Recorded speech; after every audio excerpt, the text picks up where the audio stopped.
Jump hook. There's no way he's stopping him down there. Baby food. That was me. Yeah. No, I told you ain't gonna be no cakewalk, brother. Like they say in the fourth quarter. Hey, see where when you come to that bench and they clapping up and they say, win the quarter, win the game. Let's go. Oh, pull that. Take the lead. Wait, wait. Oh, good shot. I live. A view of I-40 in Chesapeake Energy Arena, taken from the Skydance Bridge in Oklahoma City. That's our setting tonight. Welcome, basketball fans. It's Saturday afternoon, and you're watching the NBA on 2K Sports.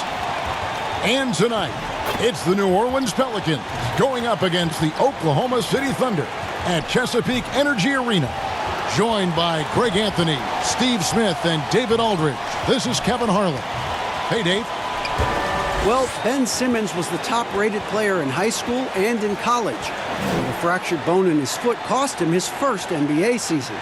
He said, a lot of people forgot about me.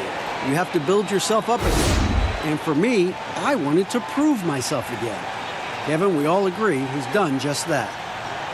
He sure has. First NBA All-Star ever out of Australia. Thanks, David. Here we are in November. Let's see how things are shaking out in the West early in the season. Taking a look at Oklahoma City. Here in the early part of the season, they've acquired the third-best record in the conference. And, of course, there's the Pelicans, a game behind. And, you know, for the Thunder, the step forward they've taken this season has been a giant one. I thought they'd be an improved team, but I had no idea they could be this good. You're not alone. How could anyone have predicted this? Nobody thought they'd be such serious contenders this deep into the season. And the starting lineup for the Pelicans. Jones is out there with Jason Kidd. Then it's Pippen. And it's Andre Kirilenko. And it's Gasol in at the 5 spot. And for the Thunder, Rose is out there with Brandon Roy. Then it's Russell. And it's Hill. And it's Haywood in at the 4-man position. And for the Thunder, a lot of the assistant coaches leaving this past summer. Greg, how much of a concern is that for head coach Billy Donovan? Possibly a sign that Donovan could be on the hot seat in OKC. I mean, 3 consecutive first-round exits.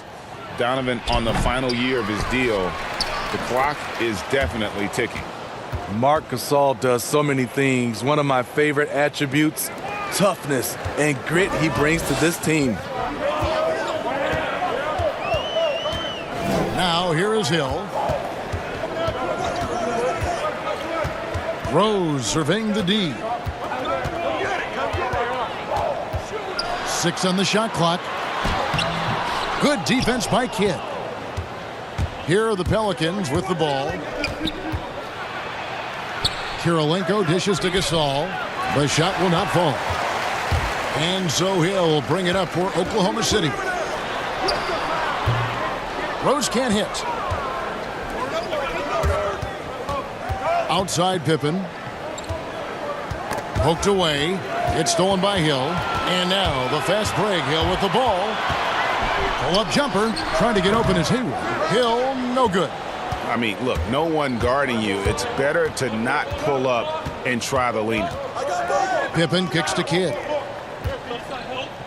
Gasol passes to Jones.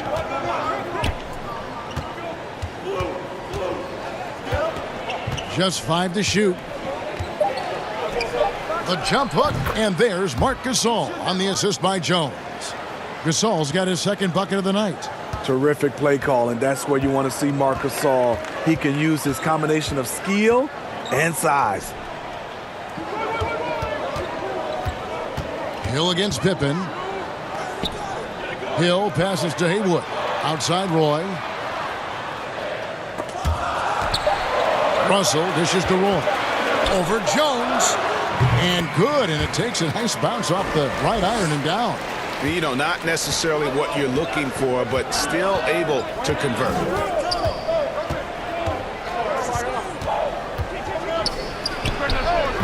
They get it again. Pippen. Here's Gasol, and it's sent back by Russell. And guys, this is where instincts come into play. So much you have to read defensively. Russell not fooled at all. Now, here is Haywood, and the officials calling for a 3-second violation. And a chance here to see the numbers for Marc Gasol. He had a strong showing last season. Averaged about 13 points a game last season. 8 rebounds and 4 assists. And for a reserve big man, not a big drop-off when he checks in the game. Totally. You want your team to at least hold court when the reserves come in. He definitely keeps you solid up front.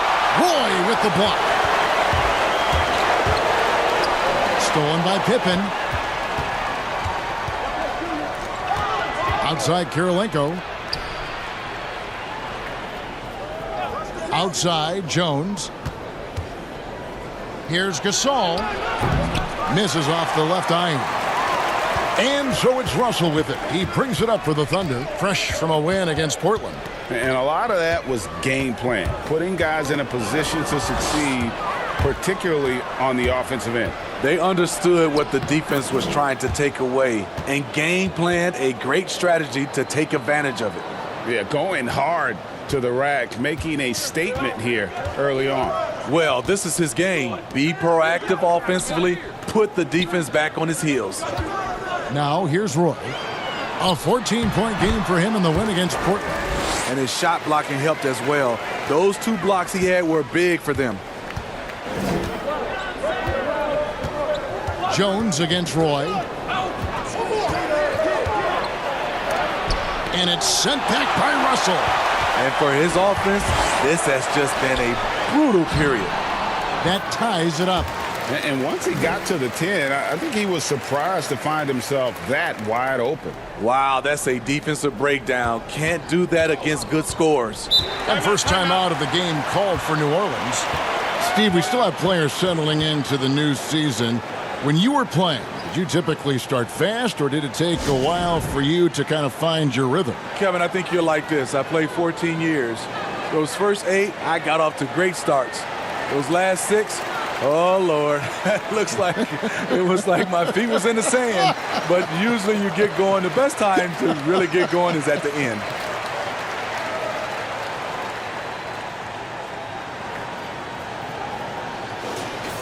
With a break in the action, let's show you the teams with the most second-chance points last year. Second, the Thunder. Fifth on the list, the Pelicans. And this is a battle today between 2 teams that really dominated the offensive glass a year ago. And they also convert when they get those second-chance opportunities. Now, here's Pippen. He had a 12-point outing in their last game against Denver. Some firepower from this offense tonight. Yeah, they got a nice groove going right now offensively. That was excellent contest, preventing him from making something that's usually automatic. Kidd passes to Gasol. Solid play in the low block, and that one's good. Gasol's got 6 points. He was able to simply lay it in over the top of the smaller man.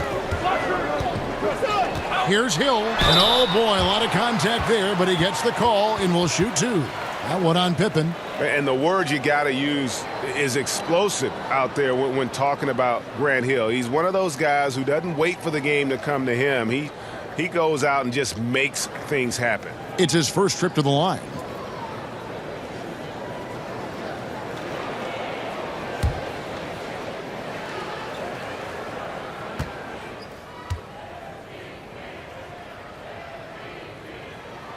Free throw drops for Hill. You look back, in the 7 seasons, the Pelicans have been better than average defensively.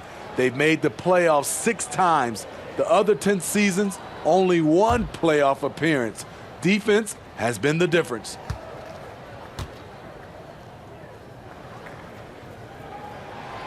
So he makes 1 of 2 as the second one misses. Well, the Pelicans falling off last season at the defensive end. Smitty, what's the key for them getting back on track? They've got to do a better job of contesting 3-point shots. They were awful. Also, cutting down on turnovers would enable them to get back defensively. Oklahoma City trailing.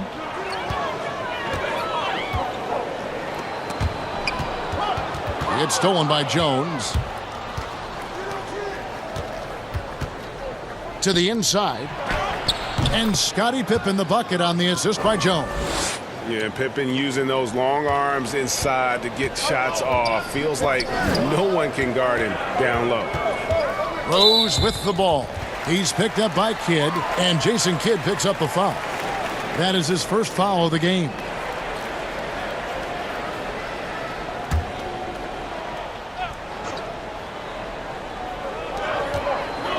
Outside Roy from deep. A former defensive player of the year. Don't forget Marc Gasol with the great defense there. Here's Pippen. No good that time. Nice D from Rose. Thunder trailing by 3. Over Kidd. And the basket by Rose. High offensive IQ. He makes great reads and adjustments on the fly. The pass to Pippen. Now here's Jones. He's covered by Rose. Jones drives in, and Jones slams it in. Never a bad idea to run the old pick play. You're right. And if it produces a slam like that, we'll probably see more of them. Especially if the defense is going to allow you to do it. Have to switch on that play. Rose can't hit. I mean, he's staying aggressive, trying to regain his touch. But right now, he's hurting the team. On the wing, Jones. And we're going to have a jump ball. It's tied up there. You two players.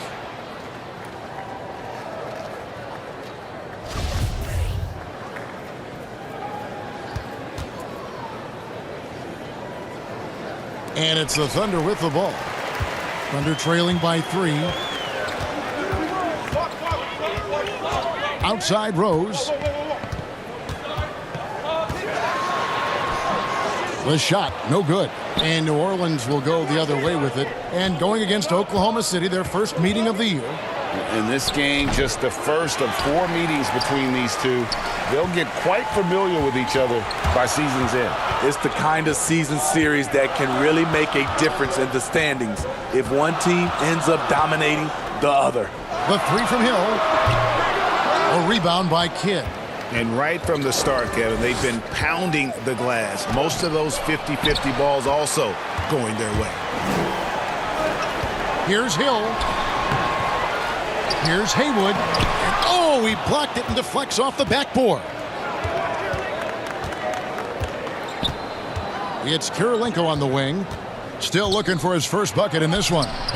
Kidd, no good. And his pure defensive effort changed that shot from an easy one to a tough one. And you know, technically, it's a high percentage look, but this is why we play the game. Hard to catch up when you can't hit shots.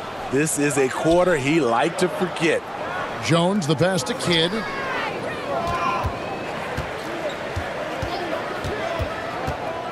Right side, Kirilenko. Gasol trying to free himself up. 2 free throws coming up, and they call the shooting foul. Steve, when you think about underrated stars in the NBA, who comes to your mind? Drew Holiday for me is one. Yes. Mike Conley is another. Even a guy that gets a lot of praise, I still don't think he gets enough, is Klay Thompson, especially on the defensive end. Take a break. It just scratches my Two head shots. that he's really never made an all-defensive team selection. It's nice to see underrated guys like Chris Middleton and D'Angelo Russell get all-star berths for the first time. Yeah, those two are coming on as well. And the first one at the line is good. In a time of renewal for the Pelicans, ownership transitioning, new front office, and the #1 overall pick, Zion Williams. Guys, after the turmoil of last season, a renewed sense of optimism. New life for this franchise. And the Pelicans making a change here. Doherty, he's checked in for Gasol. Kersey comes in for Pippen. Jaylen Brown's checked in for Jones. And De'Aaron Fox subbed in for Jason Kidd. And you've got to love the all-around game Kirilenko has. He's terrific at both ends, and he can play at any pace, makes an impact all over the floor. And first time out of the game called for Oklahoma City. And just trying to get some traction offensively. Boy, it hasn't been pretty. You know, this is a good time to maybe switch up your strategy a little bit. You can't keep doing what you're doing and expect a different result.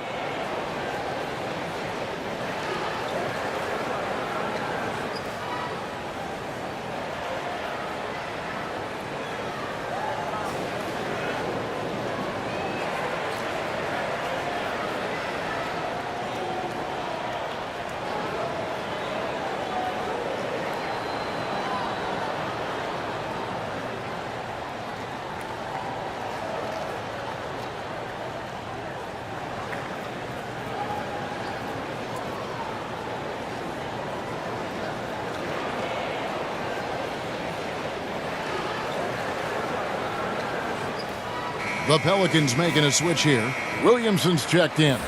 And now we get a chance to check out Donovan Mitchell. Last year, getting it done. Put up about 23 points per, 4 assists and 4 rebounds. And for him, it's all about getting better each time he takes the floor. Also, he needs to avoid distractions on the court and off the court. Just focus on the job at hand. Here's Fox after Ben Simmons' bucket. And here is Williamson. Kersey misses off the right iron. You expect him to make that, especially from that distance. No good from Simmons. And 2 shots coming up at the line as he gets fouled on the shot. And there's the foul against New Orleans. For Oklahoma City, they have converted 1 of 2 free throws so far today.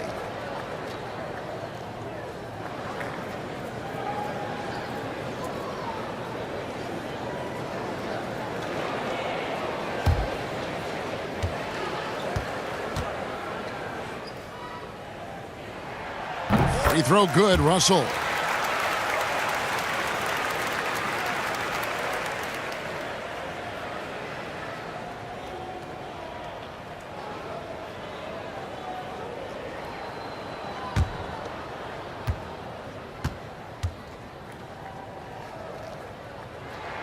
And so Russell hits them both. New Orleans in the lead. Now Fox. Real disappointing game for him in that loss to Denver. Swiped it away.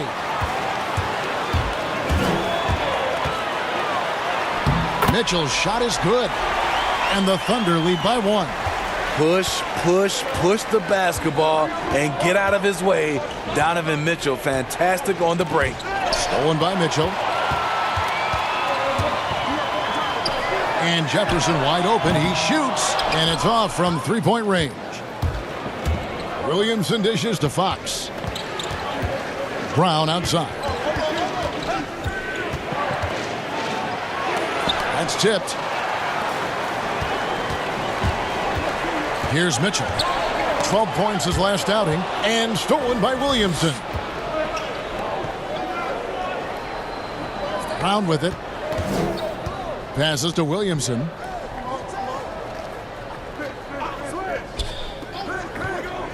Kicks to Fox. 6 to shoot. Fires from the line, and he hits the jump shot. And how about the mid-range shooting of Fox? Definitely capable of sinking those shots with consistency.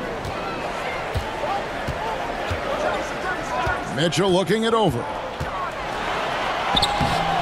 It's not going to go for him. Now New Orleans will take it the other way. They're moving on after the tough loss they took at the hands of the Nuggets. Well, they couldn't buy a bucket at times, and that's frustrating, and that game was not their friend. Bad shot selection can put you in a hole, which can make you desperate, which can lead to even more bad shots. Russell, no good.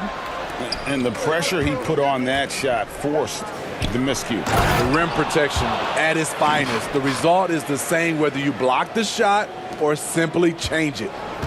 This is too easy for Williamson. Once he gets established position, he is ready to attack the rim. Here's Simmons, and they call the foul, so a chance at the line for one more coming up. And how about the move he made there to come up and get himself clear in the lane for the deuce?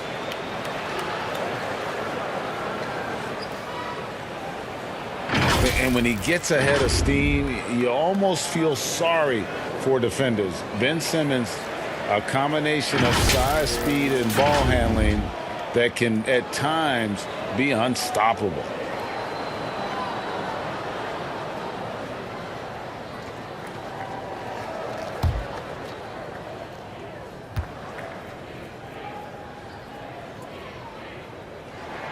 That's good from Simmons. The first pick in the 2016 NBA draft, Simmons has been a phenomenal addition to our league. Now, here's Fox.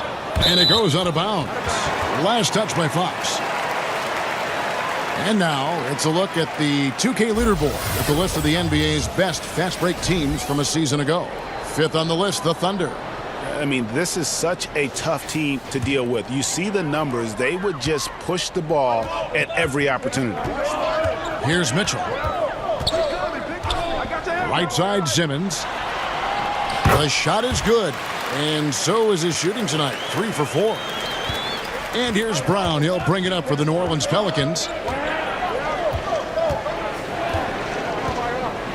We've got 33 seconds left here in the first quarter. Goes up at the stripe, and it's New Orleans scoring again. And they're passing the ball very crisply here. Oklahoma City's gone 0-3 from three-point land. Nothing yet going outside. Russell kicks to Mitchell.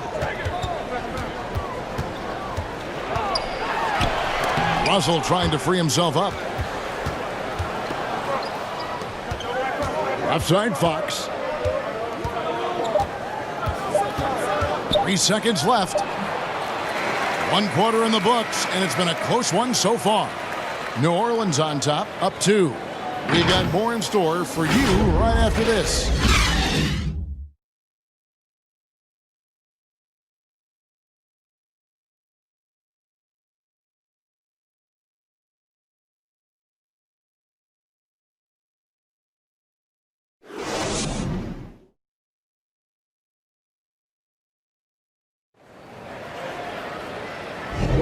And this has been a fairly close game through the first quarter, and we'll see what happens here in the second. And looking at what we've seen from the Pelicans, what do you guys think? You could see they were well prepared defensively coming into this one. Yes, what they do, they take away the things that teams like to do offensively, also keeping them out of sync.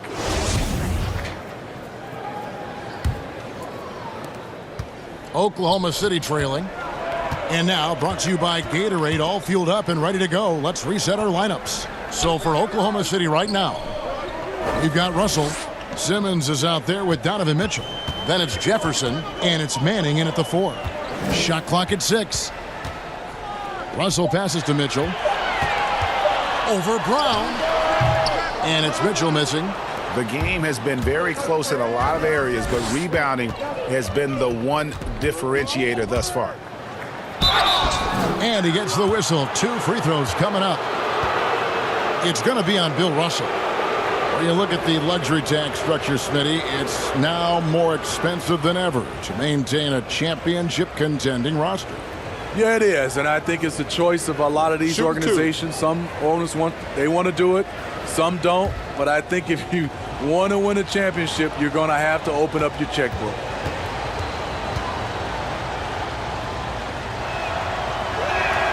And he makes the first.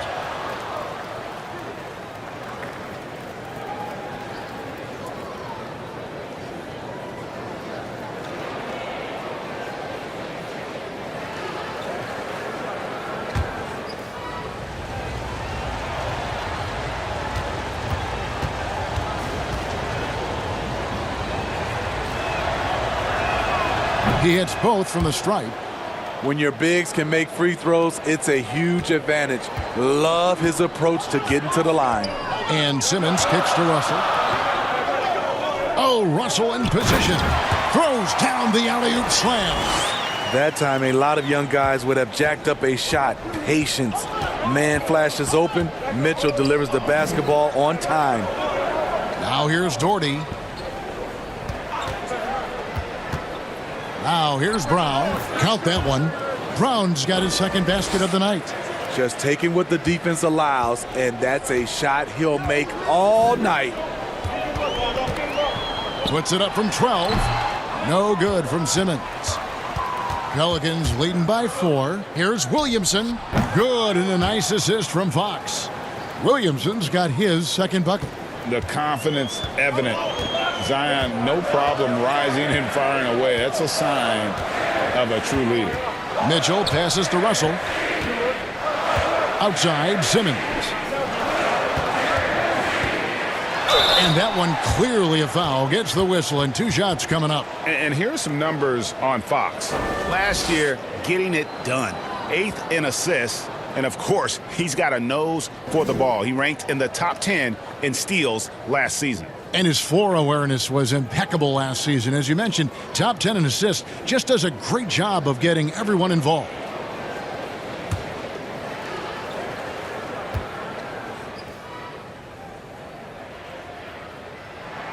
The first one falls.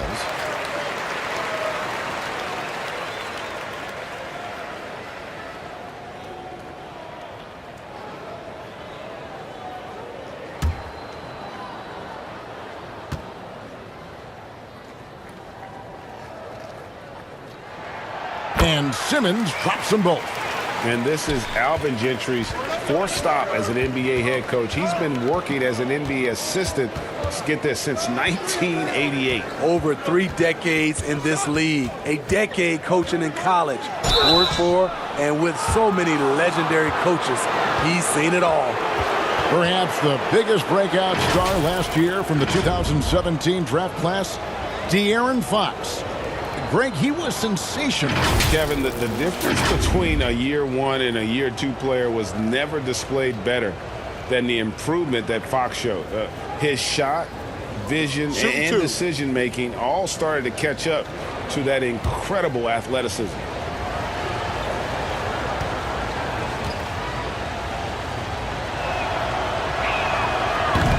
That one is off. And I really love Fox's game. He's got a ton of room to grow, but boy, does he play with intensity.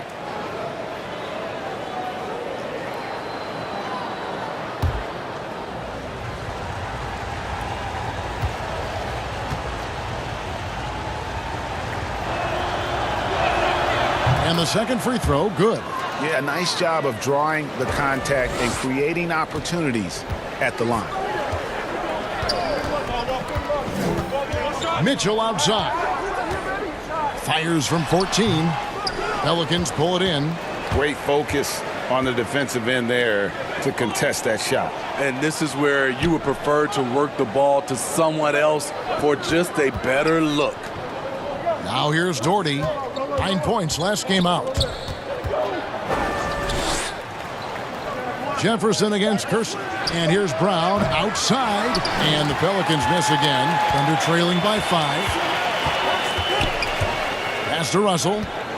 And Bill Russell slams it in. And passes like that demonstrate the winning mindset Simmons has. A guy that wants to get his team involved. Now here's Fox. He has 5. And for those of you just joining us, we're in the second quarter with about 3 minutes gone by. Doherty, no luck. And it's Mitchell with the ball for Oklahoma City. They'll be hosting Orlando for the next one. That'll be the last of 3 straight at home for the team. And pushing it up, here's New Orleans. And there's Williamson on the assist by Fox.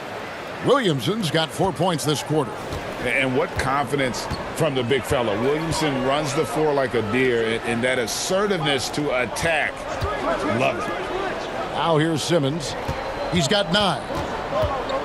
To the paint, here's Manning. Powered down after the assist. Let him into the lane. Oh, just solid on the one-handed slam. And guys, when it's a tight ball game like this, he's the guy they want with the ball. Fox against Simmons. Shoots from the elbow, and the shot goes in. Timeout. 7 points for De'Aaron Fox. You get the sense Fox just improving with each game in terms of his pick and roll play, figuring out his angles, knowing when to pull and when to try to split or turn the corner. Time called here. The Thunder decide to talk it over. Smitty, lately we're seeing more deep three-pointers than ever before. Think you could step out to that 35-foot mark? Hey, Kevin, I can step out there, but the question is, could I make them at a high percentage? And that's what's so beautiful now. You're seeing these guys step out further and further, but their percentage is higher and higher than it would be from others in my area shooting 35-footers. This is fantastic, but I do not want to see a 4-point line. And here's Rose outside. Rose with another miss. They keep calling his number, which is partly how they've dug this hole. Jones, no luck. The defense got lucky there. That's one you expect him to drain. Lets it go from deep. The Thunder with another miss. Oh, man, he hasn't had the rhythm tonight. Tried to make up for it there, but it just wasn't meant to be. The feed to Gasol. The shot misses. And the Thunder going the other way now. Pass to Haywood. Good, and it's Hill picking up the assist. Haywood's got his second bucket of the night. Pelicans leading by 3. Kidd dishes to Gasol. He kicks it to Pippen.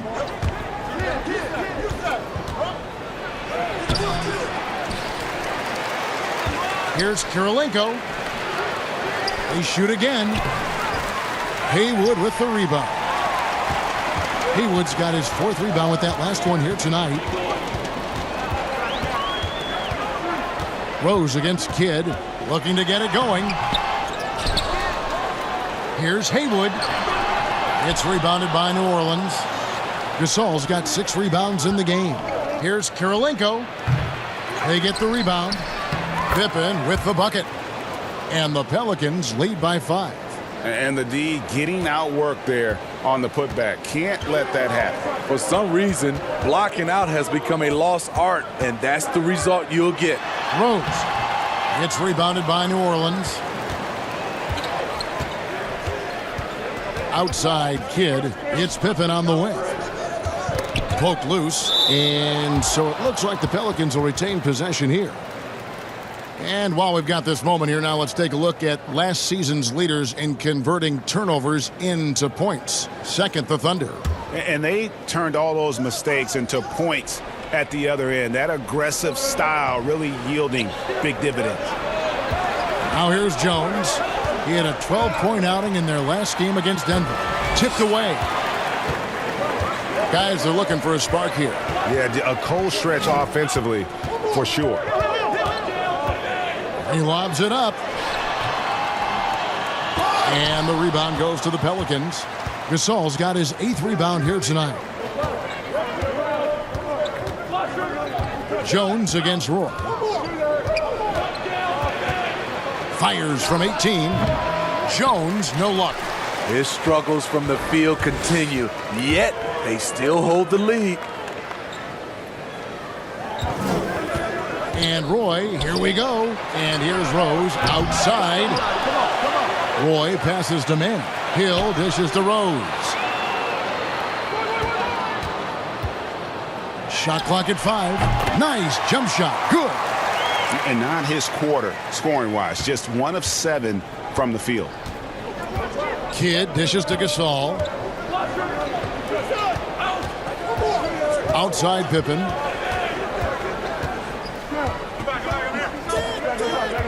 Shot from the wing. That one wide left. Under trailing by 3. Hill kicks to Roy. Some solid defense from Pippen.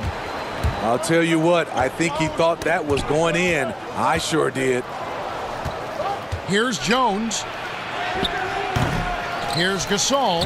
Plays it up and banks it in. Gasol's got 8 points. That's just staying in the moment, keeping with the current possession. And here's Rose. He's coming off a 19-point game against Portland. And some of the passes he threaded through the defense were just incredible. He made it look so easy. And they've repeatedly probed inside in the first half, guys, and it's paid off. Here is Kidd. Grant Hill making his last shot, and the foul on Derrick Rose. That's his first foul.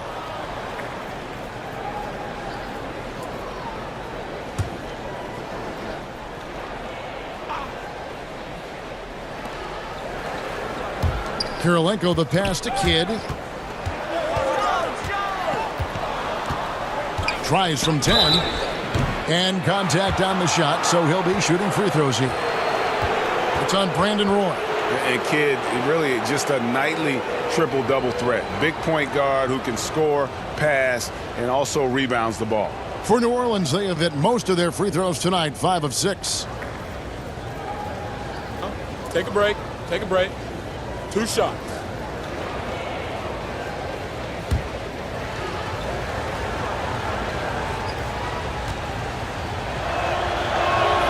First free throw is good.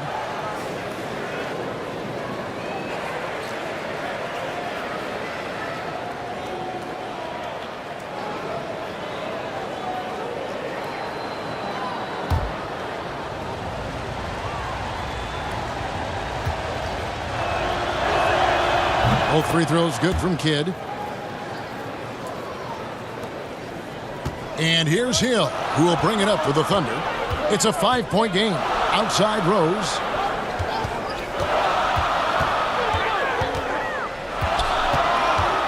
It's back to Hill. Uncovered. Good. He hits the jump shot. Hill's got 7. Took him a while to get going, but here in the second quarter, he's found his rhythm. Now Jones. That one misses. Roy with some nice D. I'll tell you what, he's been off target all night, and his teammates have had to rally. That's just good basketball. Can't ask for a better look. New Orleans gone 0-2 from deep here in the second. The pass to Pippen from the arc. Haywood with the rebound. Haywood's got his 7th rebound of the game with that last one. Here's Roy. Good, and it's Hill picking up the assist. Roy's got the lead up to 1 now for the Thunder. Allowing any room to operate, you know he's going to be aggressive. Timeout called here. The Pelicans decide to talk it over. And Coach can't like what he's seeing, trying to get them refocused. It's so easy to get run over when you lose even a little edge. Look for them to come out much more aggressive.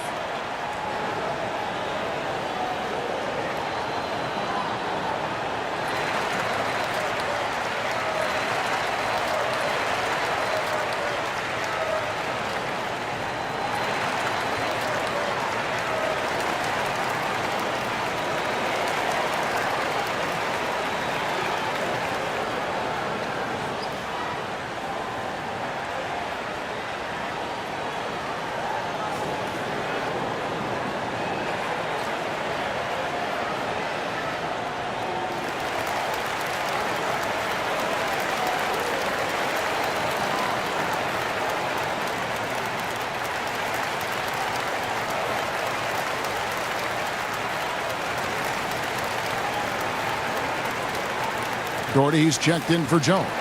Here's a look at some stats for Rose. He had a strong showing last season. Averaged about 18 points a game last season. 4 assists and 2 rebounds.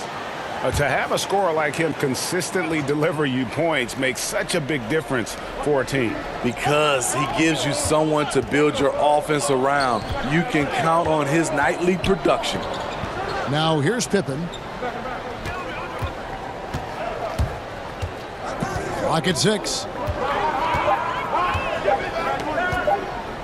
From deep three-point range, Haywood with the rebound.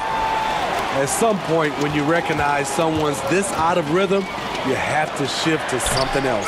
Hill, no good. And not allowing the shooter even an inch of breathing room on that one. And you know, we always talk about this. Just changing the shot can be just as effective as blocking it, even though it's less spectacular. Now here's Kidd. After Grant Hill misses, Kidd passes to Gasol. Good in the assist to Kidd. That's 10 points for Marc Gasol. He has created some terrific opportunities for himself and really made the most of them. Kidd against Rose. Outside Roy. Shoots it up. It's in. That's his 3rd field goal of the game. He's 3 for 5. Guys back and forth this first half. And this could continue to go back and forth the entire way. Kidd dishes to Pippen. It's stolen by Hill. Outside Roy. Goes up. And Brandon Roy with the slam. That's a stomach punch, guys. Turn it over and give him a free run to the bucket. Oh, you're so right. No question who has the momentum now. But the truth is, those type of plays are going to happen. You just have to regroup mentally and get back to work. And after that ragged first quarter, they're getting some momentum, some confidence. Nice flow.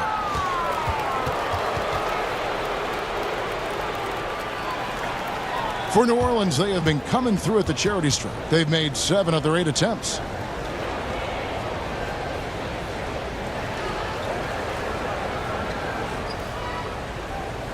Take a break. Take a break. 2 shots.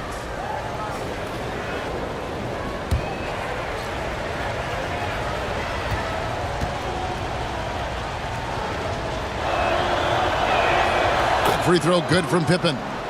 And working, Kevin, themselves to the line here in the second. A nice way to get your offense going. So it's both teams making substitutions here.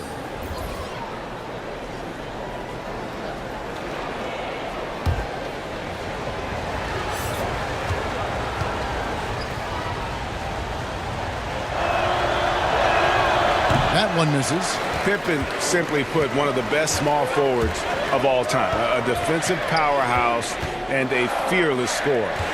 Now here's Rose. He has 6. Passes it to Russell. And he could not get that one to go. A lot of contact, and he'll go to the line for 2. And this is his second trip to the line tonight.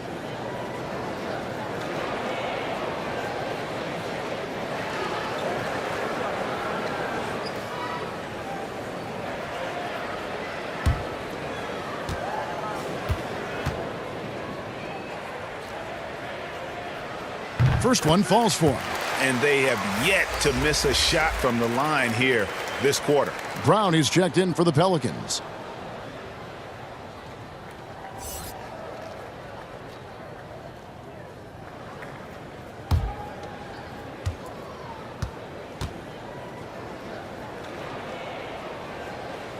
He hits one and misses one, each at the line.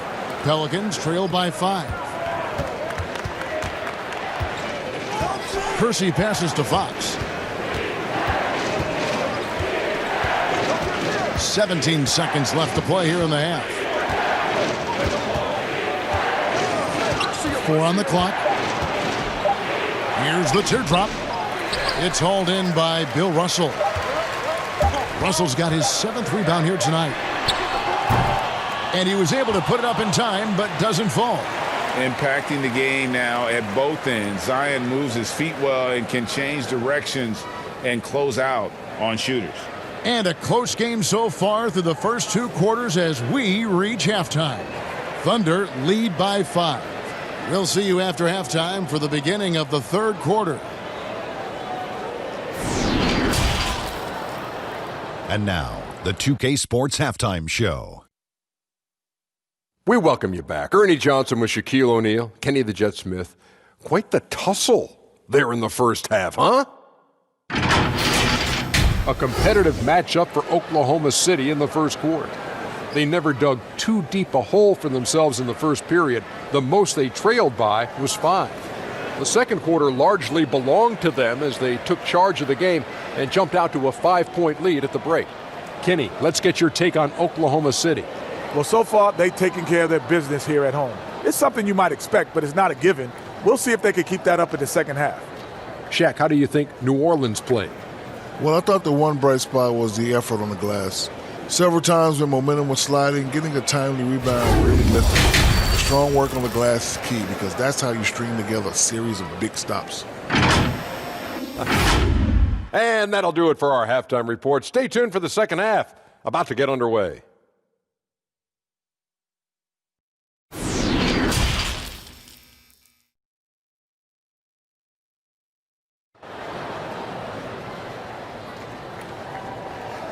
We've got second half action for you, and if the next couple quarters are similar to the first, this one could go down to the last possession.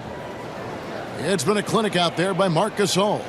Well, with a double-double in hand through 2 quarters, you can just imagine what his stat line will look like at the end of this one. They're asking a lot of him, shouldering the load in a number of areas.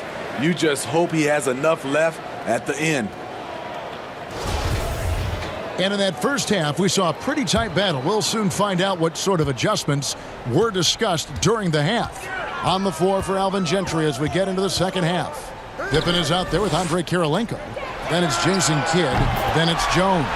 And it's Gasol. And at the 5, patrolling the paint.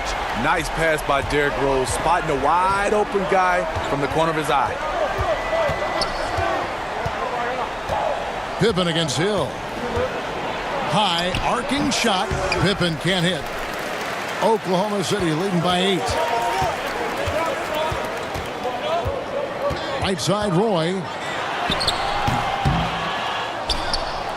Russell inside, defended by Gasol. Haywood kicks to Roy. Launches it. Unable to get that one. So the Pelicans will take it the other way. Here's Pippen. And it's good, 2 points. Pippen's got his third bucket of the night. A lot of basketball comes down to recognizing mismatches and taking advantage of them like he did. Pippen against Hill.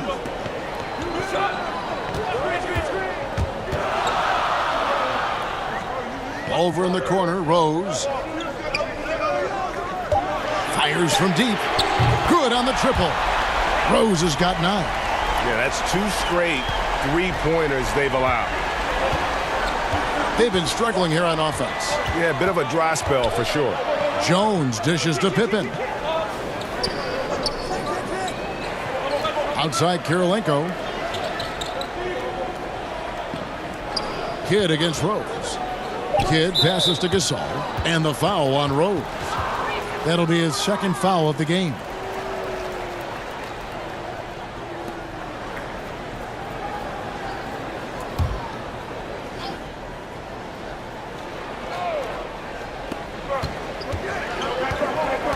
Looking to end his cold spell. Jones, no luck. The Thunder leading by 9. Always going up for the alley-oop here. And slam dunk by Haywood. Oh, and the lead gets bigger on a ridiculous offensive sequence. That dunk alone would have been spectacular. Never mind it coming at the end of an alley-oop. Here's Kidd. And a good offensive board. And he gets the bucket. Just under 2.5 minutes into the third quarter now. Outside Rose. And a lot of contact on that one, so he'll shoot 2 here. They get Jason Kidd. Rose has really accepted the responsibility of being the leader of this team. They look to him to deliver night after night. This is his first free throw of the game.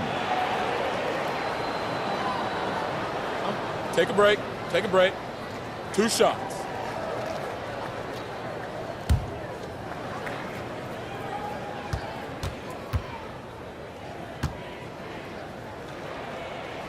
And the first one drops.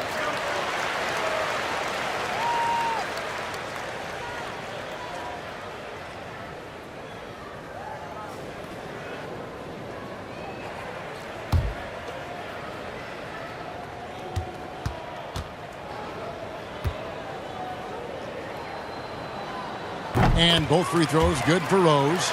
I'll tell you, he doesn't give points away. Excellent job from the line. Jones dishes to Kirilenko. Pass to Pippen. Lays it up off the glass. Pippen's got 4 points in the quarter. I love that. You see the poise of Gasol running the offense to perfection. Here's Hill. The rebound by Gasol. Pelicans trail by 9. Outside Kidd. Outside Jones. Over Roy. Jones, no luck. Yeah, but the hand in the face. It's critical that you contest his shots every time down the floor. Haywood in the post, started by Kirilenko, and that one is good. Haywood's got the lead up to 11 now for the Thunder. And watching that defensive effort right there, you wonder how much they want this game. They are getting buried tonight with plays like that one, allowing too much space for a good shooter. Kidd, Haywood with the block. And it's going to be out of bounds. The Thunder will retain possession.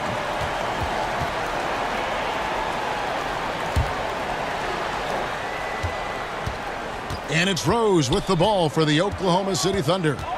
They lead by 11, the largest margin of the game. Kicks it to Roy. 6 to shoot. Tries it from the top of the key. Rose, no good. Pelicans trail by 11. Pass to Kidd.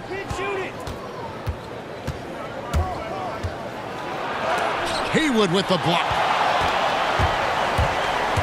Hill with it. He's picked up by Pippen. And the call on the shot that sends him to the line.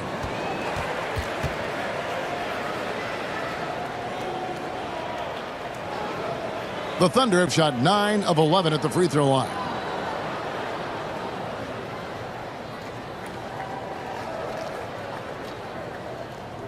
Take a break. Take a break. 2 shots.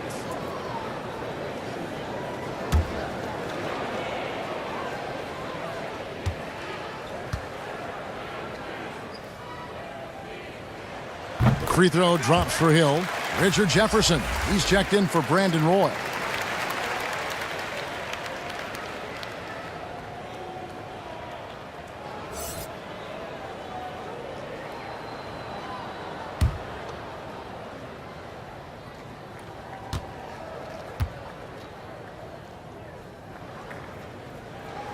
Both free throws good from Hill.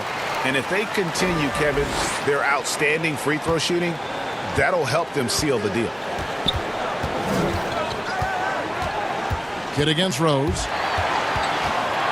It's stolen by Jefferson. 3-on-3. Feeds it to Hill. Doesn't get it to drop for him. Good work defensively by Pippen. Here's Kidd. Shooting foul as the whistle blows. He'll shoot 2 free throws. That one on Rose. The Pelicans have made their free throws at a pretty good clip. They've hit 8 of 10.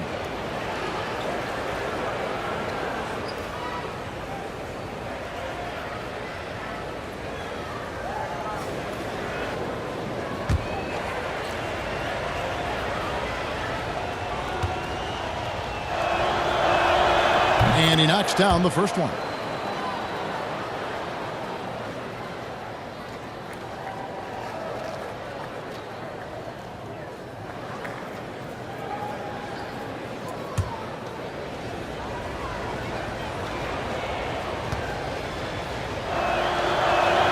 That one falls, so he hits both of them. Oklahoma City leading by 11.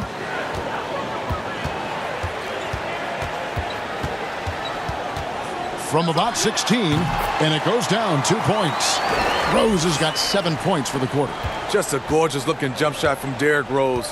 He is very smart when to take that and when not to take it. Outside Gasol. Here's Pippen. He clangs that one off the back iron, and down it falls. Pippen's got 11 points. And that pick takes the D totally out of the equation. Hey, if you're not going to fight over, you're essentially giving the shooter the look he wants. Now here's Jefferson. No points in the game yet for him. Down to 5 on the shot clock.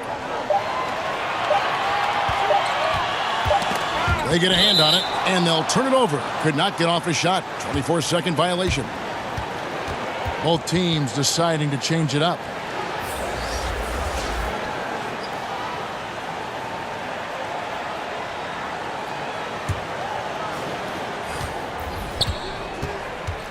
Here's Kidd. And a miss there with a chance to cut the lead to single digits. I don't know how many misses that is in a row, but I know it's ugly. Oh, and the lead gets bigger on a ridiculous offensive sequence. That dunk alone would have been spectacular. Never mind it coming at the end of an alley-oop. Now here's Kidd. Outside Pippen. Now the dish to Gasol. Nice D from Russell. The Thunder leading by 13. Here's Rose. And oh boy, a lot of contact there, but he gets the call and will shoot 2. They get Jason Kidd. Derrick Rose has a skill of getting fouled, drawing the defense, and loving the contact. He'll take his 3rd and 4th free throw shots of the game right here. And when you shoot 86 from the line like he did last season, you usually cash in on those opportunities.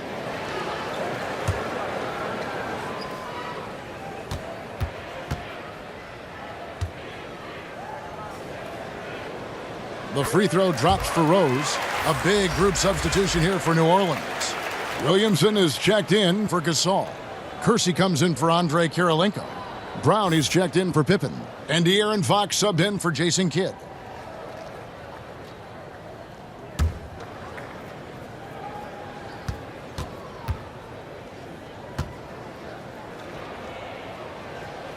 And Rose drops them both. Pelicans trail by 15. Now a timeout called by New Orleans. The wheels have come off a little bit leading up to this timeout. He has taken some low percentage shots, and it's killing the flow of their offense. More motion, more ball movement, that should lead to better looks for him and for the entire team.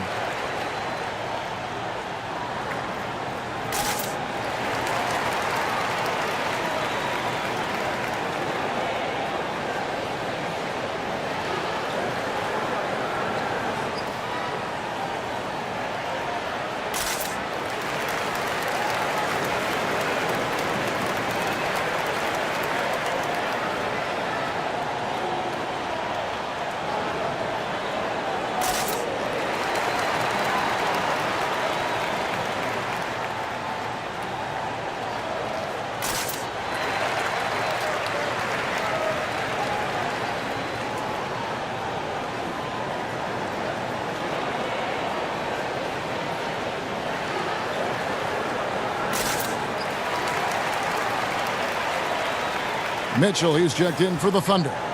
Looking at some numbers for Simmons. Great showing for him last season. Put up about 17 points a game, 7 assists, and 9 rebounds. And he has been passing the ball like a virtuoso. That's what really stands out about these recent performances.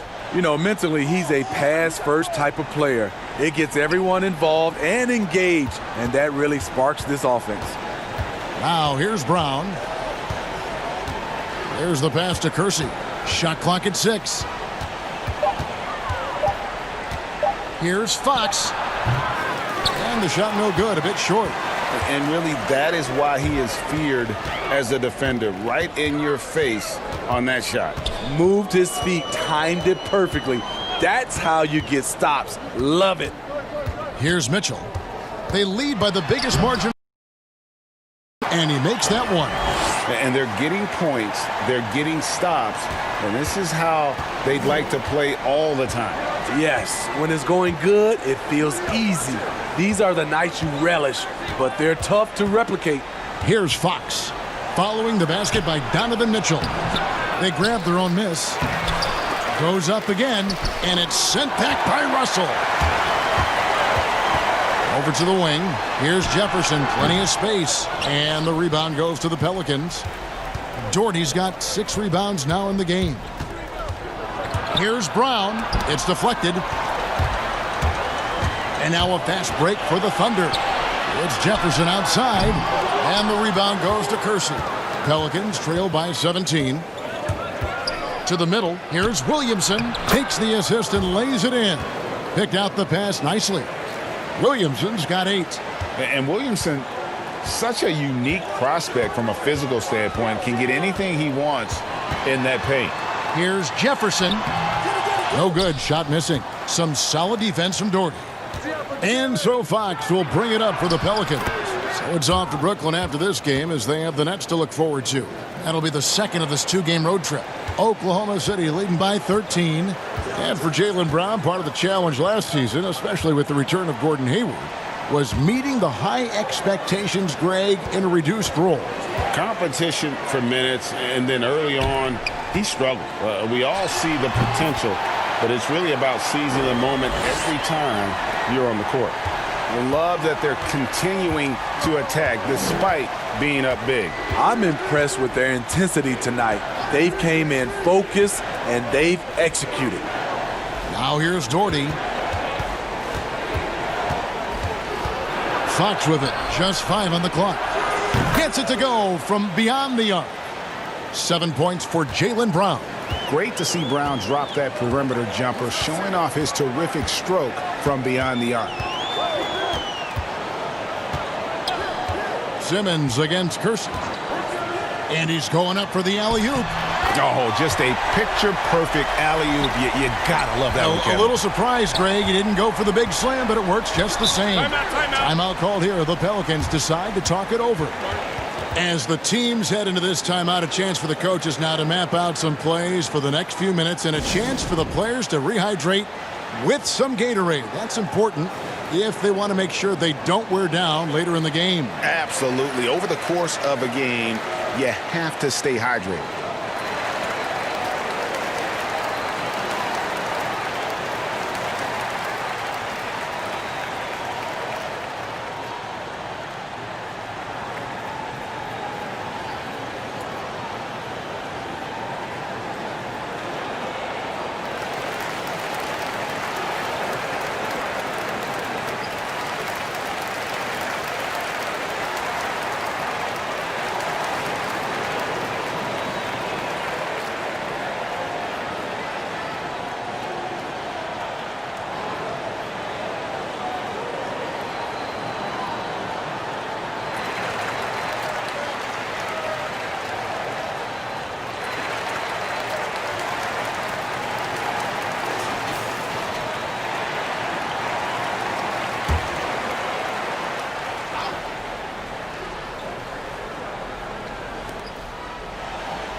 Fox against Mitchell.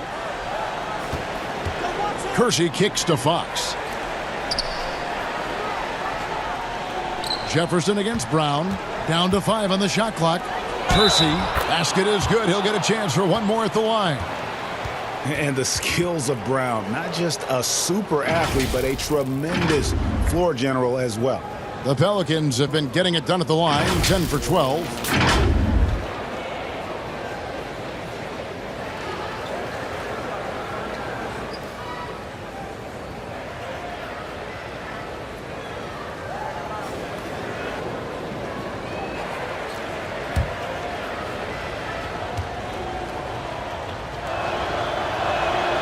That free throw good from Kersey. Oklahoma City leading by 11. Simmons passes to Manning.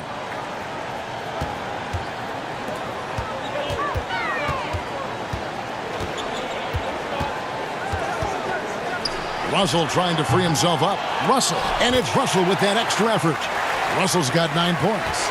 And not quite as aggressive from outside as they were in the first half, sticking to the high percentage shots, playing smart with the lead. Puts it up from 12, and he overshot that one, missing.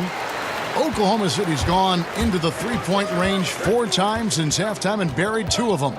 Jefferson dishes to Simmons. Hey, yo, Richard. Jefferson against Kersey. Pulls up on the way. Out of bounds, New Orleans will take possession. And a quick look at how the Oklahoma City Thunder's schedule is shaping up. On Tuesday, they'll defend home court against the Orlando Magic. And then on Thursday, they'll begin a road trip starting in San Antonio and going up against the Spurs. And looking at the Bucks matchup, it's the second game of a back-to-back, and you know they're going to be feeling the effects of it. Playing that much basketball in that short amount of time really takes a toll. And it's sent back by Russell. On the wing, Mitchell. Got a hand on it. Outside, Fox.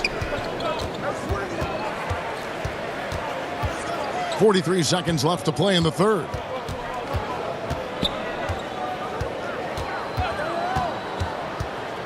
Oh, and there's the alley-oop. And it's Williamson missing. And what should have been a simple pass and finish ends up in a missed opportunity on that alley-oop attempt. It started off looking good, but the timing was just a little off, and sometimes that's all it takes.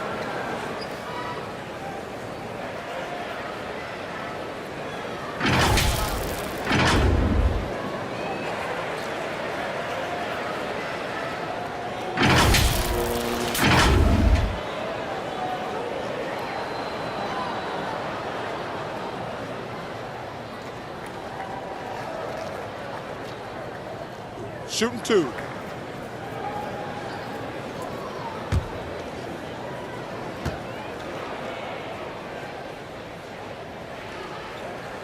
And he makes the first. And remember the buzz, it was huge around Manning when he was taken with that #1 pick in the draft. And you know what? It should have been. This guy was a stud for all 4 years in college. Brandon Roy, he's checked in for Oklahoma City. Scottie Pippen's checked in for the Pelicans. Kidd comes in for Fox. And so he makes both from the line. 26 seconds left in the third. Roy against Pippen.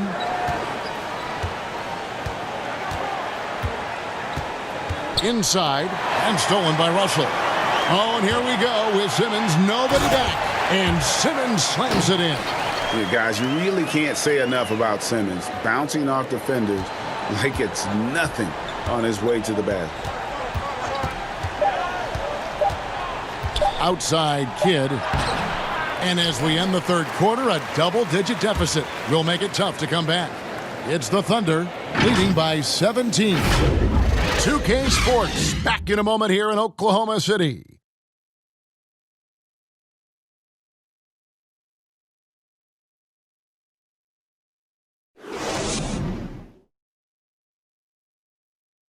And it's time to bring up the State Farm assist of the game. Yeah, an easy choice tonight. Look at the precision on this pass. Put it on a platter for him. This is why you preach teamwork. Some of the most spectacular plays are the ones where guys are feeding off one another.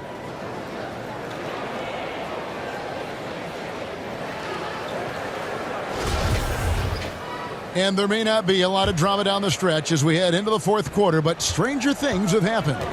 They've got Simmons, Roy out there with Mitchell. Then it's Russell, and it's Haywood in at the power forward position. That's the lineup in the game for Oklahoma City. The Thunder leading by 17. Down low, here's Simmons, and Simmons slams it in. With the combination of strength and size, Simmons throws it down with ease. Pippen against Roy. Baseline J on the way, and the rebound goes to the Thunder. Russell's got 15 rebounds here tonight. Mitchell against Kidd to the middle.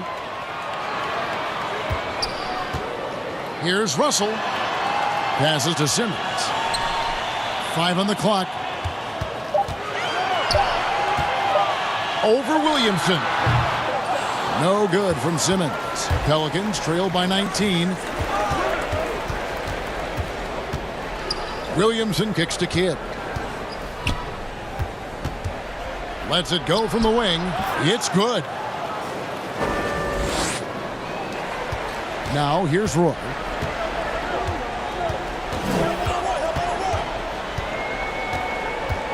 Pass to Simmons. Fades. Haywood, no good. For New Orleans, they've gone 1 of 3 from the field to start the fourth quarter. Pippen, no luck. The Thunder leading by 17. Here's Roy. Brad Daugherty pulls it in. Daugherty's got rebound number 9 now. What an effort here tonight. And Pippen slams it in. And you can see Kidd's ability to pass truly is a gift. When one of his teammates is open, he is quick to get them the ball in rhythm. Now here's Roy. Simmons looking it over. It's in and good for his 6th field goal in 10 attempts. Man, just adding insult to injury. He just waltzes inside and extends this lead. An uncontested shot at the rim. You have to compete at all times. Here's Kidd. Back to Pippen. Good in the assist to Kidd. Kidd's got 4 assists in the game. That's a well-timed, well-coordinated play. Comes right off the pick for the lay-in. Roy passes to Russell.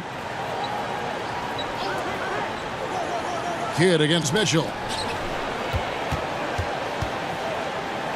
Russell inside. A second chance effort.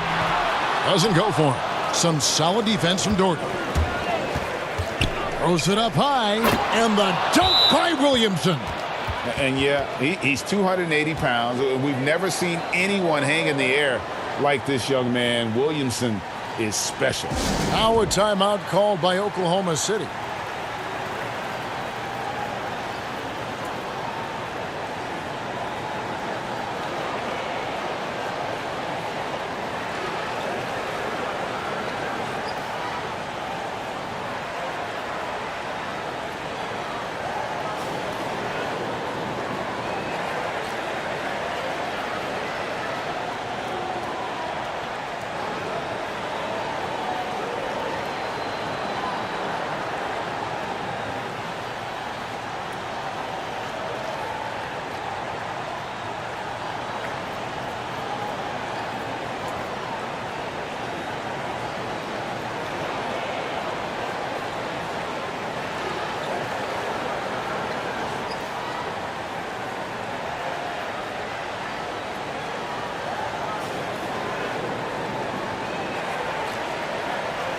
Grant Hill, he's checked in for the Thunder.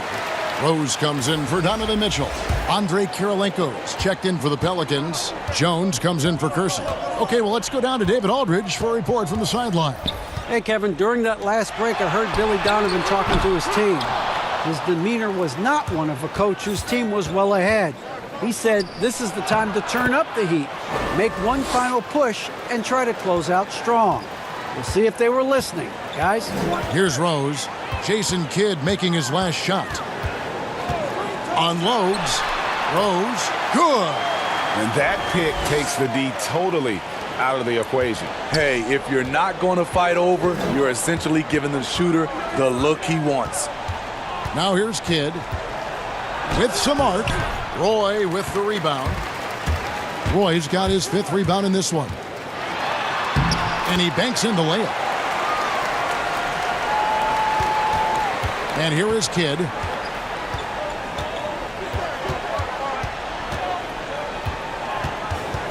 On the wing, Jones. 3-pointer. It's rebounded by Oklahoma City. Right side, Roy.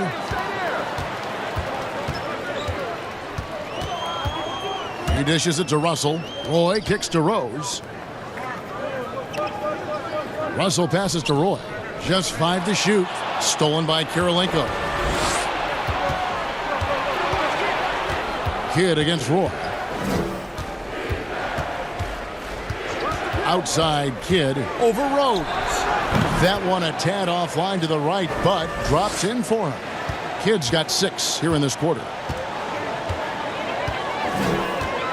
Roy dishes to Haywood. Hill kicks to Rose.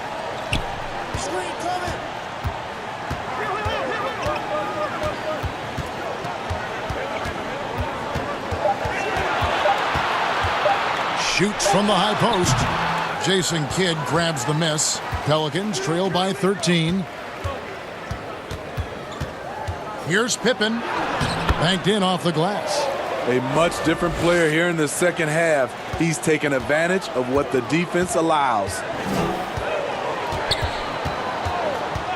Now Rose. Outside Russell. Floats it up for Hill. Stolen away. Nice job to interrupt the alley-oop attempt there.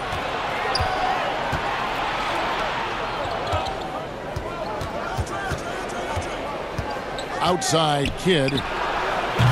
And a miss there on the triple. What I like, he hasn't stopped competing despite the off night. And the rejection by Pippen. And it's always been about the effort defensively for Pippen, known as a stopper and a fantastic shot blocker to boot.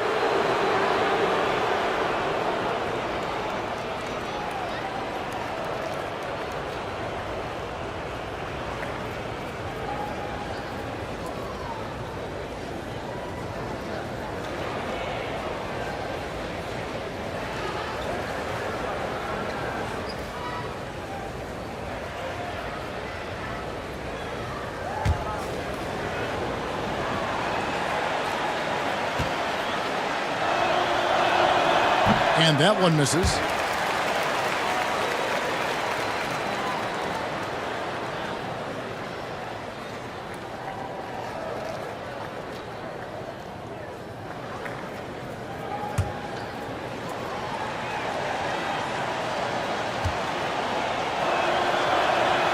And he sinks the second. Oklahoma City leading by 10. Outside Rose.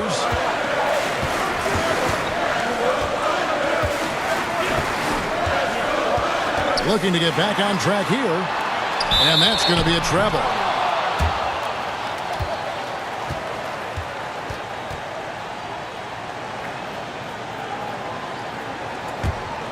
Here are the Pelicans with the ball. They're on a 15-6 run. Outside, Jones.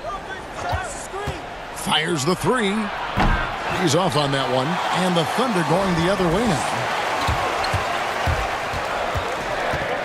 Outside Rose. Dishes it to Hill. Puts up a three.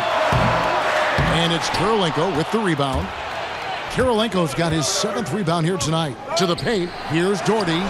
He gets it to fall. That makes it just a single-digit lead. Really nice move there. Doherty has such a polished skill set. Makes it an easy conversion for him in the painted area. Now here's Rose. Over Jones. Off the left rim and out. He just doesn't look like himself this quarter. Something's missing. And it also shows you how difficult this game is. He's just a little bit off, but it can result in missing everything. And there's a pattern starting to take shape here. They're working it inside and getting good shots from close range. Rose against Kidd. And the basket by Rose. Rose has got 19 points. Derrick Rose against the defense surprised him a little bit with that floating jump shot. Here's Kidd. The shot off that time. Rose with some nice D. And so it's Rose bringing it up for the Thunder. Earlier in the game, they had a 19-point lead. Pelicans trail by 8. Inside and stolen by Russell. Here's Haywood and slam dunk by Haywood.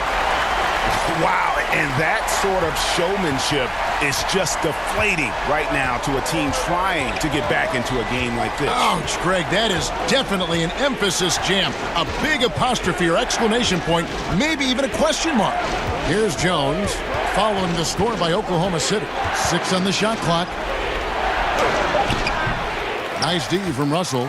Boy, you can see his struggles from the field, and I think it's really starting to get to him. I didn't see that miss coming. I mean, he's usually been money from that range. Here's Kirilenko, and foul on the shot, so he'll get a chance at the line. And you don't ever want to get into the habit of letting the offense get to the rim.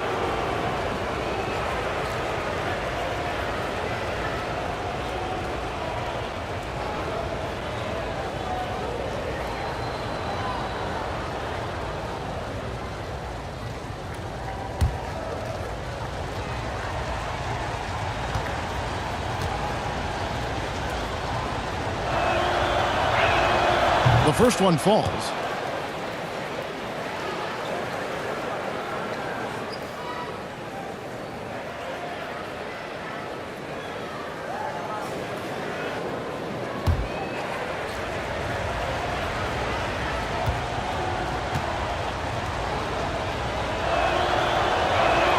And both free throws good for Kirilenko.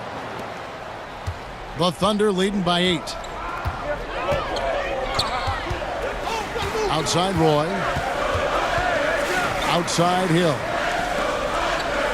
Outside Russell. Shot clock at 6. Kirilenko against Roy. Over Kirilenko. Pelicans pull it in. Kidd's got 6 rebounds now in the game. Pippen, the pass to Jones.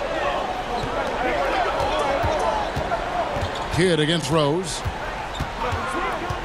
To the inside, Kirilenko, and that one is stuffed right through. And he can time his passes so perfectly. Wow, what an assist. Now a timeout called by Oklahoma City.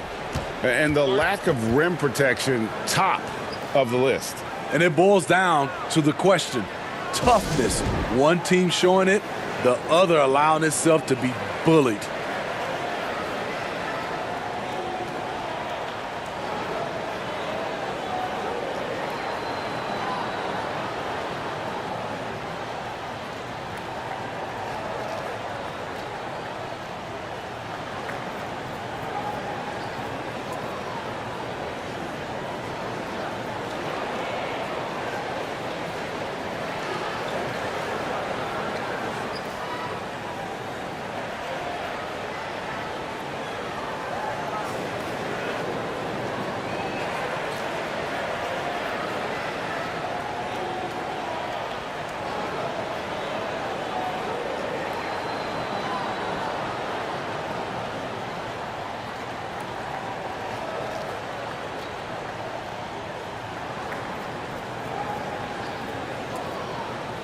And now we've got a moment for our Jordan Player of the Game, Bill Russell. And, guys, it's been a rugged brand of defense he's played.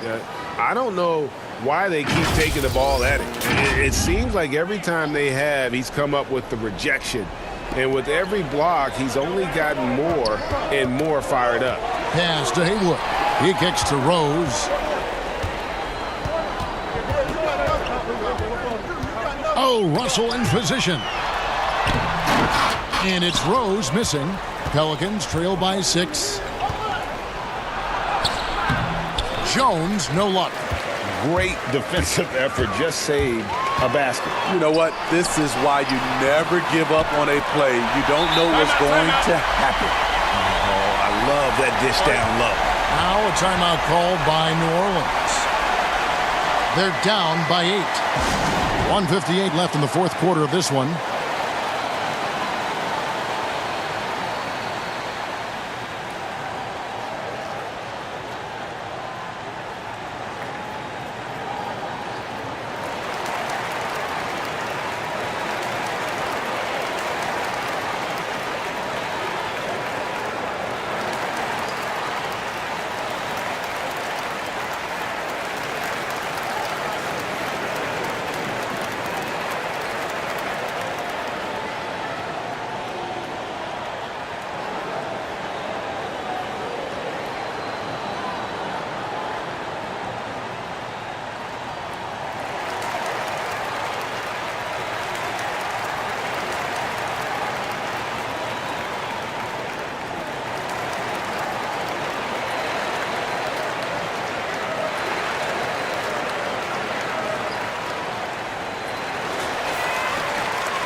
Here's Kidd. Down low. Looking for Kirilenko. He gets it there. Laid in with a nice touch off the glass. Kirilenko's got 6 points in the quarter. I mean, that's a good job working the ball inside and getting a quality shot. Some nice passing by Oklahoma City here. Hill against Kirilenko. Hayward kicks to Roy. 5 to shoot. On deep. The Thunder keep it going. A new 14-second clock. Doing his job on the glass and doing it with force. And Greg, it's not everybody in the league who can make those kinds of plays. You know, this is one of his specialties, keeping plays alive, creating second chance opportunities. And so it's New Orleans with it. The Thunder making the shot. Here's Doherty. Tries yet again. And it's Russell with the rebound. And so it's Russell with it. He brings it up for the Thunder. Rose dishes to Russell. Back to Rose. Trying to break that ice-cold streak. Outside Pippen. Kirilenko the pass to Jones. Kicks to Doherty. No good on that one. Nice D from Russell. And so here is Oklahoma City. They're leading by 8. Roy up on top. Guarded by Pippen. Count that bucket. Impressive job by the players, coaches, and don't discount the impact of these fans. They gave the team tremendous energy tonight. The fans were fantastic. It was a true home court advantage. Roy kicks to Hill. Wants to get it to Rose, and does. Well, that alley-oop attempt, a case of what could have been, just didn't finish the play. You know, this is something you practice over and over again. I'm surprised they couldn't execute. So no problem for Oklahoma City as they get the win. A confident win and one where they clearly showed the greater effort. Yeah, I mean, it was a solid performance, particularly here at home. And I think they built off that edge of being here and play with just a little more confidence than their opponent. Thank you for joining us. That'll do it for now. For Steve Smith, Greg Anthony, and David Aldridge, this is Kevin Harlan thanking you for being with us. So long, everyone.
I live.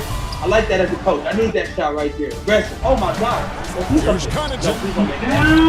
And the third off target. Come on, get it, do it. Oh, intentional.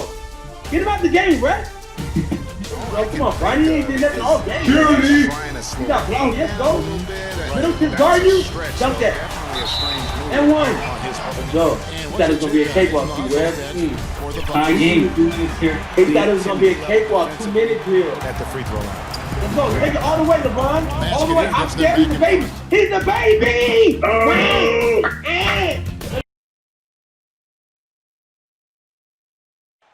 The tallest building in Michigan, the Renaissance Center. Part of the scenery tonight as we come to you live from Detroit. Thanks for joining us here on 2K Sports for NBA basketball. Hello, everyone. With Chris Webber and Greg Anthony, I'm Kevin Harlan. We'll be hearing from our Hall of Fame, David Aldridge.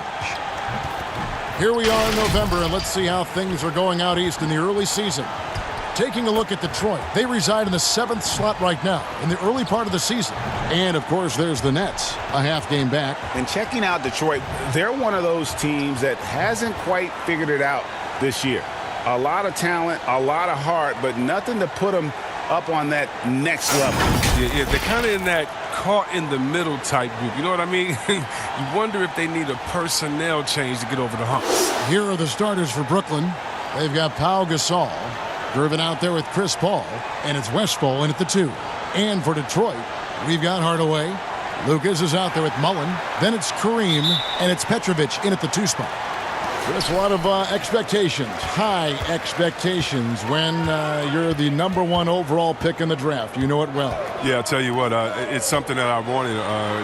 Derek Coleman was from Detroit, and 2 years earlier, he was the #1 pick, and I'd always been a fan of his, so I felt like he was passing the baton, and I had to kind of do what he did. And then Shaquille O'Neal was Rookie of the Year before myself, and the #1 pick. And so for me, I looked at it as, a pretty big weight, but the honor was more than the weight, and I was honored to be picked #1, and I relished in that, and I had great teammates that allowed me to flourish in that role.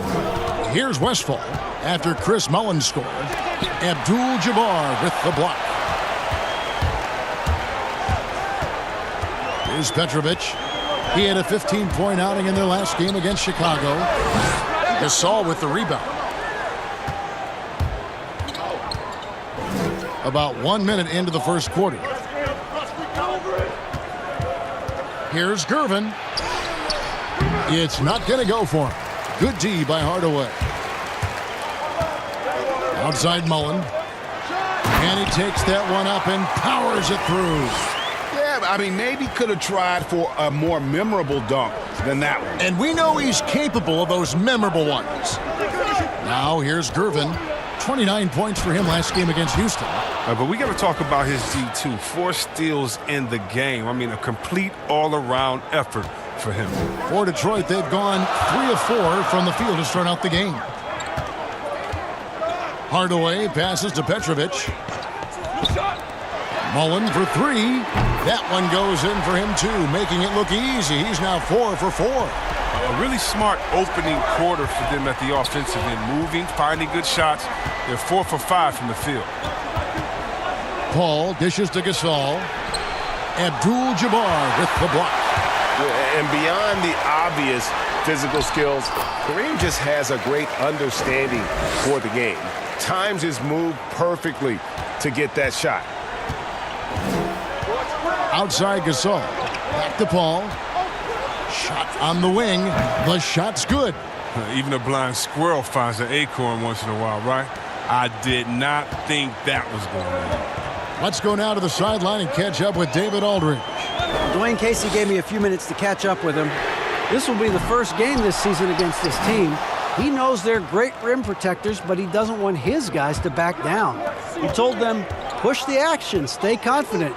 You may get one sent back. Don't let that deter you at all. So, Kevin, they're going to keep trying to be aggressive all game.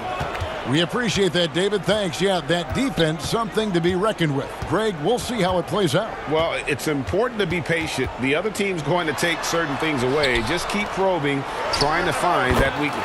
Yeah, and at the end of the day, play your game. Stick to what you do well.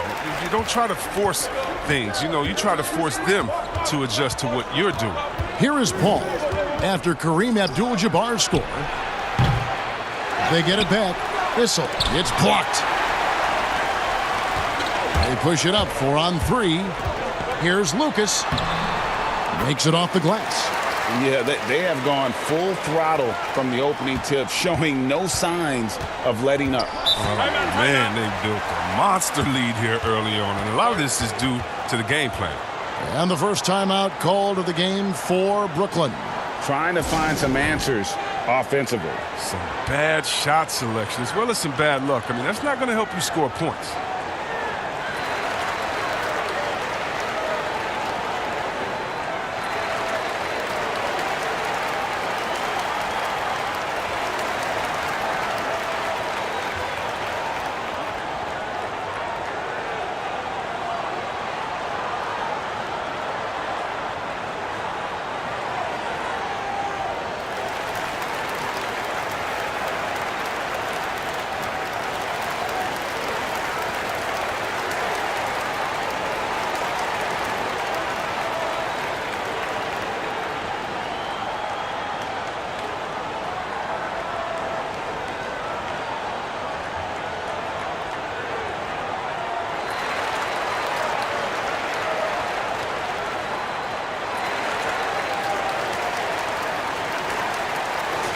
The 2K leaderboard provides us now with this list of last season's assist leaders.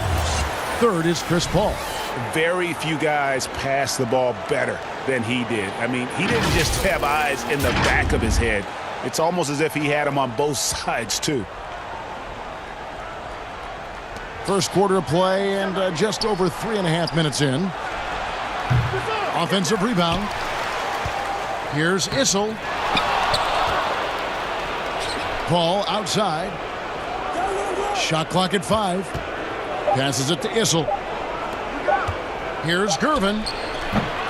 Goes up again, and he sinks the layup. And once he got to the 10, I think he was surprised to find himself that wide open. Yeah, very little resistance. I mean, you had to bring much faster help than that.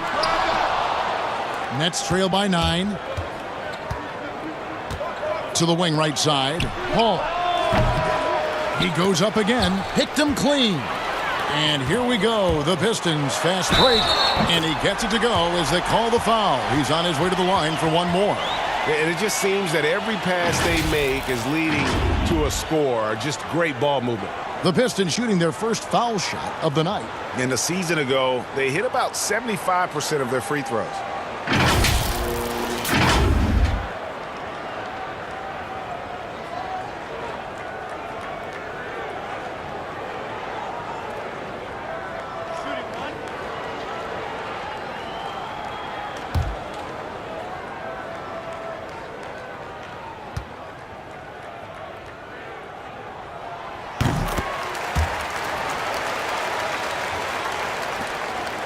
And for the Nets, they're shooting an alarming 21% to get things going here. Well, last season was a successful one for the Pistons. I mean, they made the playoffs as an 8 seed. They were counted out at times, but had a strong second half to make it back to the postseason. Now here is Hardaway. He's coming off a 16-point game against Chicago. Yeah, and as good of a scorer as he was in that game, he was even a better passer. A lot of assists for him. Here's Gasol, a 12-point game. And Chris with the Pistons, an incredible run during February made the difference last season for them. Yeah, well, the offense had been their weak spot, but it was clicking during that stretch. I mean, this team needs to find a way to play like that all season long. They've showed some flashes of greatness. Now it's just about continuing to improve. The assist totals, Kevin, just continue to grow. They're way ahead in that category. Ball movement has been flawless. Here's Westphal. 23 points his last outing. A little shot fake there, got the D out of position. It took him a while, but he finally gets one to fall. Hardaway against Paul. Pass to Lucas. Mullen with the ball. Abdul-Jabbar in the post. And that'll be 2 free throws coming up. Officials on the call with the foul. And you're talking about one of the most decorated superstars in the history of college basketball, but maybe the most impressive feat He won 3 national championships, and Kareem has a way of affecting winning.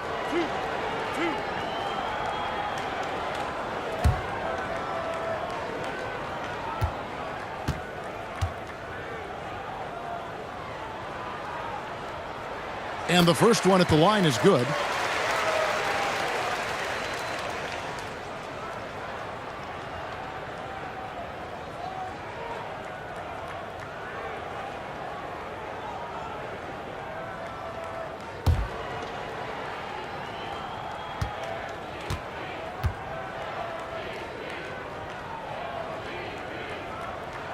And that's good as he hits both of his shots. And here's Gasol. He'll bring it up for the Nets. They trail by 14. A tough loss coming against the Rockets in the last game they played. Scoring efficiency was an issue in that one. Took them too many shots to get their points. Yes, yeah. They had a hard time taking the lid off the basket. Their offense just looked flat. Timeout called, the Nets.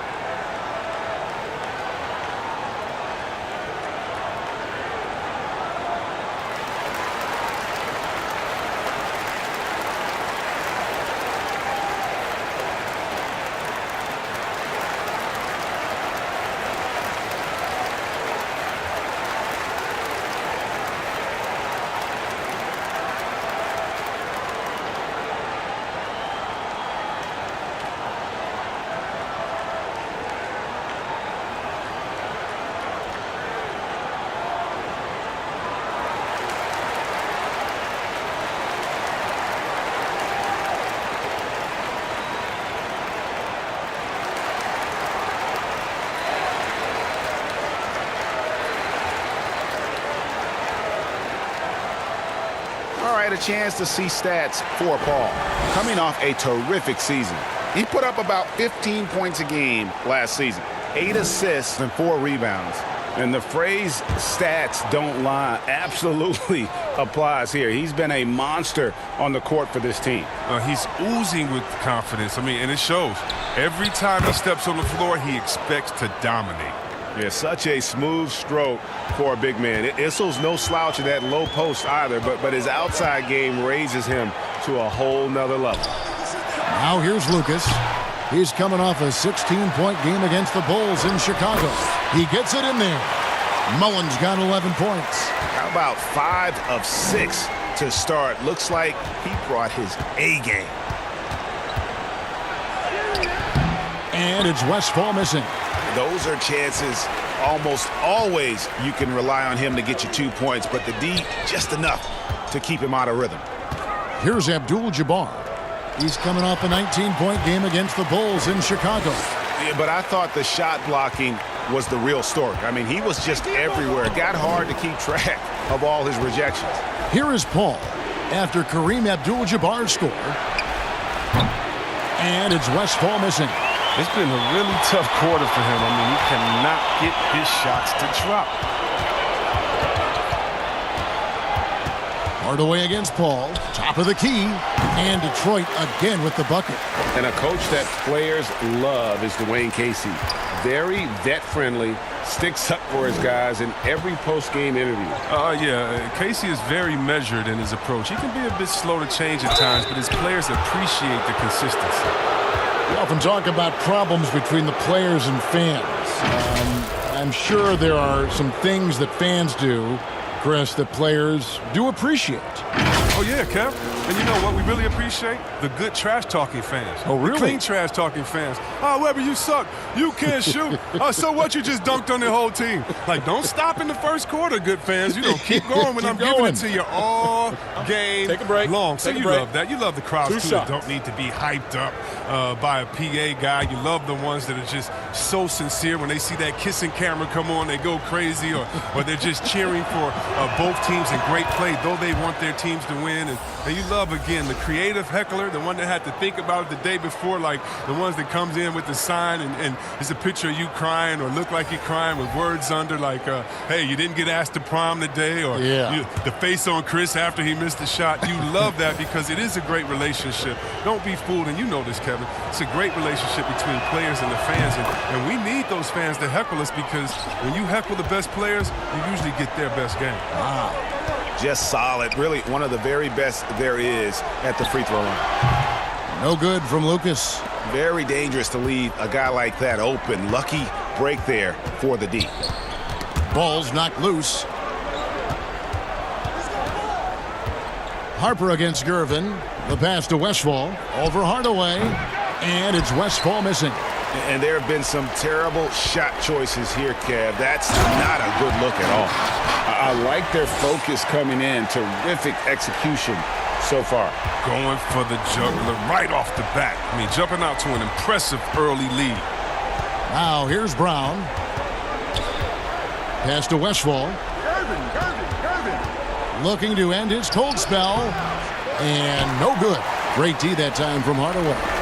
And already they've staked out a noticeable advantage in terms of aggression and controlling the backboard. Here's Westphal. Detroit with the rebound. He has shot them in the foot with his inability to make shots tonight. Took him no time at all on that one. Hardaway has got 9. And of the last 6 baskets, 5 have come on the interior. This is just smash-mouth physical basketball, guys. Now here's Brown. He's gotten some minutes, but nothing on the board yet. The defense has done a good job of forcing him into tough shots this quarter. Passes it to Hardaway. Off target from three-point range. Nets trailed by 19. Some tough offensive sets. They want to turn it around. Yeah, right now you just need a bucket to get some momentum. Here's Brown. Pass to Westphal. Clock at 6. Back to Brown. From deep three-point range. That one misses. Now the Pistons take it the other way. Here's Van Arsdale. He's coming off a 13-point game against Chicago. It's stolen by Gobert. Brown the pass to Westphal. Back to Brown. Shoots over Harper. Brown. Good. Well, for Detroit, their last game a loss to the Bulls in Chicago. And there's the pass to Van Arsdale. The shot.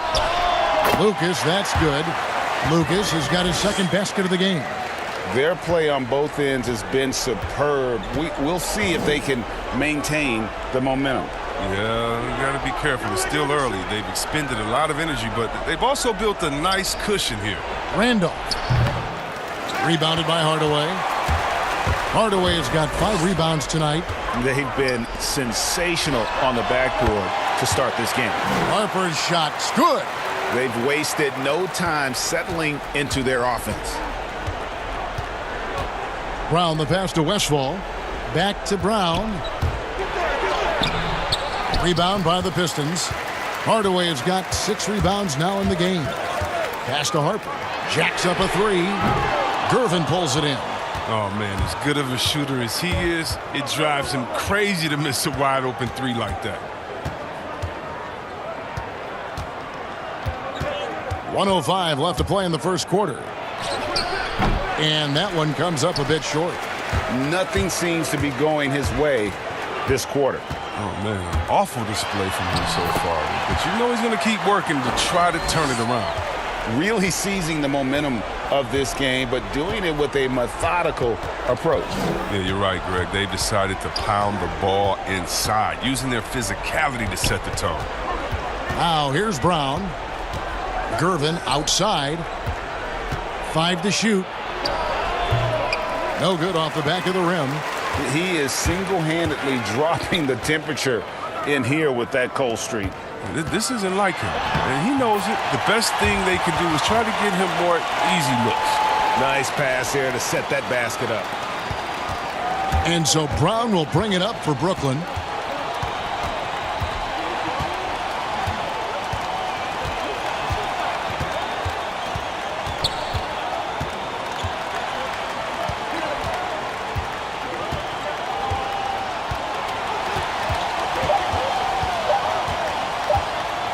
Up in time. And that one released in time, but no good. And so it's the Detroit Pistons holding a very comfortable 25-point lead as the quarter comes to a close. From the field, they have been outstanding, amazing shooting. That's what has them headed to a blowout. Right back after this break.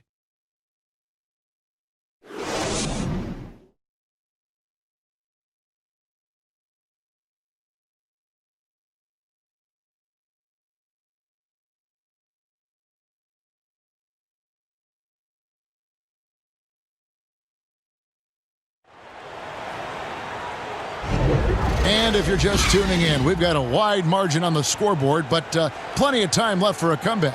And the Pistons have been rolling right along, haven't they? Aggressive at running guys to the backboard. You could tell it was part of their game plan coming in. Well, governing the split of second chance opportunities, Jay, I mean, that's what has them in the lead after one. Here's McCollum. And a chance here presented by Gatorade to see who's on the floor. All fueled up and ready to go for the start of the second quarter. And Detroit looking at who they've got. Antoine Jamison out there with Abdul-Jabbar. Then there's Harper. Then it's Smith. And it's Van Arsdale in at the 3, the small forward. They have been board dominant in this game. That's definitely been a factor in crafting this huge lead. And that one is good. Well-rounded effort, and they show no signs of letting up. Yeah, and it hasn't just been the offensive output. They're putting in the work at the defensive end as well. Now here's McCollum. And here is Gervin. Back to McCollum. Detroit with the rebound. At the conclusion of this game, they're off to Washington. They'll face the Wizards. That will be a getaway game for them, a one-game road trip. And keeping us updated from the sideline, let's swing it over to David Aldridge. Well, Kevin, Kenny Atkinson, who's a native of Long Island, now has his dream job, coaching the Brooklyn Nets. He doesn't need praise or recognition. Instead, he's fueled by the fear of failure. He says, I always feel like I'm one banana peel away from never being in the NBA again. And Kevin, he's got his team playing with that same determination. David, he sure does. Thank you very much.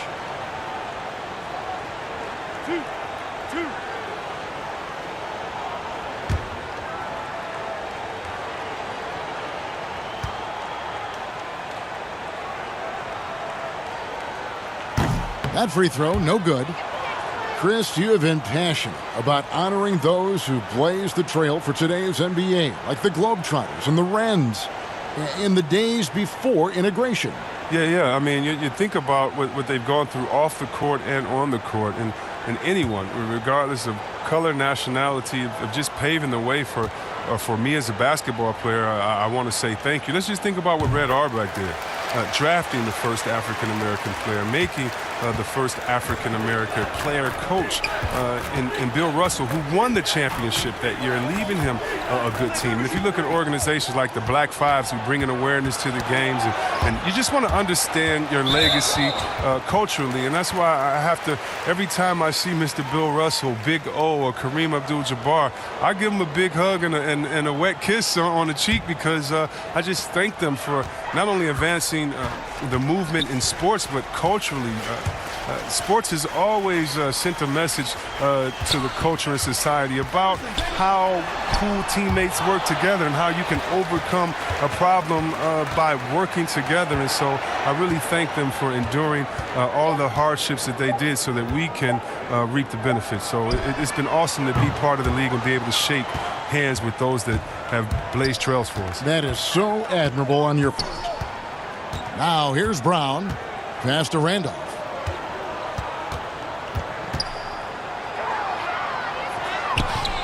That one, no good. Now the Pistons take it the other way. And physically, there's no doubt they've been the stronger team. A plus 10 rebound advantage tells you all you need to know.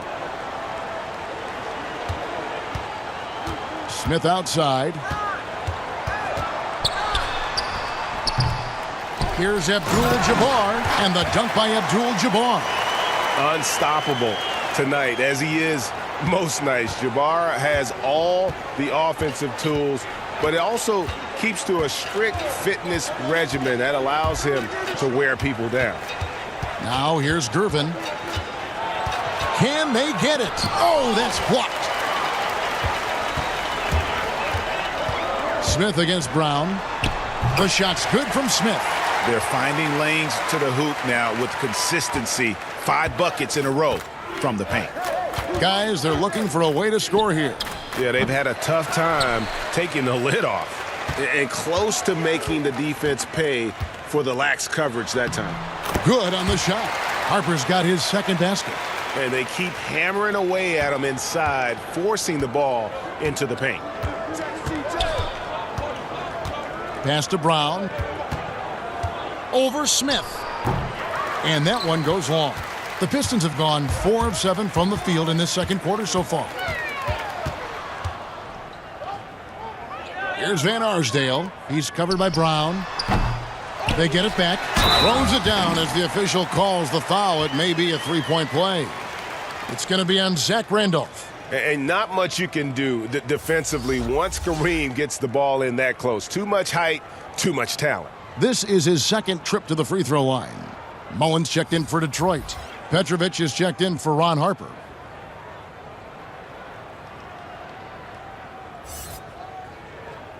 One shot.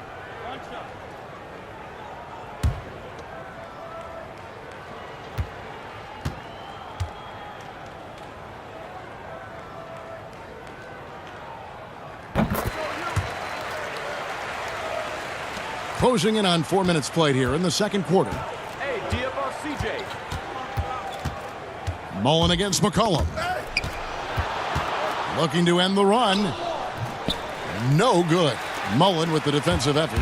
Well, they've been better than good on the glass today, and there is a glaring discrepancy between these two teams in that area.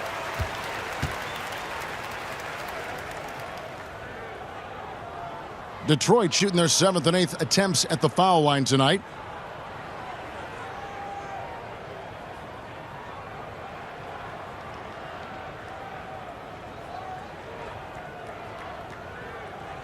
Two shots.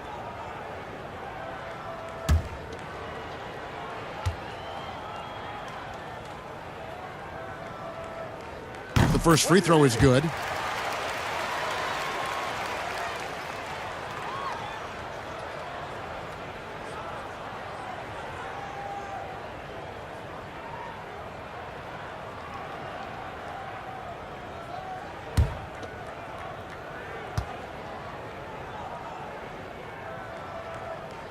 And Mullen drops them both. What do you think about some of the most powerful dunks, Chris? The tomahawk jam reigning supreme. Do you prefer the one-handed or the two-handed jam?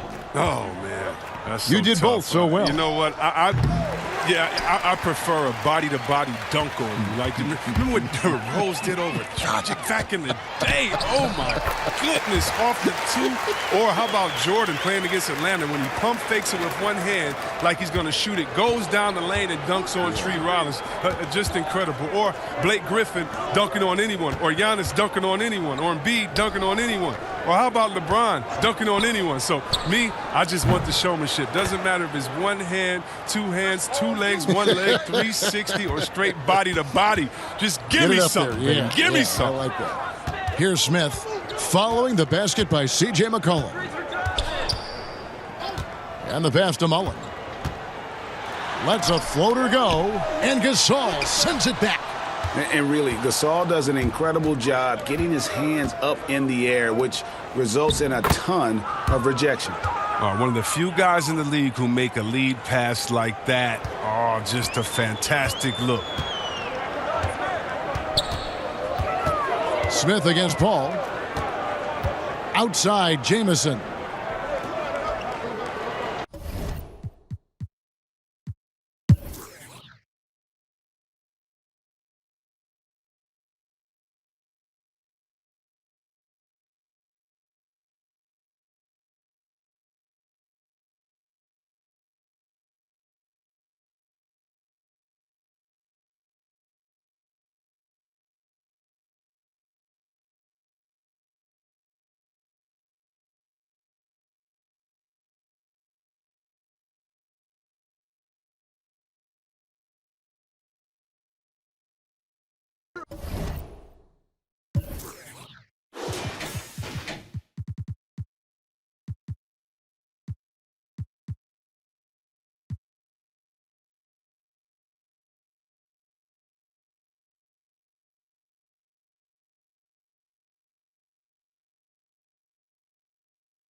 Easy jump ball. Get that ace. Come on. Plant that. Oh, shoot that. You don't got no threes? We see a free ball. Yeah, you better go to the basket. Nope. Block will help. Double team. Stay away. No, he shoot that. He ain't shoot that. He ain't Trae Young. He ain't Trae Young. Bucks passing it around. Block party. Block party. Get out there. Get on. See that time from Middleton. Back with one field. To the middle. Woo! Wow, the change is too close. Tie game, 90 seconds left to go. Here we go. Nice job finding these open guys. And a timeout. Jackson and Boo again, JaVale. Carry. In the midnight. Block party. Rebound. Let's go. Lock up. Man. Boy. Come down him. Come on. Let's go. 1 minute left, baby. Nope. No three. No, sir. Let him shoot that. Not with Middleton. Steal. Oh, come on, LeBron. Lock up, plant. Come on. Lock up. Come on, AD. This is time. Oh, steal. Rebound. Let's go. He's going. Come on. One more. Oh, that's AD. One more. Davis. Baby him. Oh, my God. No. Lopez with the ball. Get that. Block party. Foul. Block party. Take it low. You don't want to guard me. Come guard me. Don't be scared to guard me now. Come guard me.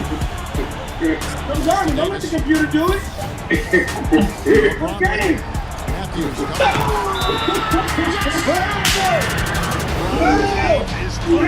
Not the first time he's done that.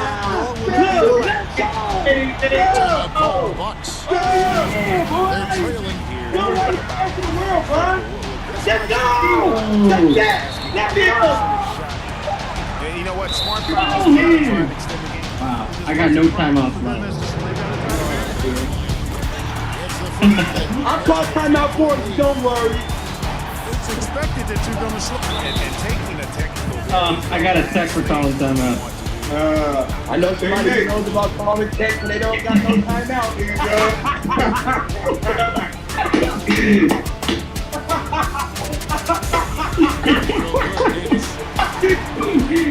Good game, man. Wow. Let's go, Will. All right, game 2 goes to Team Manny again. Nate Robinson taking home the W. Woot woot. Man, I love your talk through the game. Is that one of your strategies? Here are the Nuggets unloading from the team bus earlier on, anxious to get down to business with this road battle looming. And the game arrival, sponsored by Express. Dress like a pro.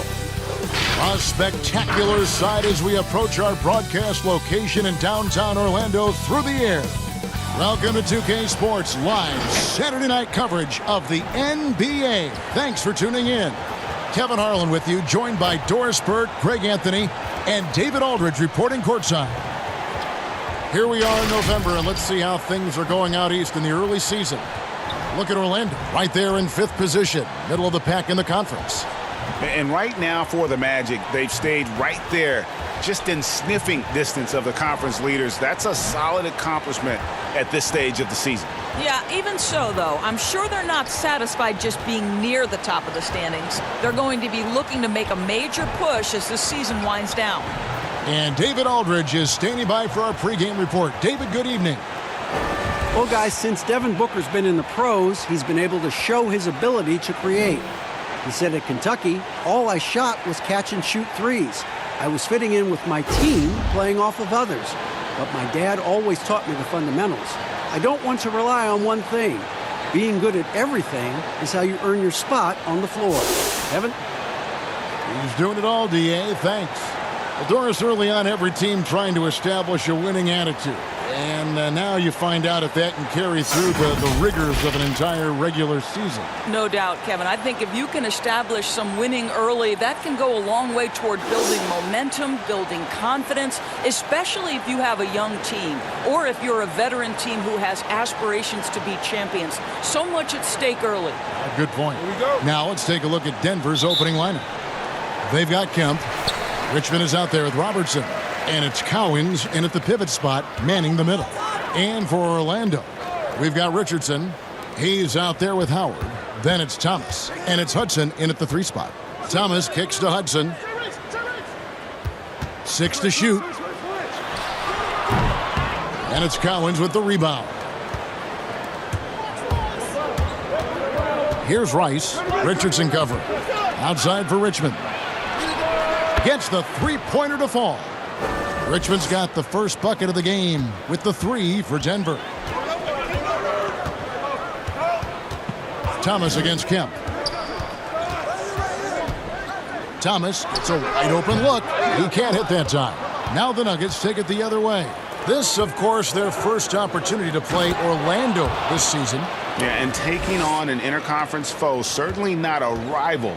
They're the better team, and they showed it, winning both matchups last season. Here's Thomas. After the made shot from Shawn Kemp, Thomas finds Richardson.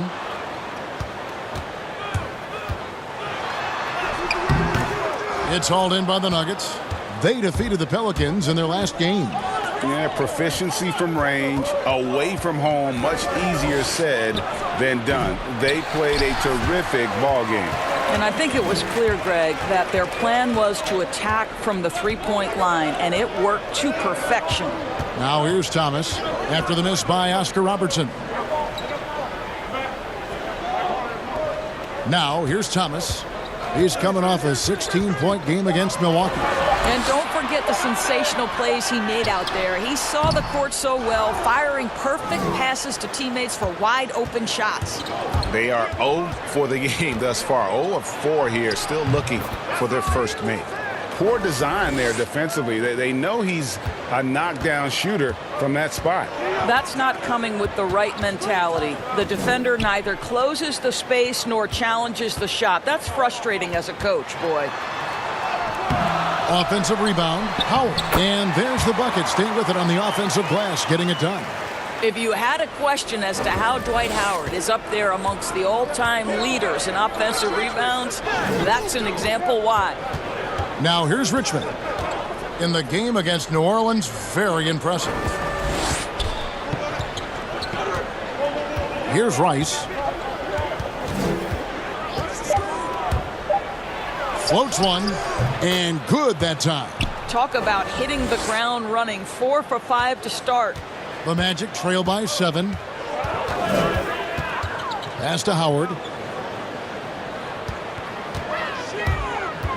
About 3 minutes gone here in the first quarter. Back to Thomas. Pass to Hudson.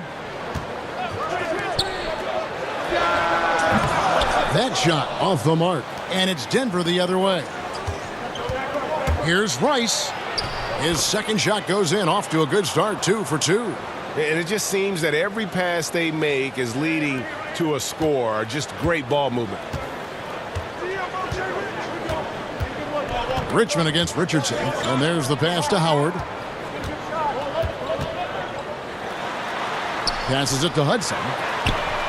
And that comes off the assist by Dwight Howard. And he gets one to fall, and now 1 out of his first 4. Richmond outside. He kicks it to Robertson. Back to Richmond. Pass to Robertson. And it's blocked. You know, some might say Hayes plays the game angry. And there was definitely something angry about his defense there. What an emphatic rejection.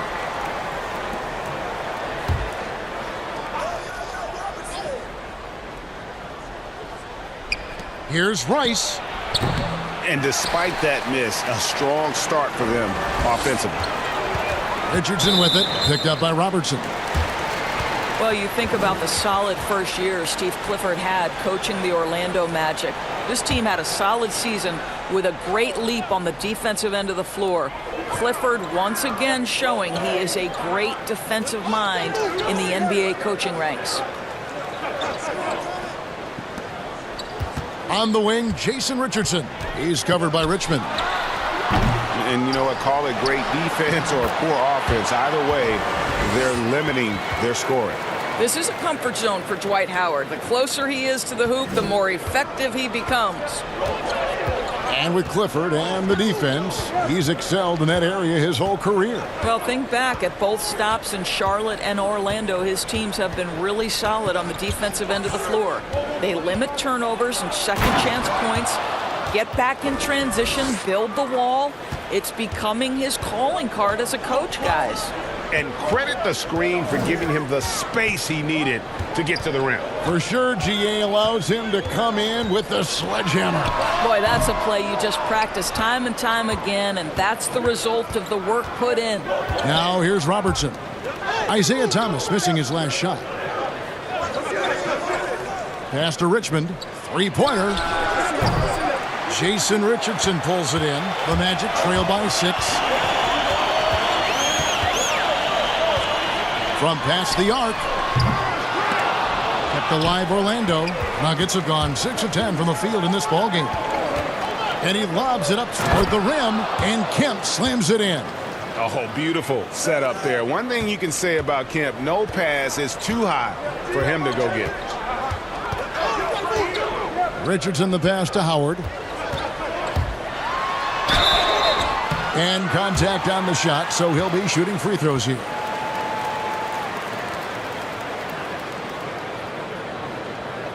The Magic shooting their first free throws of this game.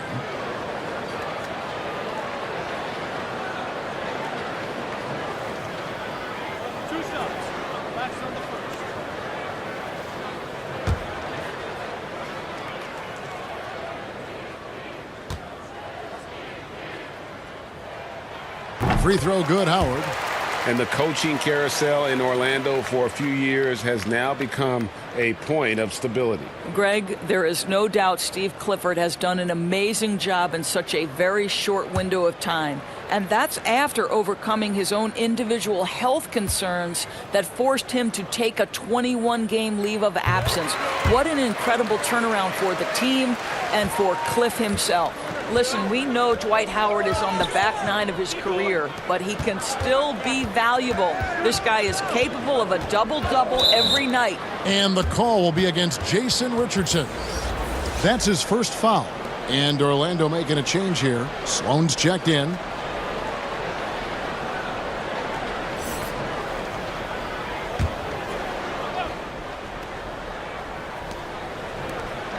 Some nice ball movement by the Nuggets. Here's Rice. 6 on the shot clock. The Nuggets need to get a shot off here. From deep, Robertson. It's hauled in by the Magic. This game coming after a loss against the Bucks. Yeah, I mean, hard time shooting the rock in that one. But they also didn't give themselves the best looks. I think, Greg, even when you get quality looks, there was an inability to stay consistent. It is hard to win on a cold shooting night in today's NBA. The scoring is just too good. The Magic have gone 2 for 2 in the game at the line.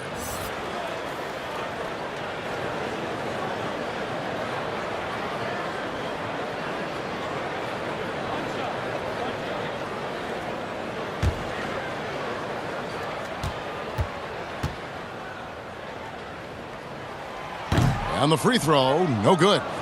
Doris, you've said this often. It is incredibly difficult to compare guys of different positions in different eras, isn't it? It really is. There's so many discussions about who's the GOAT, who's the greatest of all potential time. And there are certain names that are always going to pop to the top of the list, LeBron James. But it's very difficult to me, say, to compare a Kareem Abdul-Jabbar, one of the greatest to ever man the center position, had the impossible to check sky hook. But how do you compare him with LeBron James, who, though he is, and I don't know what position he is, he may be the greatest passer in the history of the league. Like, let's enjoy individual greatness without comparison. Now, here's Lowry. He had a 12-point outing in their last game against the Pelicans in New Orleans. He was also an excellent setup man as well. This guy was cutting the defense to shreds with incredible passing. Knocks down the 3 ball. And now it's a 9-point Denver lead. Oh, this is the kind of start they were hoping for. Here's Thomas. Once again off the mark, Orlando. Just doing the job on the backboard. Lowry passes to Richmond. Shoots from 14. The shot is good. And so is his shooting tonight. 3 for 4. They've been excellent so far, coming in with a well-balanced attack. No doubt, Greg. On the offensive end, it feels like they're getting the shots they want, and defensively, they are connected and on a string. Now Lowry. Now the pass to Richmond. Passes to Cowens. Now Willis. Good for the basket. Starting off 1-for-1 with that shot. And the defense looks soft early on. They've got to sum it up. A little more sense of urgency. Now here's Howard. He's guarded closely over Cowens. The offensive rebound. Pass to Sloan. Thomas kicks to Sloan. Here's Hudson to halt the run. And that's collected by Willis. This has not been a good period for this guy. Out of sync, not letting the game come to him. He's got to settle down and make shots. Yeah, we're seeing some fireworks from them already. Well, what I love is the game plan has been solid from the opening tip, and guys are making their shots. That's critical. And now the first timeout called here for the Magic. They're trying to stem the tide here. Yeah, this is why you hate to lose momentum. It can be hard to get it back.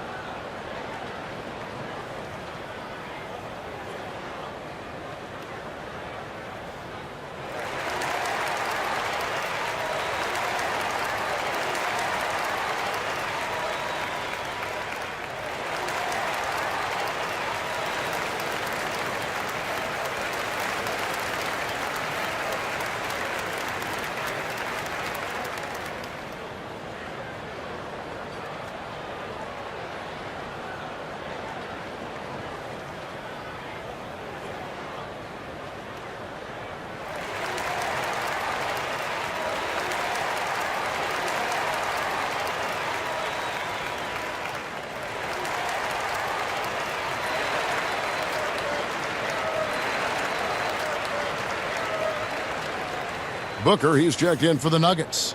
And a chance to check out the stats for Booker. He's coming off an excellent season, putting up about 26 points per, 6 assists and 4 rebounds. And with his great passing, he's been a catalyst for their offense, often seeing plays even before they materialize. There's no doubt about that. Great anticipation, excellent peripheral vision. His talents are really shining through. Here's Floyd. Here's Tomjanovich trying to end the drought. Tips it. Great positioning on the putback. Well, hard blue-collar work ethic on display. This guy just beating everyone to the ball. Lowry passes to Willis. Booker outside.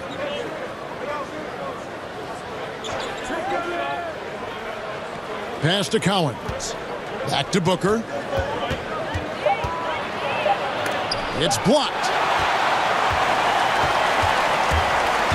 Here's Sloan. Still getting warmed up offensively. No scoring yet from him. Howard, that's good. This guy is putting his fingerprints all over the game in this quarter. He has flat out dominated the offensive end. Outside Lowry. To the paint. And Willis gets it to go. Willis has got his second bucket tonight. How many times have we seen a possession like that from them today? Ending with a basket, coming off a pretty pass. Here's Floyd. Now recovering. Floyd passes to Sloan. Shooting foul as the whistle blows. He'll shoot 2 free throws. It goes on Devin Booker. How about that team-first mentality that Sloan brings to the game that does a little bit of everything on offense and plays with a ton of passion defensively. The Magic shooting their 4th and 5th shots at the foul line in the game.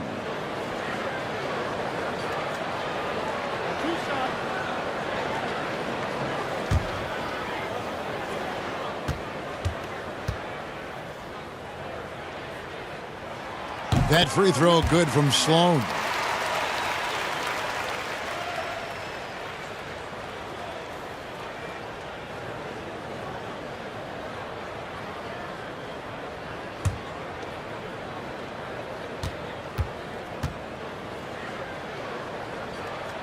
Sloan hits them both. You can tell when he steps to the line the kind of confidence he has in himself. It's written all over his body language. Now here's Booker. He's guarded closer. From 13, and again it's Denver. Well, just such a crafty offensive talent. Devin Booker working the mid-range. What doesn't he do? Doris, what has impressed me about Booker is that he's put up great numbers despite not having a lot of franchise stability at the start of his career. No doubt, Kevin. For Devin Booker, his first 4 seasons, he had 4 different head coaches. That doesn't even start to touch the roster turnover he's dealt with. Through everything he's faced, he has produced on the offensive end. You love this guy's upside. The Magic shooting their 6th and 7th free throws in the game.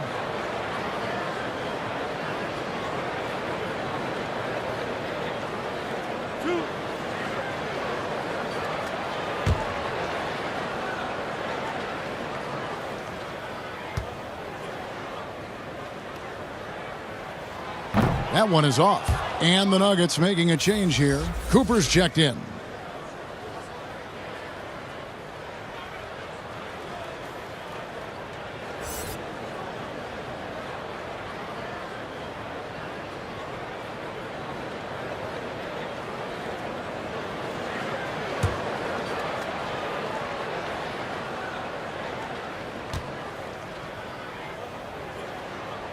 Good on the second free throw. Here's Lowry. 52 seconds left in the first.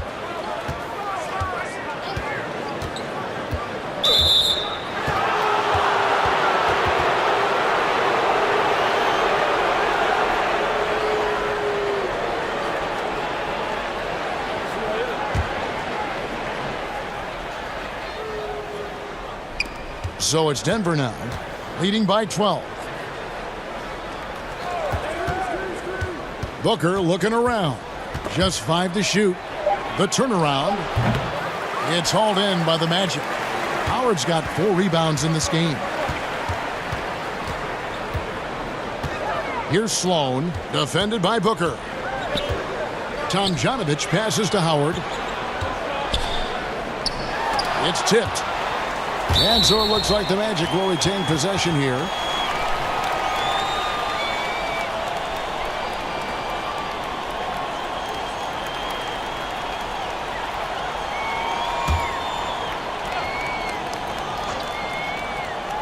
Shot clock at 6.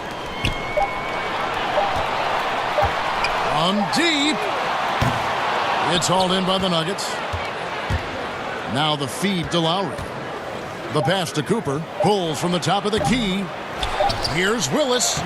And the last second attempt does not go in for him. Well, Dwight Howard staying engaged on the defensive end. Boy, does he make an impact. And so it's Denver, up by a dozen here at the end of the quarter. They have made it very tough to get a shot off against them. Their defense has been stifling. Back to the action after this word.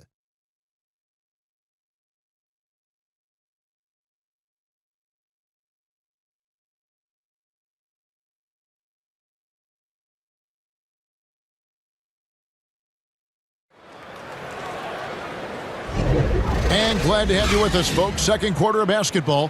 This game has not exactly been neck and neck, but plenty of time left in this one. And a very convincing performance from the Nuggets so far. The offense firing on all cylinders. They dominated that first period.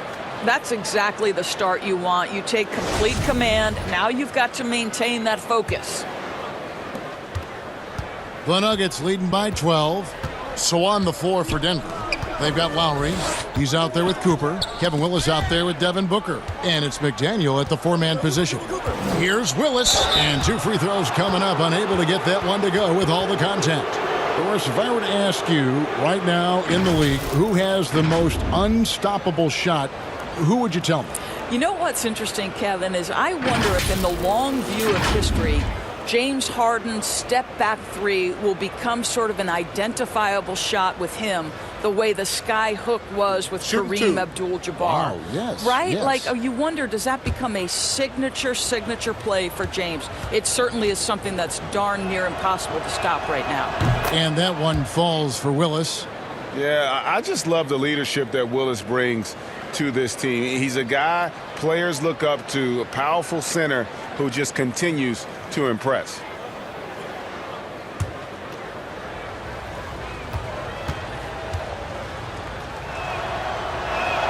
And Willis drops them both. This is what makes him a challenge to stop. He will beat you from the floor, and he can also beat you from the line. The Magic trail by 14. Floyd passes to Sloan. Here's Howard. Got a piece of it. And Willis pulls it down. Great rim protection to prevent him from converting. Beautiful. And it's out of bounds to the Nuggets as Denver retains possession. Here are the top distributors from last season. These guys always seem to find the open man. Kyle Lowry is second. Very few guys pass the ball better than he did. I mean, he didn't just have eyes in the back of his head. It's almost as if he had them on both sides, too. And the Magic making a change here. Richardson's checked in. Now here is Lowry. Here's McDaniel. Passes it to Cooper. Fires for three. That shot no good. And Orlando the other way now. Sloan passes to Richardson. Here's Floyd. Defended by Booker. Count it. And the Nugget lead has been cut to just 11 on the basket from Floyd. This guy a tough cover for any defender. Creative and assertive scoring the ball. Now here is Lowry. And here's Booker from the arc. The shot's good on the assist by Lowry. Lowry's got his fourth assist with that last one here tonight. And so it's Sloan with it. He'll bring it up for the Orlando Magic. We're closing in on 2 minutes played here in the second quarter. Here's Tomjanovich, defended by Booker. And that one's good, Tomjanovich. The Nuggets leading by 12. Lowry looking around. Booker outside. This one for three. Rebound by the Magic. Here's Floyd. And here's Richardson, and a missed layup. And the activity he shows around the rim is why he is such a respected defender. And what you love about his work defensively, the ability to challenge and change shots without fouling. And Orlando has possession. The Nuggets getting the bucket. Tomjanovich passes to Floyd. Kicks it to Sloan. Takes the elbow jumper and drains it. Have to love the ball distribution. Keep everyone involved. Denver's gone 1 of 4 from three-point range in the second. Not a whole lot dropping out there for them. Good ball movement here by the Nuggets. Pass to McDaniel. Knocks it loose. Here's Willis. And he uses the glass on the layup. Timeout. Willis has got 6 here in this quarter. When you allow good scorers to get uncontested shots at the rim, no wonder you're losing. Greg, to me, this has simply stated been a complete lack of defensive attention and focus all night long. Time called here. The Magic decide to talk it over. Doris, all right, this is going to come out of the blue here, but if you had to choose between raising the height of the basket or widening the floor or even widening the lane, which would it be? I have very strong feelings on this, Kevin, and for me it would be widening the floor. And the reason I say that is it feels to me in the last couple of years there are more sideline violations where teams are turning it over because they're trying to get to that corner three, one of the most advantageous, best shots in today's game. But because that three-point line is so close to the sideline out of bounds, we're seeing too many violations. So if I had to choose between one or the other, I would absolutely widen the floor.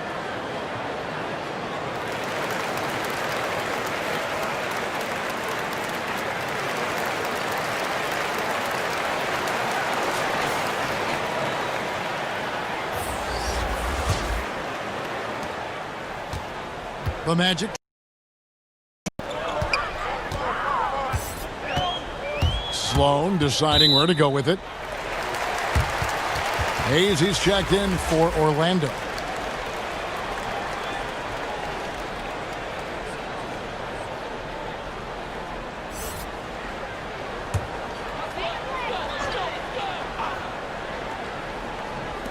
Denver on D. Here's Tomjanovich. Pass to Floyd. Down to 5 on the shot clock. Richardson, good. And the defense, you can't forget about Richardson from D. His three-pointer is extremely dangerous. Inside, here's Willis. And he gets the whistle. 2 free throws coming up. And I like the fact that the defense is looking to protect the rim at all costs. This is his second trip to the line in this one.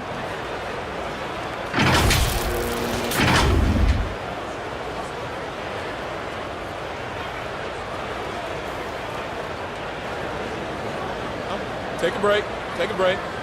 2 shots.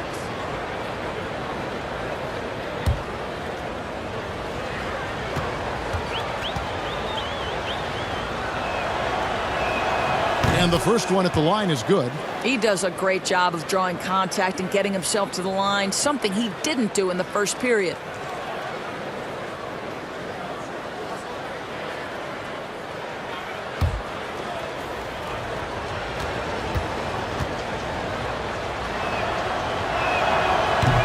And he can't hit the second. As we've gotten closer to halftime, their style has become more and more physical. Here's Tomjanovich. He's covered by Willis. And here's Richardson outside. And again, it's the Magic from deep. Yeah, that's too good a look to give him from behind the arc. Denver leading by 9. There's the pass to Cooper.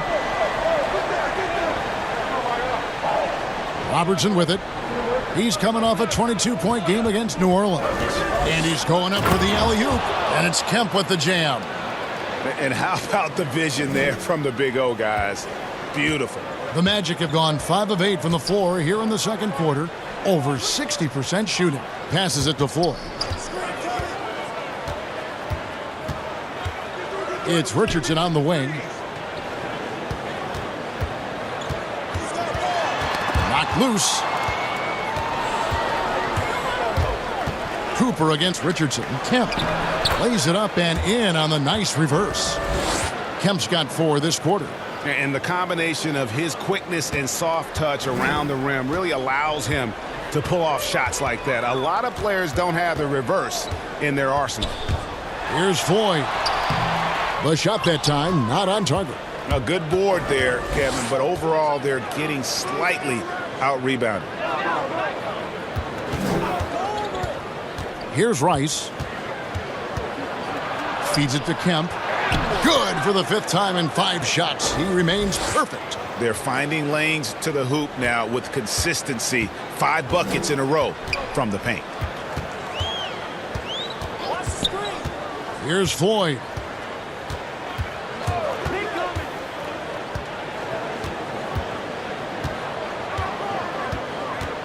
Clock at 6 for 3. Up and in, off to an efficient start. 2 for 3 from the field.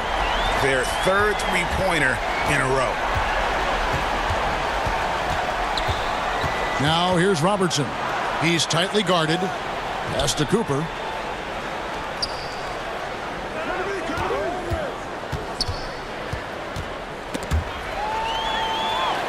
And here we go. Richardson heading to the hoop. And with that, the Denver lead is cut down now to just 10 on the basket from Floyd. And he has really come to life here after a slow start in that first quarter. Now Willis, 11 points in the game. Over Coleman. And it's Tomjanovich with the rebound. Magic have gone 7 of 11 from the field in the second quarter. He feeds it to Richardson. And so it looks like the Magic will retain possession here. And he made the right read on that play, but just couldn't secure the steal. Yeah, the anticipation was there. The hustle was there. Very close to picking that one.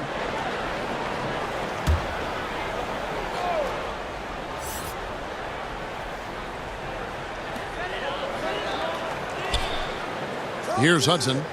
He's got 5. Had a chance there to cut it to single digits, but it's off target. Here's Richmond. And Richmond with the stuff. The D just kind of stepping aside and letting him get to the rim. There's a reason, GA. The lead is what it is right now. I tell you can't get stops if you're unwilling to put in the work. Here's Thomas. The Nuggets getting the bucket. Out to the wing. Here's Hudson. And it falls over the rim and in. Hudson's got his 3rd basket of the night. The Nuggets leading by 10. Pass to Collins. Back to Richmond. Whistle blows. Bucket is good. And he'll have a chance at the line to make it a 3-point play.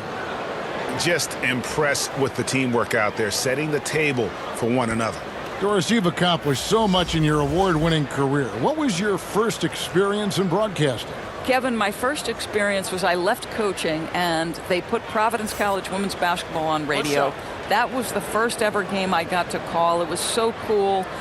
Tell me yours. What was the very first? Did you study this? How did you get into broadcasting? I did. Our high school had a radio station, and the first basketball broadcast was underneath the bleachers, looking through popcorn boxes and legs of the people that were standing in the bleachers so that I could see the court from the basement.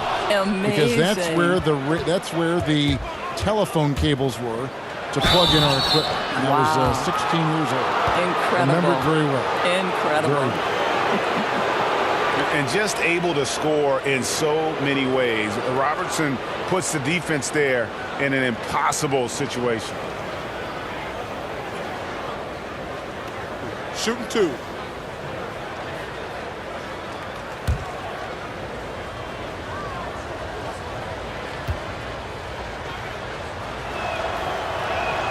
And he makes the first.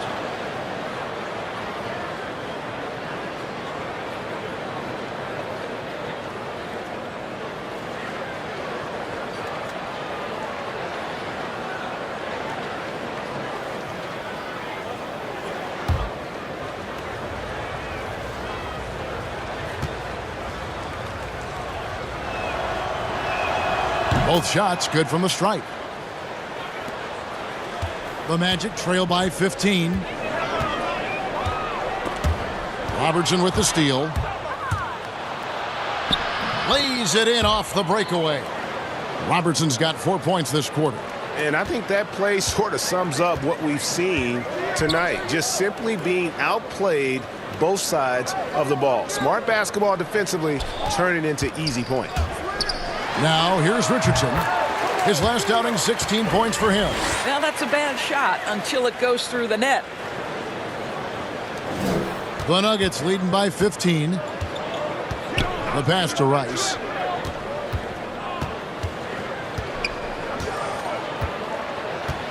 Passes it to Richmond. Fires the 3. Unable to get that one.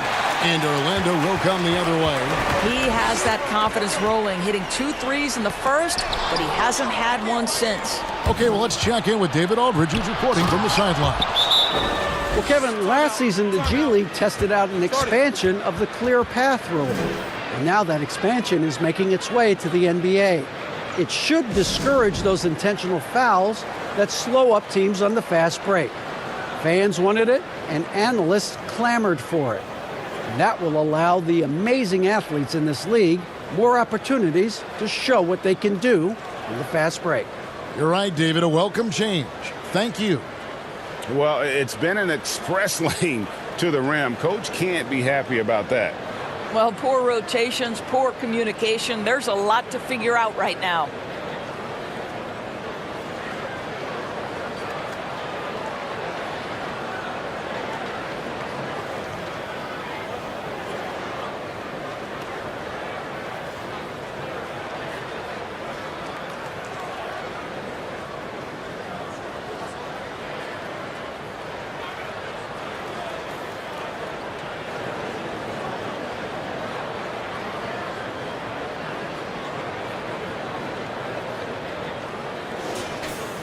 Let's take this chance to see which of last season's teams had the most second chance points in the league. The Nuggets, number 1. Yeah, that was a huge factor for them a season ago. Their ability to attack the offensive glass and then convert those into second chance buckets. I mean, no one did it better. Robertson against Thomas. Here's Hudson. 7 points in the game. That's tipped. Kemp with the steal. And Thomas over to help. It's Richmond on the wing. Richardson covering. Rice, no good. Well, we didn't see the same kind of control we're used to seeing from him. This guy is usually a tremendous finisher. And it's out of bounds to the Magic as Orlando will retain possession.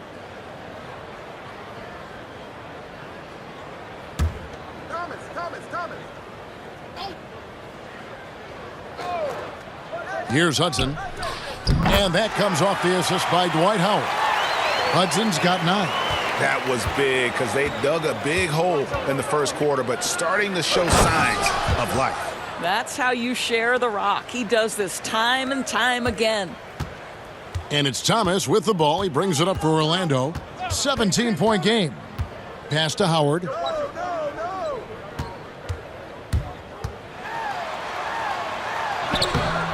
And it's Cowens with the rebound. Cowens has got 6 rebounds in the game. To the middle, here's Kemp, and it's blocked, and he keeps control of the ball. Lobbed up there for Howard, trying to go for an alley-oop, but excellent defense and anticipation there to stop it. Richmond. And the call on the shot that sends him to the line. It's on Jason Richardson. Just a physical bull is Richmond. Also, he has the explosiveness to go with the physicality. That's a good recipe for drawing fouls. Shooting 2.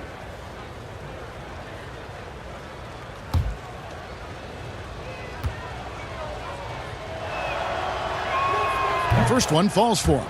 The Magic making a switch here. Sloan's checked in.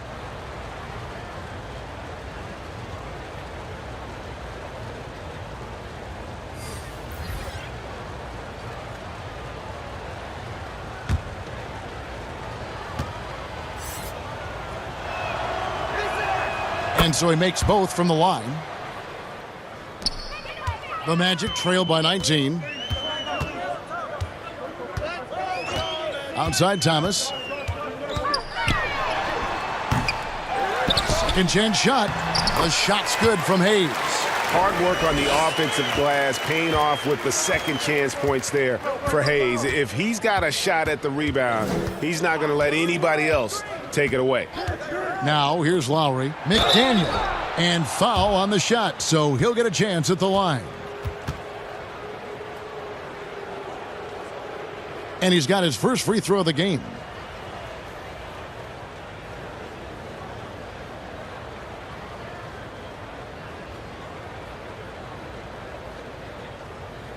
Shooting 2.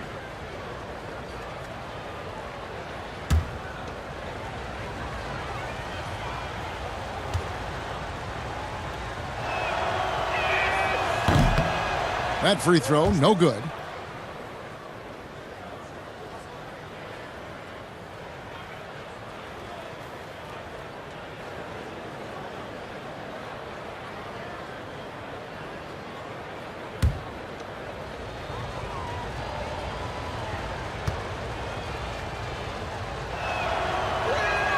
And he sinks the second. Here's Thomas. Nothing yet on the scoreboard for him. Pass to Sloan. Now here's Howard. Covered by Robertson. Tries it from 19. Bank shot. No good. And offensively, they've gotten stuck on the perimeter, falling in love with the jumper. Lowry. The shot. No good. Good D by Thomas. Hudson dishes to Hayes. Tries it from 19. Magic working now with the new shot clock, and it's blocked. This guy just can't find his rhythm, and you look up at the scoreboard, they absolutely need his productivity. McDaniel, the pass to Cowens, and the dunk to finish it off. A beauty. Well, what he lacks in size for a typical center, he makes up for with all that athleticism. Boy, can he elevate. Lowry against Thomas. Out left to the wing. Here's Hudson. Solid as a rock from 20 feet away. Hudson's got 6 points in the quarter. About 7 seconds separating the shot and game clocks. The pass to Cowens. Here's McDaniel. Outside for Richmond. And the 3-ball is good. Richmond's got 22. That's his first triple of the second period, third of the game. Now, here's Thomas. He's been patient so far, nothing on the scoreboard yet. We're finding the weakness in the defense. That's the court savvy of Thomas at work. Here's Richmond. And it's in. Oh, wow, he nails the buzzer beater. And give him credit. Good awareness of the time remaining. And to me, the way you end quarters impacts how you end the game. It can go a long way between a W or an L. And so it's Denver, sitting on a 21-point lead to end the quarter. The scoring has been tremendous, and they are shooting lights out with very high accuracy. And now we'll send it over to David Aldridge, who is standing by courtside. David. Thanks, guys. Here with Coach Mike Malone. How has ball movement opened up things for you offensively? Every game we have where we get into a one-on-one game, over-dribbling, not passing, we become very easy to guard. The good thing about tonight is the ball is moving. We're trying to make plays for each other. When we move the ball, we get high percentage shots, which is all we can ask for. Thanks very much for your time, Coach. Back to you, Kevin. Thanks so much, David, and we'll step away briefly, but get you right back out here for the start of the third quarter after this break. The 2K Sports Halftime Show. Hey, welcome back to 2K Sports. Ernie Johnson alongside Shaquille O'Neal and the Jet, Kenny Smith. Let's get to it. After 2 quarters, it's Denver out in front. They are completely in control of the game, leading by a massive amount. Kenny, what's your take? Well, they knocked the wind out of the defense in transition, converting fast break baskets in volume. It's a runaway lead right now. In fact, this looks like a track meet. And Shaq, let's get your input on the Magic. Way too soft in the paint defensively. They were all late on their rotations. Obviously, that's a recipe for getting cooked. And you know, I like eating that barbecue chicken. They got to do better, Ernie. And that's a wrap. With the third quarter approaching, we now send you back to Kevin and the crew.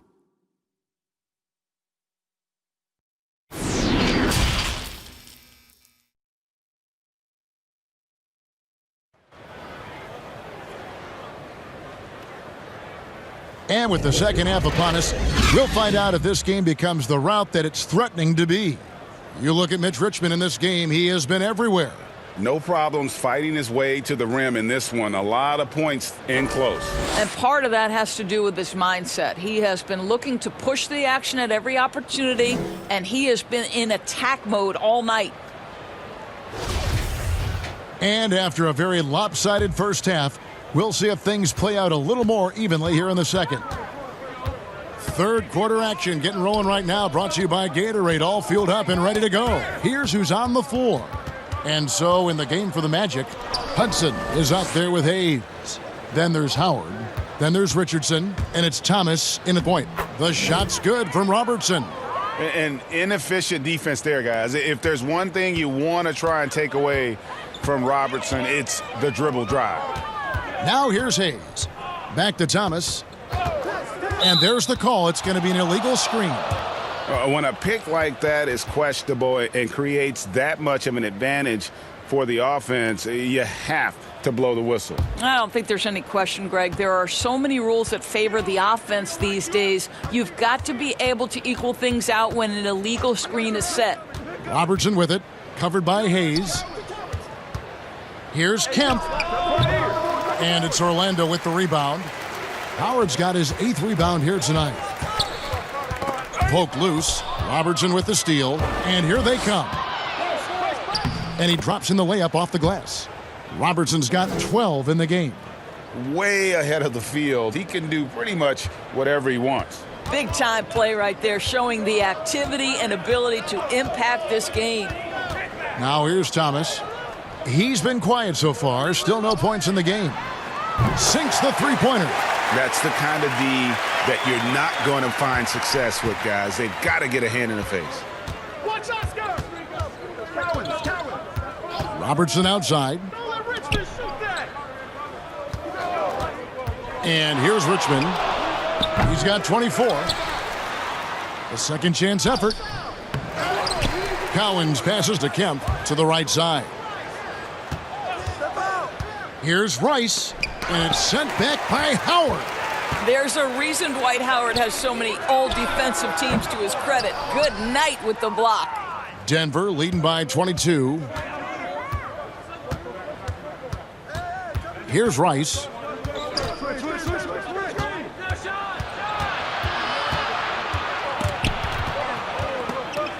Hayes with the steal. Richardson, that's a two-pointer.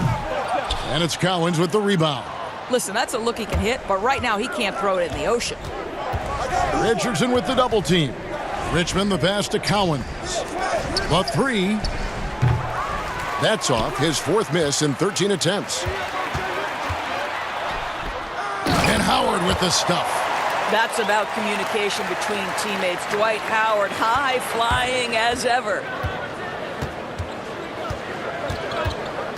Robertson against Richardson. Floats one up, and it's sent back by Howard.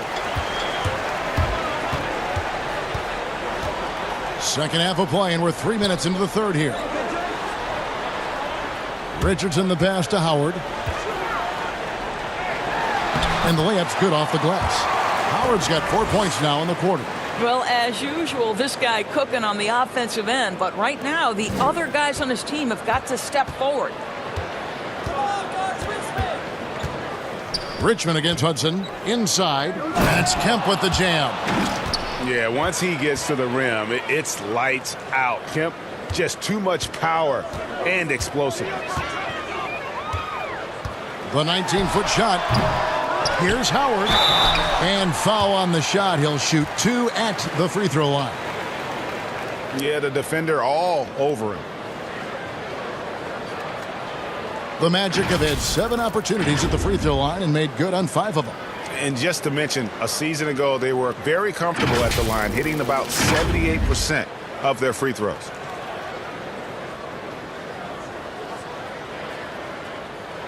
Shooting 2.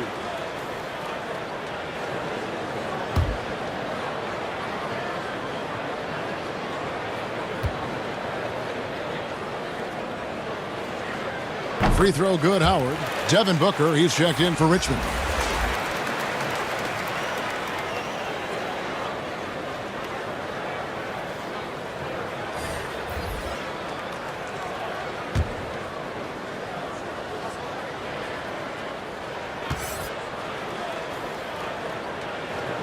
That one falls, so he hits both of them. Denver leading by 18. Passes to Kemp. He kicks it to Rice. Booker outside. And the call will be against Jason Richardson. That's his 3rd foul of the game. Well, that's the bread, the butter, the main course, Booker's move, and the catch and shoot money. The Nuggets have shot 9 of 11 at the free throw line.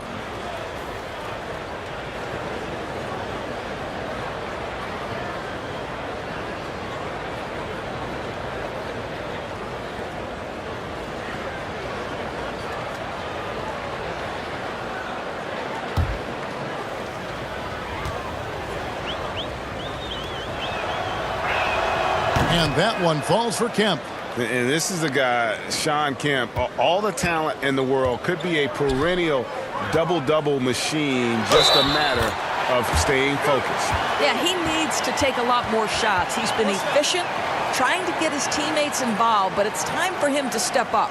For Orlando, they have gone 7 of 9 from the free throw line tonight.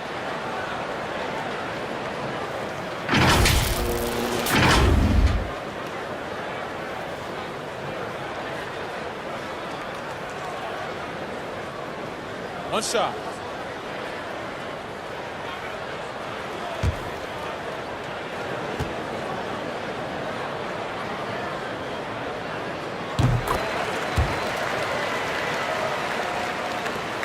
The Nuggets leading by 19.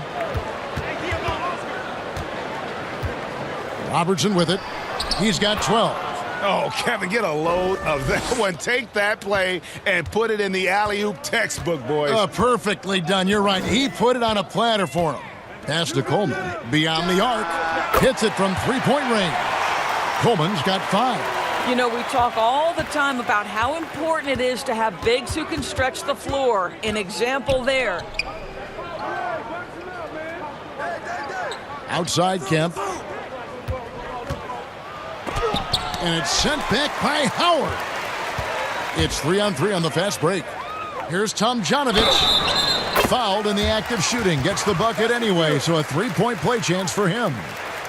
Quick job of getting up the floor and creating early offense. You don't give the defense any chance to set up. Sometimes you just love an easy look.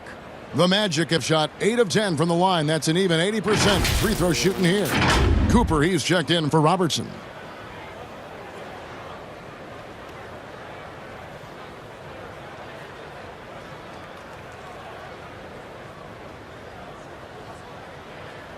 One shot.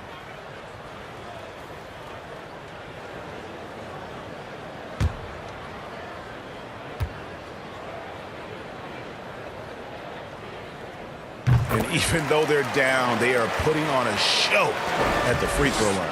The Nuggets leading by 15. Pass to Collins.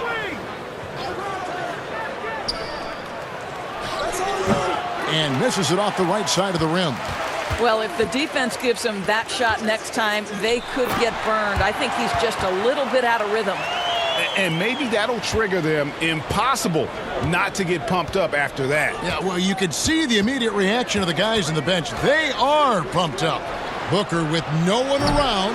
And again, Denver no good. Orlando's gone 2 of 3 when they ventured outside the arc in the third quarter.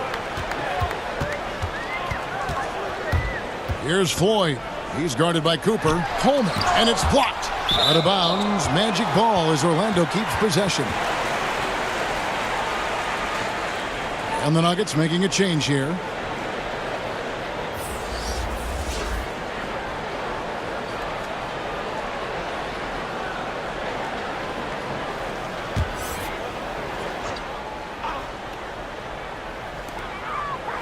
Howard, the pass to Tomjanovich.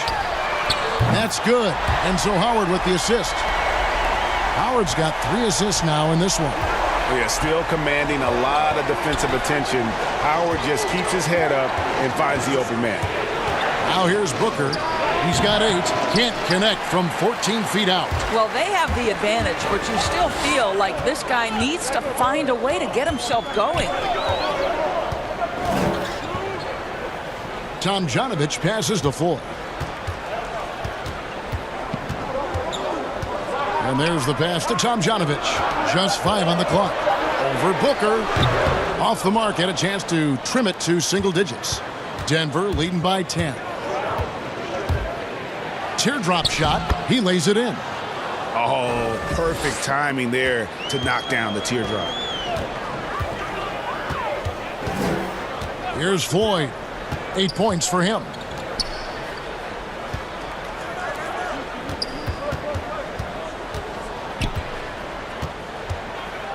Pass to Howard. And he banks in the layup. Howard's got 10 points in just the second half. They're consistently finding ways to get the ball inside and taking full advantage. Cooper kicks to Willis. Here's McDaniel. Pass to Booker. But Trey sinks the triple. Booker's got 11 points. Well, this is Devin Booker's specialty, consistent at finding all kinds of ways to score from beyond that arc. Well, there are very few scorers in the NBA who are as explosive as Devin Booker. Boy, when this guy finds his rhythm, he can take over a game from just about any part of the floor, and there's nothing the defense can do about it. Now here is Howard. He's got 19, and it's Richardson slamming it down. And didn't do anything fancy there, but didn't need to. Right now is getting the points on the board, and I don't mean style points. Here's Cooper. Booker, right side, shoots. And it's Orlando with the rebound. Coleman's got his 5th rebound in this one. Doris, I still think back to that game where Booker put up 70 points. I mean, wow, unbelievable. Yeah, when Devin Booker starts to cook, he can get as hot as any player in the league.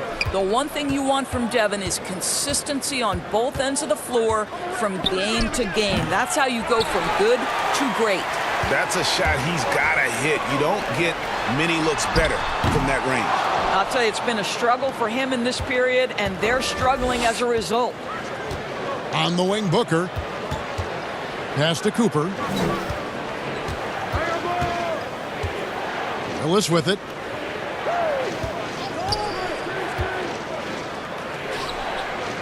The pass to Kemp. And here's Booker from the arc. Score of the basket, his 5th of the game. He's missed 6 shots against those 5 makes. Well, the definition of the, quote, sharpshooter. Booker showing great balance and accuracy for a young guy. Lobbed up there for Howard. And it's out of bounds to the Magic as Orlando will retain possession. The Magic making a switch here. Sloan's checked in. And Denver with a change here, too.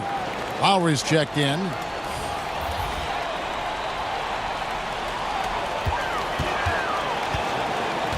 Here's Tomjanovich.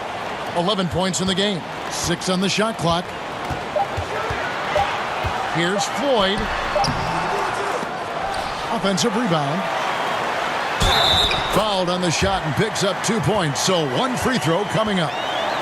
And there's a pattern starting to take shape here. They're working it inside and getting good shots from close range. And this is his first trip to the line tonight. Richmond, who's checked in for Denver. One shot.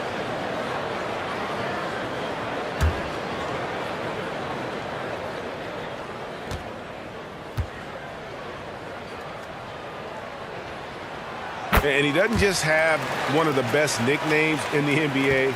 He's got some of the best skills as well. Sleepy Floyd is capable of putting on a show if he catches fire on the floor. Now here is Lowry.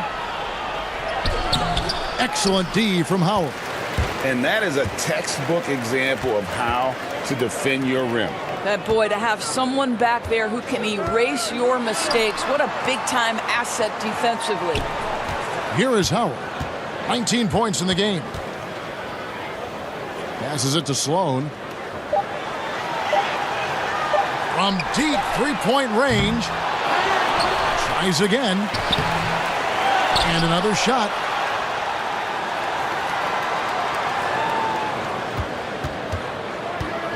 Pass to Howard. They double team Howard. Here's Floyd. Another miss by Orlando. Got his hand out enough on that one to bother the three-point attempt. Great hustle on that one. You know, we talk about this time and time again, trying to stay connected to shooters along the perimeter. Nicely done.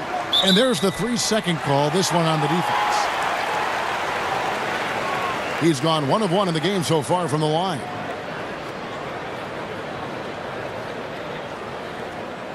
One shot.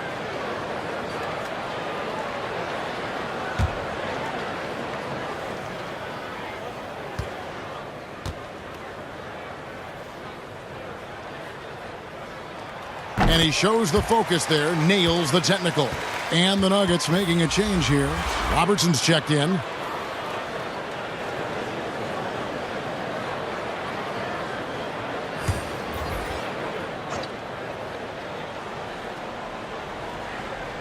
.139 left in the third. And so it looks like the Magic will retain possession here.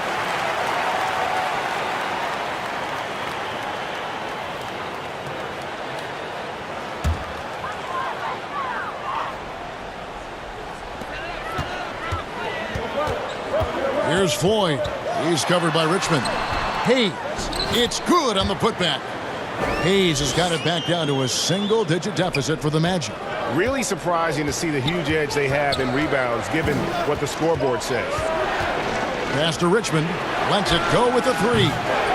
And no good that time. So Orlando will take it the other way. We've got 1:08 left to play here in the third. Here's Hudson. Another shot. Knocked away. The pass to Tomjanovich. And finally they hit one. Tomjanovich has got 11 here in this quarter alone. And he's clearly led the way offensively. The question is, can they ride him and get back into it? To the paint.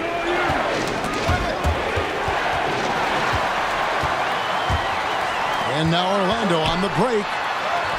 Count it. And the Nugget lead has been cut down to 4 on the bucket from Hudson. And so far going for more of an inside presence here in the second half, getting away from the three-point shot. Passes it to Richmond. To end the drought.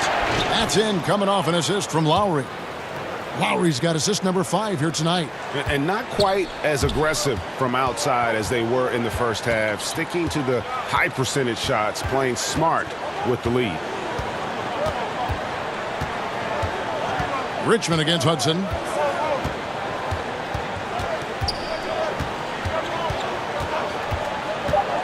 Puts it up. And too long on the shot. The third quarter comes to a close. Denver on top. They lead by 6. 2K Sports back in a moment from the Amway Center.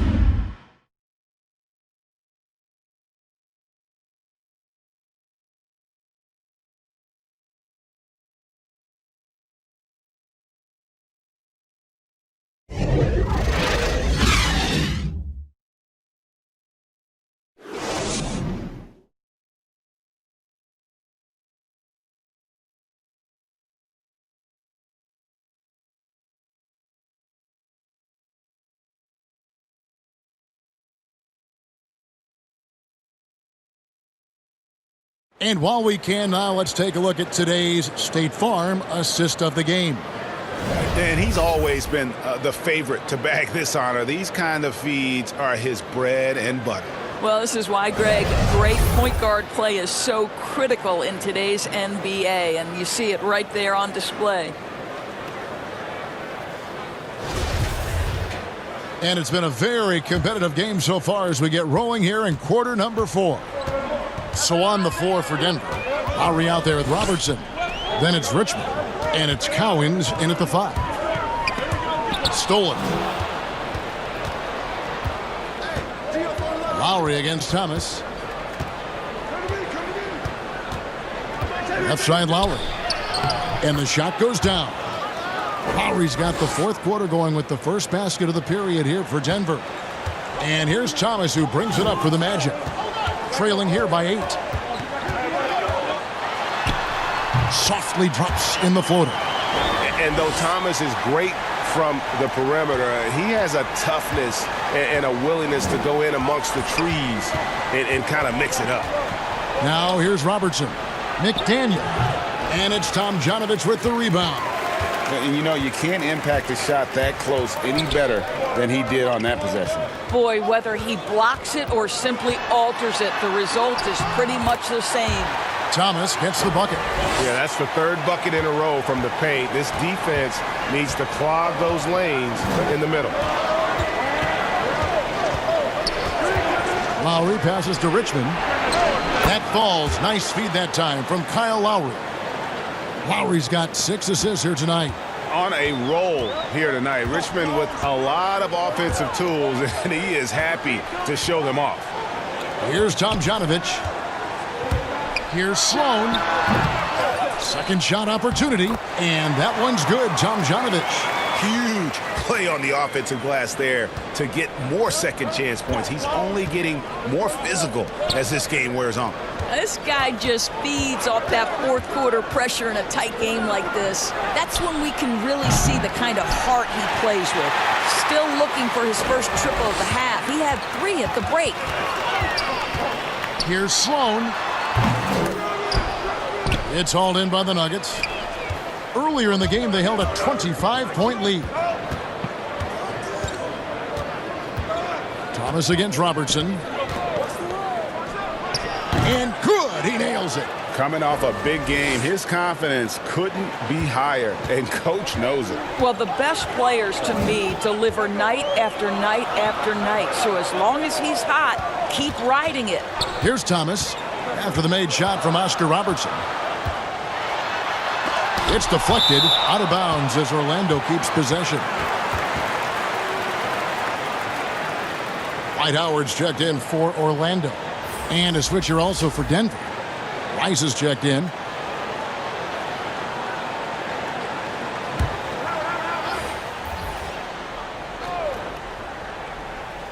A little over 2.5 minutes have passed here in the fourth quarter.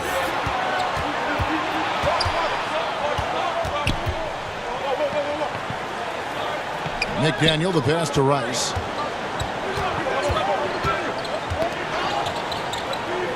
Pass to Lowry. 6 to shoot.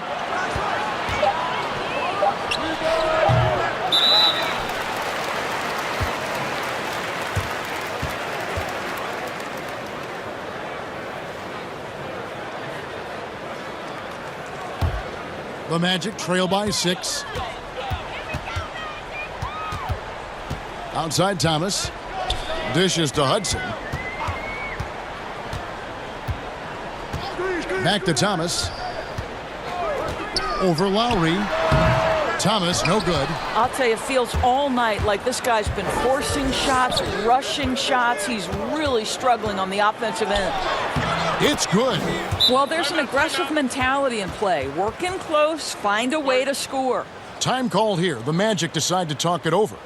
And with a fourth quarter push coming up here, the coach going over the game plan and these players rehydrating themselves with Gatorade, recharging their bodies, refocusing their minds, and getting that strategy down to close out the game.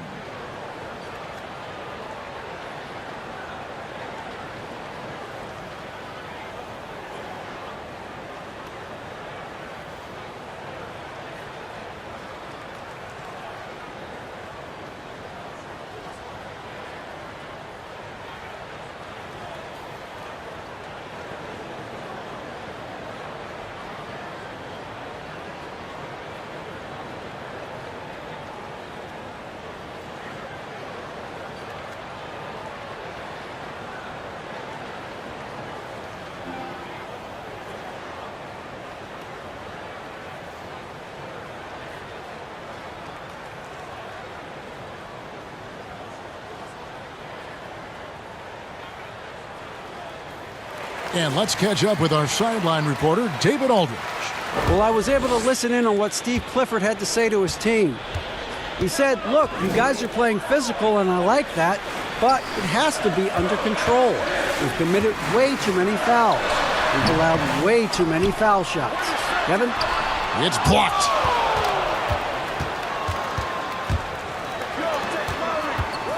Here's Rice. No good that time. So Orlando will take it the other way.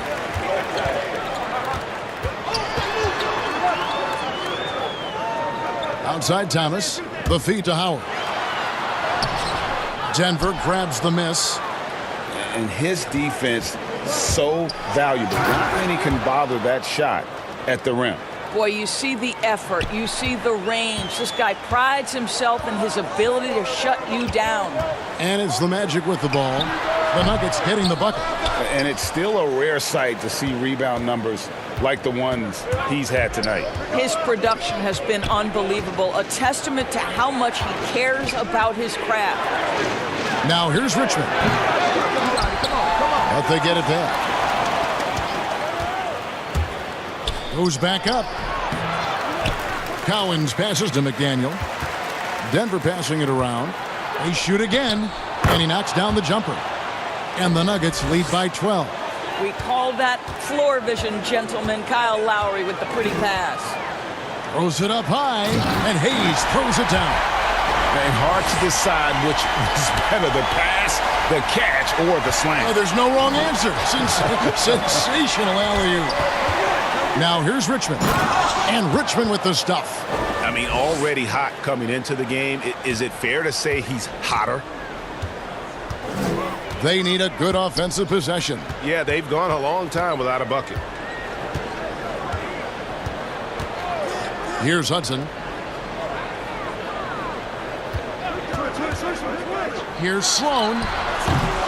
Here's Howard. And that's good. A nice job in the glass as they pick up 2 on the second effort. I'll tell you, tough first half puts it in the rear view. The shooting percentage starting to reflect that. Pass to Richmond. A 3-ball. A 3-pointer is right on target. Richmond's got 9 points here in the second half. Unwilling to let up even for a moment. That's his killer instinct, just fanning the flames. One thing I enjoy is watching players who don't pay attention to the score. You lock in on the moment and play the right way. Here's Hudson. Over McDaniel. That one off the back iron and out. Lowry against Thomas. And the pass to McDaniel. Kicks it to Rice. And down it goes, jamming that one home. Now, I'll bet even they didn't think the pick would work that well. No. And they get the major league dunk out of it, too. And my question is, where was the help? Someone rotate over and challenge. Now here's Howard. Poked away. Hayes trying to break through. The putback, and Howard with the second chance points. They've cashed in on a lot of second chance opportunities here in the second half. That extra effort will help them cut into this deficit. Here is Lowry, and stolen by Thomas. Here's Sloan, and it's Denver with the rebound. McDaniel's got his 4th rebound in this one. Boy, what a nightmare quarter for this guy. He's playing right into the hands of the defense at this point. Count the basket. Here's Sloan. He kicks it to Hayes. Here's Sloan. Out to the right wing. Looking to get it going. Thomas goes in, and it's blocked. Pass to Rice. And there's the block. Just stops it cold and takes possession. Here's Hudson. Oh, he's going up for the alley-oop here. Oh, a nice defensive play to disrupt the alley-oop. That one falls. And the Nuggets lead by 17. And boy, he gets a great jump on the rest of the field there and just leaves them behind. You love the awareness, the decisiveness. Great job there. Here's Sloan. Pass to Hayes. Kicks to Hudson. Shot clock at 6. Off target with his 3. Not quite enough defense that time around. Just lucky he was off. And it goes down 2 points. Richmond's got 9 points now in the quarter. And they're beginning to just flat out fall apart defensively right now, especially on the interior. Sloan passes to Howard. Here's Hudson. A floater. Another shot. And Howard finishes it off. Howard's got 16 here in the second half. And you can see the second chance points now starting to be a major factor. Lowry passes to Cowens. Here's Rice. Well-timed pass, and he goes straight to the bucket for the layup. And they are attacking the rim and getting great results. And it's Sloan with the ball. He'll bring it up for the Magic. 19-point game. Time called here. The Magic decide to talk it over. You know, couldn't agree more with this timeout. There are far too many turnovers to get any kind of offensive rhythm. You're just trying to mix things up here.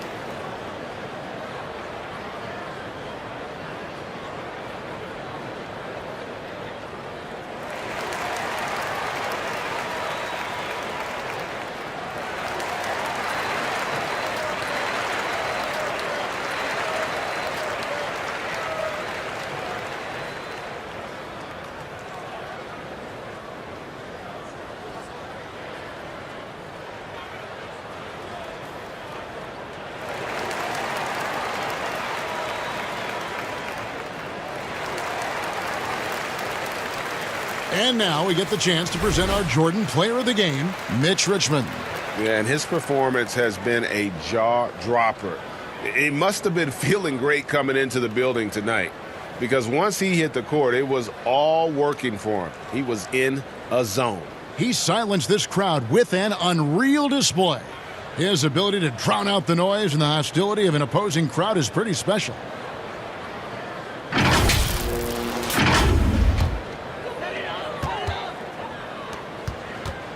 Al Richardson to the wing on the left, pulls up. And out of bounds as the Nuggets gain possession.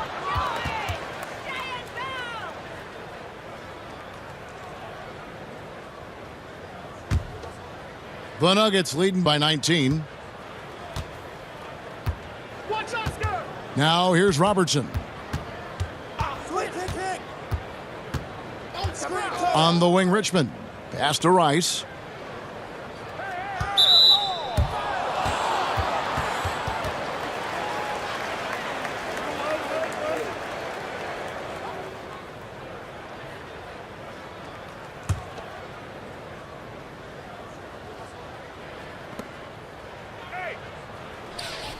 Here's Collins. Richmond outside. Richardson with the double team. Clock at 4, and it's Kemp slamming it down. And how about the communication between teammates on that alley-oop? And that's what you need to pull that thing off. Now the pass to Howard. 1:46 left in the fourth quarter. And it's Howard finishing it off. This is a lethal combination of size and skill. Dwight Howard doing work. Robertson against Thomas. Robertson outside. Hayes with the steal. And this is what they wanted. I mean, to announce their presence in this matchup with authority. Very decisive. It can definitely be considered a statement win for the Nuggets. What do you think was the deciding factor in this one? I think you have to look at their field goal percentage. They just shot the ball much better than the opponent, and they were getting great looks all game long. And it'll mark their 4th win on the year, actually their 5th win on the year. And with the win approaching, they'll take the first game here of 2 that they'll play against this team. Nice to get that first one out of the way and set the tone. Kemp with the bucket. Making every effort to put this game on ice. Well, just terrific teamwork, GA. Each guy doing his part. You love what you're seeing from them tonight. Howard. 2 free throws coming up, and they call the shooting foul. Well, Dwight Howard's massive frame makes him a problem on the interior. Good job drawing contact.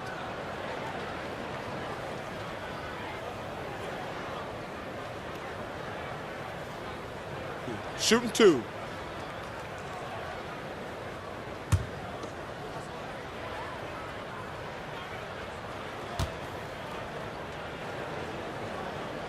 He's off on the first.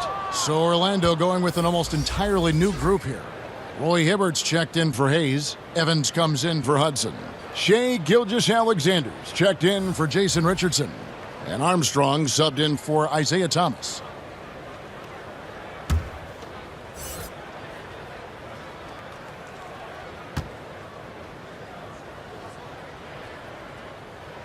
And he's good on the second. You know, he doesn't shrink the lead as much as he should have. That hurts a bit. Smooth sailing for Denver. Murray. Murray dishes to Williams. Now here's Richmond. Gilgeous-Alexander covering. Williams inside. He's against Hibbert. Just 3 to shoot. Dwight Howard grabs the board. Here's Orlando now. To the inside, Armstrong. And a great assist by Gilgeous-Alexander as that one goes in. Textbook. Nice pass. Great catch. Even better finish. And here is Murray. And so it's Denver taking care of business in this one. This crowd was stunned by the manner in which their team was dismantled. You know what? Shocking. I don't care what the matchup is. You never expect a road team to come in and just cruise to the kind of win they did tonight. And that's going to do it tonight, folks, for our broadcast. For Greg Anthony, Doris Burke, and David Aldridge, this is Kevin Harlan. Thanks for tuning in. So long and good night, everyone.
Is that one of your strategies? This is what I used to do in the games, at the park, with my kids. I get trash every day. That's what I do.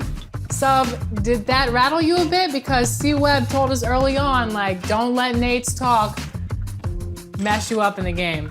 He told me that, but I guess today is one of the first times I realized how big the mental factor plays in a video game. And he caught me by surprise. I knew Chris mentioned that, but I didn't expect what I saw, and it worked. So, congrats. So, Team Manning right now is 2-0. Game 3 coming up right after this.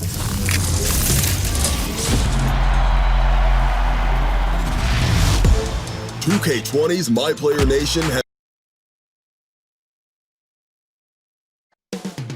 Memphis, Tennessee, the destination for the Suns. A process, Joel Embiid looming large, a true NBA superstar, getting ready to get his team going as they get primed for action at FedEx Forum. Suns, Grizzlies. We'll be right back after this.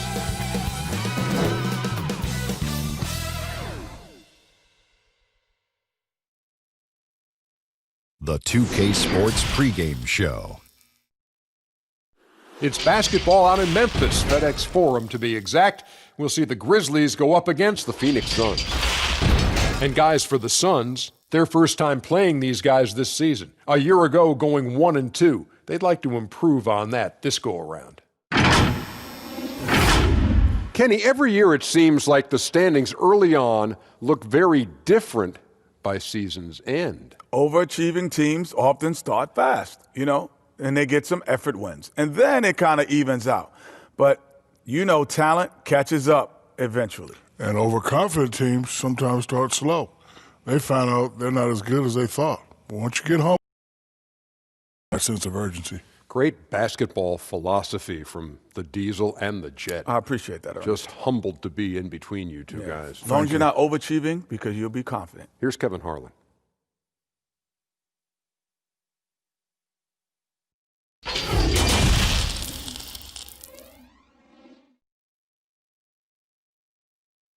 Welcome to the NBA on 2K Sports. So glad you could join us on this Saturday night. This is Kevin Harlan courtside with Greg Anthony and Brent Barry. David Aldridge will join us momentarily from the sidelines. D.A., take it away. Well, if you ask Karl Anthony Towns, his greatest strength is his versatility. He said, "My dad taught it to me at a young age, and it's made my transition at every step of my career comfortable, having the fundamentals and foundation. I don't limit myself. I try to be great at all skills." Kevin? Yeah, terrific attitude. It makes him very tough to handle. David, thank you. Here we are in November. Let's see how things are shaking out in the West early in the season. You look at Memphis, solid start to the season so far, sitting in 6th place. And checking out Phoenix, 3.5 back. And for the Grizzlies, they weren't really being talked about as contenders coming into the season, but they have entered that conversation. They're in the thick of it, and I think they got an attitude that's well suited for the pressure and intensity of playoff basketball. So when the postseason arrives, look out for this team. So the opening lineup for the Suns. Allen is out there with Arenas. Then it's Joel Embiid. Then there's Irving. And it's Love in a power forward. And for the Grizzlies, Pierce out there with Griffin. Then it's Michael Jordan. Then there's Russell Westbrook. And it's Donaldson in at the center position. Here's Griffin. And there's the call on Joel Embiid. That's his first foul. And tonight, Brent, classic battle of pivot men. Talk about some of your favorite center matchups historically. Well, we hear a lot and we see a lot in terms of the nostalgia of Wilt Chamberlain going up against Bill Russell. I remember years watching in front of the television Akeem Olajuwon playing against David Robinson in some Western Conference battles. I don't know that we're going to see that much in the next 4 or 5 years, Kevin. We know where the game is going, and those post matchups end up becoming somewhere near the three-point line nowadays. Count that one. You got to know that about Kevin Love. He's going to take what the defense gives him, that time inside. Allen against Jordan. Over Allen. The rebound by Kevin Love. Arenas against Westbrook. Arenas passes to Allen. Back to Arenas. Great pass to set up the lay-in. Uncovered at the rim, finding cracks in the defense here early on. Just really smart basketball and exploiting whatever holes that he's seeing right now in the defensive squad. Donaldson, Griffin trying to get open, controls the rebound and puts it back up and in. And the lid's off. They're 1 for 4 to begin this one, but that shot might just get them going. Westbrook against Arenas. Offensive rebound. Oh, can't punish the defense for leaving him open that time. That's a frustrating miss for a really steady jump shooter. Griffin finds Jordan. Oh, and the jam by Jordan. Yeah, that's the kind of passing that opens up the eyes to Blake Griffin's overall talent. Now about 2 minutes gone here in the first quarter. And here's Arenas. He's coming off a 19-point game against the Warriors in San Francisco. And he passed the ball so well in that game, keeping everybody involved, even as he was racking up all those points. I'll be honest, I thought there's no way that he's missing that close. That's yes, sir.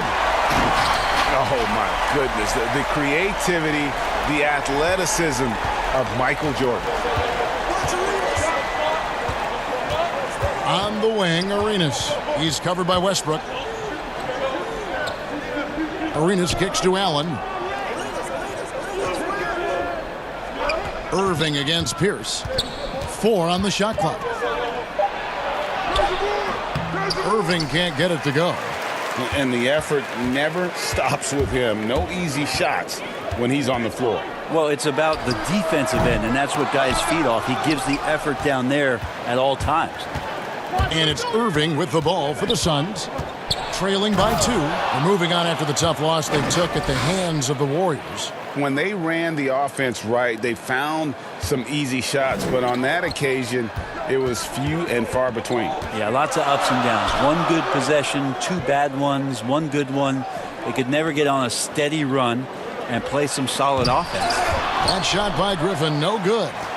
Yeah, and that was lining up to be a huge alley-oop, but they just couldn't quite connect. Yeah, you can see when it's that close, players reacting. Just, oh, man, we just missed that one. Maybe they'll get another chance at it. Let's give a look now at the 2K leaderboard to see who led the league in assists last year. Russell Westbrook, number 1. And it was the kind of season that he'd like to repeat over and over. Nobody was better at creating easy baskets for their teammates. Now here's Jordan. His last outing, he had 24 points.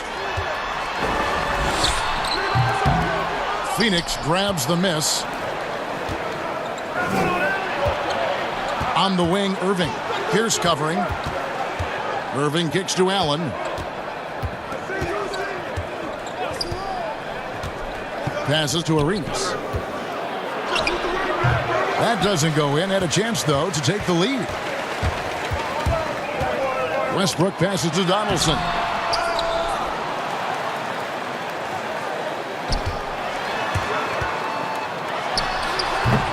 The Grizzlies with another miss. So weird. Sometimes when you get that much time, it can throw you off just as much as having no time. Well, the Grizzlies' coaching search took 2 months. They finally settled on Taylor Jenkins, a former assistant coach with the Milwaukee Bucks. Jenkins, with an economics degree from Penn, fits the young academic profile of this Memphis front office. Worked for the Spurs 6 years as an assistant under Mike Budenholzer, who was the coach of the year in 2019. That pedigree helped him get the job. 2 shots.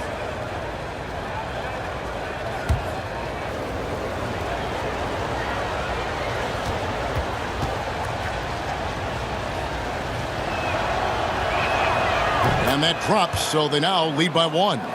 Early part of the season, Brent, did you take a while to get back in the swing of things, or were you ready to go out of the gates?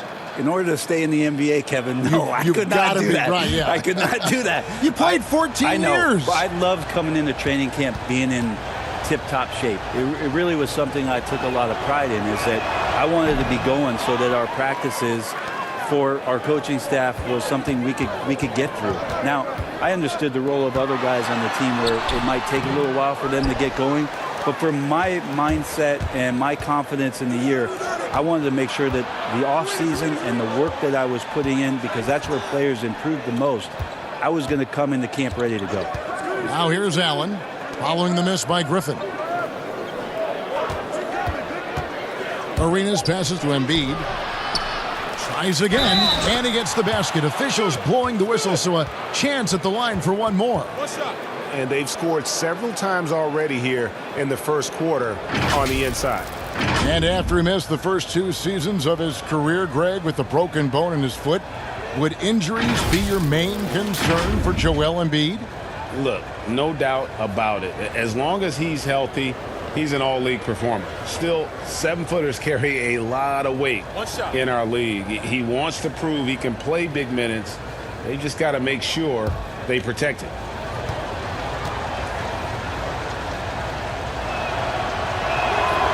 And Embiid, no good on that one. Well, what's not to like about Joel Embiid? A physical specimen at over 7 feet tall, all the skill in the world, and a personality made for stardom. And here's Embiid, following the 3-pointer by Michael Jordan. Arenas with it, and Griffin picks him up defensively. Arenas attacking. It's rebounded by Memphis. Donaldson's got his 6th rebound on the night. You talk about Embiid's personality, whether it's on the court or through social media. Greg, he's not shy speaking his mind. One of the best trash talkers in the league. He doesn't hold back, but it's never personal. He's embracing the spirit of competition. Here's Jordan following the score by Phoenix. The feed to Griffin. And it's Phoenix with the rebound. Embiid's got his 4th rebound in this one. Irving kicks to Allen.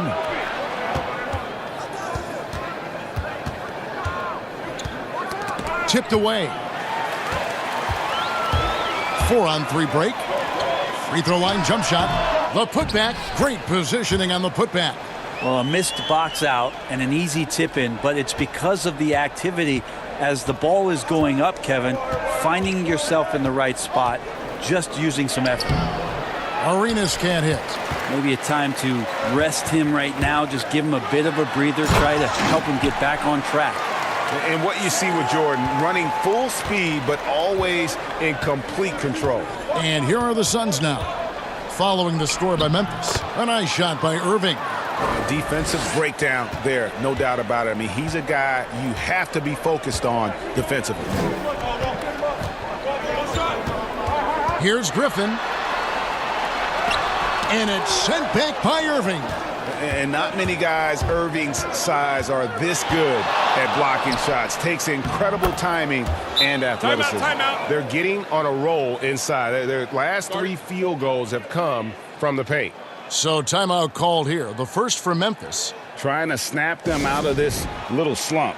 Well, they can't find the net right now, and all they need, I think, is just to get one to go, get back on track.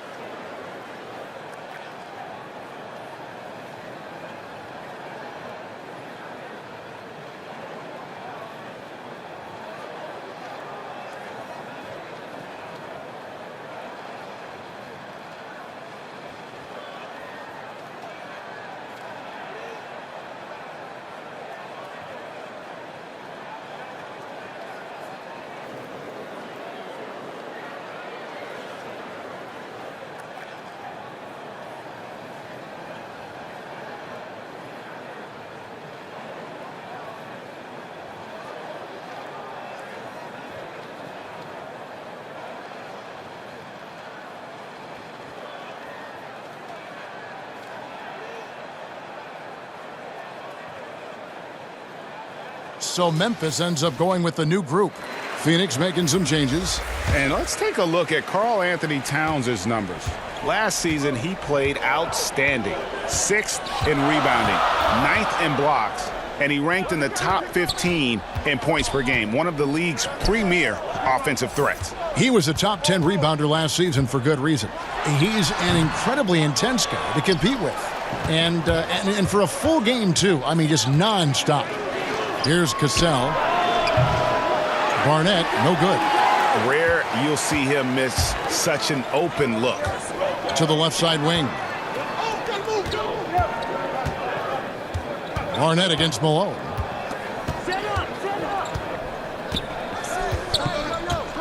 Pass to Towns. Second shot opportunity, and the layup is up and in. Abdur-Rahim's got it all tied up now for Memphis. And you know what makes Abdur-Rahim so hard to handle in that low post is the number of moves he has. It's just a matter of which one is he going to use. Tries it from 19. It's rebounded by Person. Memphis is gone 1 of 3 from beyond the arc so far in the game. Here's Harper. He's covered by McDyess. Shoots from the baseline, and the Grizzlies tack on 2 more. Here's Barnett. Still looking for his first bucket in this one. Iguodala outside. There's the pass to McDyess.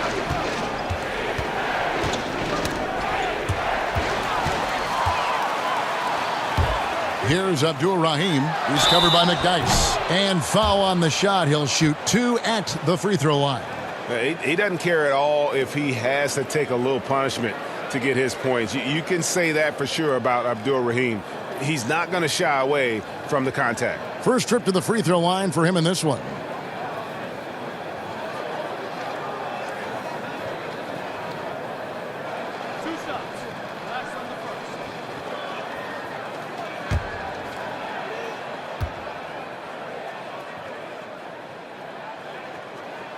The first one falls. Most every team now, Brent, looking to run when they can run. Who's the most lethal big man in transition? They can get baseline to baseline in a hurry and make a difference at the other end. Don't think I've seen any player do the type of things at his size and with his stride than Giannis.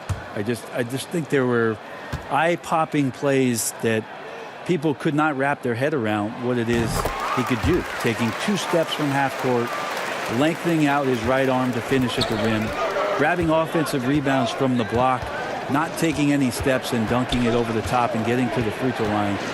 Giannis running in transition as a big is a problem for the defense. And all that on the offense, but on his defensive side, he was always doing the same kind of things defensively. Blocking shots, blocking out, whatever the case may be. Yep, causing, just the simple fact of being a deterrent, Kevin, to people coming into the lane and using that length.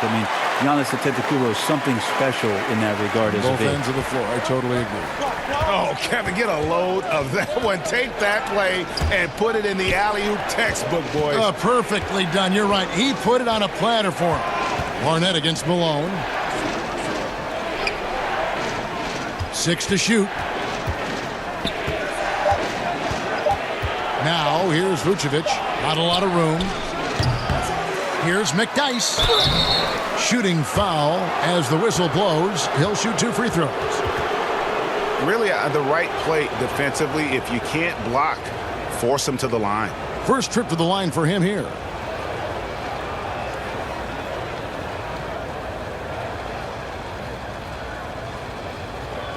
Take a break.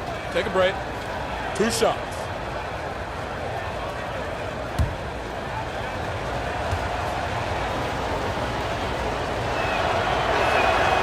No good on that one.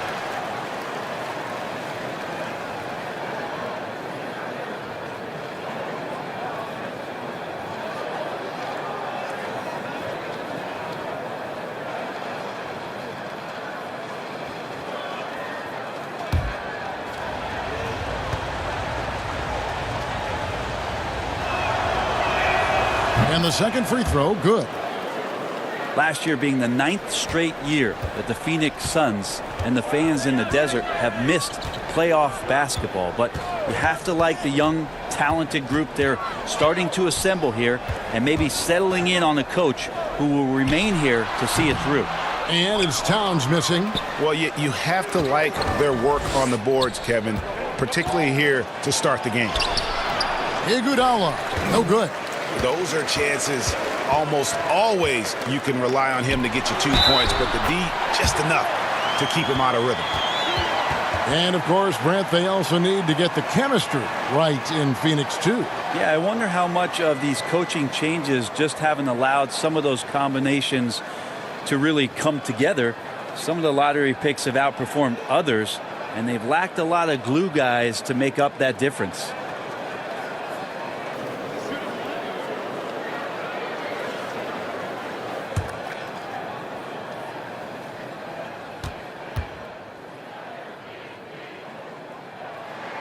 The free throw drops for Towns. Monty Williams, in his first stint with the Phoenix Suns, was a sought-after hire as a front office personnel member, was with the Spurs before going to Philadelphia, and has been a head coach in the league. Remember his days back in New Orleans with the Pelicans and a young Anthony Davis. So Monty, experienced, and is going to bring that to the desert. And here is Harper after the three-pointer from Andre Iguodala. Malone outside.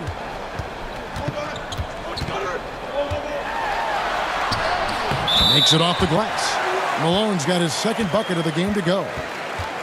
And that experience you're talking about with Monty Williams, it's why the Suns wanted him. Well, Monty's experience in a lot of levels in this league, as an assistant coach, as a head coach, being in the front office, part of player development.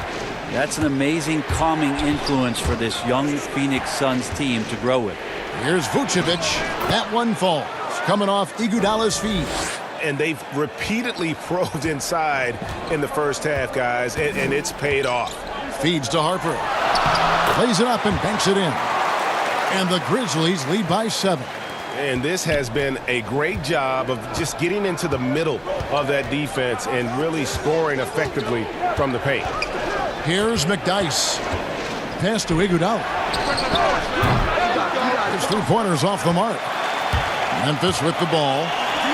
They're on a 15-6 run. Total letdown by the D. Can't leave the bucket unprotected. Absolutely. And it takes an easy 2 points onto the lead.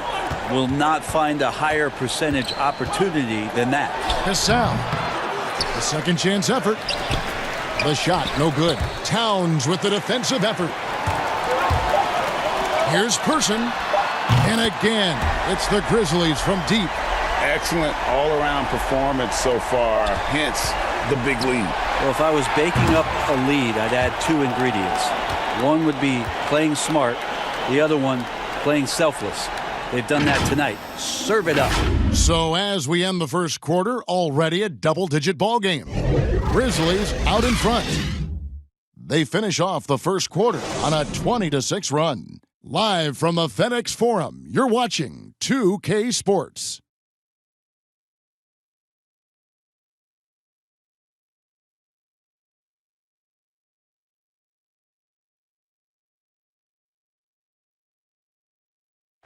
One of the most high-powered scorers in the game, Karl Anthony Towns, knows it's important to keep his teammates involved. You know, everyone has to get some of the sugar, you know, so making sure you're not just being a ball hog. So I'm just always trying to make sure that I'm taking wide open shots that I think everyone in the team would love for me to take if I have the opportunity. But also at the end of the day, making sure everyone gets a chance to be in the candy shop. Well, when you're attracting, Greg, all that defensive attention, it creates opportunities for your teammates. And Towns wants to win big. To do that, though, it's not enough to get numbers. You've got to make your teammates better as well. And welcome back to the second quarter of action. Plenty of basketball left to play, but this one has been one-sided so far. And the Grizzlies have been rolling right along, haven't they? Well, their effort on the defensive end has set the tone for this game. That defense has been infectious here as everybody stepping up aggressively on that end. On the court right now, second quarter starting for the Suns. We've got Cassell. Vucevic is out there with McDyess. Then it's Barnett. And it's Iguodala in at the small forward. From deep. And that one is off. And it's Memphis the other way. It's a +5 advantage for them in rebounding after that one. Outside Harper. Malone down low. Barnett covering. They get the rebound. Suns trail by 14. Iguodala left side. He feeds it to McDyess. Baseline try. Jump shot is good. Good anticipation there from Iguodala, who is a very good passer. And for Memphis, they're shooting 48% from the field. Not bad at all. Malone outside. That's good, and he's now 3 for 4 from the field. And they're forcing the ball inside, and it's working like a charm. Passes it to Barnett. We're now about 2 minutes into the second quarter. 5 on the clock. Kicks it out to Iguodala. Takes a 3. The Grizzlies pull it in. He hit 1 3 in the first, but the well has been totally dry for him in the second. Out of bounds, Phoenix takes possession. And this is what the schedule looks like coming up for the Phoenix Suns. On Monday, they'll be facing Steven Adams and the Philadelphia 76ers. And then on Thursday, they'll host the Miami Heat. And for the Grizzlies, they come in off a good outing against the Lakers in Los Angeles. Here's McDyess. That's tipped, but they recover it. Cassell, no good. That's one he knows he should have drained. Person, no good. And you don't want to give up that kind of look too often. Cassell gets the bucket. Yeah, I love the communication and the chemistry between those teammates. Memphis leading by 12. Malone outside. Oh, and the dunk by Malone. And this sort of awesome dunk is one of the reasons this team is in charge of this game. Well, there's a swagger out there. You can see it on the court that they possess and are not afraid to show it either. Nick Dice passes to Barnett. Vucevic trying to get open. Shot's good by Barnett. Barnett's got his first 2 points. That's their third straight make off an assist. Pass to Towns. Shoots over Vucevic, and the Grizzlies check on 2 more. He didn't need to fade back. No one in his face, but he buried it anyway. And you look at how Towns is so effective on offense, and it's because he really has the entire package for a big man. Back to the basket, facing up, playing outside or in, off the bounce or on the catch. This guy can do it all. And first time out of the game called for Phoenix. And Greg, as you said, it's the skill level of Towns at his young age that is so incredible. Very capable 3-ball shooter, but he likes backing you down on the block as well. You step back and look at what he can do for a team, and there aren't really any holes in his game.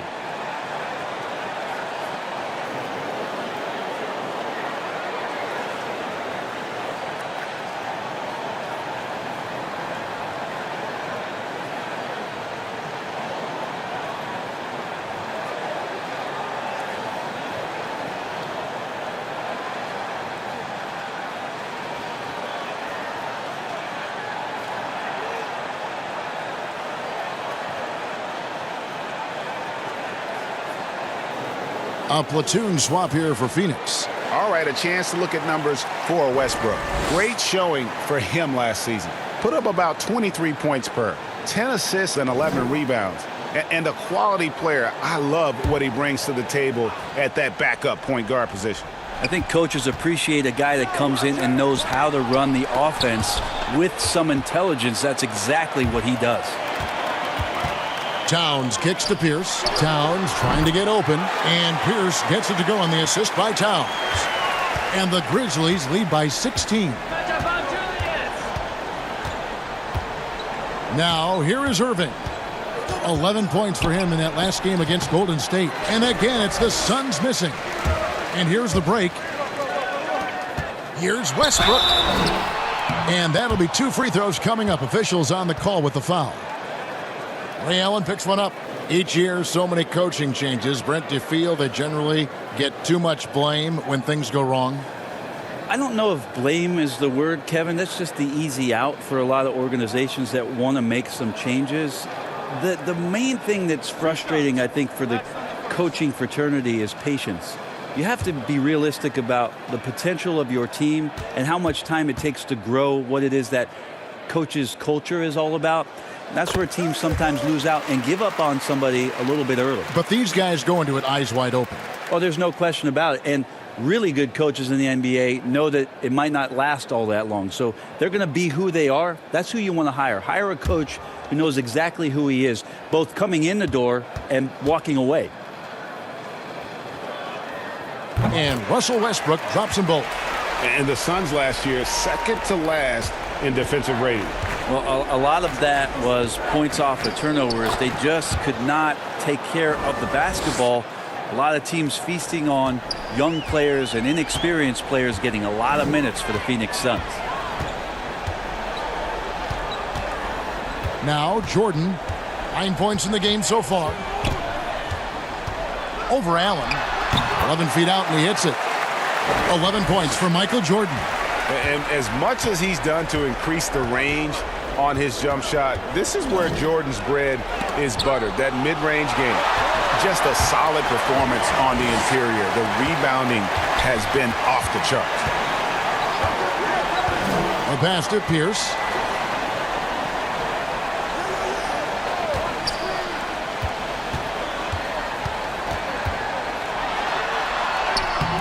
Some solid defense there from Irving.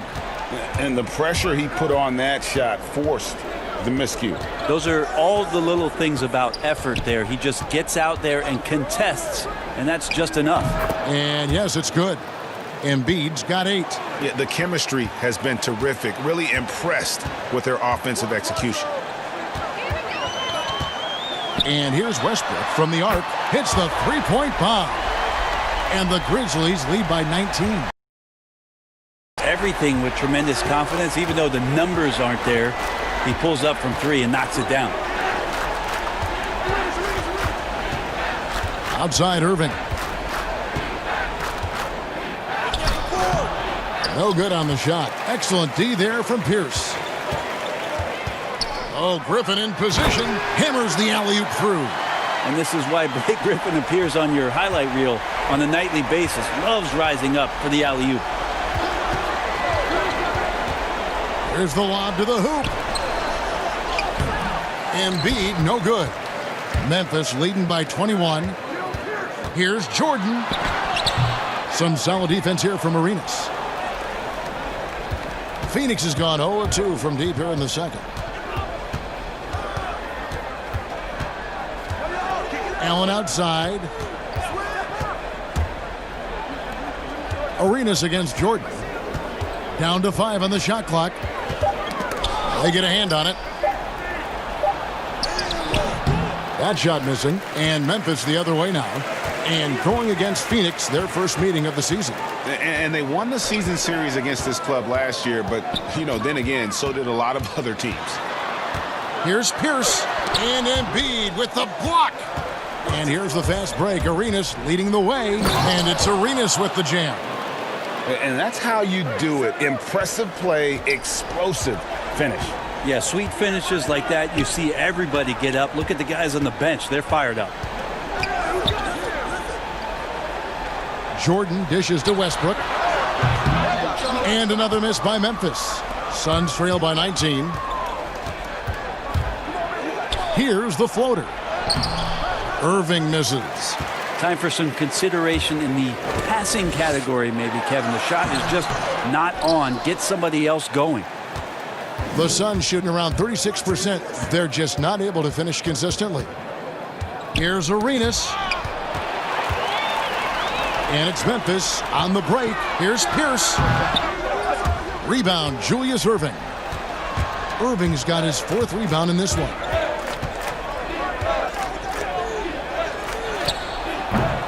Second chance shot. Love can't hit. And the Grizzlies leading by 19 points. Here's Jordan. The rebound by Kevin Love. Love's got his 7th rebound here tonight. They've been struggling here on offense. Yeah, a bit of a dry spell for sure. Irving passes to Arenas. Over Jordan. Made that one only his 4th of this game after firing 10 times from the floor. Well, that's one way he can finish, but far from the only way he gets it done. He's got all kinds of tricks up his sleeve. Griffin goes in. No good there. Good D by Love. Kind of rare to see any player have this much of a struggle from the field. To still have the lead shows how resilient they are as a complete team. Now, there are only a few players in the league who can hit a teammate like that in stride. Beautiful assist. Now a timeout called by Memphis. Their last game a win against the Lakers, looking to carry it into this one. Yeah, those road games are tricky, but they had a good strategy going in and stuck to what they do best. Yeah, watching that game quarter to quarter, they sped up, they slowed down, but they executed in every facet.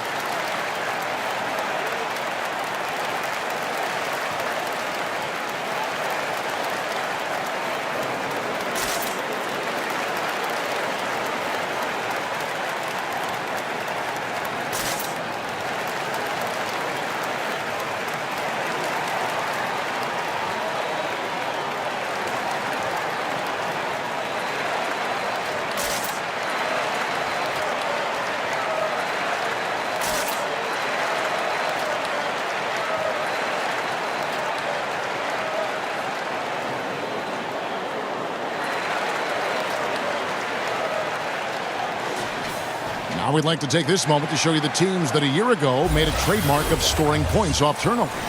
4th, the Suns. And this team, in terms of scoring off of turnovers, that became the identity. I mean, they really look to disrupt and cause problems defensively. And, boy, do they take advantage on the other end. And here's Westbrook from the arc. That one's rebounded by Embiid. Westbrook against Arenas. Whistle blows. Basket is good. So a chance here for a three-point play.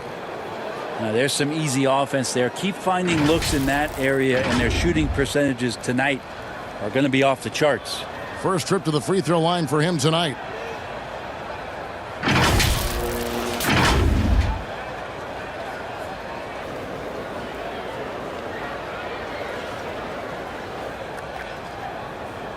Mind the lanes. Mind the lanes. One shot.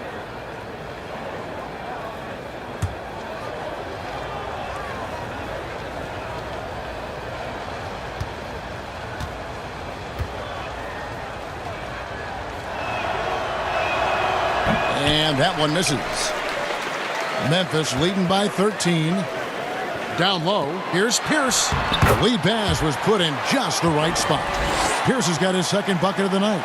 Yeah, and this is what happens when you have a scorer like Jordan on the floor. He attracts all that attention defensively, leaving guys wide open. Yep, that one goes. That's 12 points for Gilbert Arenas. Yeah, they're going to have a nice little run here. Outside Jordan. With the teardrop, Griffin goes straight through the defender for the dunk. Draws the foul. He'll go to the line. That one on Love. That's some incredible concentration there. Griffin destroying the defense and making the and one look simple. And he's got his first chance at the line here.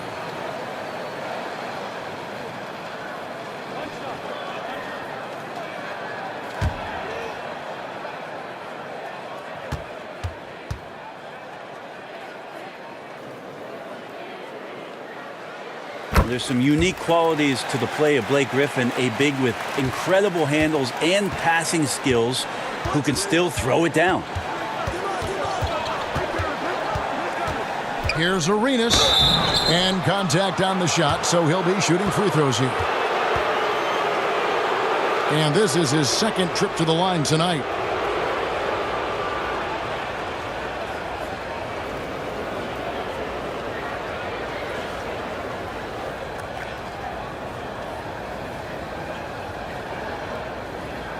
Shooting two.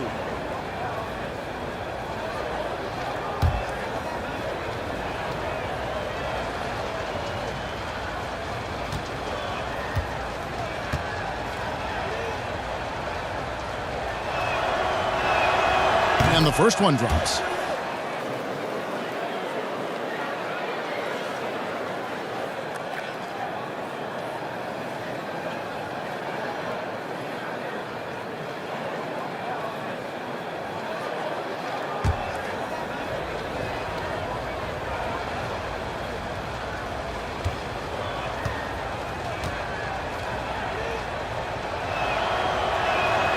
And both free throws good for Arenas. Well, it's interesting to watch him because he's putting his body on the line to get to the line. We didn't see this during the first quarter, but he's making up for it here. Jordan's shot is off. Suns trail by 14. Allen outside. And it's out of bounds. Last touch by Allen. And let's see the stat sheet here on Joel Embiid. Coming off a terrific season. He put up about 27 points per game last season, 13 rebounds and 3 assists. And every team needs a good backup big to spell the starters, and that's what he brings to the table. The role consists of rebounding, setting screens, protecting the rim. Anything else he gives you is found change in the couch. As a big, once you get position inside, it allows you to fight and come away with a lot of tough boards. Irving, good. And I'll tell you what, few forwards have ever had that lightning first step of Dr. J. He just takes away the angles of the defense. Here's Westbrook. And it's Phoenix with the rebound. Love's got 10 rebounds here tonight. So active. Arenas kicks to Allen. And stolen by Jordan. 4-on-3 break. Westbrook wide open. He fires. That drops, and it comes off an assist from Jordan. Jordan's got 3 assists tonight. Suns trail by 14. Pass to Embiid. There's 47 seconds left in the first half. On the wing, Irving. Lobbed up there for Embiid. That shot is off. Memphis has gone 1 of 4 from three-point range in the second. Not a whole. Oh, that was something else. It's just one of those nights where Jordan can do no wrong offensively. And let's talk about the endurance to go along with it. Wow. To the middle, here's Irving, and Irving throws it down. Kevin, he is tough to stop when he gets to the rim. Yeah, Greg, he can get up a few notches higher. Outside Westbrook.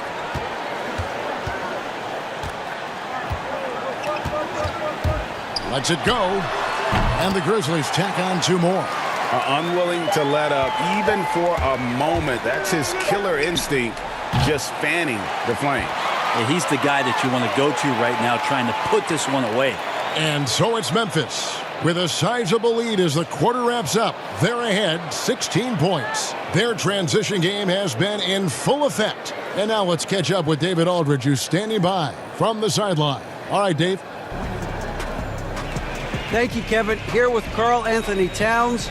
An impressive first half and a nice start for you guys. How did that happen? I mean, yeah, we have some great days of practice. You know, this is what happens when you got some days off. Got the spring in your step again. Thanks, Karl Anthony. Back to you, Kevin.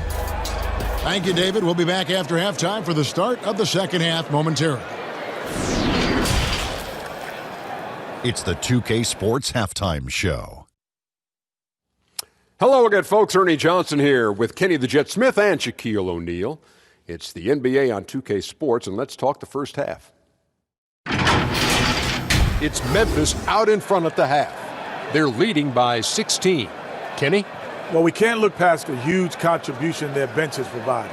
They've got this lead mainly because of the injection of energy and offense that they got from their reserves. That's what a coach wants to see. I'm guessing the minutes will be spread out a little bit in the second half. Shaq, what'd you think about Phoenix? Well, they struggled in a number of areas. Protecting the rim is really at the top of the list. They haven't made that a priority. They haven't put forth a whole lot of effort. You got to protect the rim. And that does it for our halftime show. We now take you back to Kevin Harlan for the start of the third period.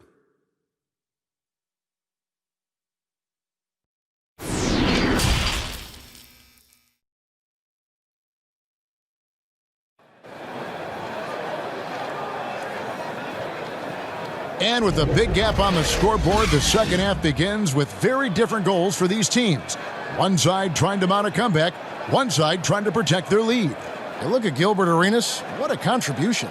Definitely been challenging the defense here early on, not settling for anything outside. Yeah, you want these kind of nights where you can start to see those openings before they happen. And as we dive into the second half, we'll find out if the next 2 quarters are any different from the first 2. So far, it has been a runaway. We've got Pierce, Russell Westbrook out there with Michael Jordan. Then there's Griffin, and it's Donaldson in at the 5, down low. That's the lineup in the game for Memphis. That savvy little up fake there, fooling the D. 10 points for Joel Embiid. In the mid-range, rarely the hallmark of efficiency in today's NBA, but it is on point tonight. And that one clearly a foul. Gets the whistle, and 2 shots coming up. That one on Love. Well, Griffin staying strong down low, even when he knows the hit is coming, Kevin. Great concentration and toughness shown there. The Grizzlies have been perfect so far from the free throw line, 6 for 6.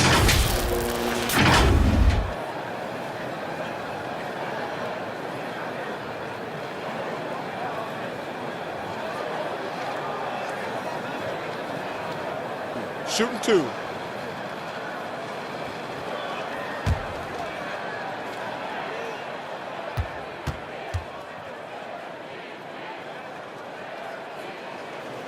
That free throw missing.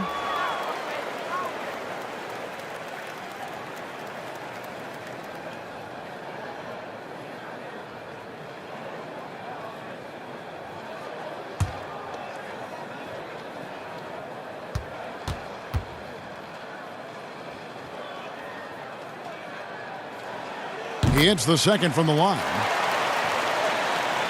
Suns trail by 15. Here's Arenas. Oh, and the jam by Arenas. And your point guard's got to be the catalyst. Great job getting to the 10. Well, Greg, he knows when they need a lift. Did you see how much air he had under him? Wow. Here's Griffin. No good that time. Good D from Love. Here's Irving. And then Irving slams it in. One of the best dunkers in the league off the drive. I mean, he's often still hanging in the air while the other guys are on their way down. And Westbrook gets it to go. And boy, he's really in a groove. Dominant performance last game. Same thing this time out. Seems to be nobody standing in his way. No roadblocks for him to get to his spot, capitalize, and continue to be aggressive. And still perfect in the second half. 4 straight makes. Just a little over 90 seconds gone in the third quarter. Wallace with it. Passes it to Embiid. Got a piece of it, and he gets it back. And that one, good. Yeah, these defenders just look a bit overmatched, especially inside. Jordan against Allen. Right side, Jordan. For 3, Westbrook. Rebound by the Suns. Love's got 11 rebounds in the game. Well, his shooting has been a little bit below par. You think about what this lead would look like if he was on. Well, we've seen that movie a few times, haven't we? An easy bucket in the paint. Outside Jordan. And he gets the whistle. 2 free throws coming up. They get Gilbert Arenas. And the defining trait of the greatest of superstars, Jordan makes the players around him better. Mentally, in terms of effort, and in terms of their performance. Take a break. Take a break. 2 shots.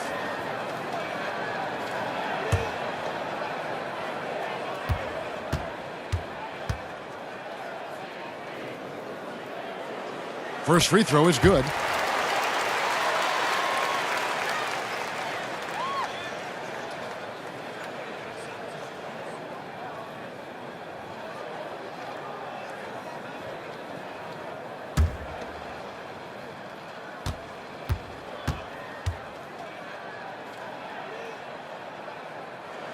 So he gets them both. Suns trail by 10. Here's Arenas, and the shot goes in. Arenas has got 6 points in the quarter. They should continue to get the ball inside. The defense struggling to contain them. Stolen by Allen.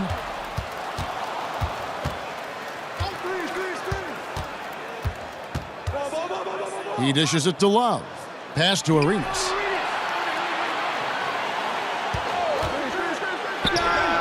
And it's Phoenix scoring again. And that keeps him perfect from the field this quarter. Here's Griffin. 6 points for him. Doesn't go that time. Great D that time from Love. Here's Irving. It's rebounded by Memphis. Their biggest lead of the game was 21. Here's Griffin. Excellent D there from Allen. Team starts the second half missing 4 of 5 shots. When does the coach possibly call a timeout and reiterate what he talked about at halftime? The Suns have missed 4 of their 8 free throws up to this point. Things not really going their way at the line yet. And just to mention, a season ago, they were very comfortable at the line, hitting about 78% of their free throws.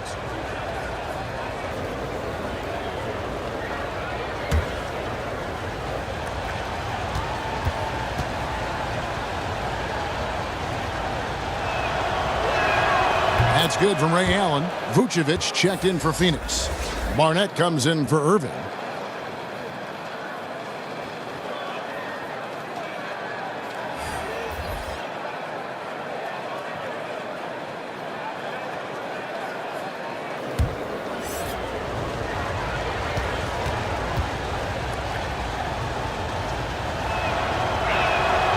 And so he hits both.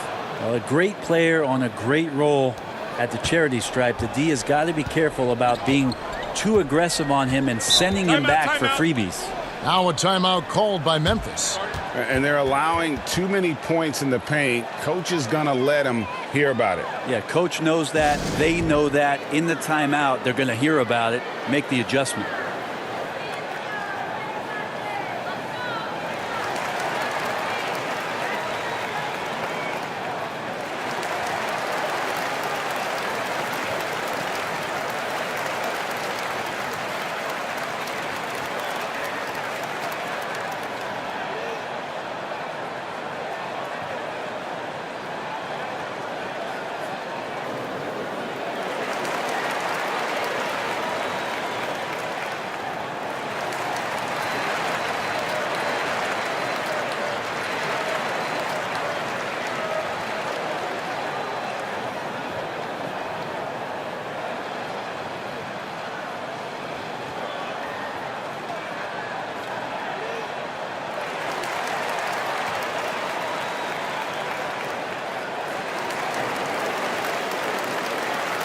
Now let's check out some stats for Kevin Love. Great showing for him last season. He averaged about 17 points a game, 11 rebounds, and 2 assists. And you look at the numbers he's been putting up, fantastic scoring production from him. Yeah, hard to ask for anything more at this point. He's really stepped up, and he's really delivered. Malone passes to Person. Here's Abdur-Rahim. And the call on the shot that sends him to the line.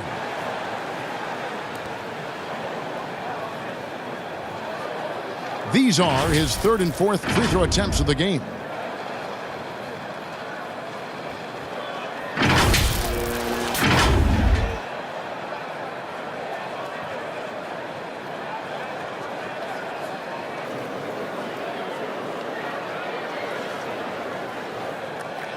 Shooting 2.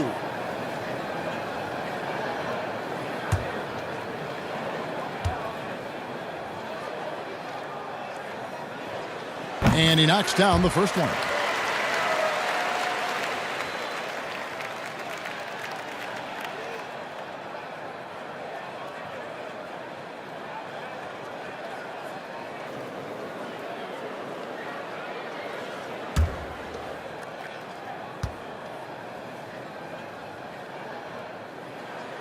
He hits both from the stripe. Makes it pretty tough on the defense. Who you going to pick to send to the free throw line? And he's hitting the free throws right now. Form looks good. Love outside.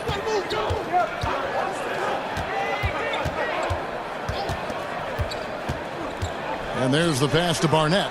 Now here's Vucevic. He's covered by Person. And out of bounds as Memphis gains possession.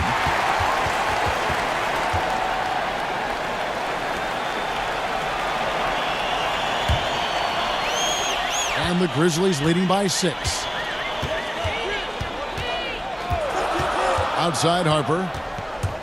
Inside. Here's Towns. Hits the jump hook.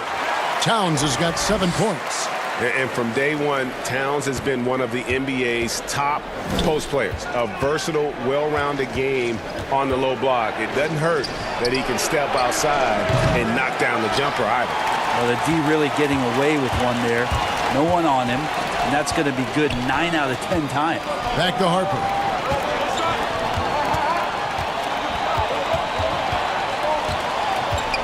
Pass to Towns. Back to Harper. Just 5 to shoot. They grab their own miss, and Towns throws it down. Scraping and clawing, doing everything he can to grow that lead. Emphatic on the putback stuff. Now, team's having a tough time containing him, attacking all the way there. Person against Allen. Pass to Abdur-Rahim.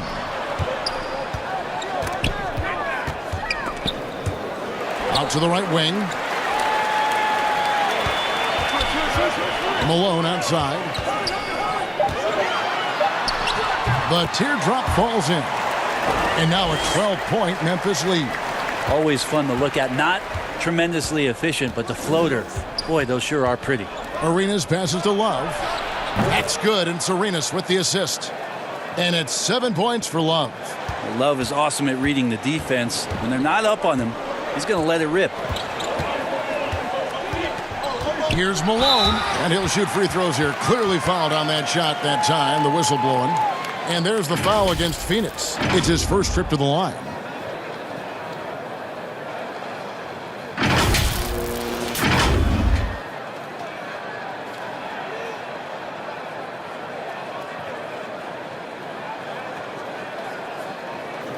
Take a break. Take a break. 2 shots.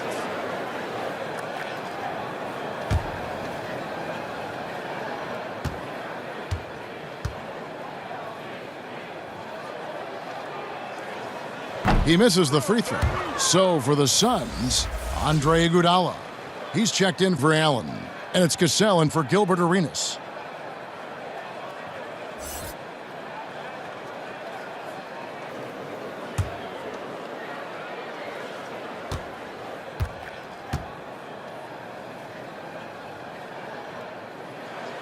And the second free throw, good. Here's Cassell. Ways to get back into it, but they've got some time. The tendency can be to really rush or push the game, and they need to avoid that. For Memphis, they've gone 4 of 9 from the floor so far in the third. Towns with it, guarded now by Kevin Love. And those are the kinds of plays that are just killing them right now. Suns trail by 12. Last season, it seemed like Towns recommitted himself on the defensive end after facing some pretty significant criticism in that department. You know, he looked like he was playing with a chip on his shoulder defensively. Towns has always had the capability to be a fantastic defender, and I'm really glad that he's focusing on that part of his game as an area to improve. On the sideline, let's catch up with Hall of Famer David Aldridge. Well, Kevin, one of the things that teams are more aware of in the age of analytics is the importance of sleep. Those teams are making adjustments. Morning shoot-arounds have been moved in some cases to the afternoon or eliminated altogether. There are many fewer teams that are taking red-eye flights across country. And some teams even give players orange-tinted glasses to encourage them to sleep. There's a lot of work to be done in this field, but the direction is clear. Continuing to evolve. All right, David, thank you. And there it is for him. Malone's got 13 points. He's got a lot to do with the position that they're in. A very smart offensive performance tonight from him. Here's Barnett. And foul on the shot, so he'll get a chance at the line. When it comes to choosing, Brent, the MVP, the Coach of the Year, the Rookie of the Year, all these different great awards, do you like the current voting structure for these big awards right now? I don't mind the current voting structure. I don't know how you get away from what it is that, in terms of handing people ballots to figure out who it is that they think have earned those awards throughout the year, Kevin. What I don't like about the structure is that you have media members who are voting on things that have huge financial ramifications for organizations. And when that stuff happens with a player who's going to earn a supermax contract because he made an all-NBA team, what you're going to start doing is restricting smaller market teams from being able to afford the ability to keep their star player with the team. And so that needs to be fixed, and fixed immediately. I do not like the media. Wait a minute. Wait. I am the media. You are the media, Kevin. Strike that. Let's rewind. Can we delete that? That's good from Malone on the assist by Towns. He's got 15. Suns trail by 10. Phoenix calls timeout.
5 points a game, 3 assists, and 3 rebounds.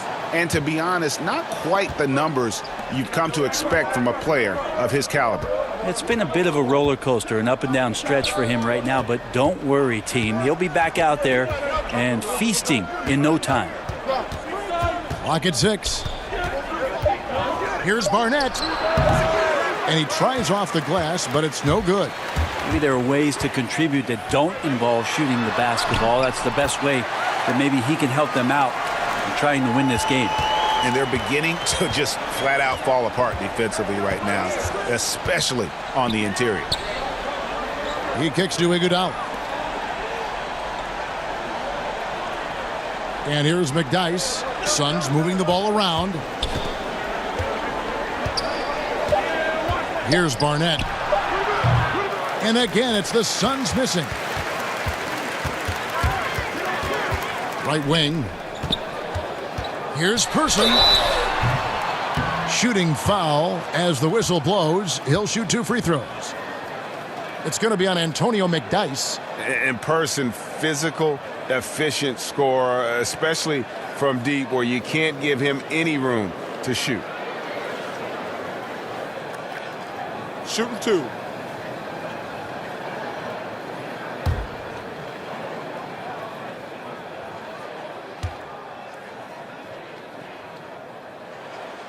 And he can't get the first one. Michael Jordan, he's checked in for Memphis. And Phoenix also making a switch. Embiid, he's checked in for Vucevic.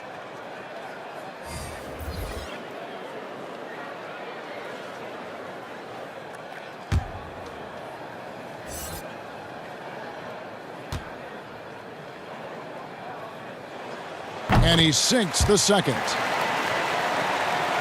Suns trail by 13. Pass to McDyess.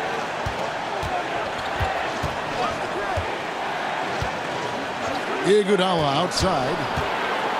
He's looking for Embiid and finds him. Shoots over Towns. And there's Embiid. That's good on the assist by Iguodala. Iguodala's got his 4th assist in this one. Harper the pass to Person. Jordan with it. The pass to Person. There's the 3.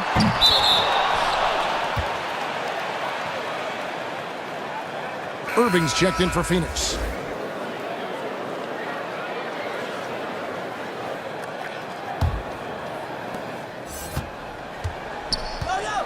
Harper against Cassell. Outside Irving.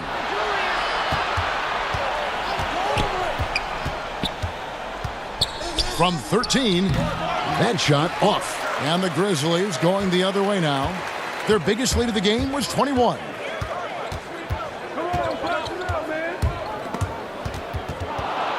Embiid with the steal.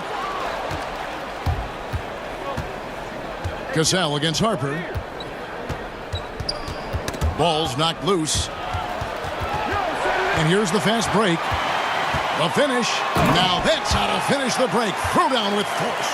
A good job there. Jordan getting them in transition, and he does so much. You almost forget how dominant he can be defensively. Iguodala the pass to Cassell.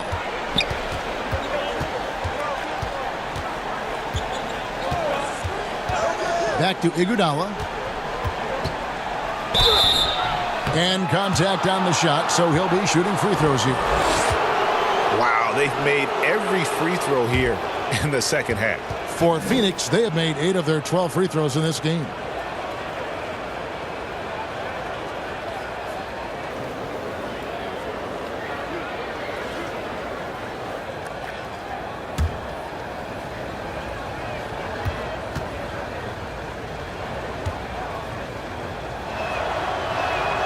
First free throw is good. Iguodala's leadership is really unsurpassed. Steve Kerr calling him the adult in the room. His teammates definitely listen and respect all things that he offers up.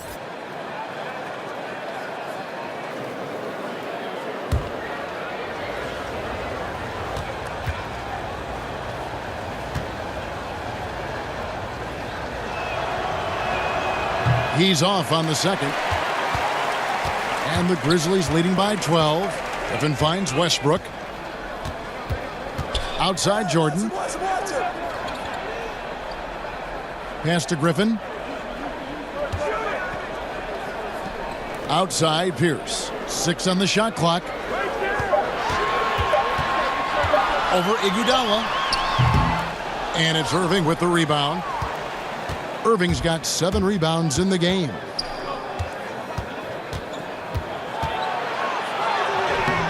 And Westbrook pulls it down. Memphis has gone 1 of 4 in three-point shots here in the third. Kept alive. Here's Griffin. Good D by Embiid. He just doesn't look like himself this quarter. Something's missing. Well, he's missing, and it's starting to affect a little bit in his body language, and you just don't want to see that. Here's Westbrook. They get it again. Donaldson, and he jams it with authority. That is a product of pure effort, guys. I agree, and that's nothing new coming from him, GA. He loves going to work on the rebounding, going to work on the board. Stick with fundamentals there. Shot goes up, box out, or he'll destroy you. Here's Embiid. Drops in the layup for 2. Embiid's got 16 points. Playing from behind right here. Not easy, but he is answering the bell. Yeah, doing anything he can right now to get his team to cut into this lead and give them a chance. And so it's Memphis up by a dozen here at the end of the quarter. And they're winning the turnover battle very easily in this one. And we'll be right back after this.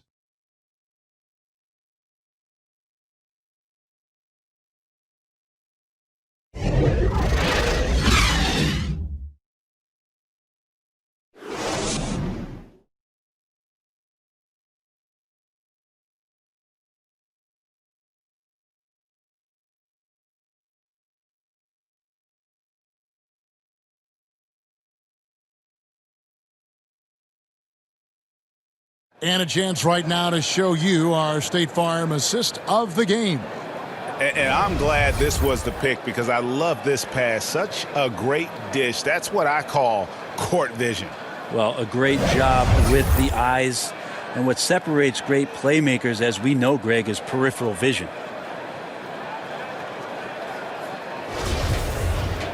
And we reach the fourth quarter in a game that may be already out of hand.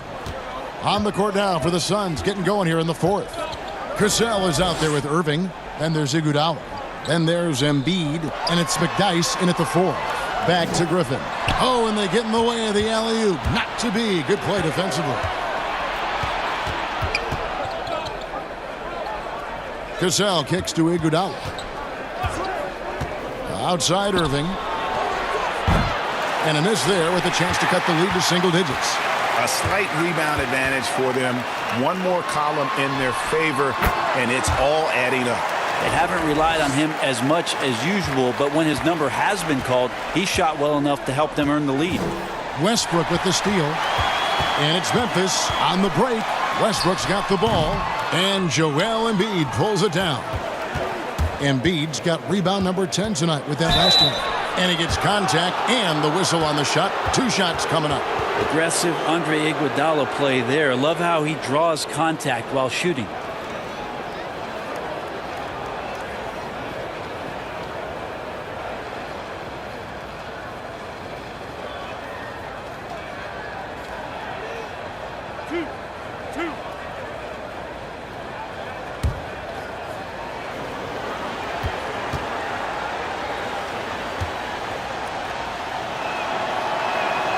First free throw is good. And one of the problems in the first half, that shoddy work at the free throw line. They needed to fix that, and they've been much improved since the break. Catching up on the changes for Phoenix. Ray Allen, he's checked in for McDyess. And Gilbert Arenas subbed in for Cassell. And Iguodala drops them both. 1 minute now into this fourth quarter. Now here's Westbrook. Outside Pierce.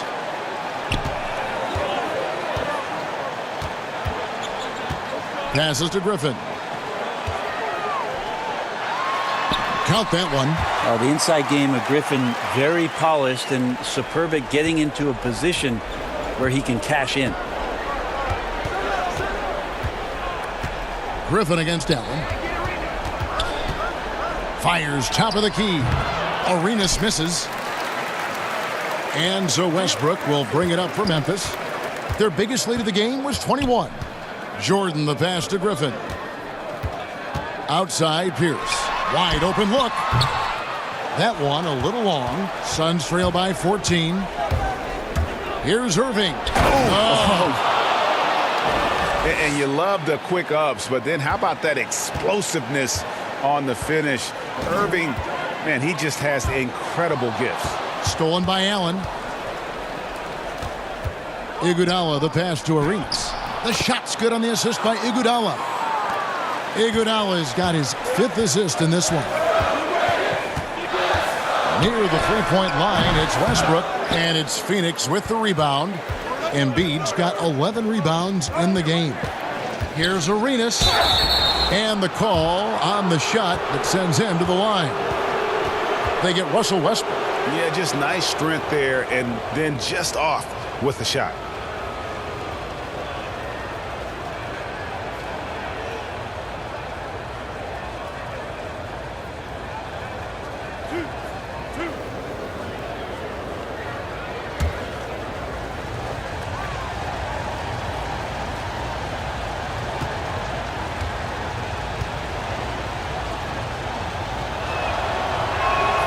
And the first one drops. And Phoenix making a change here. Love's checked in.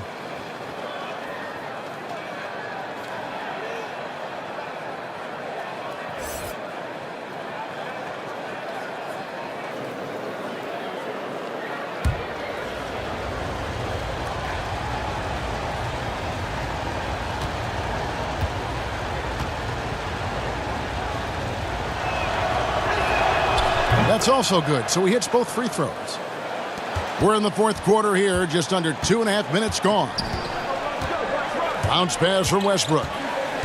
Jordan the pass to Griffin. Over Love. The putback. He hangs in there and cashes in on the second chance points.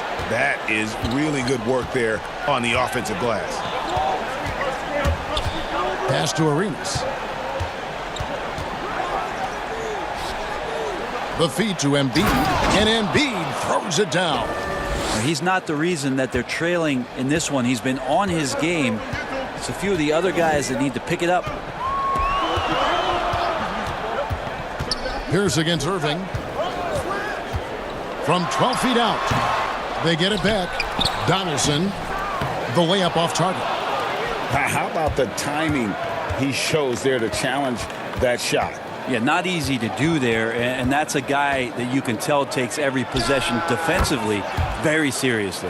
The adjustments they've made offensively, they're putting guys in a position now to succeed.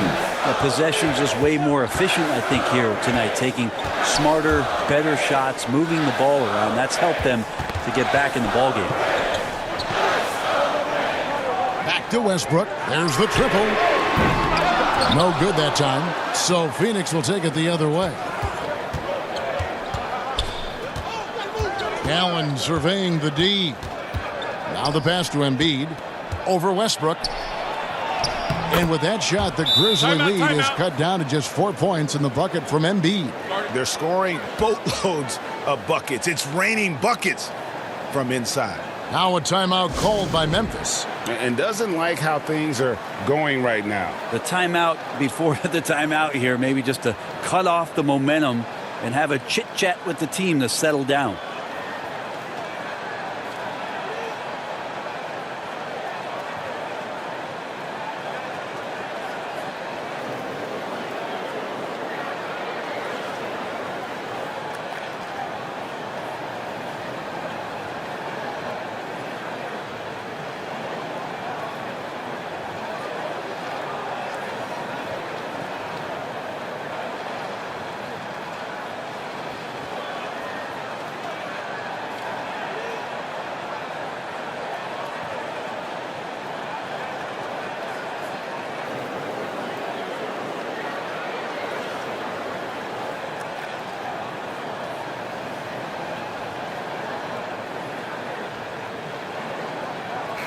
Let's go now to the sideline and catch up with David Aldridge. Hey guys, I caught Taylor Jenkins' message to his team. He's encouraged where they are at this point in the game, but he told his guys things can turn in a blink. What we need to do is execute the rest of the way. So we'll see if they can finish this one off, Kevin. So off the bounce, Russell's been good, but he's getting better setting up without the ball. He's really improving with his touch on those kind of shots. And here's Arenas outside. The Grizzlies pull it in. Griffin's got 6 rebounds here tonight. Pass to Jordan.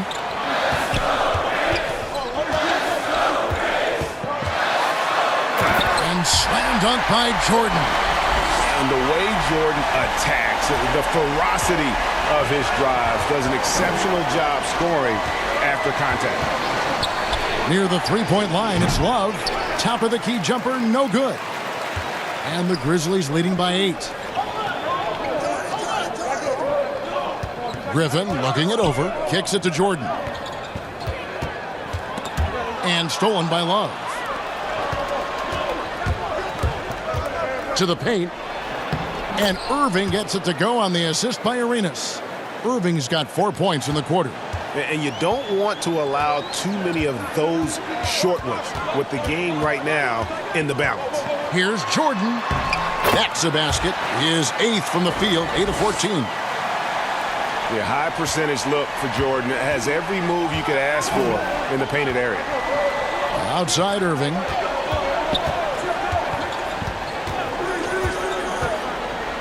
Passes it to Embiid.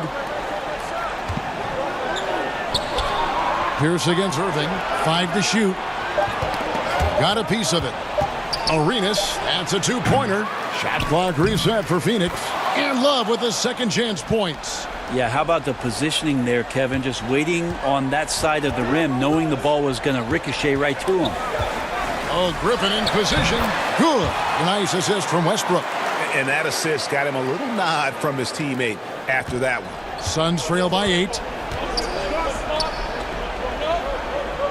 Outside Irving. Back to Arenas. Pass to Embiid. Some nice ball movement here by the Suns. Westbrook with the block. There is no question that Russell is one of the top 10 athletes we have in the league. On full display there. Well, he takes care of salvaging that possession for the offense by getting on the offensive glass. Fires the 3. Buries the long-range jumper. And the Grizzlies lead by 9. He's going to punish you, Kevin, if you leave him open. He's more than willing to take the open 3 when he's got it.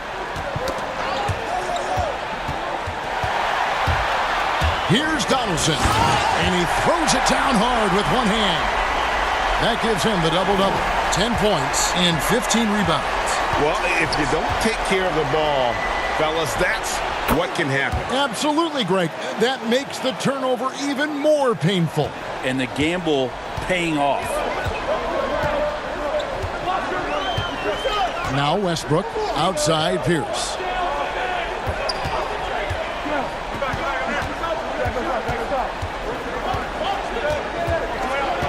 The pass to Griffin. And he's fouled pretty hard on that shot, but he's got the chance to pick up the points at the line. And Griffin is physical right there, bumping in and picking up a personal.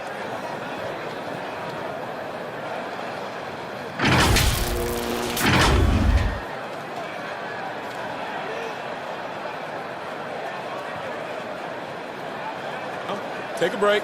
Take a break. 2 shots.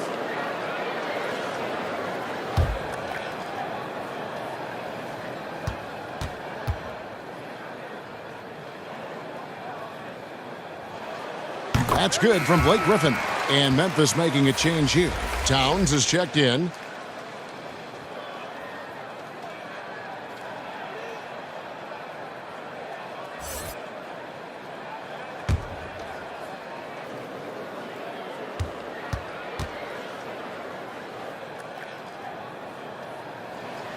He's perfect from the line this time. Suns trail by 11. Arenas with it. And it's Arenas with the jam. And your point guard's got to be the catalyst. Great job getting to the 10. Well, Greg, he knows when they need a lift. Did you see how much air he had under him? Wow. Yes, that goes in. 21 points for Jordan. And the perils of trying to defend Jordan. Athletic enough to get anywhere he wants to go, and then tough enough to take the hit and finish. Allen against Jordan. Here's Arenas. The Grizzlies pull it in. A good board there, Kevin, but overall they're getting slightly out-rebounded. Westbrook passes to Pierce. Jordan inside. He's against Allen. Here's Towns. That drops, and it comes off an assist from Jordan. Jordan's got 4 assists now tonight. And since halftime, he has been a different player. Allen dishes to Arenas. And it's Griffin with the rebound. Griffin's got 7 rebounds in the game. Arenas with the defensive effort. Suns trail by 14. Poked away. Stolen by Westbrook. Jordan against Arenas. The drive by Jordan. And then Jordan slams it in. And that time the screener rolls and Jordan has room to get the shot he wants. Makes a good decision to keep that one himself. Arenas against Westbrook. And the foul called on Blake Griffin. That's his first foul.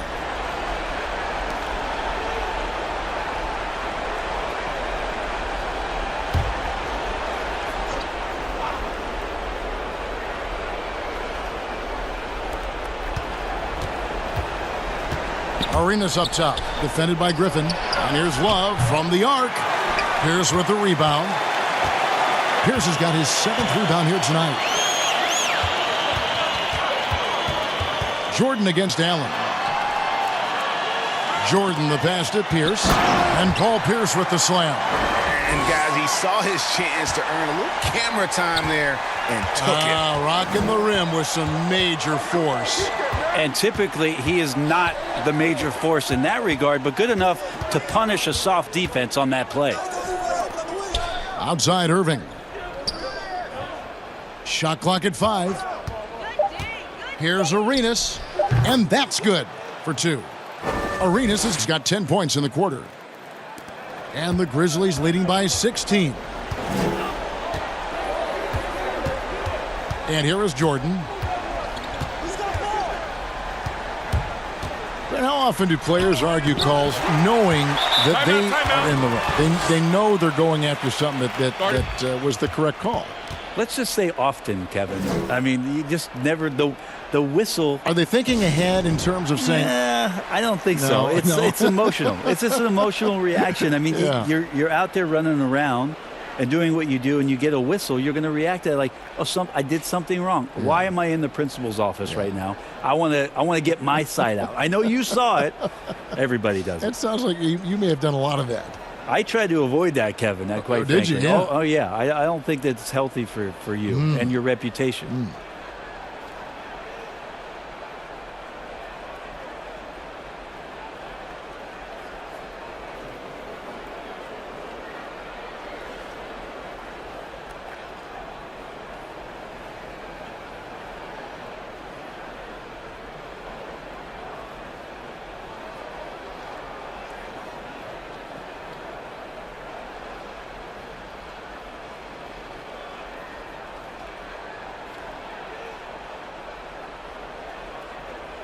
Now the presentation of our Jordan Player of the Game, Russell Westbrook.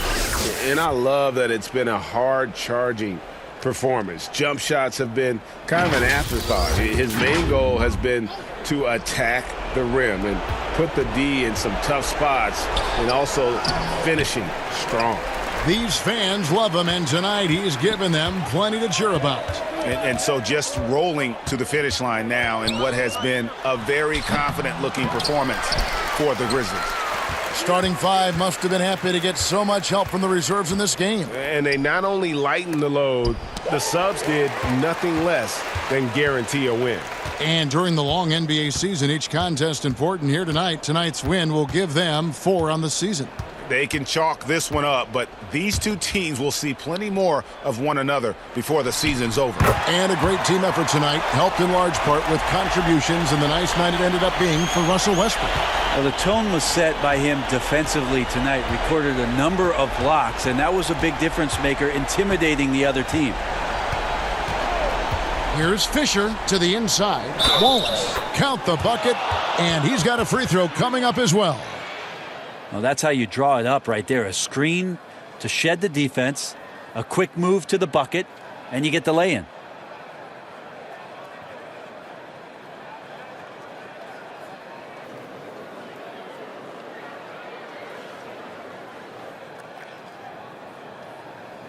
One shot.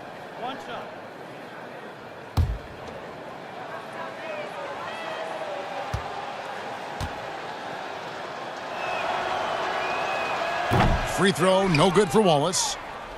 And so it's Memphis with it. Now 8 seconds separating the two clocks. Here's Malone. And it's Phoenix with the rebound. Here's Barnett. Pass to Vucevic. Laid in with a nice touch off the glass. You know, all the way to the bucket, no resistance. Just swipe the candy from him. Malone outside. So no problem for Memphis as they get the win. And the outcome of this one was never in doubt.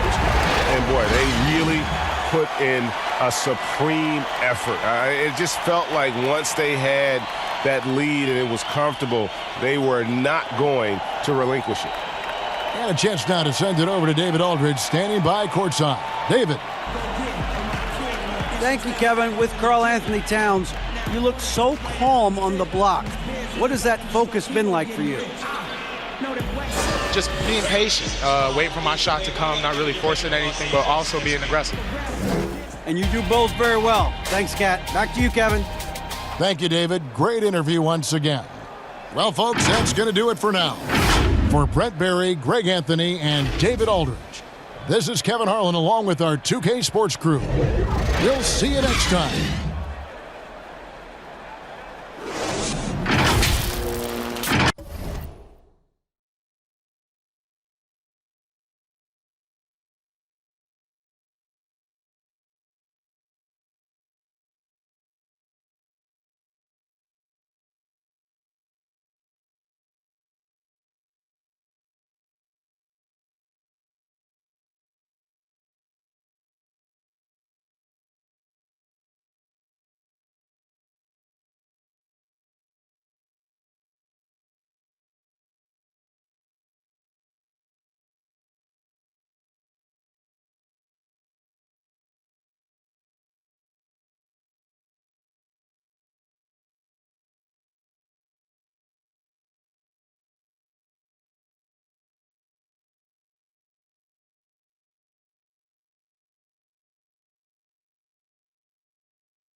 My Player Nation has provided us with a ton of competition and entertainment all season long. You, the community, represented your My Players real-life team and completed over 39 million games in hopes of getting to the top. But in the end, there were only 2 teams that were worthy of battling it out with an NBA championship on the line. The Lakers.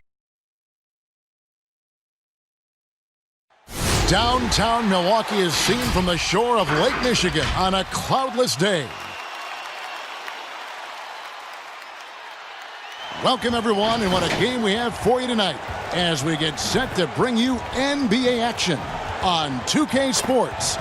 Kevin Harlan here, and I'm joined by Greg Anthony, Clark Kellogg, and David Aldridge, who's reporting from the sidelines. DA, it's all yours. The Bucks took a massive leap in coach Mike Budenholzer's first season in Milwaukee. Budenholzer said he joined the organization at the perfect time. The new facilities, the energetic fans, the great roster, ownership, front office, everything is set up to have great success. And he added, I feel fortunate to be the coach. Kevin? The feeling, no doubt, mutual. Thanks, DA. Here we are in November, and let's see how things are going out east in the early season. Taking a look at Toronto. They're in second, looking to take over the first spot. And, of course, the Bucks, 3 spots below. And I think for Milwaukee, they've stayed right there, just in sniffing distance of the conference leaders. That's a solid accomplishment at this stage of the season. You know, I thought maybe they'd have it in them to actually join those leaders this season. But you're right, it's still nice work considering where they are. Here are the 5 for the Raptors. We've got Monroe. He's out there with Dwayne Wade, and it's Mikan in at the 5 spot. And for the Bucks, Thompson is out there with Hardaway. And it's Garnett. Then it's Johnson, and it's Thurman in at the 5. Here we go. Well, you know, what a season for the Bucks last year. Best record in the East, best record overall in the league. The team cruised during the regular season to win 60 games. Now, here's Wade. Left side, Davis. Over Garnett. And Davis can't get it to go. And here we go with Thompson running it up the court. Here's Johnson, and the slam dunk by Johnson. Man, what a pass that was there. He really relishes making the game easier for his teammates. Hey, Clark, those 60 wins for the Bucks, the most since 1980. You know, start to finish, this team was a force. Had a great approach on both ends of the floor. Fun to watch. No glaring weaknesses in the game plan that works for them. Future's bright there. And the Raptors with the ball, following the bucket by the Bucks. Monroe against Hardaway. Here's Wade. Good D by Thompson. That's exactly the look they wanted, guys. Right guy, right play, wrong result. And Hardaway gets it to go. That's 3 straight shots to fall here to start. Looking good. So the Bucks, their last game, a win against the Magic in Orlando. And really showed their depth when they needed it most. On the road, having to manufacture points. And, you know, the guys on the bench have great confidence in themselves. And when their name was called, they were ready to compete and contribute. Here's Thompson after the Raptors pick up 2. With the floater. Oh, that's blocked. That's the first miss for this offense. They've hit 3 or 4 to start. No good from Wade. Bucks have gone 3 of 4 from the field to start out the game. Thompson misses. That is some tough defense there against one of the better finishers in our game. Hardaway against Monroe. Over Hardaway. And it's off the back rim. No good. Really just struggling here in the first few minutes. 5 attempts with only 1 falling. Here in the first, just under 2.5 minutes played so far. Just 4 to shoot. Here's Johnson. And they turn over the 24-second buzzer, signaling the shot clock violation. And taking a look now at stats for Dwayne Wade. How he did last season. Last season, he averaged 15 points a game, 4 assists and 4 rebounds. and every team in the league needs shooting. That's what he brings coming off the pine. Yeah, there's always a demand for shooters, man. Have jumper, will travel. I'm telling you. Most championship teams, they have a bunch of those guys who can put it in the basket. And you got to like the touch there from Wade inside. A polished interior scorer who knows how to get to his sweet spot. Now here's Hardaway, coming off a stellar performance against Orlando. And once he got to the 10, I think he was surprised to find himself that wide open. Well, this early, they should be showing a lot more energy on defense. It's not there.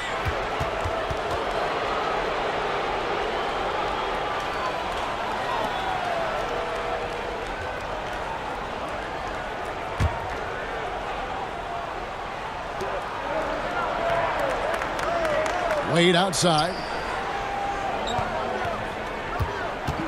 Monroe looking around. Loads it up for Davis. Doesn't get it to drop for him. Yeah, and that was lining up to be a huge alley-oop, but they just couldn't quite connect. And, you know, guys, always a tough catch on the lob. Placement and timing have to be close to perfect. And the pass to Thompson. He lobs it up, and it's slammed in by Garnett. Oh, phenomenal alley-oop slam there. They are taking advantage of a team that looks lost out there. Well, I tell you what, guys, this is really getting close to being real ugly. Now, here is Monroe. 11 points for him in that last game against Detroit. Passed away. Here's Dantley. Just 5 on the clock. Launches it. Garnett with the block. Cannot forget about the defensive Garnett now. Outstanding at knowing when to time his leap to block the shot. Here's Hardaway. Clark, I'm assuming all the coaches in the NBA have put in their new plays by now, or am I wrong? Will they introduce some new things, new actions throughout the season? Well, I tell you what, you talk about the coaches in the NBA, they all have PhDs in basketball, and they are always tinkering and making adjustments, Kevin. Now, here is Monroe. It's deflected. You know, I'm not sure another player combines defense and offense as well as Thurman. The only reason he doesn't get more blocks is because so many guys are afraid to bring the ball anywhere near him. Nice play, and you can see they're gathering momentum. You know, they need to stay aggressive here. Build the lead up while they've got the chance. Don't waste this opportunity. Dantley the pass to Mikan. Monroe against Hardaway. Here's Davis. It's good. He scores. That's his first basket after missing his first 2 attempts. Now 1 for 3. Just reliable, guys. He's just always trying to make the right play. Now here's Johnson. Talking about that win against the Magic, he was definitely a major factor as well. Yeah, just nice strength there, and then just off with the shot. Boy, with all the contact he drew there, Greg, that would have been a heck of a bucket. He nearly got it to go.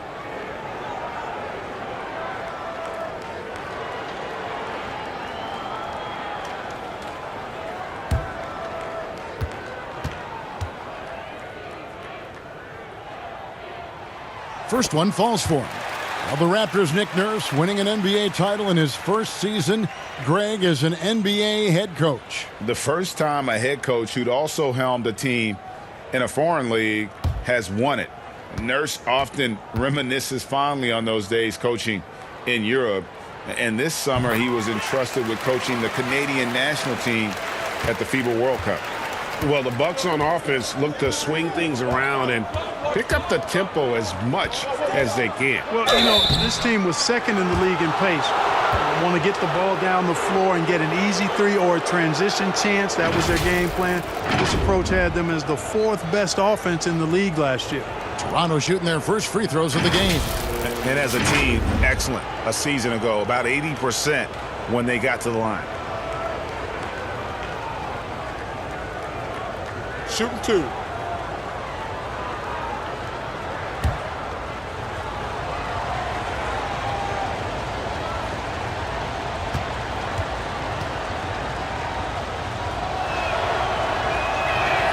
That free throw good from Wade. Man, the confidence and flair that Wade plays with, uniquely his own, a dynamite two-guard who is also a clutch performer.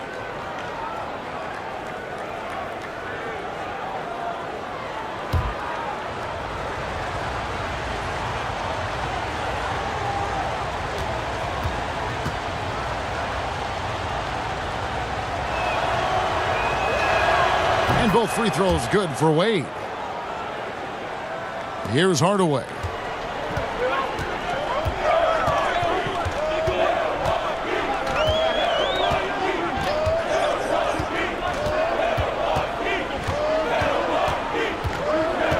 Garnett outside. Johnson kicks to Thompson.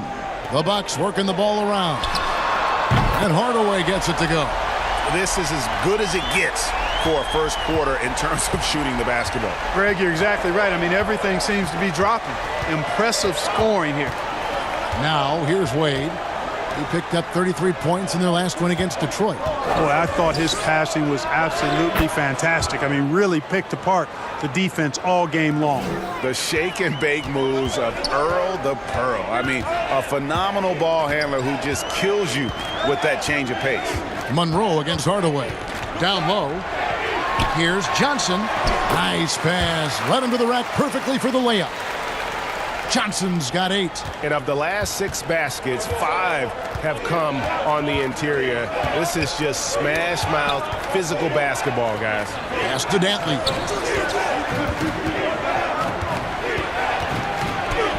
Lays it up off the glass. And their post play has been really solid right off the bat. Hardaway against Monroe. And he gets the whistle. 2 free throws coming up. Tim Hardaway has a really nice skill set. A nightly double-double threat thanks to his scoring and dime-dropping ability. First trip to the free throw line for him in this one.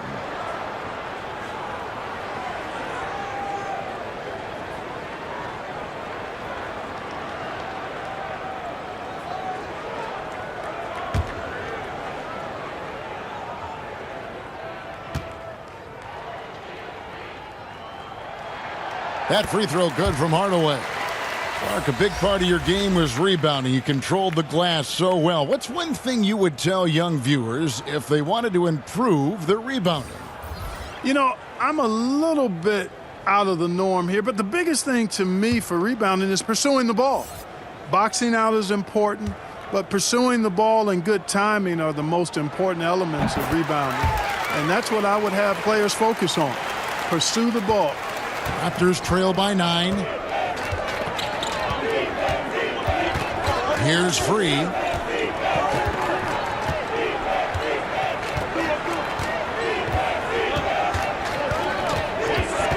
Pass to Baker. The shot will not fall. Excellent D there from Garnett. Here's Hardaway. It drops for his 3rd basket. He's missed only 1 shot. And defensively, they are on their heels every time the ball comes inside. Yeah, I think they've got to ramp up the aggressiveness, Greg. I mean, if they don't, things are just going to get worse from here. Here's Free. That's good, and it's Jackson with the assist that time. I love how he establishes his post position inside before he converts. To the middle, here's Cummings. He can't get that one, and Toronto will come the other way. Here's Free.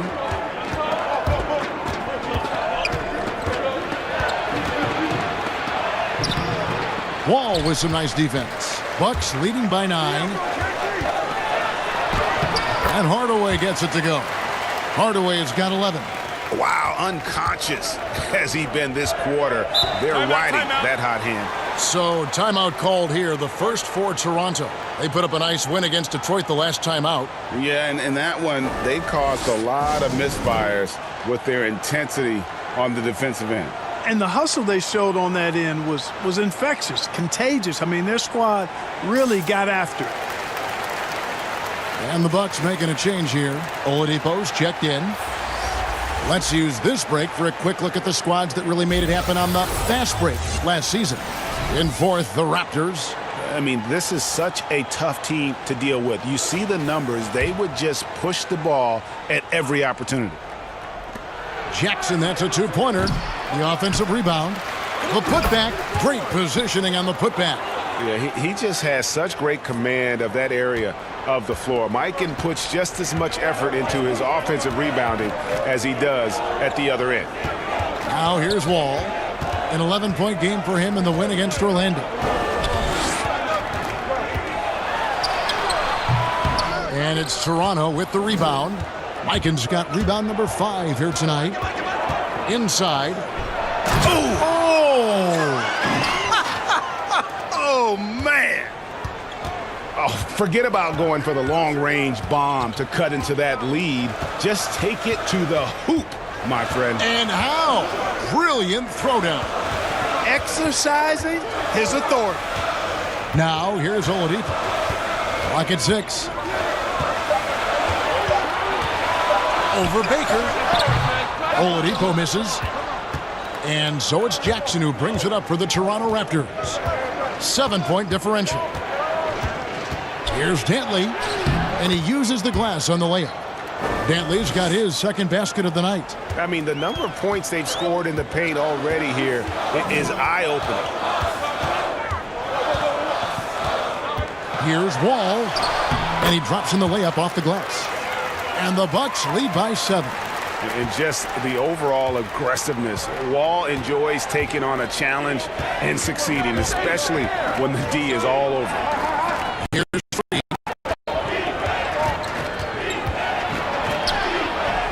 Rebound by John Wall. Milwaukee leading by 7.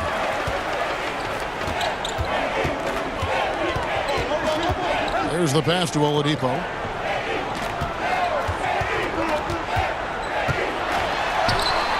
Can't get it to fall. And not allowing the shooter even an inch of breathing room on that one. And guys, that's exactly the kind of high-impact defense they want to see out of him.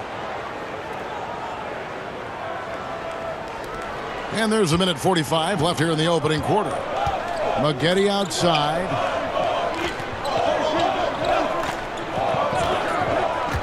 Back to Wall. Passes it to Cummings. Outside, Wall. Knocked loose. Cummings can't hit.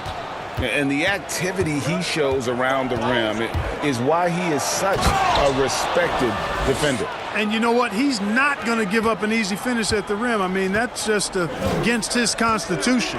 And Milwaukee has possession after Toronto picking up the basket just moments ago. You know, in just his first season with Milwaukee, a huge success for Coach Budenholzer. I mean, came in and led the team to the top seed in the East, gave the franchise a huge boost, and I think they found their leader for the next several years. Here's Wall. It's hauled in by the Raptors. There's Baker. Pass to Free. A baseline J. Garnett grabs the board. You know, he just has not been himself this period. Just too inconsistent up and down at the offensive end. Here's Cummings. No good on that one. Raptors trail by 5. Baker passes to Free.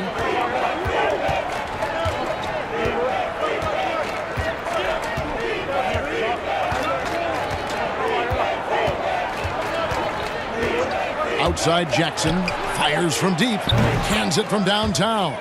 And the lack of effort to fight over the screen there makes that an easy shot. Well, I'm going to credit the screen. I mean, that's a good, strong pick he lays there. We've got more in store for you right after this.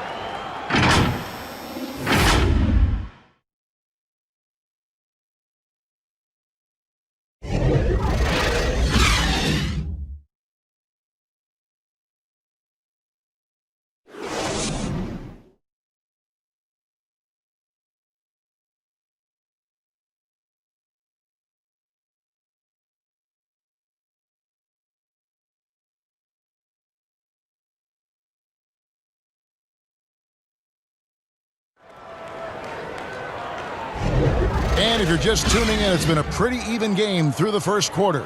And for the Bucks guys, what jumps out to you, stats-wise? Well, this is the edge that great rim protection can give you. Yeah, you know, you have a guy in there blocking a bunch of shots or multiple players blocking shots. It causes the offense to think twice when they go up for shots in there.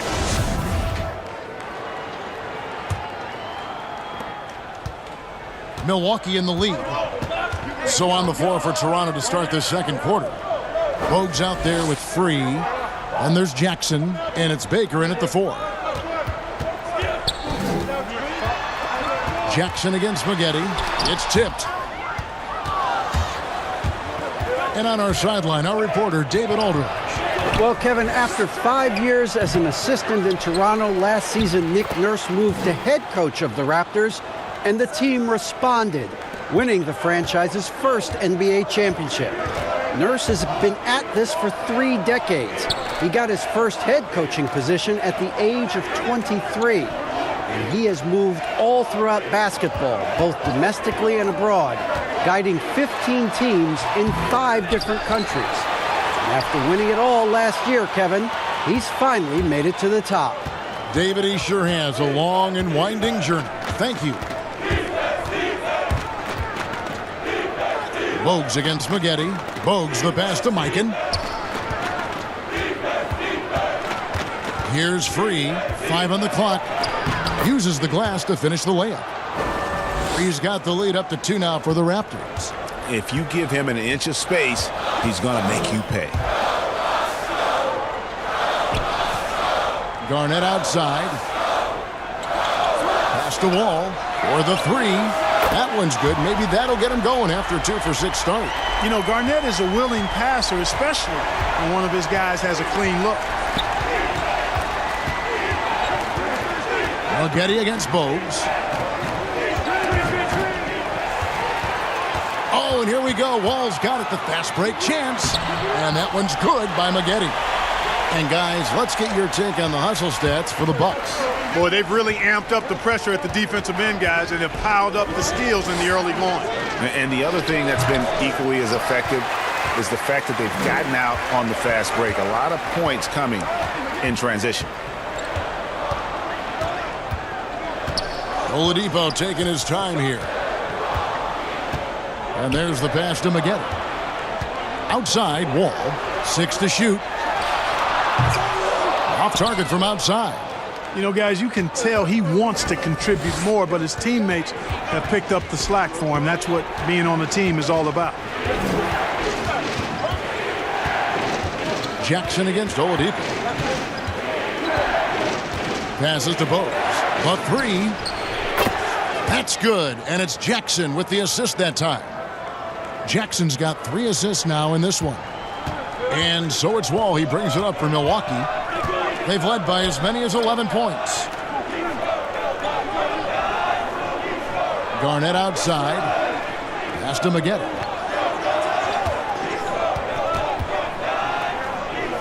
Back to Garnett. With the shot. It's rebounded by Mikan. Mikan's got rebound number 9 now. What an effort here tonight. To the paint, Baker. And he floats in for the easy 2. Credit the assist on that one. And that's almost automatic anytime he can get the ball in that position. And Milwaukee calls their first time out of the game. Clark, if you were a coach on a team, what would you want to see from a guy by the end of his rookie season in the NBA? You know, Kevin, I won't be specific because I think it's more general in my estimation.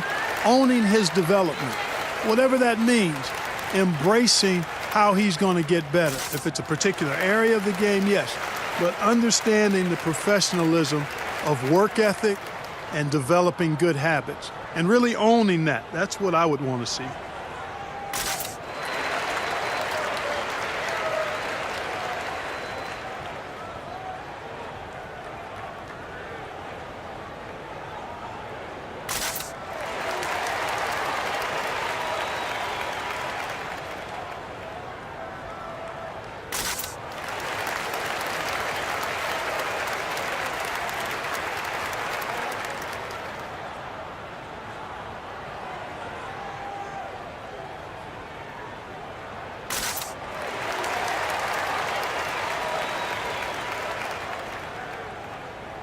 So both teams making some changes here.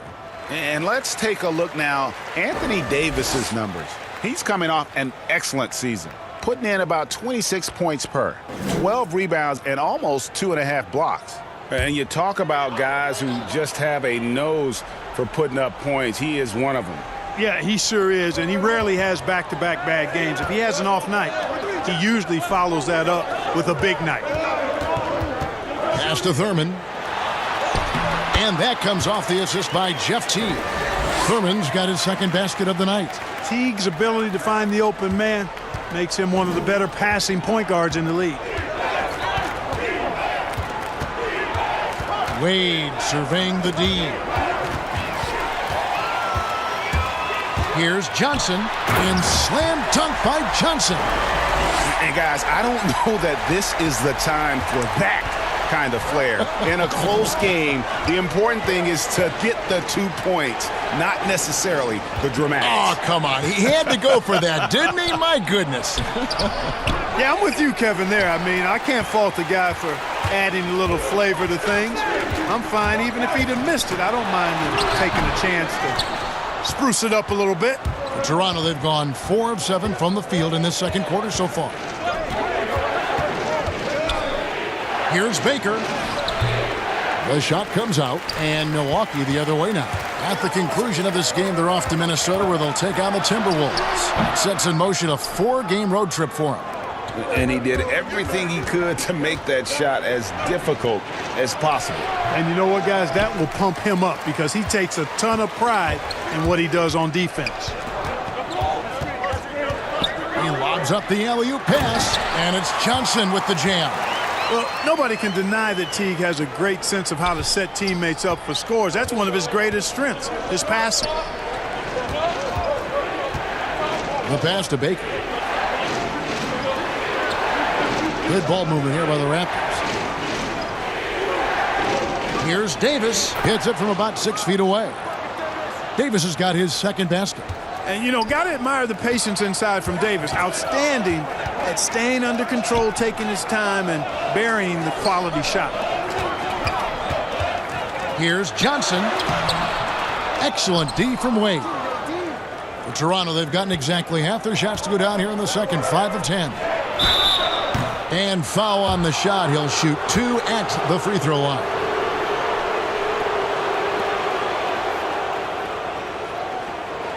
This is his second trip to the free throw line. And just a shade over 70% from the line a season ago. That's an area I'm sure he wants to improve.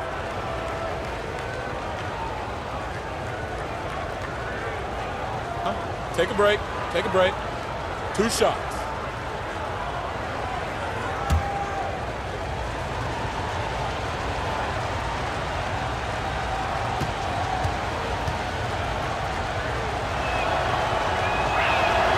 And the first one at the line is good.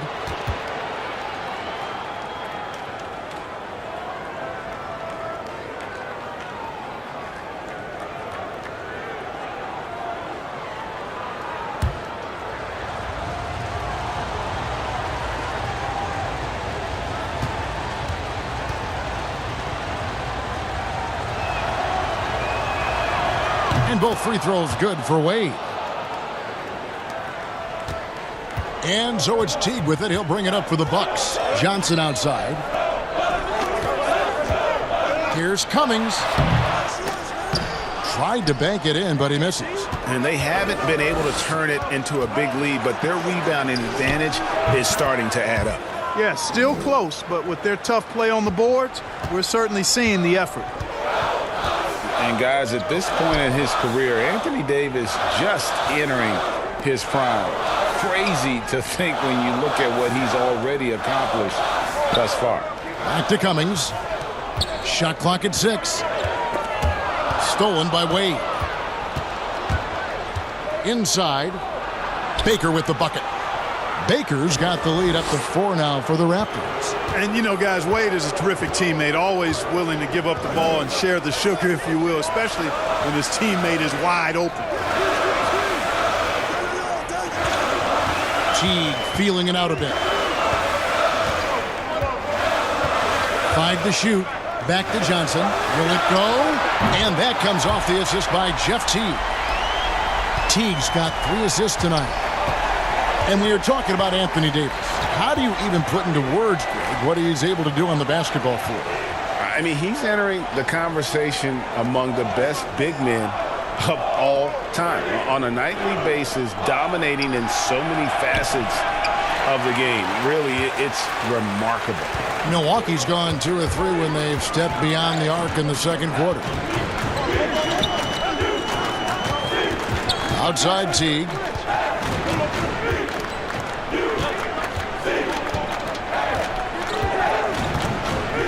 And the whistle blows. It's going to be on Davis.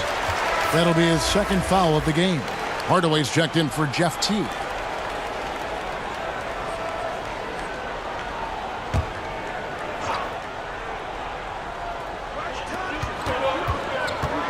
To the middle. Here's Thurman. And Davis sends it back. Boy, I tell you what, Davis uses his length so well. I mean, a defensive stalwart who holds his ground, and because of his timing and length and athleticism, he's an excellent shot blocker. And an important part of every team's game, a look at the hustle stats for the Raptors. You know, they've done a great job of getting a hand up on shooters. Actually have gotten a lot of blocks as well, solidifying that defensive effort. And also, how about the fact defensively, they're getting that backboard and getting out in transition, especially in this first half.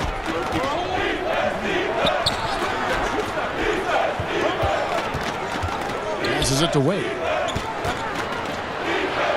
Back to Monroe. 6 to shoot.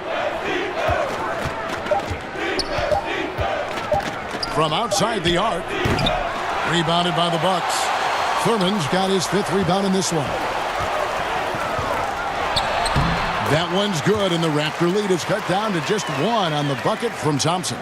And Hardaway always looking to incorporate his teammates. You can see him keeping his eyes moving in order to make sure he's ready to deliver to the open man.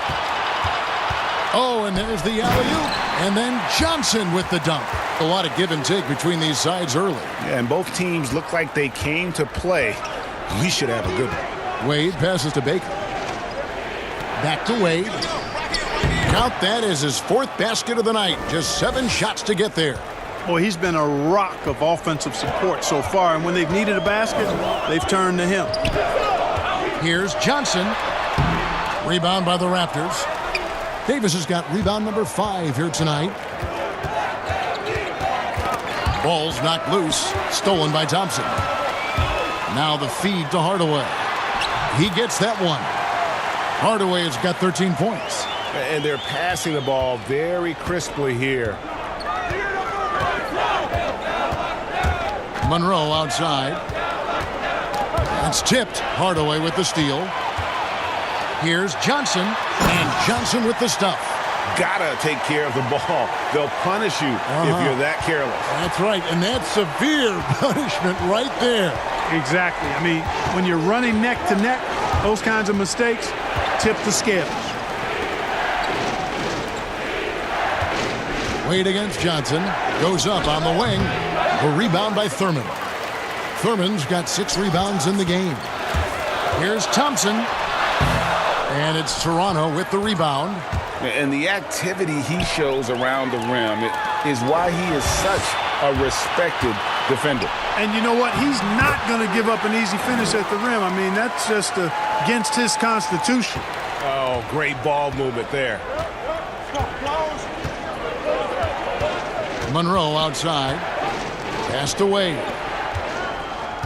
Tipped away. The rebound by Thurman. Here's Milwaukee now.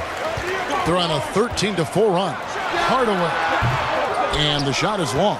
And we haven't seen them be quite as aggressive driving the basketball, settling far too much for jumpers. Yeah, that's a good observation on your part, Greg. Fewer free throw attempts for them this quarter. And the danger is they can't afford to get too comfortable out there because they've got the lead. Otherwise, it might start to get away from them. Every time they get scored on during this run, it's come from inside the paint. Monroe against Hardaway. Monroe's shot is good. Really, really good at recognizing the gaps and getting the ball to the rim. Bucks leading by 3. 6-second difference between shot and game clock. Getting shot on the way. Offensive rebound. Pass to Johnson. That's going to be over and back. Not watching for the line that time.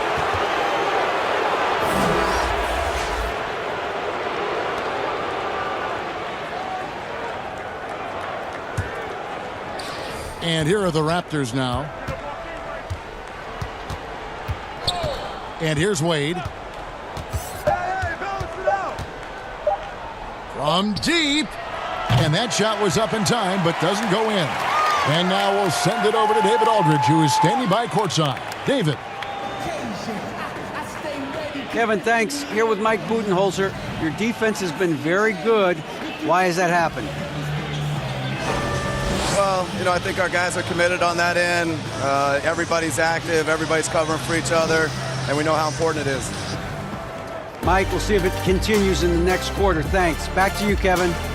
All right, Dave, thank you. And time now for the halftime break with the third quarter soon to follow right here on 2K Sports. The 2K Sports Halftime Show. Hey, folks, welcome back. Ernie Johnson alongside the Jet. That's Kenny Smith. The Diesel, that's Shaquille O'Neal. A lot of big-time action so far in this one. A competitive matchup for Milwaukee in the first quarter. At the end of the period, they held a 2-point lead. If you look at the second quarter scoring, they had a small edge. They really hung tough as we got close to halftime. Kenny, your thoughts on the Bucks' first half? Efficiency. I think that's big. That's a key to success. You got to protect the basketball. You can't make those risky passes that lead to highlight film dunks. So I thought it was a great job. Shaq, what was your takeaway on Toronto?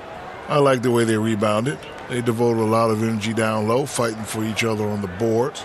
And they help keep this game tight. If they can continue to do that, it could easily be the factor that swings the game in their favor. And that'll do it for us. The third quarter about to begin with Kevin Harlan standing by. We'll catch you on the flip side, my brother.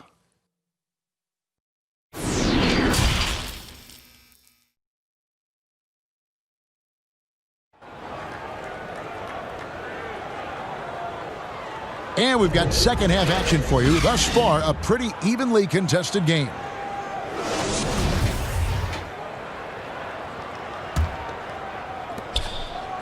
And so it's Thompson with it. He'll bring it up for the Milwaukee Bucks.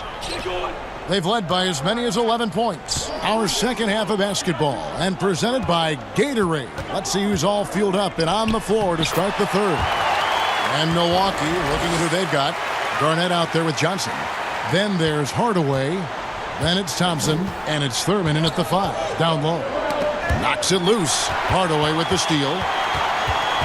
I like the call. I thought the defense was just there a little late. Yeah, it looked like it. He kind of slid underneath as he got to the spot, too.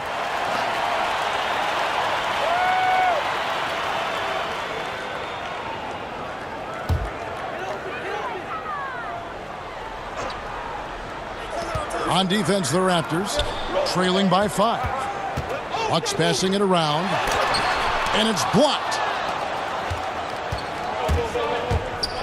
Here's Dantley. He's guarded by Johnson. Monroe against Garnett. Monroe, no good. Bucks leading by 5. Garnett in the post. He's guarded by Davis. 2 free throws coming up, and they call the shooting foul. That one on Davis. And Garnett, a vocal leader, always trying to psych his guys up and get into the head of the opponent.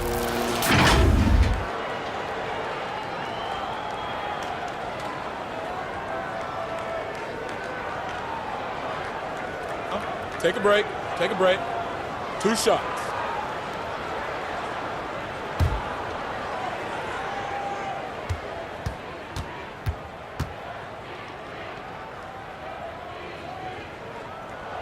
The first one falls. And Clark, when you were playing, I imagine the pre-draft process was a lot different than it is today. No doubt about it. I came out in 1982 after my junior year, Kevin, and at that time, if you were a guy who was declaring early, you basically just had to go on whatever knowledge and information you could get from whoever, because there was no allowing you weren't allowed to go to a workout. Teams could interview you, but there were no on-court workouts, so it was totally different than today. Monroe, Garnett with the block. Now here is Hardaway. Defense is right there. Garnett in the post. Monroe on him. Yep, that one goes in there. 7 points for Kevin Garnett. They're finding lanes to the hoop now with consistency. 5 buckets in a row from the paint. And on the flip side, Greg, the defenders have to show more fight on the interior. They've got to offer more resistance here. Now Monroe kicks to Wade. Over Thompson. No good off the back of the rim. Clearly out of sync to begin this half. 0 for their first 3 attempts. Here's Hardaway. Offensive rebound. And defensively, guys, they've been unable to shut down the middle. Yeah, and they're really getting pummeled on points in the paint here. The pass to Davis. Monroe with it, and he's going up for the alley-oop. Good on that shot. With that, the Bucks' lead is cut down to just 8 points on the bucket from Dantley. Nice touch there near the hoop. Hardaway finds Thompson. Here's Thurman. Wade is covering. Johnson surveying the floor. Passes to Thurman. Over Mikan. And there are the Bucks with another bucket. Just over 2.5 minutes gone by here in the second half. Some tough offensive sets. They want to turn it around. Yeah, right now you just need a bucket to get some momentum. And, you know, Wade doesn't mess around when he's driving inside now. Exceptional at taking off from the launching pad and flying in for the dunk. Here's Hardaway. That's in, coming off the assist from Thompson. Thompson's got his 7th assist of the game with that last one. Now, here is Monroe. He's got 6. Here's Wade, and Thompson sends it back. Garnett outside. And he finishes nicely on the layup. And now it's a 12-point Bucks lead. Well, if it ain't broke, don't fix it. They keep getting it in the paint and continue to score consistent. Wade against Thompson. Wade can't hit. And it's Thompson with the ball. He'll bring it up for Milwaukee. Just 4 points. That's all they've given up here in the second half. Victor Oladipo, he's checked in for Milwaukee. And then for Toronto, Jackson, he's checked in for Wade. And Free subbed in for Monroe. Here's Free.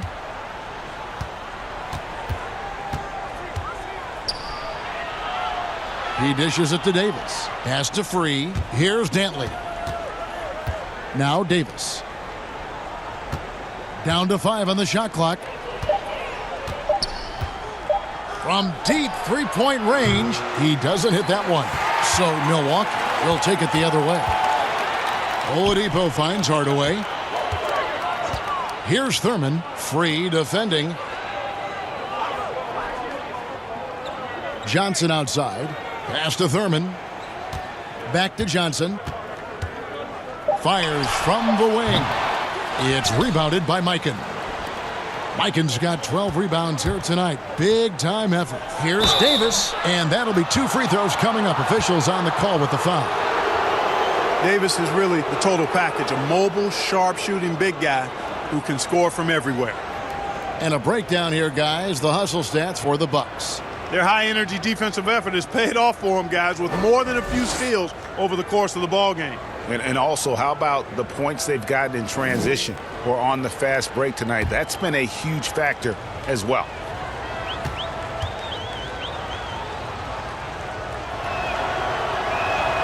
And that one falls for Davis. And the Bucks with some changes.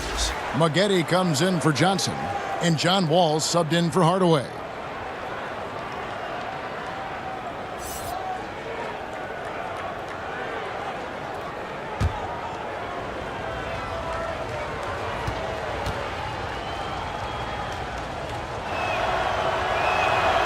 And so Anthony Davis nails both of them. He's as solid as it gets from the line. I mean, give him the opportunity. He's cashing in on those.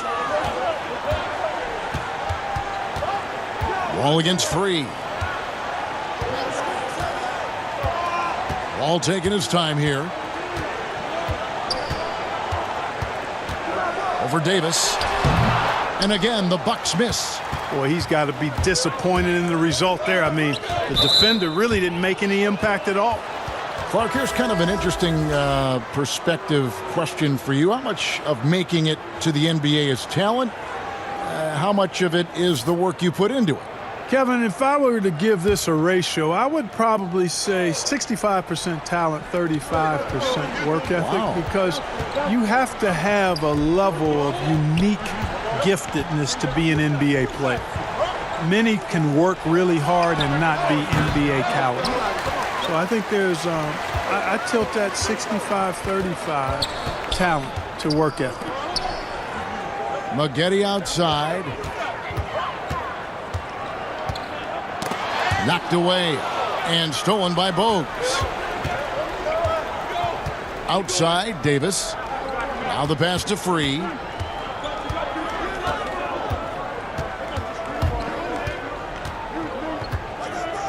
Passes it to Jackson. Wall with a block. Oladipo dishes the Wall. Over Davis. Takes it up with both hands and rips it down. And, you know, Thurman is a dominant rebounder. He hits the glass with a lot of force. Raptors trail by 12. They need a good offensive possession. Yeah, they've gone a long time without a bucket.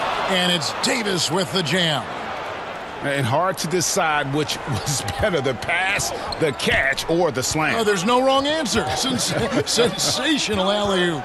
Tell you what, you wouldn't know they're the team trailing when they're able to pull off plays like that. And that one's good by Maggette. Yeah, you know, John Wall is so masterful as a floor general. He's a real maestro out there, terrific at finding the open guy on time and on target. From about 16, a rebound by Thurman.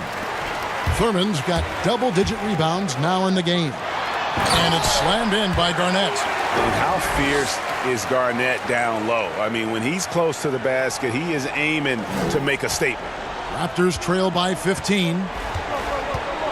Outside Jackson. Pass to Bogues. Back to Jackson.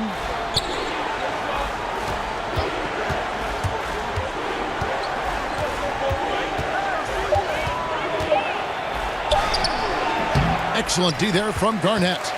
And he did everything he could to make that shot as difficult as possible. And you know what, guys? That will pump him up because he takes a ton of pride in what he does on defense. Thurman. Oh, and he plucks it off the glass. Wow. Free against Wall. Here's Free.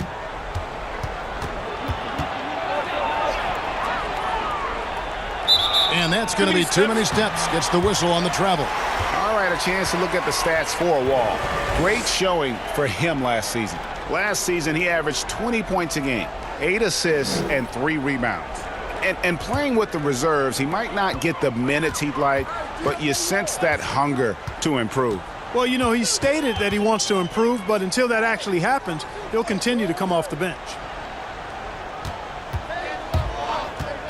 Jackson against Maggette.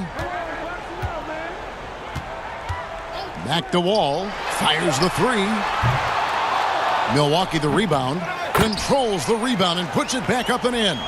They're doing a really good job of getting the ball inside and attacking the paint. That's an area they have completely dominated. Well, once they recognized the advantage they had inside, it made a lot of sense just to continue to attack that area. Here's Free, and the call on the shot that sends him to the line. World be free. If there was ever a more fitting moniker, I haven't heard it. This guy is unconscious as a jump shooter and fun to watch. The Raptors have been perfect so far from the free throw line, 6 for 6.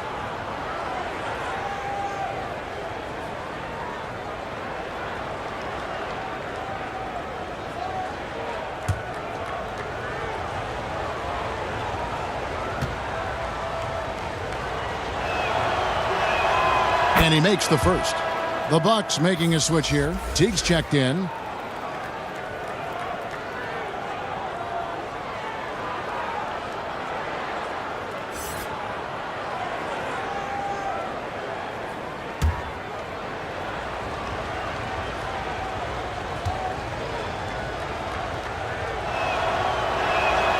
And Freed drops them both. This is as good as it gets from the charity stripe here in the second. Yeah, you know what? And I think they've just got to keep on keeping on. Keep drawing contact, attacking, getting to the line. That will certainly give them a chance to get back into the game. And plenty of contact on the shot. So 2 free throws coming up. And a chance now to look at the schedule for the Raptors. On Wednesday, they'll be playing against Damian Lillard and the Sacramento Kings. And then on Friday, they'll start out on the road to play the Pelicans in New Orleans. And, you know, nobody loves playing on the road, but it does offer a good chance to see exactly what your team is made of. This team is going to find out a lot about itself over the next stretch of games. Yeah, Maggette showing you good aggressiveness, and I like it. I love that aggressiveness. A really gifted scorer and athlete who loves having the ball in his hands.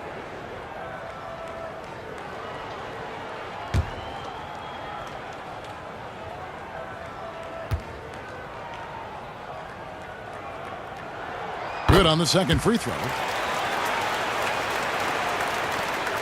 Raptors trail by 16. Bogues the pass to Jackson.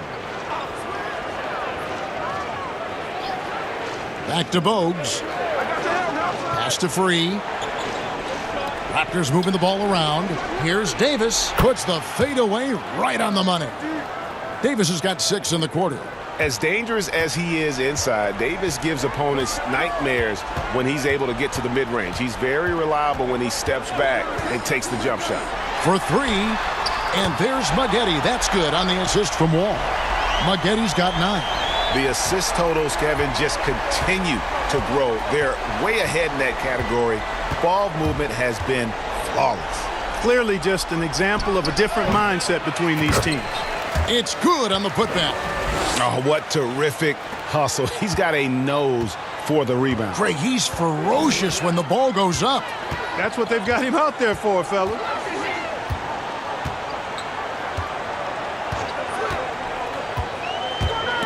It's stolen. Free against Wall. Here's Bogues. Fires the jumper from the corner and nails it. He has 5. You know, they'll take the points, but I'm sure Coach would prefer a higher percentage look next time. Maggette kicks to Garnett. Feeds the Wall. Over World B free. And it's another Milwaukee shot right there going in.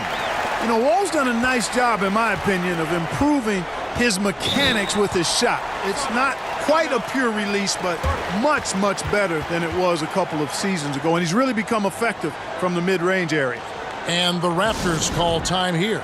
And the lack of rim protection, top of the list. Yeah, you know, just look at the numbers, guys. I mean, they are being taken to the woodshed in the paint.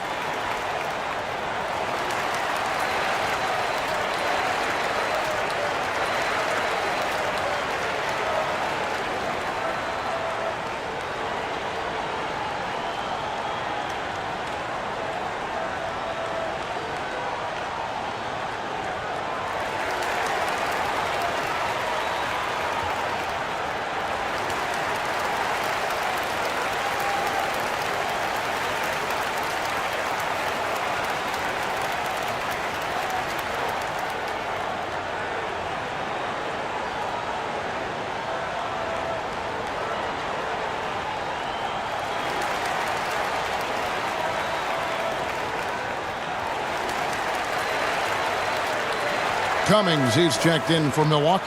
Thompson comes in for Corey Maggette. Baker, he's checked in for the Raptors.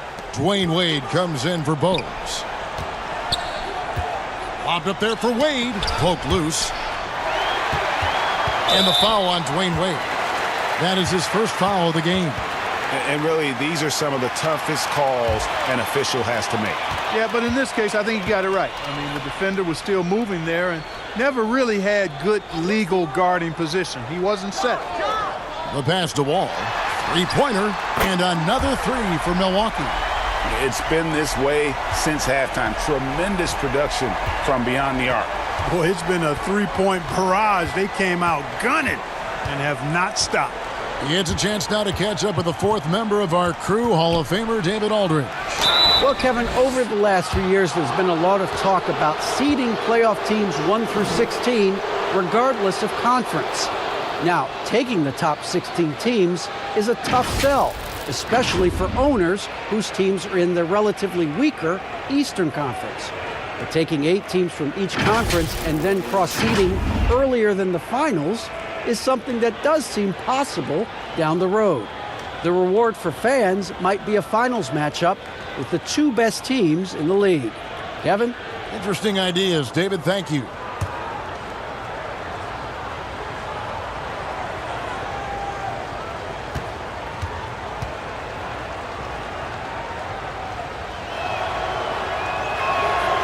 That free throw good from Wade.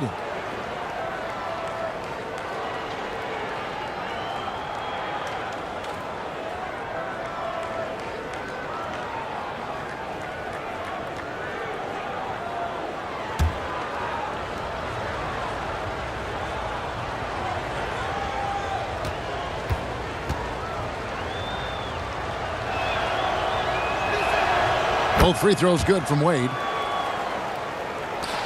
52 seconds left here in the third quarter. Wall against Free. Cummings' shot is good. And the Bucks lead by 18. And time again, Wall puts himself in a position to attack. Just a great job of creating offense for himself or his teammates. And he gets the whistle. 2 free throws coming up. It's going to be on John Wall. I mean, even from over here, you can see that one pretty clearly. No question about it, Greg. I mean, a ton of contact and a good call by the official.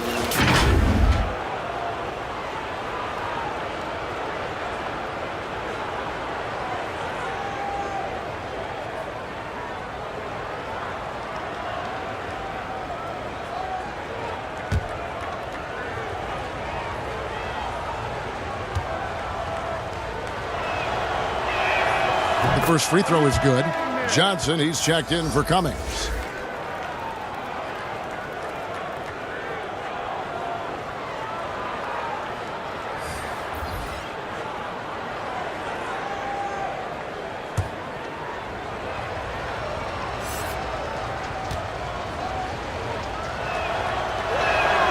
And Free drops them both.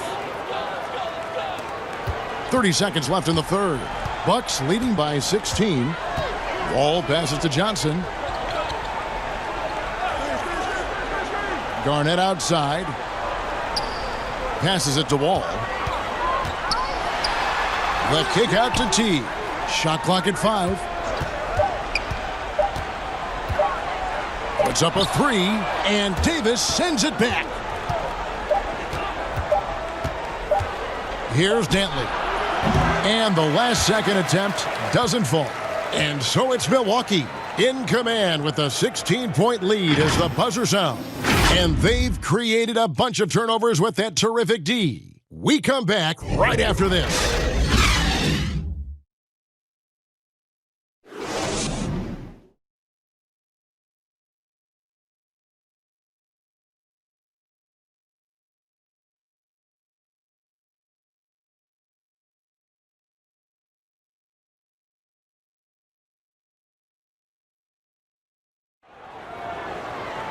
And there may not be a lot of drama down the stretch as we head into the fourth quarter, but stranger things have happened.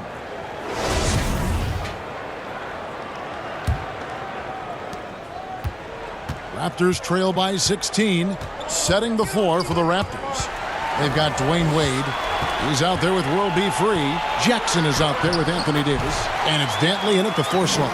Yeah, how about the quick feet there by Hardaway? Terrific at getting to his spot on the floor. Wade against Hardaway. Floats it up for Davis, and Davis throws it down. And the pass there floated it up to the precise spot it needed to be. And no messing around on the finish. He powers it through. And that's an alley-oop that'll be loop to loop all day long on the highlight reel. Johnson left side, and it's slammed in by Garnett. And he's now got the double-double. 11 points and 12 rebounds. Outstanding entry pass there. He knew exactly where to go with the ball. Just over a minute played here in the fourth. Here's Free, and foul on the shot, so he'll get a chance at the line.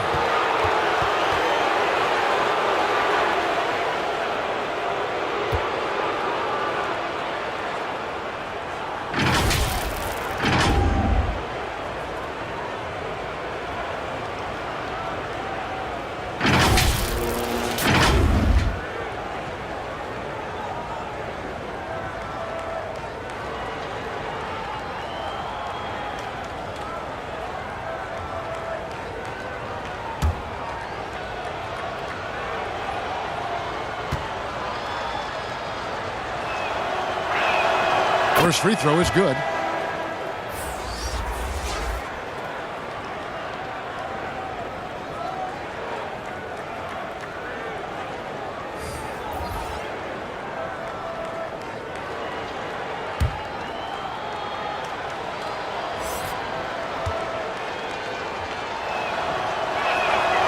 That one is no good. The edge on the glass is the difference. It's allowed them to build this lead. And really a reflection of their superior effort level to this point. It seems to me they've gone after this win a little bit more. The shot by Dentley, no good. And that is a textbook example of how to defend your rim. And you know, guys, I love his fight and grit on the interior. I mean, he never lets a shot go uncontested. And they're beginning to just flat out fall apart defensively right now, especially on the interior. Yeah, and that's 4 straight field goals now, Greg, they've allowed from point-blank range. Can't happen. Johnson against Wade. Here's the teardrop. And Davis pulls it down. And so it's Wade. He'll bring it up for the Toronto Raptors. 19-point game. They host the Kings after this game. That game will be a quick pit stop before hitting the road again. Wade is an exceptional player, an efficient scorer who can score in bunches. And Thompson kicks to Johnson. Ripped away. Off they go on a 3-on-1 break. And then Wade slams it in. Way ahead of the field. He can do pretty much whatever he wants. You know, and not leaving anything to chance either. That's why he takes it right to the bucket. Hardaway passes to Garnett. Back to Hardaway. And it's blocked. They retain possession. Stolen. Here's Wade. Rebound, Milwaukee. Garnett's got rebound number 13 for him here tonight. He lobs up the alley-oop pass. Oh, Kevin, get a load of that one. Take that play and put it in the alley-oop textbook, boys. Perfectly done. You're right. He put it on a platter for him. And a nice touch on the finish. Free passes to Davis. Here's Free. And Thompson sends it back. They've shown some strength in the paint today. Their work on the boards has been impressive.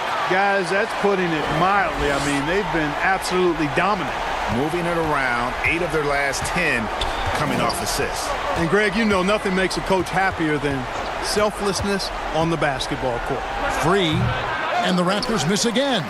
Yeah, that's another miss for him. They're behind in this game largely because he shot so poorly. Hardaway kicks to Johnson.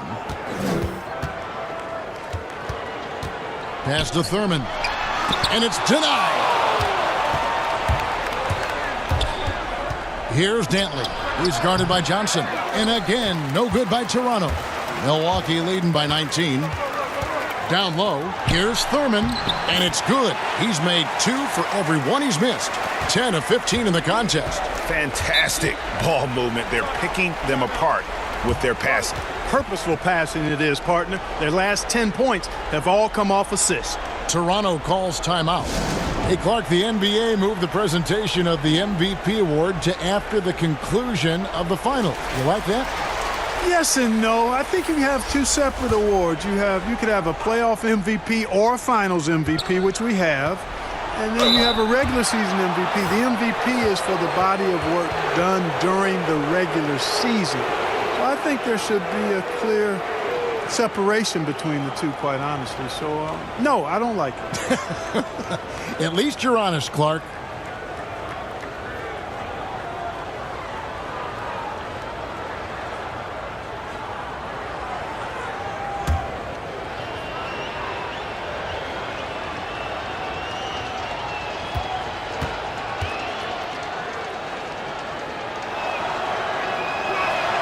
That free throw good from Wade.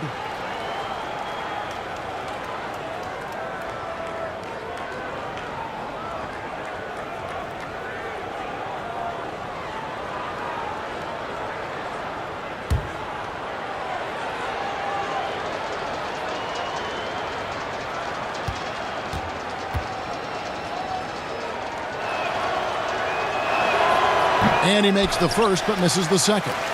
Bucks leading by 20. Here's Thompson. Good, and it's Johnson with the assist that time. Thompson's got 4 points now in the quarter. And really keeping the ball hopping around here offensively. The last 5 trips they've had have ended with a great pass leading to a basket. They're really sharing the sugar. And Davis can't get it to go. And he did everything he could to make that shot as difficult as possible. And you know what, guys? That will pump him up because he takes a ton of pride in what he does on defense. You gotta love his hustle, leaving the defense no time to react. And you know you're going to get those buckets, guys, when you're quick to get out on the break. Get that ball up the court as fast as you can. Raptors trail by 20 to the inside. And Monroe with the basket on the assist by Wade. Wade's got 3 assists tonight. Hardaway against Monroe. Outside Hardaway. Garnett. Here's Thurman. Shooting foul as the whistle blows. He'll shoot 2 free throws.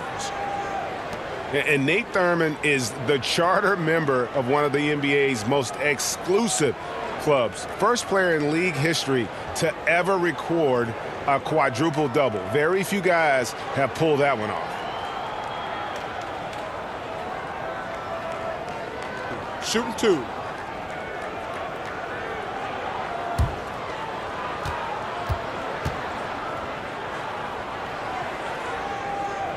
First one falls for him.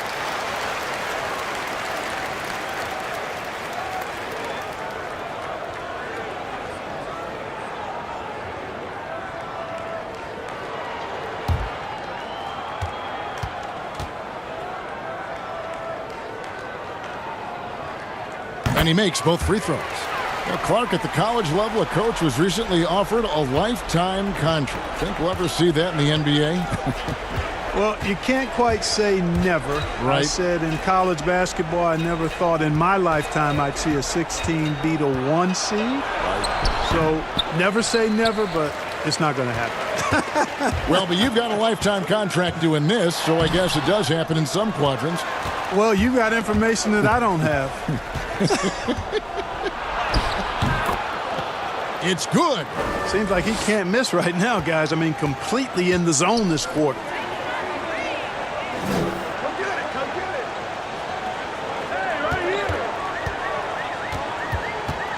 Taken away. Here's Dantley. He's guarded by Johnson. And it is flushed down with a nice jam. That's a double whammy, guys. That's right. A great defensive play, then the emphatic stuff. Well, turning defense to offense, we talk about it all the time. Try to hit your opponent at the other end before they can set up the defense. They get it back. Wade. And Thompson sends it back. Monroe against Hardaway.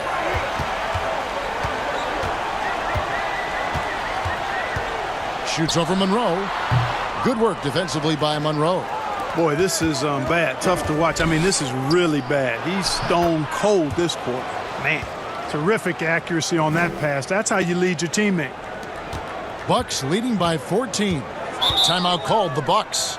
You're trying to stem the tide here. Yeah, you know, they had to do something, anything to stop this run. You can't just let it go on any longer.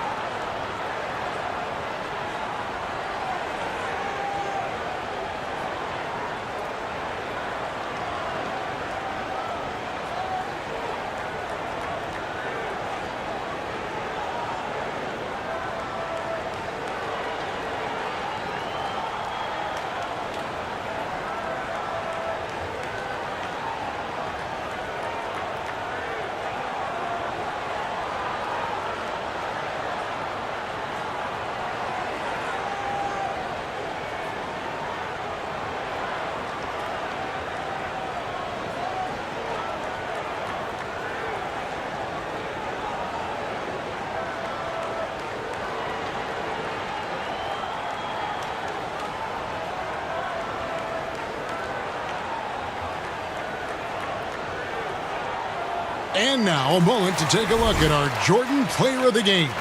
And his focus, guys, has been laser sharp, and his touch from the field, flawless. The teammates have worked hard to get him the ball in some good positions, and boy, has he rewarded them with a spectacular shooting performance.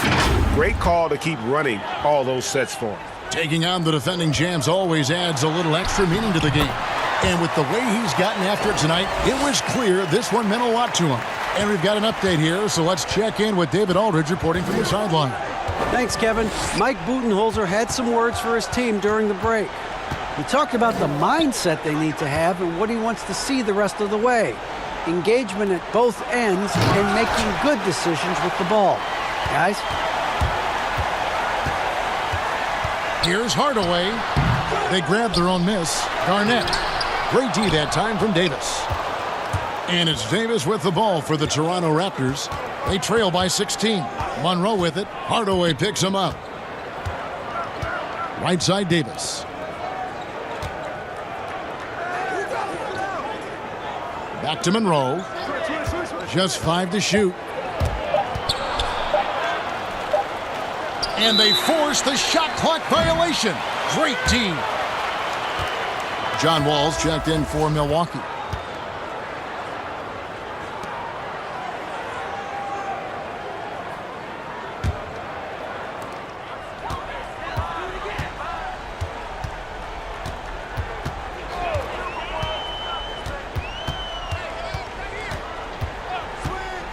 Jacks up a 3. It's hauled in by the Raptors. Get on D, Wade outside. And it's good for 2. Wade's got 11 points in the quarter. And they are attacking the rim and getting great results. And how? I mean, they're taking this defense to task, taking them to school. Every one of their last 10 points have come in the paint. Johnson down low. And then Johnson with the jam. Nothing soft about the putback there.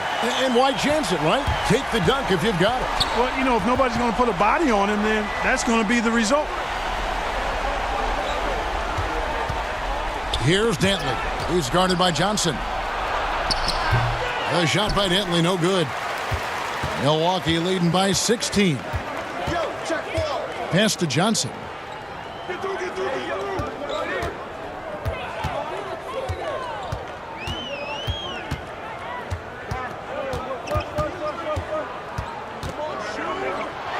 Shot clock at 3. Here's Thurman. And that one is good with the extra effort on the glass.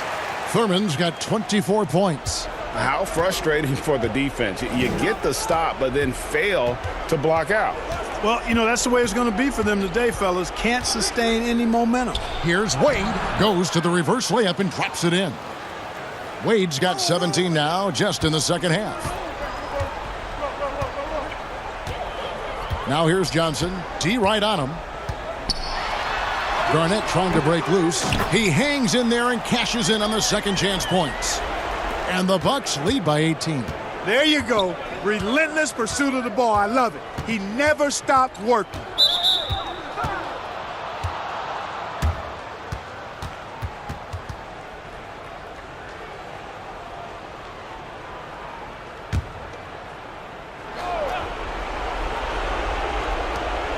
.152 left in the fourth quarter.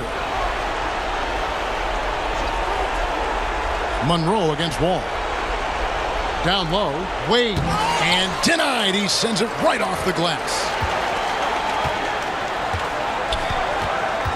Johnson outside. Back to Wall.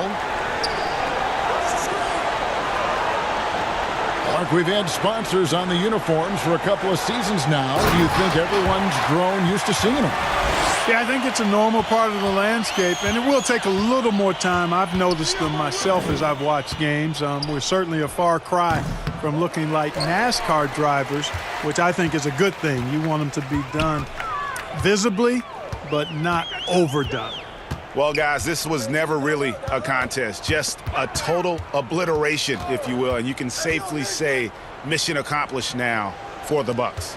This was a team performing to its fullest capability. A hugely satisfying win, a game that not many will soon forget, and on the other side, one that I think most will try to forget.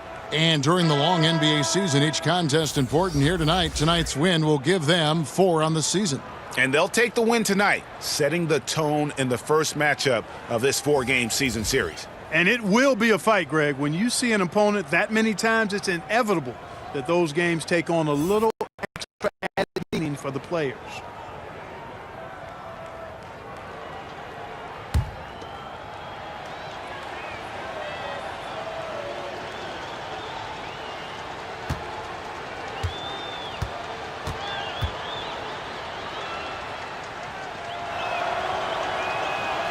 And if I had to think of one word to describe Dantley, it would be prolific. AD doesn't have weeks where he averages 30 a game. How about he... Oh, what a play! Woo! They made the most of their opportunities, looking comfortable and locked in throughout the night. Boy, they've given their fans plenty to cheer about, that's for sure. Effort, skill, coaching, you name it, they've done it. And, you know, coaches will take possessions like that all day long. Phenomenal use of the screen there. 5-second differential between the shot clock and the game clock. Here's Johnson. Oh, and the jam by Johnson. Saw the opportunity to put this away and did not turn it down. And, you know, this run shows what kind of attitude this team has. I mean, the win is there. Go get it. Porzingis inside. Adams defending. Here's Dantley. So no problem for Milwaukee as they get the win. They won this game going away. They were the better basketball team by far tonight. And you got to commend this sort of dominance, particularly here at home. It's a great feeling when you play almost a perfect game and to have that crowd be so pumped up. And that about wraps it up. For Greg Anthony, Clark Kellogg, and David Aldridge, this is Kevin Harlan. Thanks for watching this presentation of the NBA on 2K Sports. So long.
Lakers and Bucks both swept their way to the My Player Nation Finals, but ultimately, we could only have one winner. With that said, please join us in congratulating the Los Angeles Lakers and their fans for winning the NBA 2K20 My Player Nation Finals, sealing it with a sweep of the Milwaukee Bucks. That's right, folks. The Lakers finished 98-0 after a perfect regular season and postseason. And with the NBA set to resume. And just about to get underway as the starting fives have been announced. Sit tight. We'll be back in just a moment.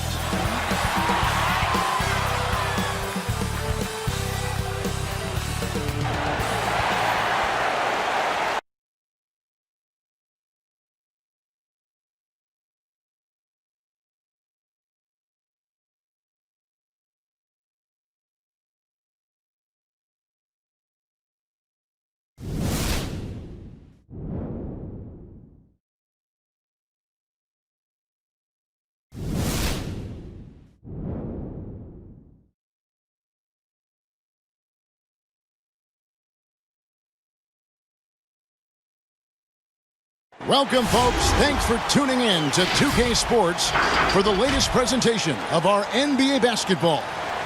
This is Kevin Harlan. We've got Chris Webber and Greg Anthony with us, and from the sideline, we'll be hearing from David Aldridge.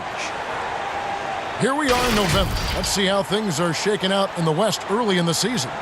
You look at the Timberwolves. They're still struggling, trying to string something together, getting a lot of wins. The competition, though, so tough. And I think for Minnesota, they talked all offseason about how this year was going to be different. Nobody bought into it then, and nobody's buying into it now. We all know talking the talk is easy, but carrying through, that's another story. The naysayers' predictions were basically on point. And checking out Minnesota's opening lineup. DeBusschere is out there with Baylor. Then there's DeMarcus Cousins. Then there's Irving. And it's Drexler in at the 2. And for Washington, they've got Mourning. Elton Brand is out there with Bird. Then it's DeRozan. And it's Kuzi in at the point guard position.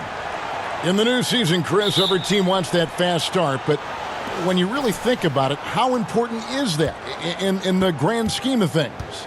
Well, it depends on where you are. Like, let's think about Houston last year. With the injuries, you don't want to get to a slow start where you're fighting for home court advantage. So it's very important. And usually veteran teams know that first 2-3 weeks of the season is when you can sneak teams. And if you're a younger team and you understand that, wait a minute, it's all about attention to detail, focus, and playing hard, you can get some pretty nice upsets early because for young teams, once the scout report comes out and teams hone in on you, it might be a little bit more of a difficult season as the days go ahead. Yeah, watch out. The Wizards shooting their first free throws. First trip to the line in this one.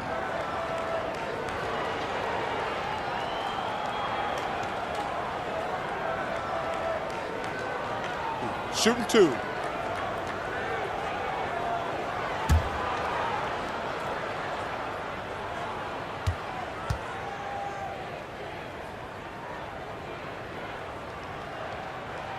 The first one falls. Yeah, and every generation or so, a player comes along who can be considered a true superstar. Folks, that's Larry Bird.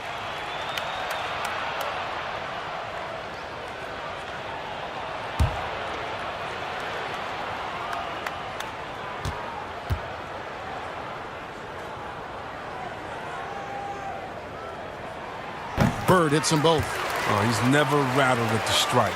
Always has that nice soft touch on his free throws. Now Irving. And contact on the shot, so he'll be shooting free throws here.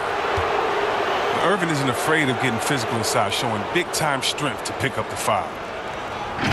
Man, last season was such a tough one for the Wizards. I mean, they lost John Wall to injury midway through. They ended up 11th in the East and out of the playoffs.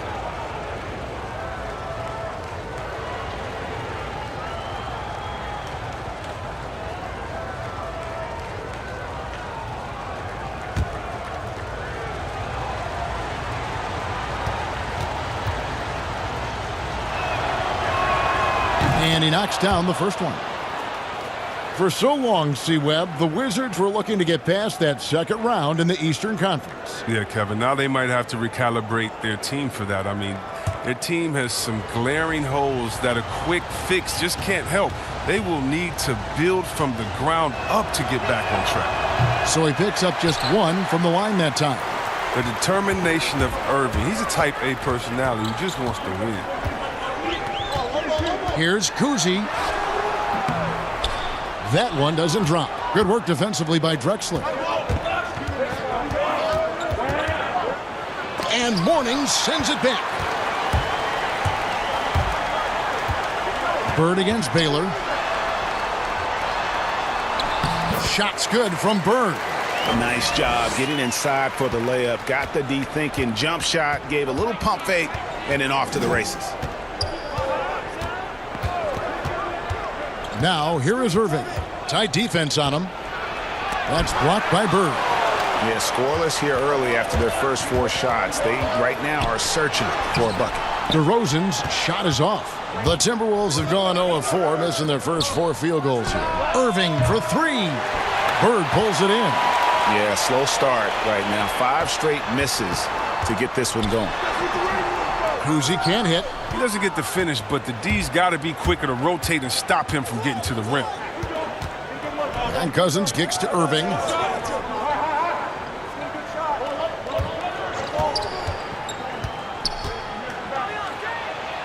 He's just scored his first basket with that shot, making him 1 for 4. Love how Irving mixes it up. Outside, inside. He's effective at playing to his strengths. Bird with it. He's picked up by Cousins. No good from Bird. They're struggling here early. 1 for 5 now. The D has them bottled up so far. To the paint, here's Drexler, and Drexler throws it down. I love seeing that kind of unselfishness. Irving is proven to be a sensational teammate. First quarter of basketball, just over 2.5 minutes played. Stolen by Drexler. 4 on 3 as they bring it up. Here's Baylor. Timberwolves with a fresh shot clock. The shot, no good. Nothing less than that kind of defense will cut it against them. That's just great work inside. And the dunk by DeRozan. And he just glides to the hoop on his drives. DeRozan's got plenty of force to his game. Don't get me wrong, but he makes everything look so effortless. No good from Irving. Well, he has to work harder to get a good high percentage look. I mean, he's been taking some bad shots out. 14 feet away. That one, no good. And Minnesota now the other way. Banked in off the glass. Irving's got 5 now. Attacking in transition, the most consistent way to generate easy looks. Yeah, you can tell they love to get out and run when the opportunity is there. Here's Kuzi. 11 points for him in that last game against Houston. Here's DeRozan. 2 free throws coming up, and they call the shooting foul. Yeah, good job to take it right at the D. This is his first chance at the line tonight. Really a good season for him overall last year when you look at the number, 83% from the line.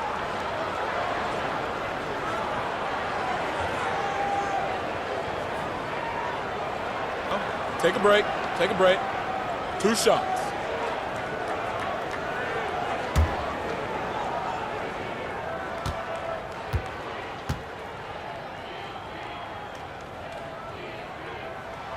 A free throw drop for DeRozan.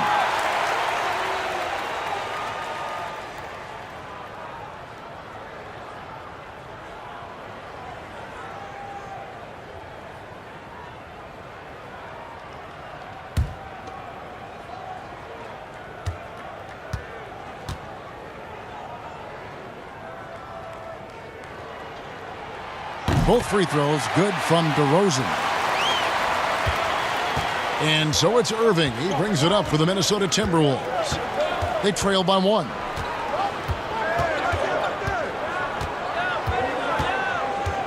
Takes the 13-footer. Another miss by Irving. The Wizards have gone just 2 of 8 shooting so far, just 25%. To the middle, here's Mourning. A rebound by the Timberwolves. Cousins has got rebound number 5 here tonight. To Busher, a good finish at the rack off the slick feed. Oh, nice setup by Baylor. Man, this guy can pass, shoot, rebound. Anything you need, he's there to provide it. Now, here is Mourning. He's coming off a 10-point game against Houston. And don't forget about the work he did on the boards. His rebounding was a huge help in that game. Oh, he found the open space from mid-range, just maybe rushed his release a little bit. And Baylor throws it down. Amazing floor awareness from Cousins, skilled at spotting the open man. Here's Kuzi, following the bucket by the Timberwolves. DeRozan scanning the floor. Good work there as it goes. Yeah, another nice bucket down low. They've really been able to work the ball into the post effectively here so far. Now, here is Irving. 11 points for him in that last game against the 76ers in Philadelphia, and that one drops for him. Oh, you better stick with Irving. You can't allow him any separation in the pick and roll. Well, Coach Scott Brooks has seen success in the past. Respected coach who has won Coach of the Year, but the heat is on in Washington. Yeah, he hasn't had great luck here with the Wizards. I mean, new management this year might be evaluating him. I mean, he could be a make-or-break season for Brooks. Kuzi can't hit. Timberwolves leading by 3. And keeping us updated from the sideline, let's swing it over to David Aldridge. Kevin, earlier I spoke with Ryan Saunders. He wants his guys to focus on jamming the perimeter shooters. He wants hard closeouts, no room to operate. He knows what this team can do if you give them any space on the outside to shoot. And they're going to be determined not to let that happen. Kevin? Thanks, David. Devising a strategy to take away that three-point shot. On its way from Irving for 2, and it's in after a nice bounce off the right side. Irving's got 9. I like how Irving fills the defense out. He's sensing he has room to shoot and fire once he gets the rock. They get a hand on it. Pass to Bird.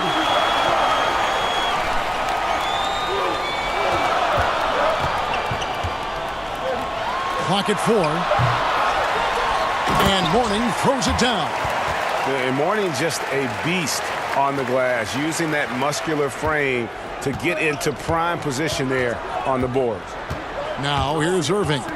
9 points in the game so far. Cousins, the pass to Drexler. Bird against Baylor. Pass to Cousins. Minnesota needs to get off a shot here. Launches a 3. Rebound, Washington. Tough loss coming against the Rockets in the last game they played. Yeah, for that loss, you can credit their defense or lack thereof. Too many breakdowns on that end of the floor. Oh, yeah, Greg, that's just the communication and the energy. It just seemed non-existent on defense, and that can't happen, not at this level. They've been beating them to a lot of those loose balls and rebounds here to start. Timeout called, first of the game for Minnesota. Players have different ways of leading. Some guys, Chris, are loud and fiery. Others let their play do all the talking.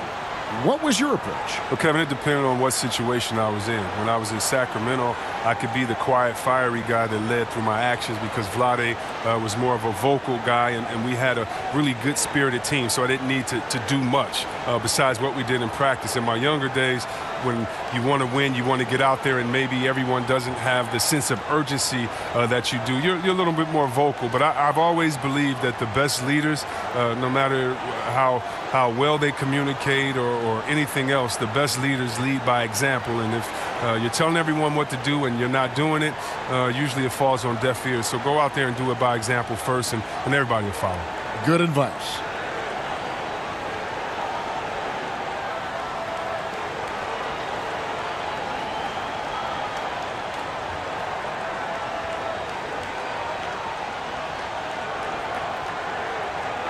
And a moment now to check out the numbers for Millsap. Good season for him last year. Put up about 12 points a game, 7 rebounds, and 2 assists. Fantastic totals for him across the board. I wouldn't be surprised if he keeps rolling. I think if you talk to anyone on this team, they believe in his abilities 100%. The shot's good from DeBusschere. And we're seeing some great ball movement out of this group, guys. Here's Abdul Rauf.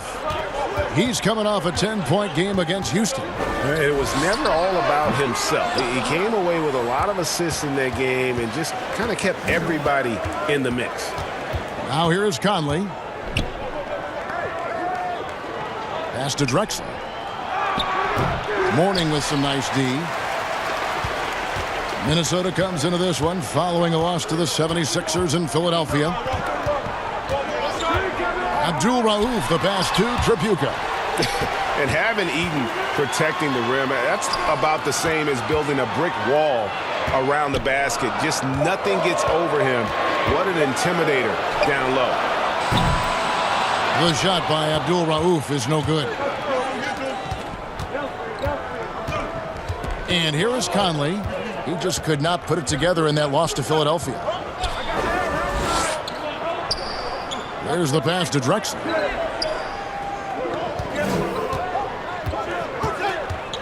High post try, and Mourning sends it back.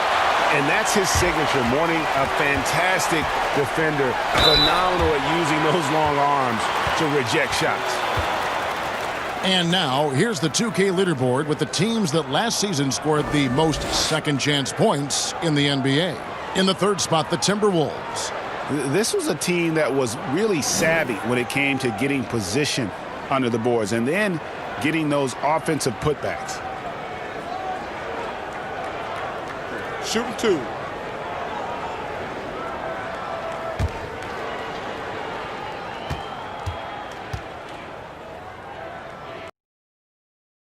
No good on the free throw. Yeah, and Finley brings a lot of athleticism to that position, can throw it down as well as stroke it from deep.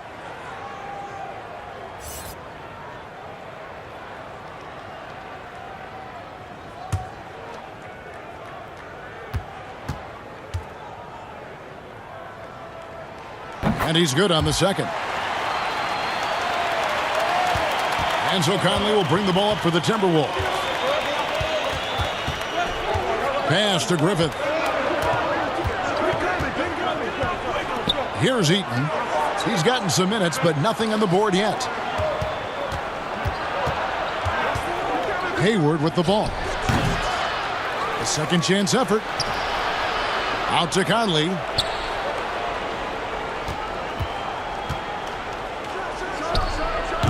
That one off the back iron and out. Washington's gone 0 of 2 from deep here. Inside. And it's blocked by Conley. And they'll keep possession. And it's going to be out of bounds. The Wizards will retain possession.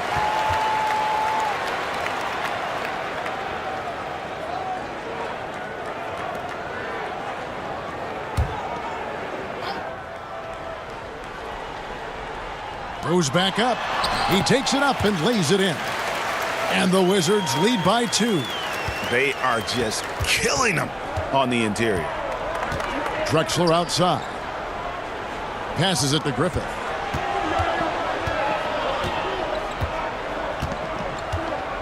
Outside Conley. Clock at 6. Here's the floater. Tries again. And 2 free throws coming up as the whistle blows. He barely missed that one. Oh, the officials are all over that one. The Timberwolves shooting their 3rd and 4th free throw attempts of the game.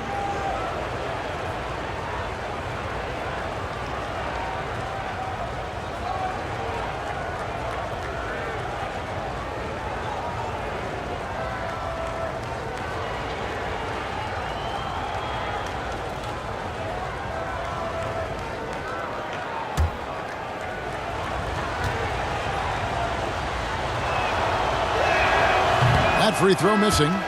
Most teams now look to run early and often, Chris. And there are some keys to finding success, aren't there, in the transition game? Yeah, and the first key is you run fast and you speed up the pace, but that doesn't mean you hurry and take a hurried shot. Pacing and speed is all about getting it past half court to see if the defense is set, and if they're not, to take advantage. But it's a 2-step process. And for teams to just run all crazy or willy-nilly like my grandfather used to say, well, you're not going to do anything but play fast and bad. Hayward against Abdul Rauf. Millsap trying to get open. Got a hand on it. And they've come out with a take-no-prisoners approach on the glass here tonight, guys. Just focusing on the task at hand. That's all you can do. Oh, you know what it is, Greg. One play at a time. That's got to be the mindset, especially in such a tight game. Here's Trapuka. Still getting warmed up offensively. No scoring yet from him. No good from Brand. Minnesota in the lead. Pass to Drexler from downtown. Here's Heaton, and he goes in for the dunk. And when he's on the floor, offensive rebounding is always going to be a strength for them. Greg, he keeps so many possessions alive, doesn't he? Yeah, he does. And the defense has to be aware of this. When you don't put a body on him, you pay the consequences. Here's Millsap. The shot misses. Hayward with some nice D. Timberwolves leading by 3. Outside Conley. And there's the pass to Eaton. There's 42 seconds left here in the first quarter. Here's Drexler. That's a bucket. His third of the game. He shot the ball 7 times. He's so aggressive at that end of the floor, and that's a quality all great scorers have. Pass to Finley. And here's Millsap. Nice ball movement by Washington. Here's Abdul Rauf. Over Conley. Shots good by Abdul Rauf. And look at how quick he was to bite on the pump fake. Left his feet way too soon. Here's Conley. And he drops in the layup off the glass. The wily veteran, Kev. I mean, he can't do a whole lot when Conley makes an aggressive move inside. Here's Abdul Rauf. Lets it go from deep. And no good on the last second attempt this time. And that concludes the first quarter of play. Minnesota on top. They're up by 5. We'll be back shortly, live from Washington.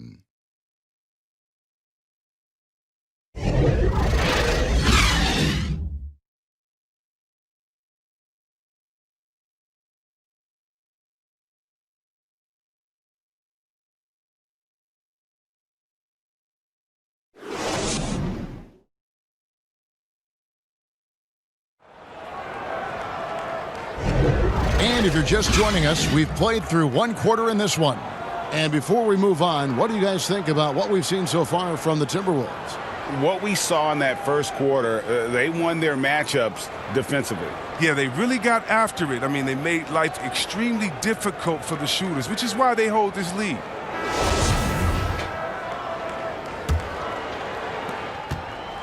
Wizards trail by 5.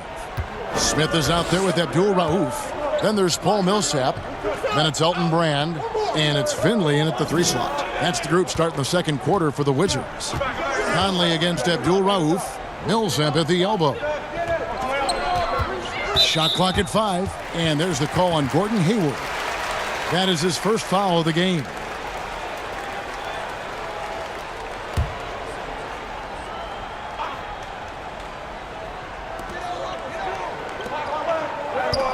Passes to Abdul Rauf.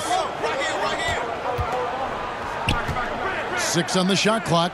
Smith outside. Down low. Here's Brand. Rebound, Gordon Hayward. Hayward's got 4 rebounds now tonight. Here's Griffith. No points in the game yet for him. Softly drops in the floater. Griffith has got the lead up to 7 now for Minnesota. That's just great touch. The teardrop, well, that's all about feel. Shot from the wing. Minnesota with the rebound. Hayward's got his 5th rebound right now in the game. Pass to Griffith. Hayward trying to get open. And that one's good. Griffith. And now it's a 9-point Minnesota lead. Yeah, that was the 3rd straight high percentage look the defense has allowed. The defenders have got to start putting bodies on bodies. Smith finds Millsap. Here's Abdul Rauf. Back to Millsap.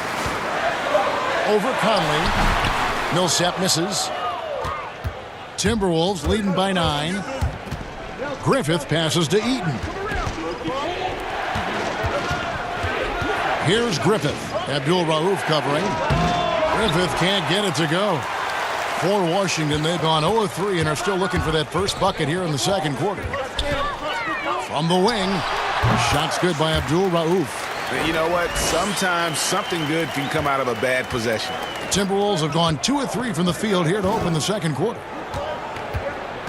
The pass to Hayward, all alone. That's good on the jump shot. Hayward's got his first points in this one. The assist totals, Kevin, just continue to grow. They're way ahead in that category. Ball movement has been flawless. Here's Abdul Rauf. And blocked. That one goes careening off the glass. A rare block shot by Gordon Hayward. He has the instincts to do more of this, but neither the suddenness nor the strength. Abdul Rauf against Conley. Abdul Rauf kicks to Smith. Pass to Millsap. Brand trying to free himself up, but they'll get another chance. Washington needs to get a shot off here. The shot by Abdul Rauf is no good. And so Conley will bring the ball up for the Timberwolves. They lead by their biggest margin of the game, 9. From about 16, rebounded by Brand. They know they can't give him that shot. The D's all over it, not even giving him an inch of space. Conley against Abdul Rauf. Floats one up. No good. Now shooting just 20% this game at 2 for 10. To the paint. Hayward can hit. And that is a textbook example of how to defend your rim. Well, that's why he's out there right now. In situations like this, he stands tall to prevent points. Abdul Rauf against Drexler. Grant. No good. Shot missing. And Minnesota will come the other way. Hayward dishes to Conley.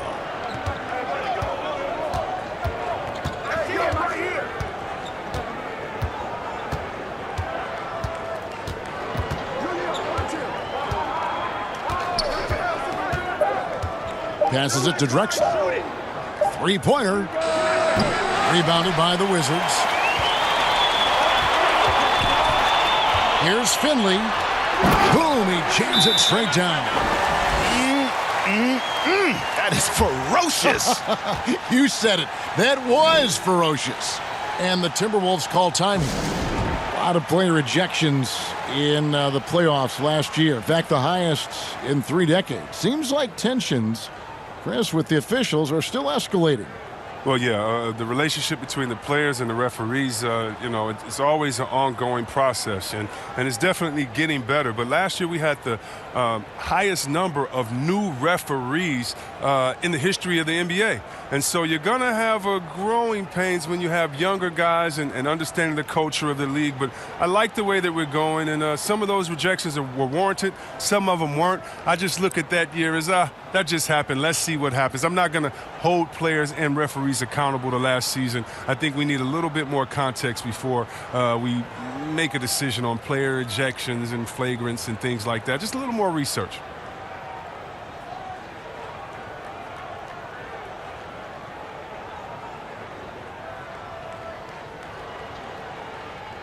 And with a moment, let's check out the stats for DeMarcus Cousins. He's coming off an excellent season. He was around 16 points per last year, 8 rebounds and 3 assists. Guys, he's a difference maker off the bench. Steps into that front court and more than holds his own. Well, it's his willingness to bang down low or move opponents off the block. Those are valuable contributions. Irving surveying the floor. Over Brand. Irving's shot is good. Irving's got the lead up to 9 now for Minnesota. And the feel Irving has for the mid-range game, effective at working this area of the court. To the middle. And it's Bird with the jam. And one step ahead of the defense with that solid screen. And then Greg, the monster dunk to finish it off. Well, come on, guys. Someone has to rotate over. Defensively, that's just poor communication. Now, here is Smith following the miss by DeMarcus Cousins. And the whistle blows. It's going to be on Michael Conley. That is his first foul of the game. Warnings checked in for the Wizards.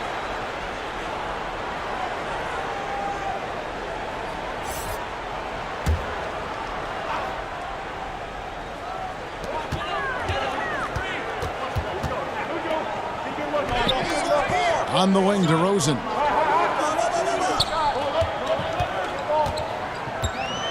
Just 5 on the clock. That shot off. Good work defensively by Baylor. Minnesota leading by 7. The shot's good from DeBusschere. DeBusschere's got his 3rd basket of the night right there.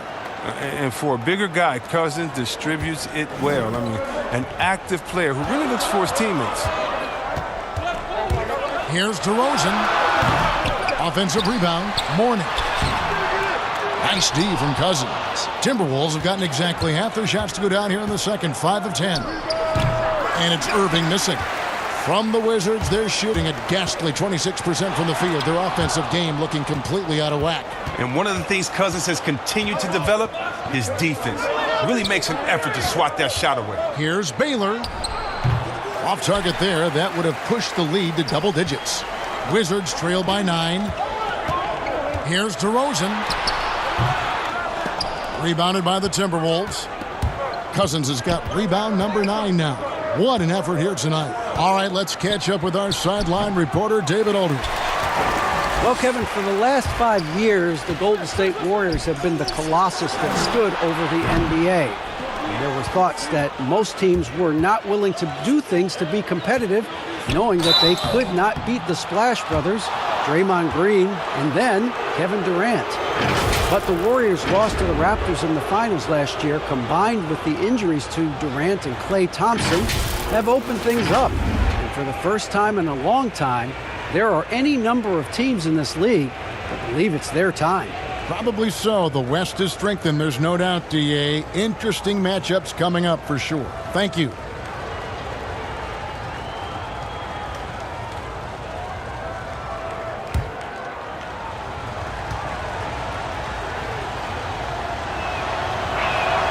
Free throw good to DeBusschere. And guys, it's really amazing the effect DeBusschere has on this team, especially on the defensive end. He's smart, he's cagey, and incredibly tough.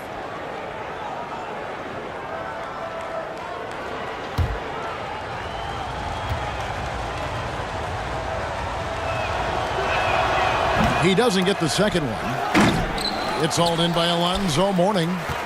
Mourning's got 14 rebounds for him tonight. Wow.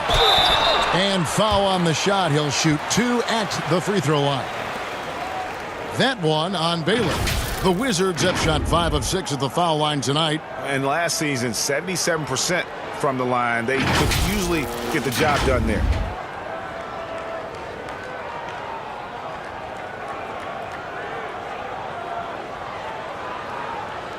Take a break. Take a break. 2 shots.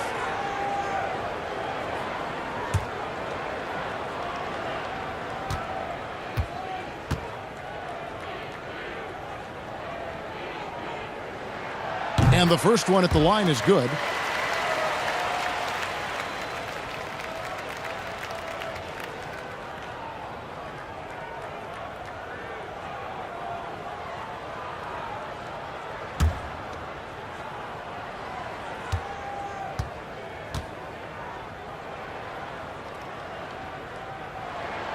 Good on both. Timberwolves leading by 8. Now here's Irving. Good for his 6th make in a dozen attempts, shooting 50% with that basket. And this is Irving at his best. Aggressive, locked in, looking for a shot. Here's Kuzi, covered by Conley. Here's Trapuka. It's good. He scores. That's his first basket after missing his first 2 attempts. Now 1 for 3. That's just great touch. The teardrop, well, that's all about feel. Now here's Irving. 13 points in the game. And Mourning sends it back. And that's out of bounds. Minnesota will retain possession.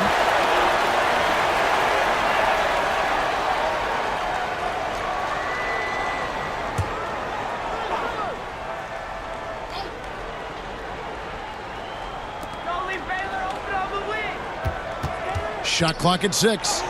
And he's trying to shoot his way out of it. You know, they have the lead, but honestly, I think it might help if he'd be a little bit more selective tonight.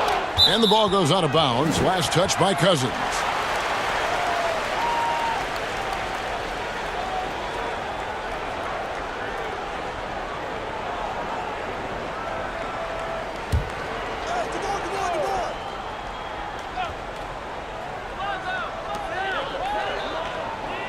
Outside DeRozan. Over Baylor. His offense has been non-existent tonight. It's really hurting him. DeRozan's shot is off. Not really his best quarter as far as scoring. Let's see if he can eventually get back on track. Excellent at realizing when to pull the trigger. Conley's outside shot is so dangerous. Now, here is Mourning. 8 points for him. Nice ball movement by Washington. And the rejection by Cousins. And then Cousins with the dunk. Whenever Cousins get that close to the basket, it's game over for the D. He is such a forceful presence, especially when he's dunking. So timeout called here, the first for Washington. And the lack of rim protection, top of the list. Without question. They're giving up too many high percentage looks, a trend that they'd like to reverse.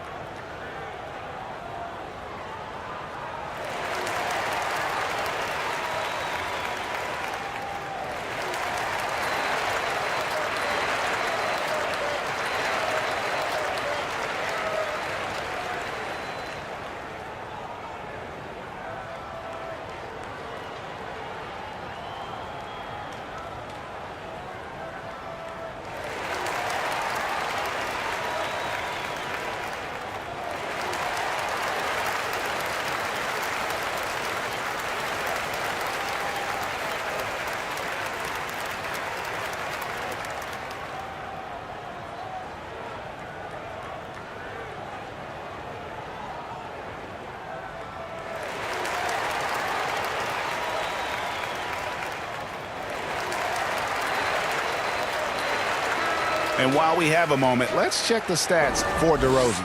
Coming off a terrific season, 15th in assists and amongst the league's top-tier scorers, top 20 in points per game. And he was the consummate playmaker last season. Completely unselfish, always had his head up, looking for the open man. Here's Trapuka. Pass to Kuzi.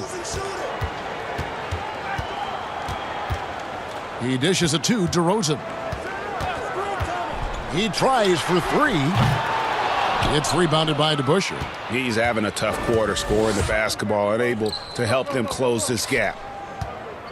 Now the pass to Conley. Cousins with it. Over Mourning. Cousins, no good. DeRozan against Irving. DeRozan's shot is good. I mean, the number of points they've scored in the paint already here is eye-opening. Pass to Cousins. Over Mourning. Cousins with the bucket. Cousins has got the lead up to 13 now for Minnesota. That's where Cousins is most dangerous, and letting him go to work inside is something they're always trying to make happen. Stolen by DeBusschere.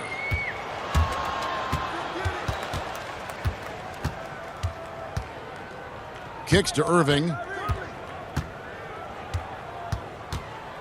Hit me, I'm open. Tries it from 19, and the Timberwolves tack on two more. Oh, he's got to roll in this quarter, taking it on himself to guide their offense. Get him, Kuzi! Get him, Kuzi! Kuzi passes to Bird. Over Cousins. The putback. Great positioning on the putback. That gives him a double-double in this one. 10 points and 16 rebounds. And those second chance points really become almost like bonus points when you can get them. Washington with the rebound. And he did everything he could to make that shot as difficult as possible. Excellent D, avoiding fouling and got in the perfect position to alter the shot. Here's Trapuka. His last outing, he had 8 points. And again, the turnover by the Wizards. And a quick look at how the Minnesota Timberwolves schedule is shaping up. On Monday, they'll tip it off a homestand starting with the Milwaukee Bucks. Then on Wednesday, they'll begin a road trip starting in Memphis and going up against the Grizzlies. And so it's Conley bringing up the ball for the Timberwolves, coming off that loss against Philadelphia. Scoring efficiency was an issue in that one. Took them too many shots to get their points. Yeah, Jay. They had a hard time taking the lid off the basket. Their offense just looked flat. Here's Bird following the basket by Kyrie Irving. And contact on the shot, so he'll be shooting free throws here. For Washington, they have been coming through at the charity stripe. They've made 7 of their 8 attempts.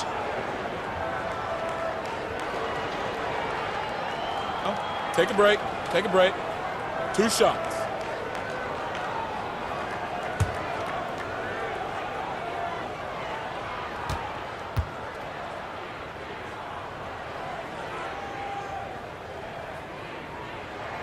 And the first one drops. They've hit every one of their free throws here in the second quarter. Very important when you're trailing.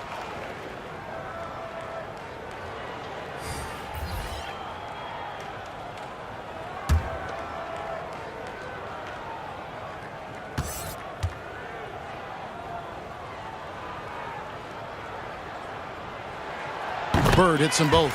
Oh, this is a big fella who has no problems at the foul line. I mean, a very smooth touch on the stroke. Now, here is Irving. He's guarded by Finley. Irving passes to Griffith. Releases. Again, Irving missing. Jesus surprises anyone with that miss. When he's left alone like that, you can usually count it. Abdul Rauf, the pass to Millsap, laid in with a nice touch off the glass. Millsap's got his first basket of the night. The assist is the key to that sequence. I mean, a great look to set him up. Now, here is Irving. He's guarded closely.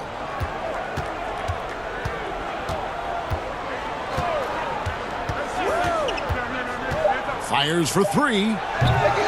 That one's not going to go. And so it's Minnesota. Their lead at 11 points to end the quarter. They've been playing some ferocious defense. We'll return shortly. And now, the 2K Sports Halftime Show.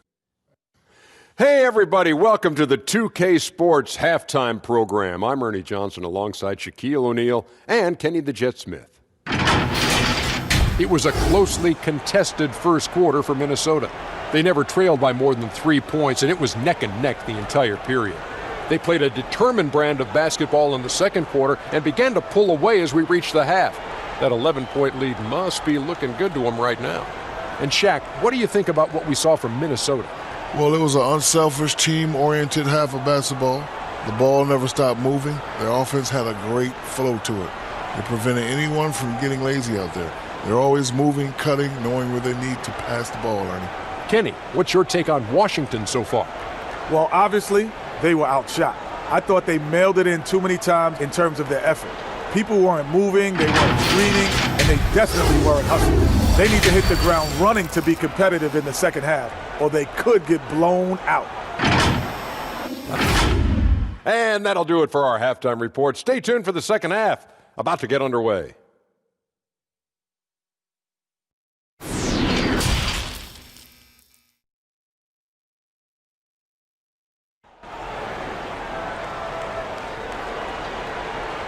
And there wasn't too much drama in the first half, but maybe things will tighten up here in the second. Kyrie Irving really making a difference here. No problems fighting his way to the rim in this one. A lot of points in close. Yeah, slicing through the gaps in the defense. I mean, getting many of his buckets in the paint.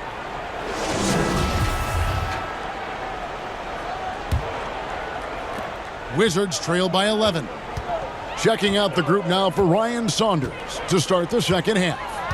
We've got DeBusschere, Drexler out there with Kyrie Irving. Then it's Baylor, and it's Cousins in at the center position. Another shot. Shot's good from Bird. Bird's got 10 points in the game. Yeah, coach's pet peeve there. No box out. Oh, it's simple. When you fail to put a body on someone, you're inviting a breakdown on the defensive glass. Baylor gets the bucket.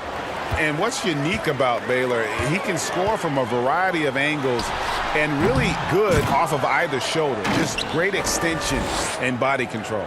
Continuing to show activity on the offensive glass. Second chance buckets have been huge. Passes it to Cousins. Over Mourning, and Cousins gets it to go.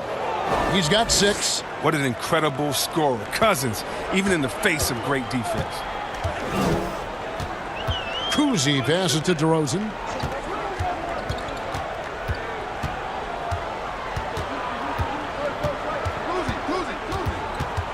Got a piece of it. Stolen by Drexler. To the inside. Cousins. Terrific assist. A nice finish. Solid play all around. Rock solid start for them. I mean, they're 3 for 3 since coming out of the locker room. Tipped away. And so it looks like Washington will retain possession here. And checking out some numbers for Irving. He's coming off an excellent season. Checking in at about 24 points per, 7 assists, and 5 rebounds. And the phrase stats don't lie absolutely applies here. He's been a monster on the court for this team. He's oozing with confidence. I mean, and it shows. Every time he steps on the floor, he expects to dominate. Controls the rebound and puts it back up and in. Mourning's got 4 this quarter. Second chance points have really been an issue here defensively. Back to Irving. Lays it up and banks it in. It hasn't taken them any time to find their rhythm in the second half. 4 for 4 from the field already. Cousy passes to Bird. A little under 2.5 minutes.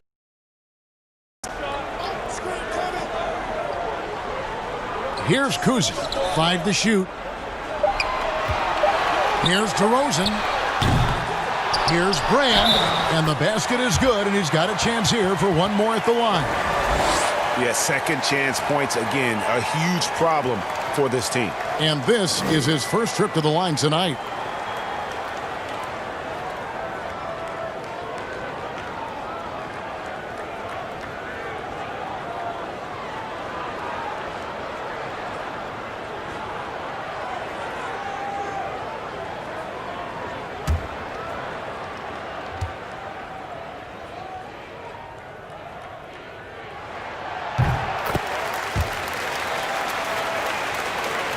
Well, we're into the third quarter, just over 2.5 minutes played.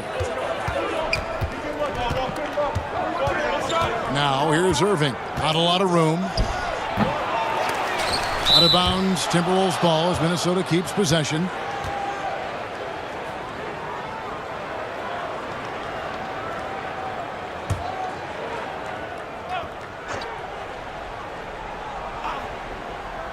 Here's Baylor.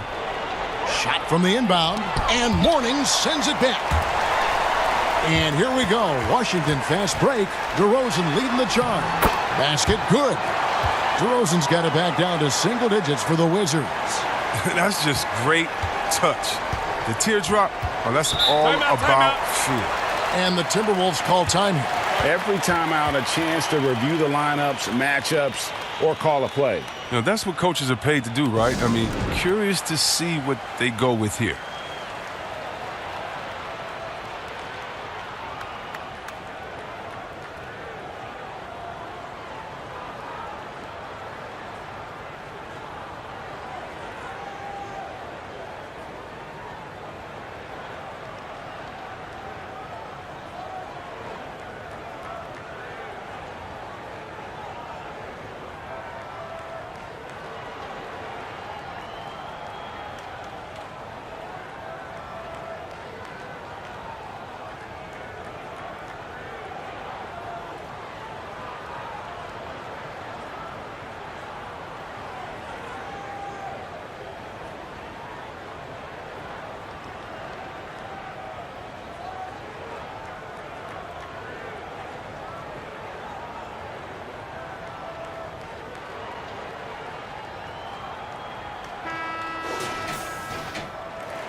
And against DeBusschere, and he gets the whistle. 2 free throws coming up.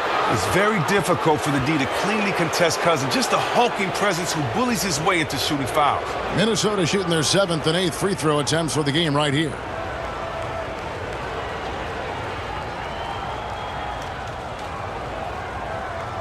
Take a break. Take a break. 2 shots.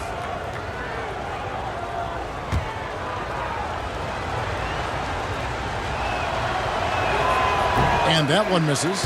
No, the combination of size and strength, it makes Cousins a tough cover. I mean, overpowering.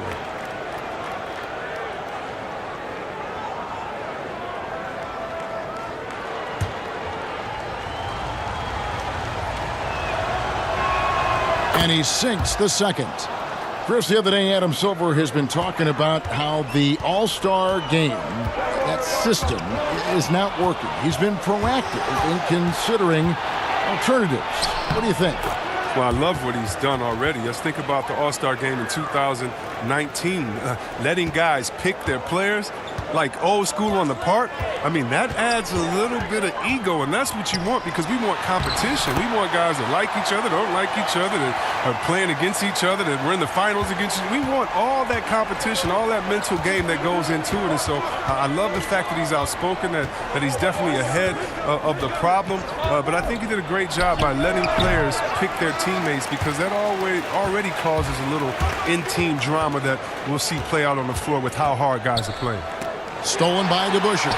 Grand, good. Okay, listen, you got to body him up when he's in the paint. If you play off of him, then that's just 2 easy points. 4th foul of the game for him. He's starting to get into that danger zone. Smith checked in for Mourning.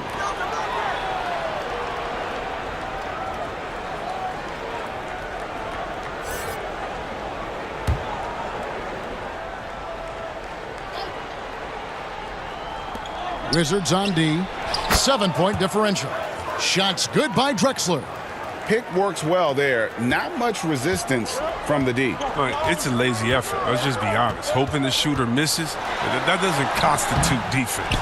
Nice work on the glass, but his defense was even better. Really has an impact on that shot. DeBusschere passes to Baylor. Here's Cousins, and foul on the shot, so he'll get a chance at the line. It's on Larry Bird. The Timberwolves have hit 4 of 8 from the free throw line so far. Folks, that's 50%. Not great work there. And look back a season ago. They did a solid job at the line. About 79% of their free throws. 2 shots.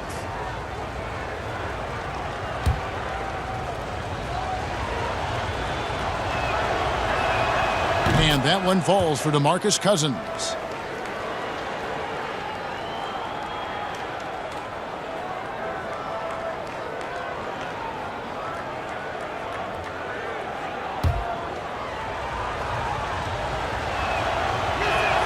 And Cousins drops them both. Wizards trail by 11.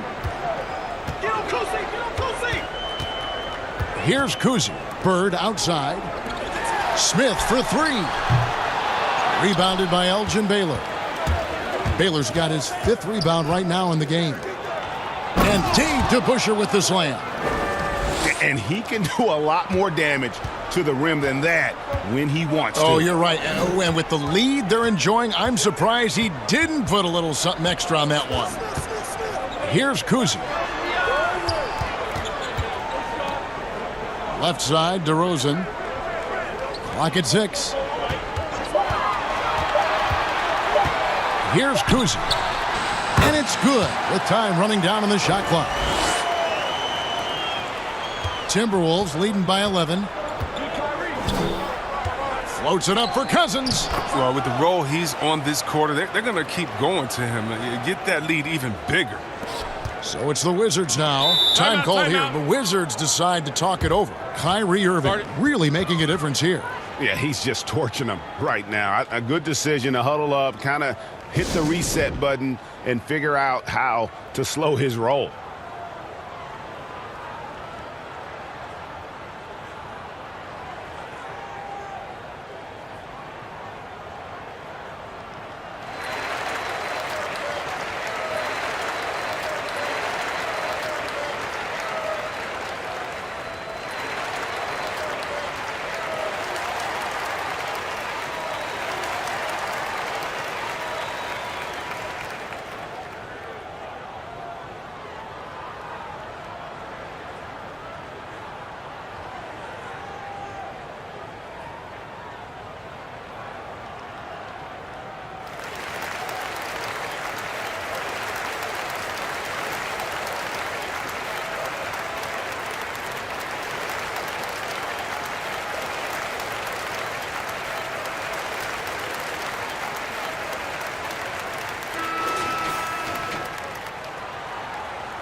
Here's Kuzi, covered by Irving.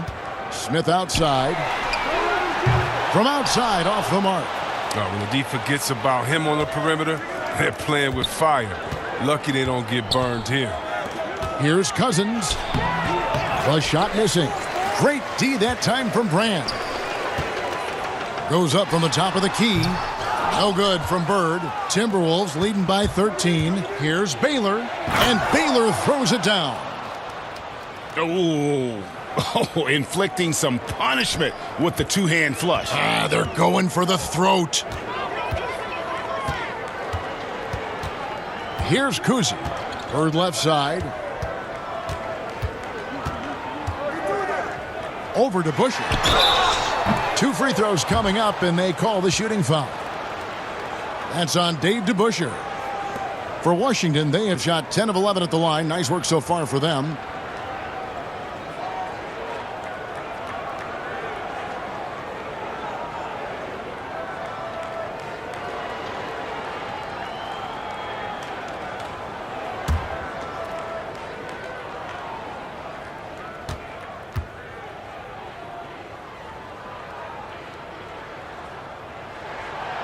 Throw good. Bird. Both teams will make substitutions.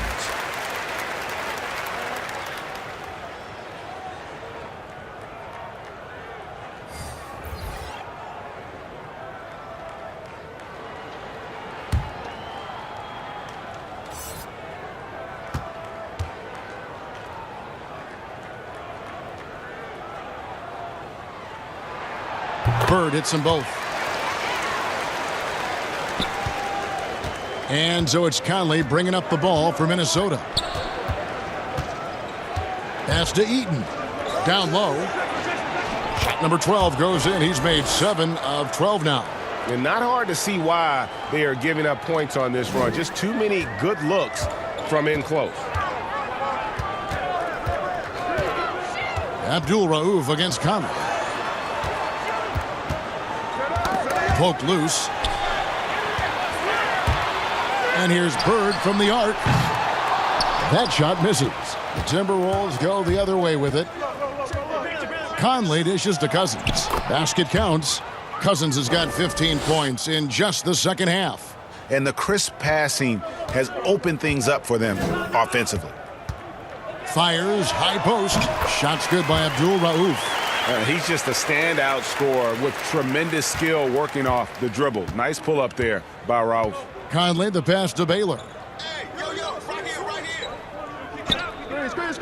Screen. The pass to Drexler. In transition, here come the Wizards. And Trapuka gets it to go. Trapuka's got his second bucket tonight. Every team looking to get easy ones in transition. Greg, that's about as high percentage a look as you're going to get. Running the floor beautifully. Cousins. Great D that time from Brand. Wizards trail by 13. Here's Trapuka. Bird outside. Here's the 3. Drains it from beyond the arc. Bird's got 7 points here in this quarter. Could there be any doubt? I mean, Bird's such a dead-eye shooter. Sometimes this guy practices threes with his eyes closed. Finley the pass to Abdul Rauf. Bird outside, beyond the arc. A rebound by the Timberwolves. Cousins has got 13 rebounds in the game. Class eating. And here we go, the Wizards fast break. Slammed home, and he draws the foul. A chance for another point at the free throw line. It's on DeMarcus Cousins. As skilled a player as Bird has become, a lot of his biggest plays are due to his effort. Case in point, right there. The Wizards making a switch here. Millsap's checked in.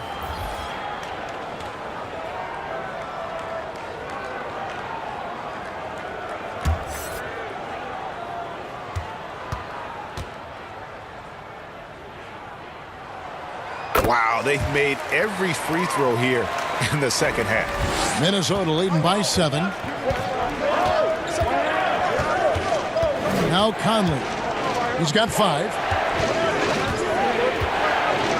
Baylor kicks to Hayward.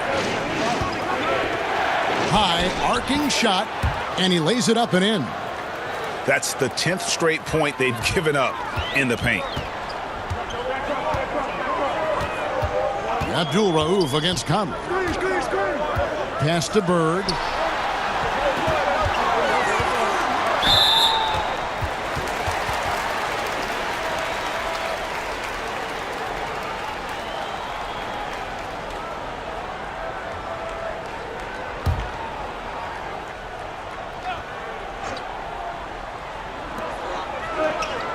Millsap passes to Abdul Rauf. There's the lob to the hoop, and he lays in the alley-oop. Yeah, nice silky finish on the alley-oop from the stupendous feed. That sequence couldn't have been executed any better. And the Timberwolves call time.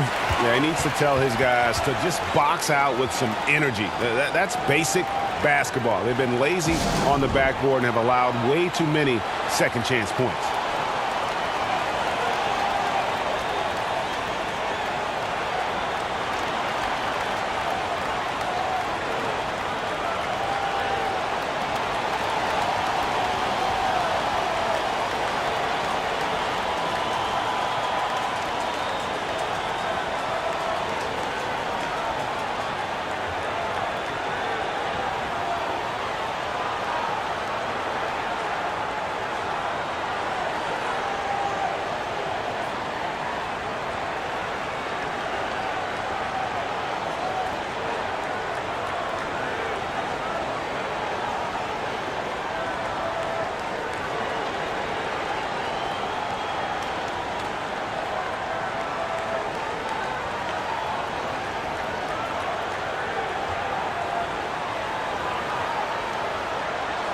And a moment here to check out the stats for Hayward, how he performed last season. Last season, he averaged 11 points a game, 4 rebounds, and 3 assists. And you know, he'd love a bigger role, but he's trying to prove himself in the minutes he's getting right now. Yeah, you're right, but he's putting in the work, and the results have been okay. He just needs to keep believing in himself. Now here's Hayward. No one near Conley as he lets it go. The basket good off the assist from Hayward. Hayward's got 3 assists tonight. Wizards trail by 10. Here's Finley. 8 points for him. Shooting foul as the whistle blows. He'll shoot 2 free throws. He's shooting free throws, number 4 in 5 here.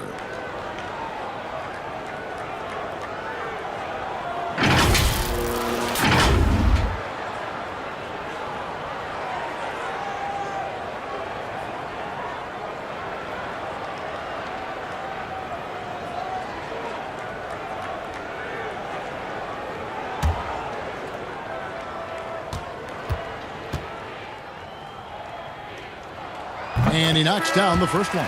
Warnings checked in for the Wizards.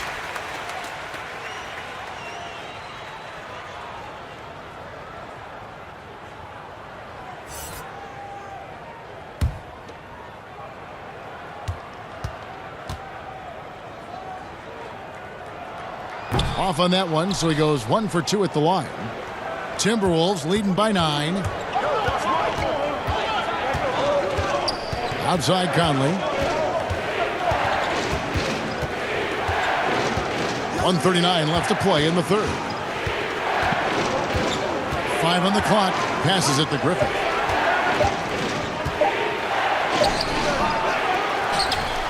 He kicks it to Baylor.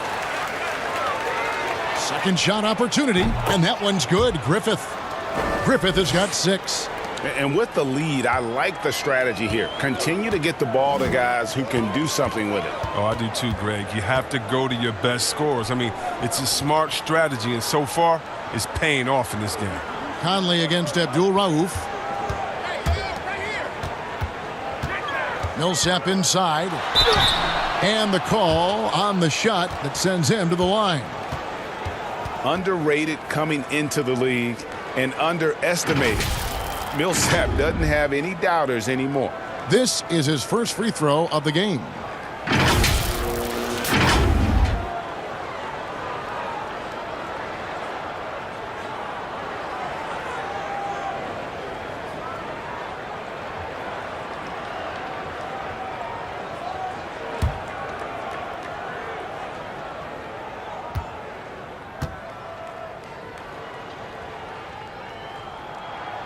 That one is off. Minnesota making a switch here. Irving's checked in.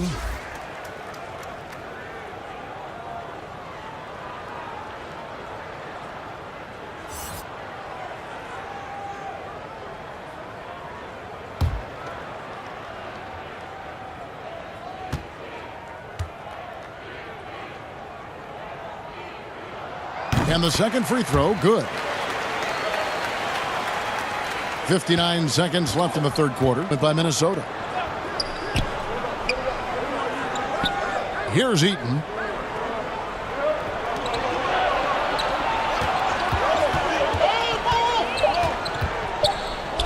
From deep. And the shot clock expires. 24-second violation. DeMar DeRozan. He's checked in for Larry Bird.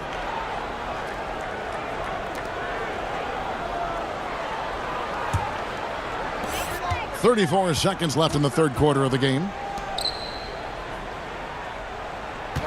And here is Mourning. He's got 16. Here's DeRozan. Nice step back to get it off. DeRozan's got it back down to a single-digit deficit for the Wizards. Minnesota's gone 1 of 2 from beyond the arc since coming out of the break. It's stolen by DeRozan. To the left wing. Finley the pass to Millsap. DeRozan with it. And there's the call on Gordon Hayward. So that will be his second foul of the game. We're in the bonus, and we'll go to the line to shoot 2.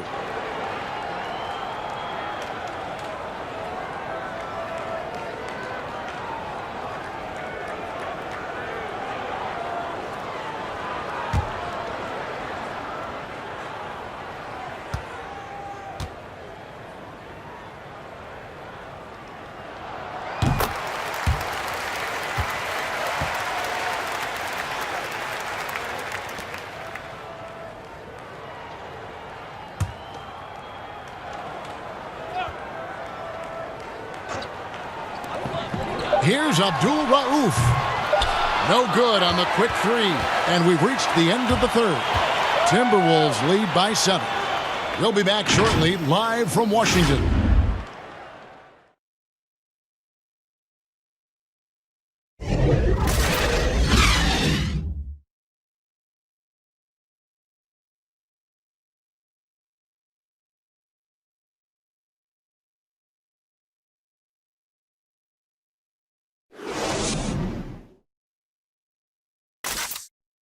Let's take a listen now to Scott Brooks. We're back where we need to be, right? It's because of the body language, because of the spirit of competition. You guys are competing, right? You play like that all the time. Don't let them score on you. Don't be the one who gets scored on. All about being positive, Greg, wanting to fire his guys up. And he appreciates how they've clawed themselves back into this one. But the job isn't quite done. And this is it. Glad to have you along for this fourth and final quarter. We've got DeRozan. Finley is out there with Paul Millsap. Then there's Abdul Rauf. And it's Mourning in at the 5 spot. That's the group on the floor right now for Washington. Now Finley following the three-point attempt by Kyrie Irving. The jump hook. Count that one. And the Timberwolves lead has been cut down to 5 on the bucket for Mourning. I love the spirit he's shown tonight, particularly on the offensive end. And he's gotten to his spots and capitalized. He just needs a little more help from his teammates. Eaton the pass to Irving. Misses the 3. They haven't needed him as much as I thought they would tonight. Irving against Abdul Rauf. Millsap kicks to DeRozan. Back to Millsap. And he gets the bucket. And you want him taking big shots for you in big moments. That one was as easy as it gets. Coach trusts him to make winning plays down the stretch. I mean, because he's shown that ability time and time and time again. Here's Eaton following the basket by Paul Millsap. Irving from long range drills the three-pointer. Irving's got 22 points. There you go, his first three-pointer of the night. That should calm him down, maybe even get him going a little bit. Here's DeRozan. Minnesota with the rebound. Baylor's got his 6th rebound on the night. Hayward right side. And Hayward at the stuff. Such a high basketball IQ. Hayward knows where his help is coming from. He makes the right choice with the drive. Abdul Rauf against Irving. Here's Abdul Rauf over Irving. Millsap. And it's Millsap with the extra effort. Millsap's got 4 points in the quarter. I love his work ethic, not to mention his hands. You need both to convert those tip-ins. Just a little under 2.5 minutes have passed now here in the 4th. Irving passes to Baylor. And, you know, beyond all the things Baylor gives you, he's an entertainer out on the floor. The acrobatics we see, something spectacular from this guy almost every game.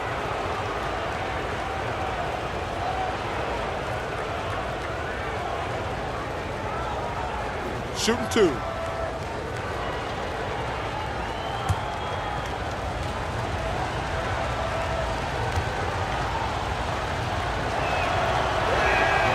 The first one falls.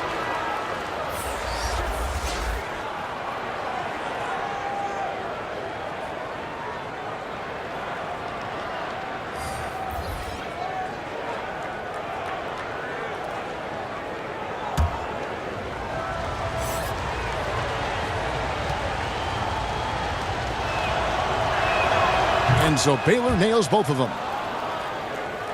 Just under 2.5 minutes gone here in the final quarter. Here's Kuzi, covered by Irving. And that'll be 2 free throws coming up. Officials on the call with the foul. And Kuzi's just an all-around talent, superb passer who also rebounds well at his position. And guess what, folks? He can also score with the best of them.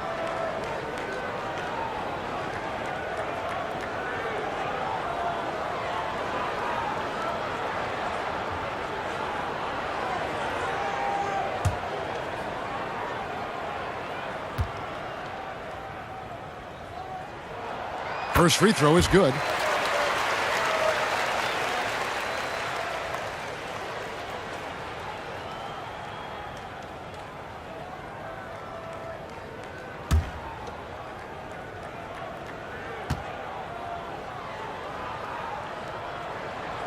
And that one goes in. 2 from the line that time. For those just joining us, 4th quarter here, and we're just over 2.5 minutes into it. Millsap against Baylor, and the foul called on Paul Millsap. That's his first foul.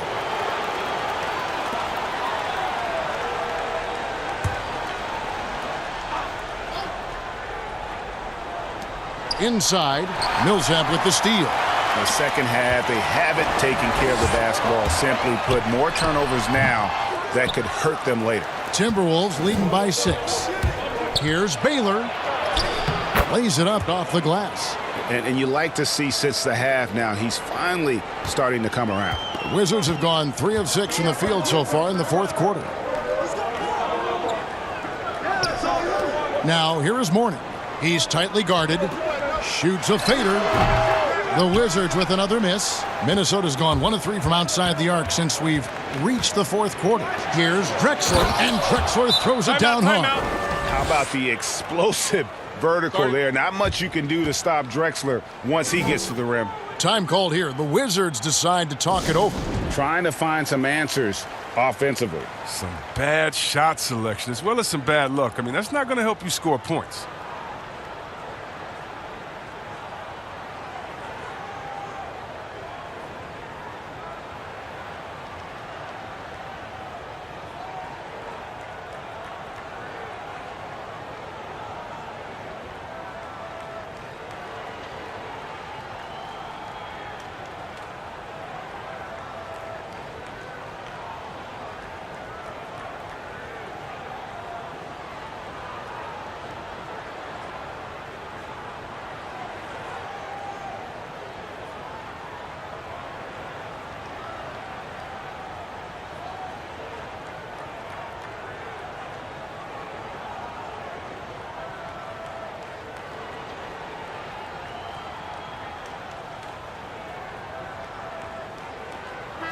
And we've got an update here, so let's catch up with David Aldridge.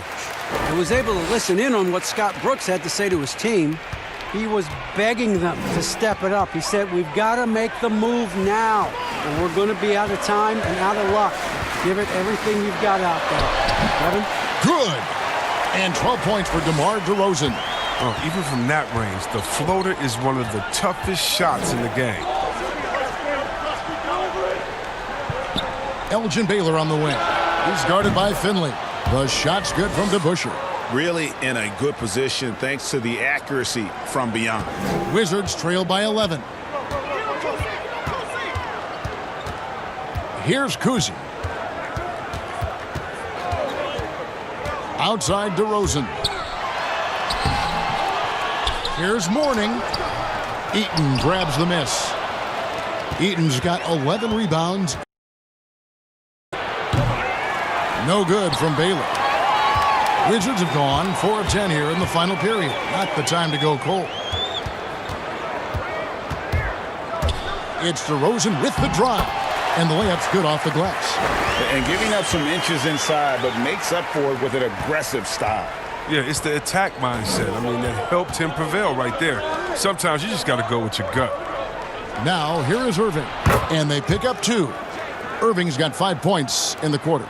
Now, he's having a great night from the floor, and they're going to keep leaning on him, looking to grow the lead. Here's DeRozan. DeRozan can't get that one to fall.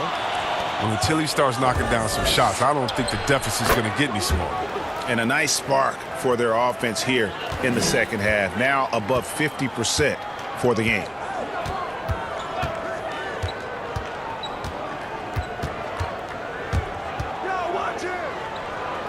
Out to the wing.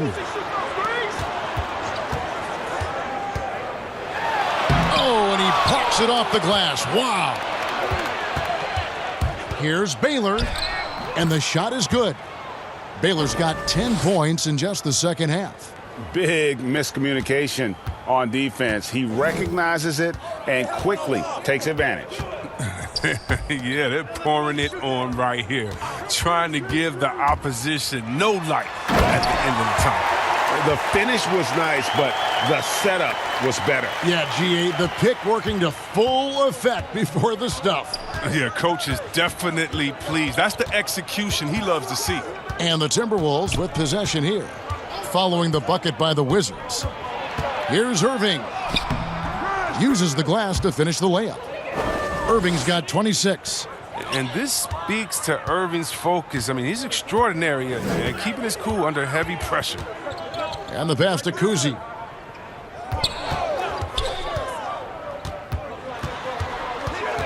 Over Irving.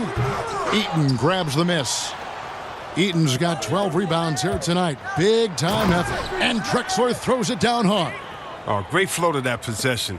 2 players totally in sync with each other. They could use a big shot here to get this offense going. Too many empty possessions. Right now, they need a basket. And that one's good. Millsap. As hot as he's been, it still has to be him who leads the charge and helps turn this game around. Irving passes to Baylor. Pass to Drexler.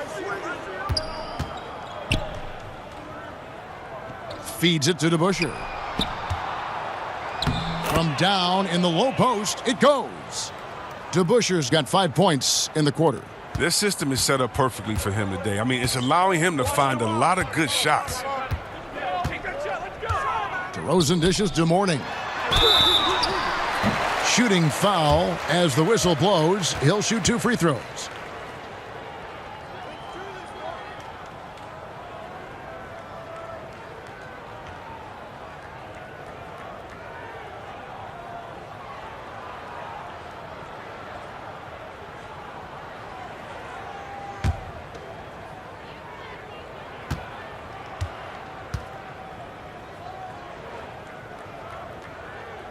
And the first one at the line is good. Eldon Brand's checked in for Washington. Bird comes in for Michael Finley. DeMarcus Cousins, he's checked in for Minnesota.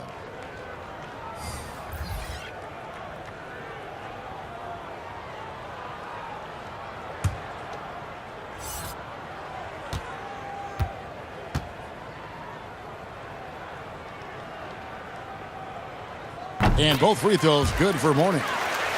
Here's Irving. Passes to Cousins. Goes back up. And foul on the shot. He'll shoot 2 at the free throw line. And so he's picked up his final foul. And he will sit for the rest of this game. The Wizards making a switch here. Finley's checked in.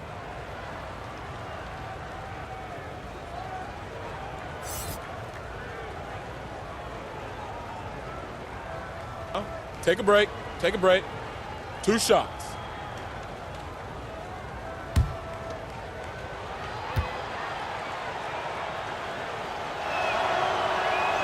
Free throw good to Busher.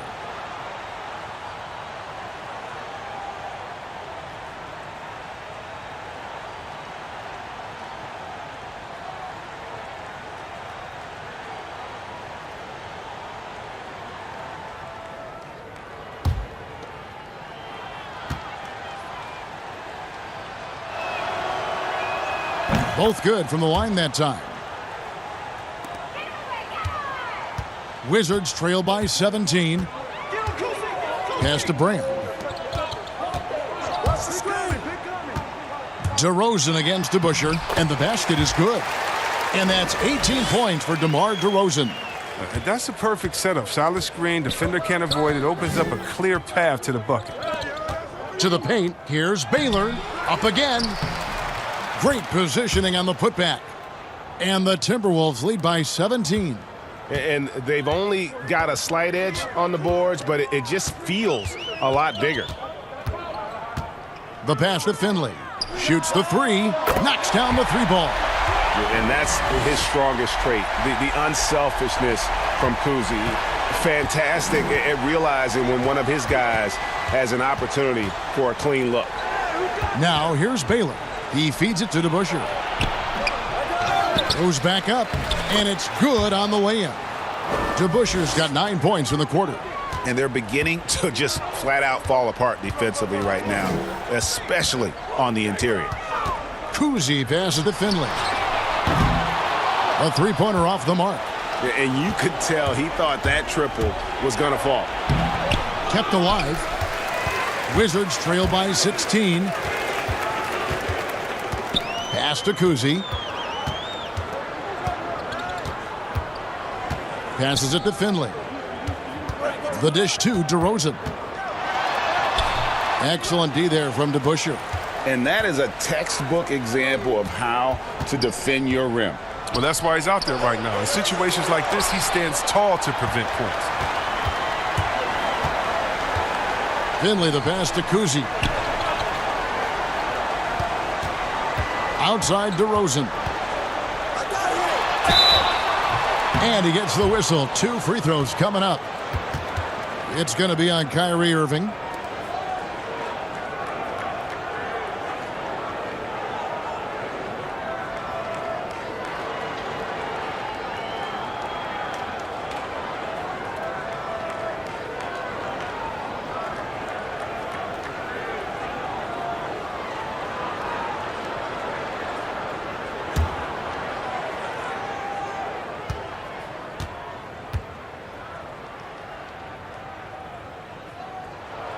A free throw dropped for DeRozan.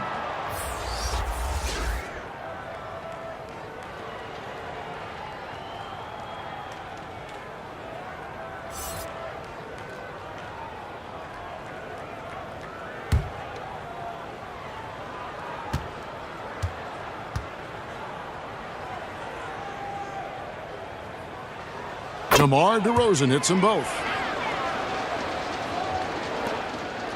Now here's Drexler.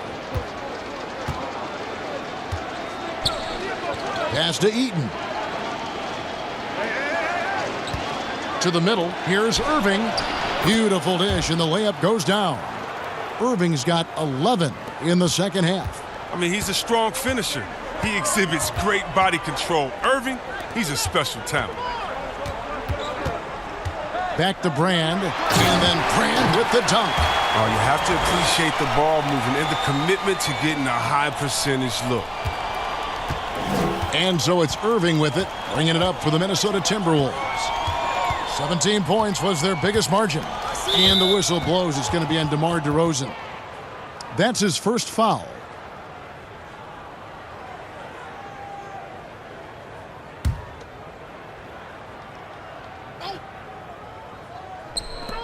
We've got 1:48 left in the game. Who's watching here? To the inside, Irving. And he converts the layup. Irving's got 30. Look, that's a nice play. You need low post scoring to keep your offense balanced. Kuzi passes to Bird. Off with the layup. Timberwolves leading by 16. And this is going to end in a lopsided victory. I love the tenacity and aggressiveness as well as the ability to close. You really got to give it up here for Minnesota. Tonight, they did a great job of getting everyone involved. They had the good passing, and that led to some open shots. Solid play, definitely, Kevin. And so with this, they'll end up with their second win on the year. And so they win their first game against this squad. It's a 2-game season series, and they'll be going for the sweep the next time they face off. And guys, one of the steady and outstanding players putting in another impressive performance, it was a big-time outing for DeMarcus Cousins. Well, he had a hand in just about everything they did tonight. I mean, he just didn't take a single possession off on either end. He was the complete package. With the G League growing by leaps and bounds, one is now being brought to Mexico City, Chris. I mean, first of all, let's go back to last season. Did you see how crazy those fans were in Jurassic Park in Toronto? Yeah, they love it.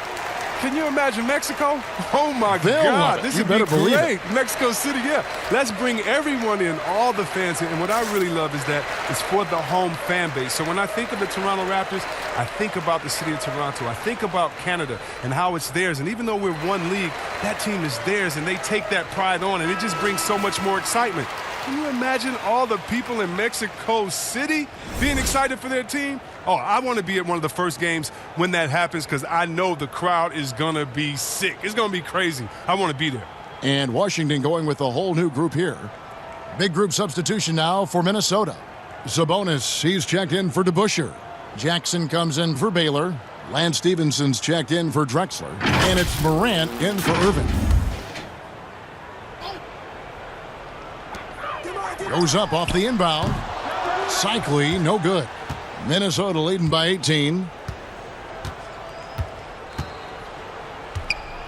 1:06 left here in the fourth quarter. Stevenson drives in.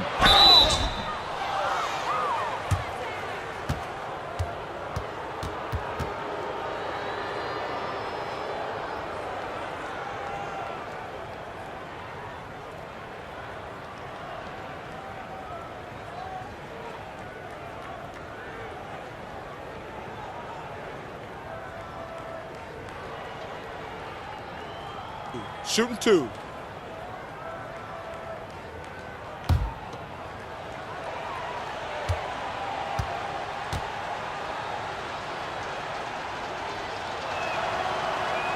And he makes the first.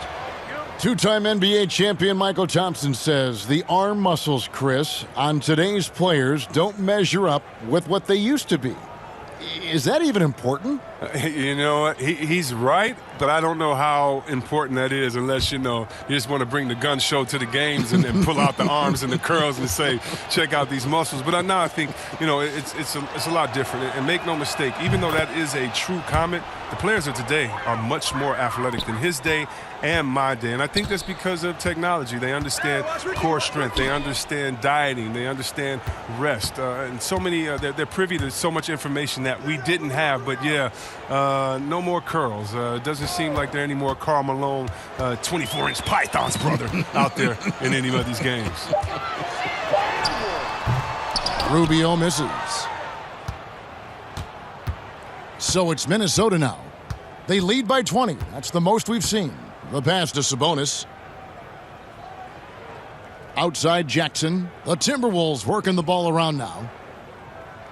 6 to shoot. Pass to Sabonis. Fades and shoots. And it's in off the backboard. And it's just competing, giving your best when it matters most.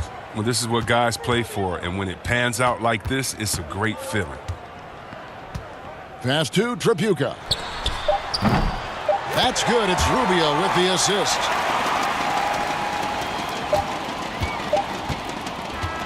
And so it's the Timberwolves taking care of business here.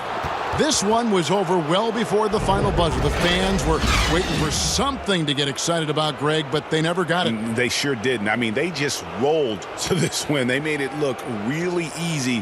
What an efficient performance at both ends. And that'll do it, folks. For Greg Anthony, Chris Webber, and David Aldridge, this is Kevin Harlan. Thanks for watching the NBA, presented by 2K Sports. We'll see you next time. Have a great evening.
resume in a few weeks, we'll get a chance to see how these results hold up in the actual postseason. Will the Lakers still win it all? Will Giannis avenge the Bucks' My Player Nation loss? I can't wait to find out. Thanks for playing along with your My Player. And if you fell short of a title this year, well, there's always next year.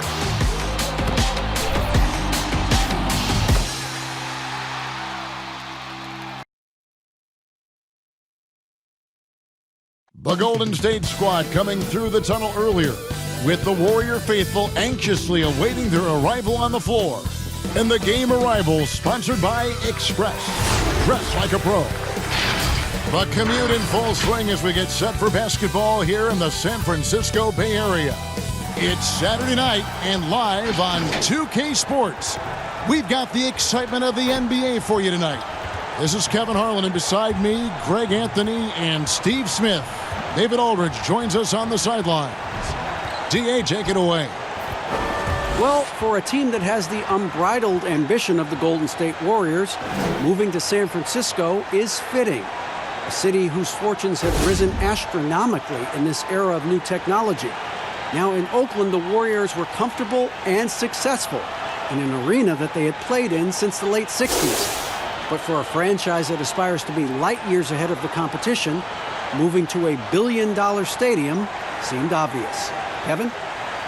Oakland has been a wonderful home for the Warriors, but we know San Francisco will be too. Thanks, D.A. Here we are in November, and let's see how things are going out east in the early season. Take a look at the Hornets. They've got the #1 record in the conference, and because of it, each night out, their competition is going to bring it right at them. And checking out Charlotte, they have caught the entire league off guard. This was not a position anyone thought they'd be in at this stage of the season. They've been one of the great stories in the league this year. No doubt about it. Fans all over the league have gotten behind these guys. Here's the starting group for the Charlotte Hornets. We've got Jermaine O'Neal, also Chamberlain out there. King is out there with Maravich. And it's Archibald in at the point. And for the Warriors, LeBron James is out there with Lucas. Then it's Johnson. Then it's Jerry Stackhouse. And it's McAdoo in at the 5, roaming the paint.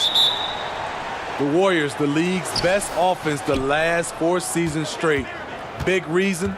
They're the best passing team in the league for the last 5 years. That's why they are a fun team to watch. Maravich, good. Just the first good move in a game of chess between these two coaches. Strategy is going to be a big part of the outcome tonight. We'll see which team dictates the style of play. Now here's Lucas. He just worked San Antonio in that last game. Here's Archibald. Over Johnson. Archibald can't hit. And the Warriors last season scoring an NBA record 51 points in a quarter. You know, Kevin, they can hit you with a big run at any time. That puts a level of fear in the opposition. You lose focus for a minute, and they'll embarrass you. A little over a minute gone here in the first quarter. Feeds it to Chamberlain. Look out! Here he comes! That was amazing, and look at the elevation. How about the body control and just the sheer athletic prowess of Chamberlain on that one? Stackhouse, good. And once he got to the 10, I think he was surprised to find himself that wide open. Wow, that's a defensive breakdown. Can't do that against good scores. Here's Archibald. He picked up 24 points in their last one against Sacramento. And he really made an impact defensively. His 4 steals were huge. Now, here is Maravich. Down to 5 on the shot clock. Over Stackhouse. It's blocked. Golden State moving the ball around. No good from Lucas. He is so good attacking the rim. It's rare to see him denied like that. King outside. Knocks it loose. And stolen by LeBron. Releases. Here's McAdoo. Oh, and that one, no question, powered it down. Oh, how about the powerful move there on that slam from McAdoo? Not many are better than him at getting the job done on the interior. He'll always find a way to finish at the rim when he gets a chance. Now, here is Maravich. He had a 21-point outing in their last game against Sacramento. And that one's good by Chamberlain. Chamberlain got his second basket of the game. And I'll tell you, the combination of agility, wingspan, and stamina, very difficult to keep Wilt from scoring off those misses. Lucas against O'Neal. Lucas inside. Over O'Neal. 2 free throws coming up, and they call the shooting foul. And, Smitty, what about the teams that know they're going to be championship caliber contenders? How do they stay motivated early in a season with so many games to play? You know, it's hard. I think a lot of those guys, they're looking at, I would say now we're talking about load management for those type of teams. They're just trying to make sure their bodies, their minds are ready for that run. But usually those championship teams, they understand, they're motivated by winning. They get it together at the right time. The free throw drops for Lucas. And just a soft-spoken guy. Lucas really lets his production do the talking, whether it be shooting, passing, or rebounding. The guy is the complete package.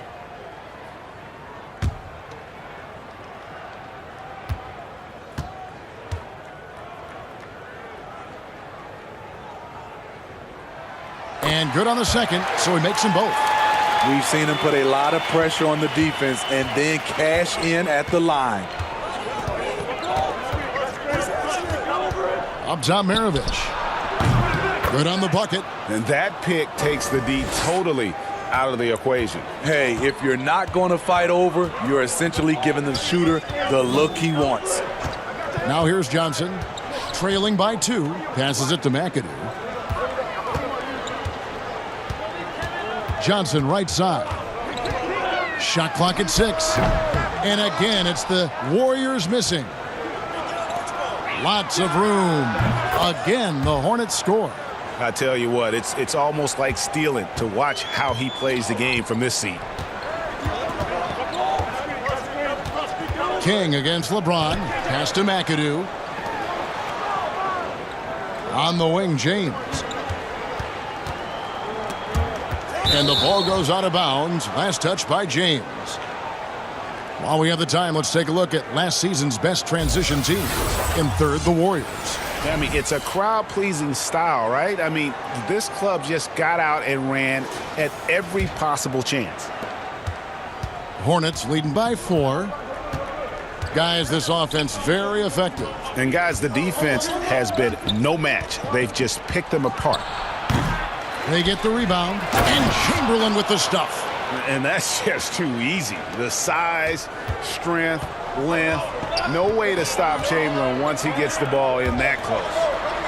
Now here's Lucas. It's James atop the key.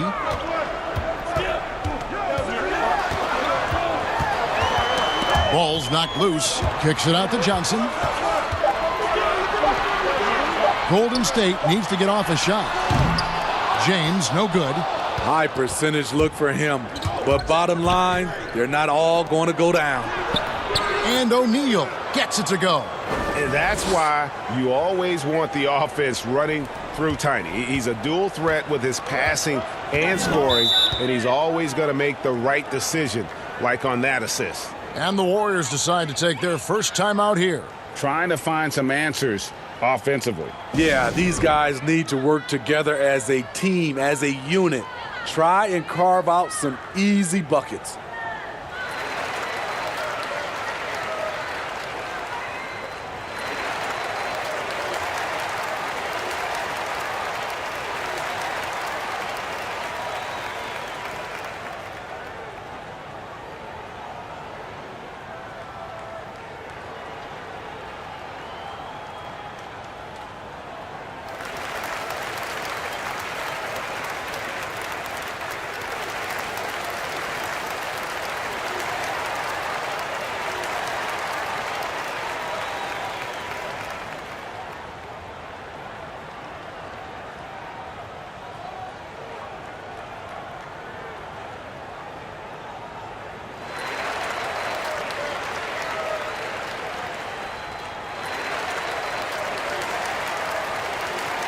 In a moment here now, they'll see the numbers for LeBron James.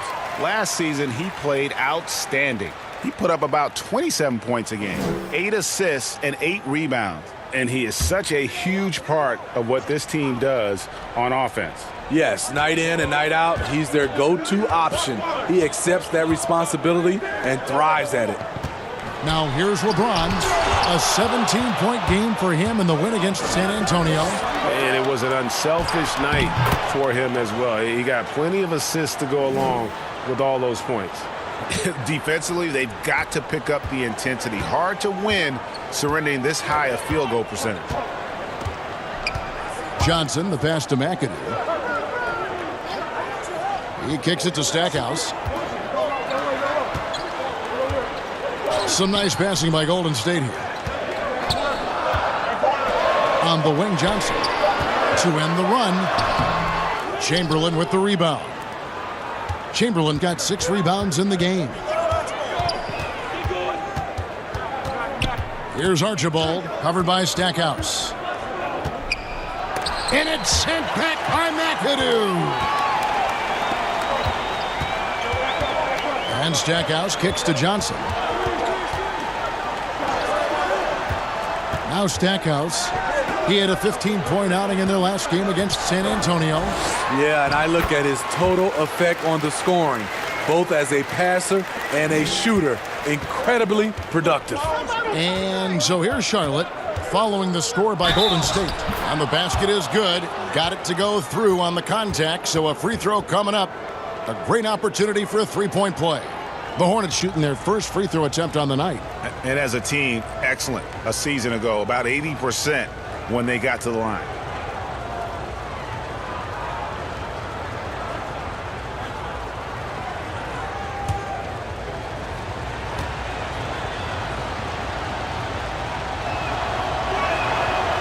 Hey, Smitty, every NBA player has their Mount Rushmore. Every NBA fan does. The 4 players they consider the best of all time. So I'll ask you, who is on your NBA Mount Rushmore?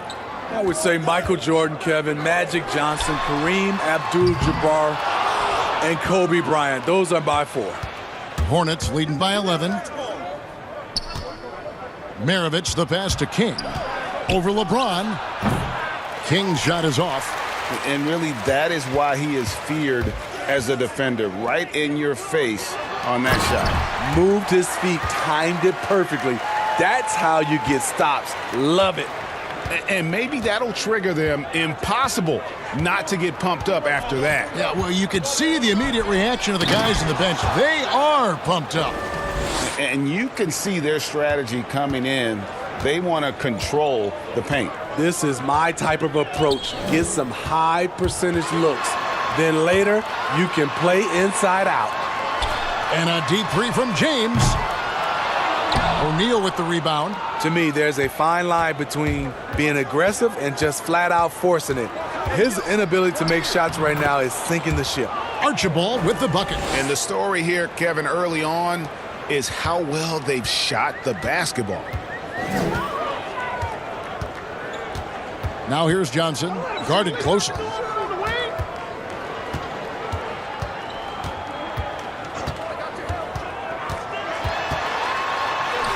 And the layup falls. And really, it's been a major aspect of their offense in the early stages here. Their success working the ball inside and getting points from close range. Now, here is Maravich. Chamberlain. And it's Chamberlain finishing it off. Building up a big early lead. They have taken charge of this game. Play calling has been fantastic. They've been a step ahead of the defense since the opening tip. Knocked away. King with the steal. And a fast break now for the Hornets. Maravich, the pass to Archibald. That falls. Nice feed that time from Pete Maravich. Maravich has got 3 assists in the game. Johnson, wide open, he fires. That 3 off the mark. It's been a rough quarter for him. Can't seem to find any kind of rhythm. Here's Archibald, covered by Stackhouse. Here's Maravich. And there's another one for the Hornets. And you can't help but pick their defense apart. They're completely in disarray. Timeout called the Warriors. Their last game, a win against San Antonio, looking to carry that into this one. Yeah, I mean, a surprising victory. Looking like they'd go away easily, but boy, did they come on strong in the fourth. Big-time momentum just carrying them all the way for the win. Exciting basketball.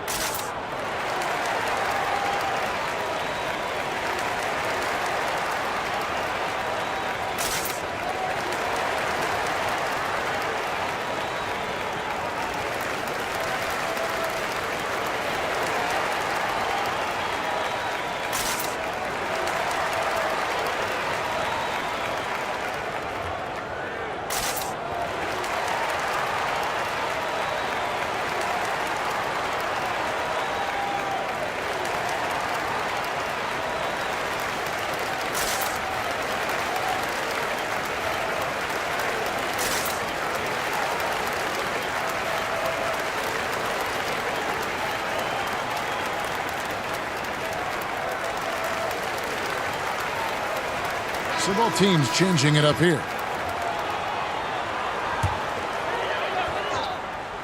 Here is Williams. Starks, right side. Oh, and there's the one-handed jam.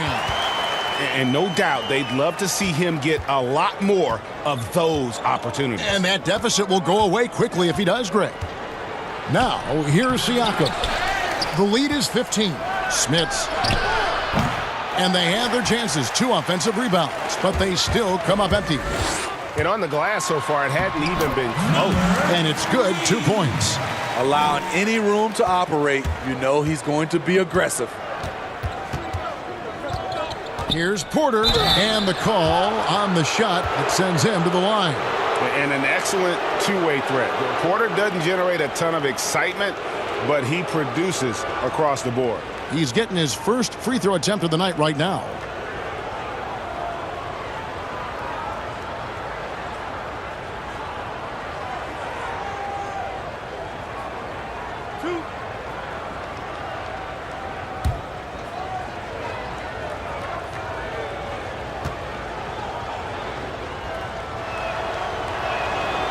Free throw good. Porter.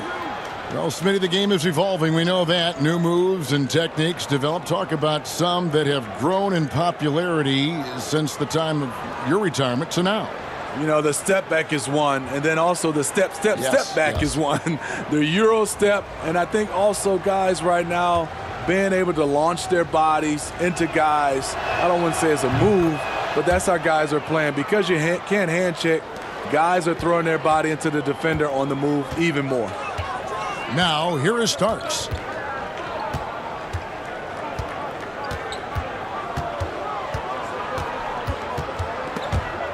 It's stolen. Elliott against Starks. Pass to Porter.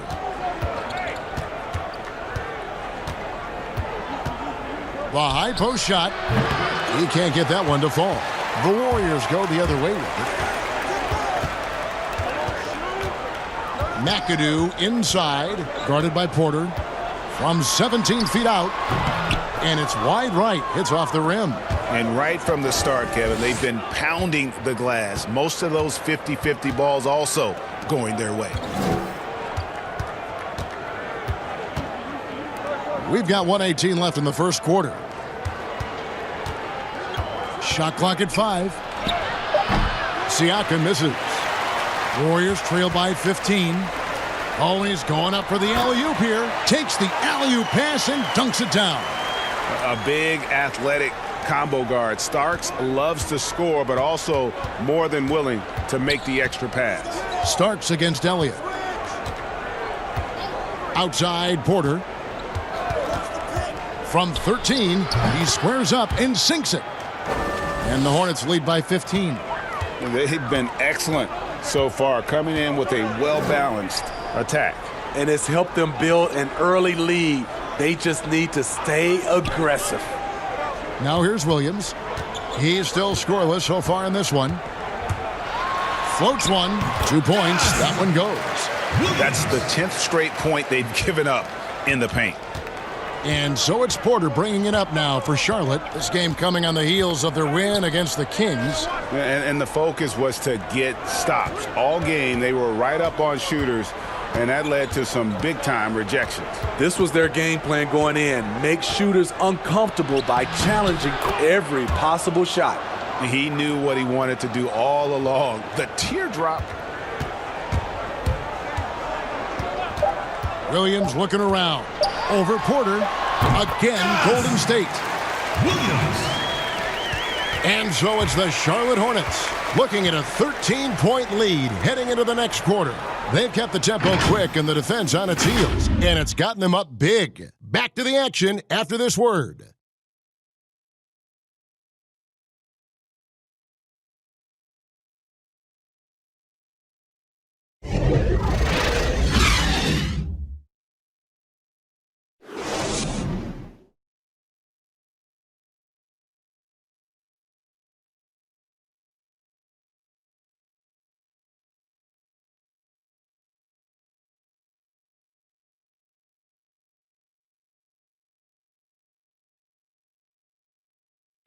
And let's listen to Pascal Siakam talking about the work ethic of his teammates.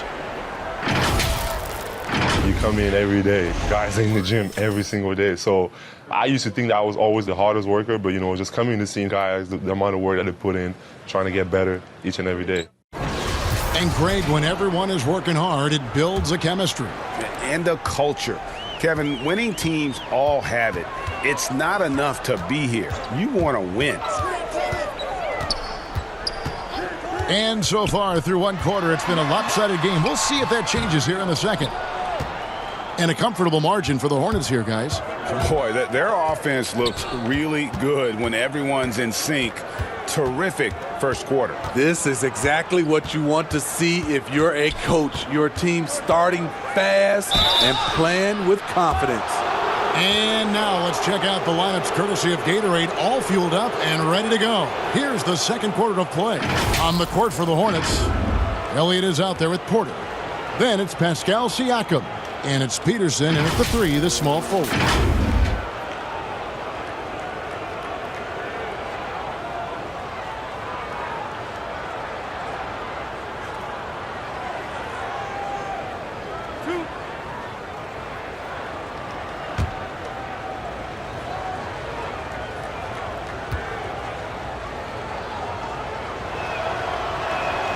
First one falls for him.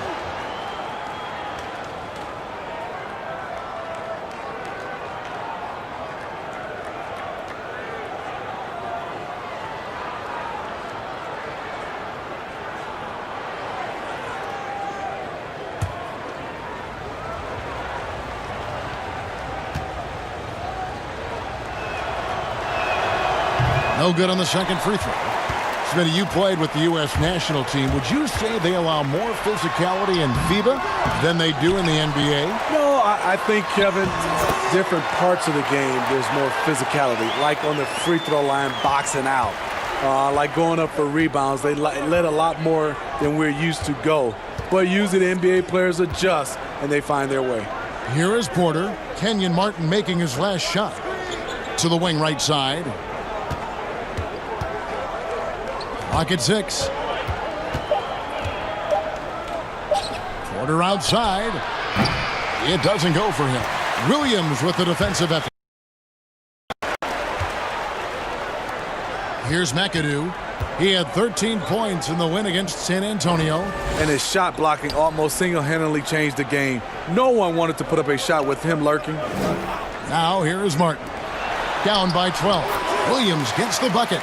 They should continue to get the ball inside. The defense struggling to contain them.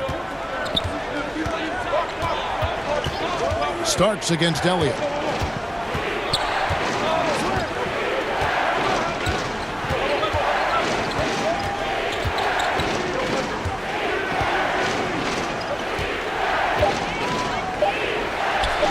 And he uses the glass on the layup. Elliott's got his first basket. And Matador defense, that's one of the easiest shots he is ever going to see. And this is what happens when you start to break your opponent's spirit. The resistance is no longer there. Now here is Martin.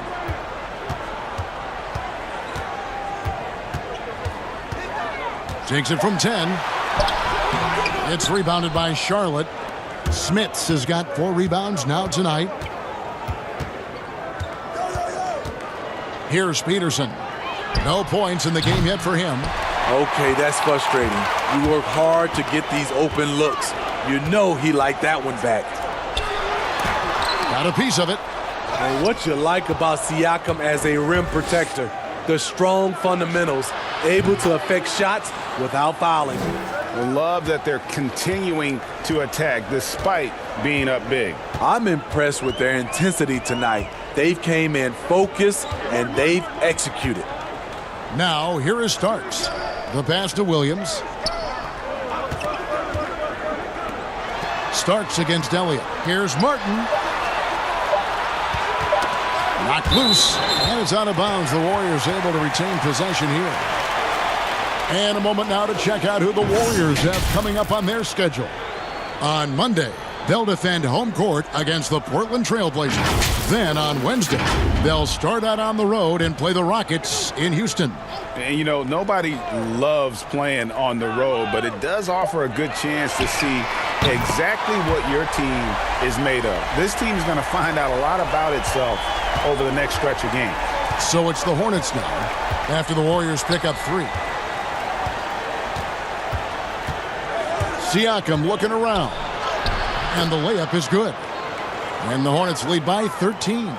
Oh, great concentration from Siakam. Takes the hit, yet his eyes never leave the rim. Now let's go to the sideline and catch up with our Hall of Famer, David Aldridge.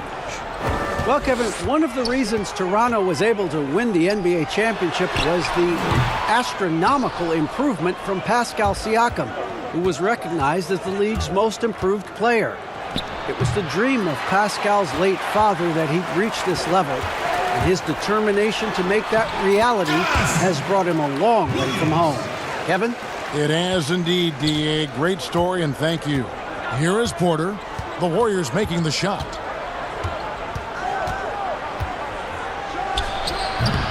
And the rebound goes to the Warriors. Now the Warriors moving it up. Here's Starks. They get it again. The kick out to Williams. Passes it to Starks. Tries again. Siakam pulls it in. And the stroke definitely lacking confidence this quarter. Nothing on target. Here is Elliott.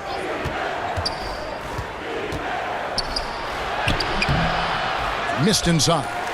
And his pure defensive effort changed that shot from an easy one to a tough one. And you know, technically, it's a high percentage look, but this is why we play the game. Charlotte leading by 9.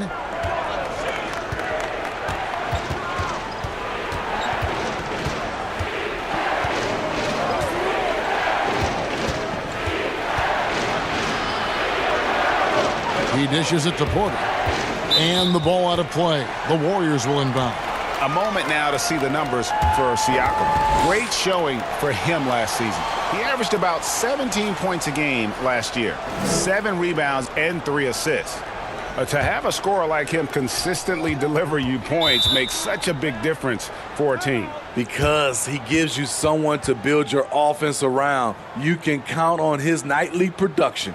Timeout called. The Warriors getting their first look of the season at this Hornets team. Yeah, and they swept this matchup the 2 times they played last year. They held the advantage on paper and on the court. But hey, it's a different season and anything can happen.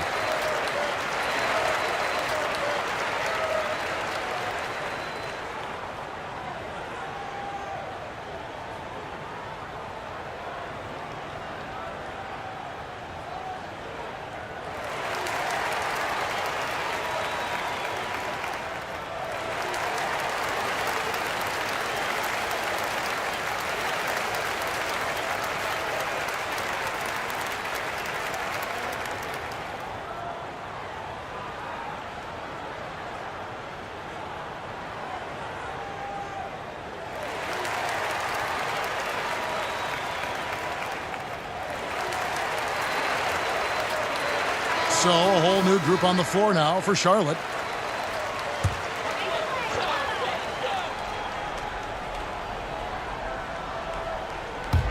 Johnson left side. Lucas dishes to Johnson. One-on-one fast break. Here's Archibald. Makes it off the glass. Archibald's got 11. And boy, he's really in a groove. Dominant performance last game. Same thing this time out. Here's the thing. He's a guy who will go on hot streaks for you over a number of games. Now here's Williams. He's got 13. James outside. Plenty of space. Not going to go that time. And the Hornets now going the other way. Archibald passes to O'Neal. And the rejection by James. You got to keep an eye out for LeBron. He may be lurking. What a block that one was.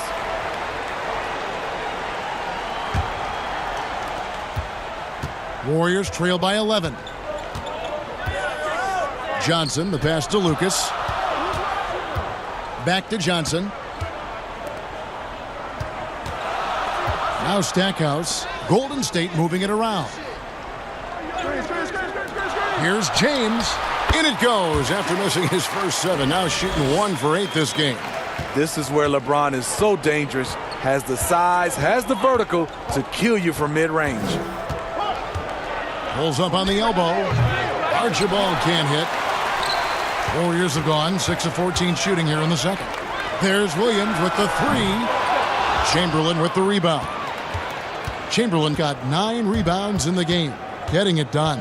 Here's Archibald. That's the 6th make from the field. He's taken 9 shots and missed but 3. I love his shot selection today. He set the bar for the rest of the team. Here's Williams. Wilt Chamberlain with the rebound.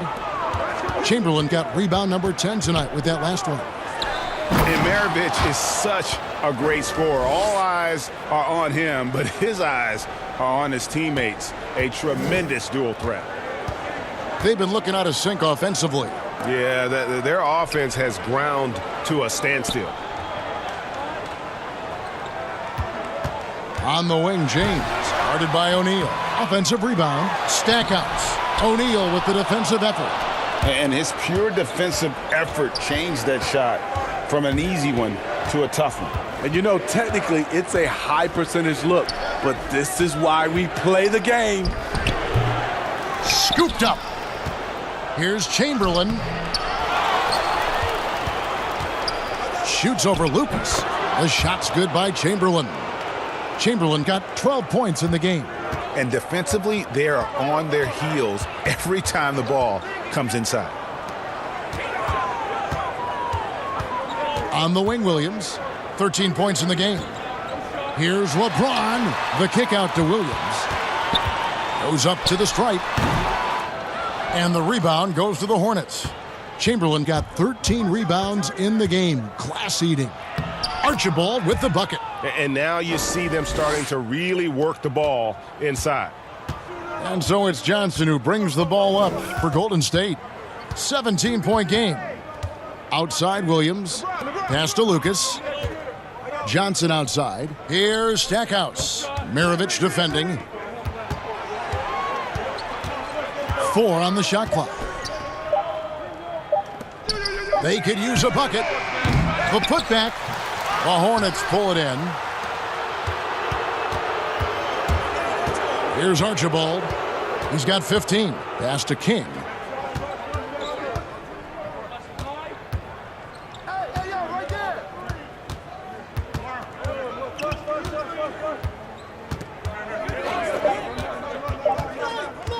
From deep three-point range, they get it back, and O'Neal gets it to go.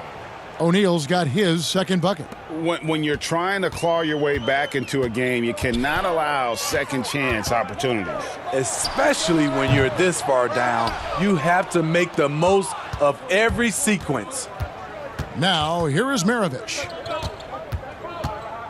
Now the pass to Chamberlain. That's tipped.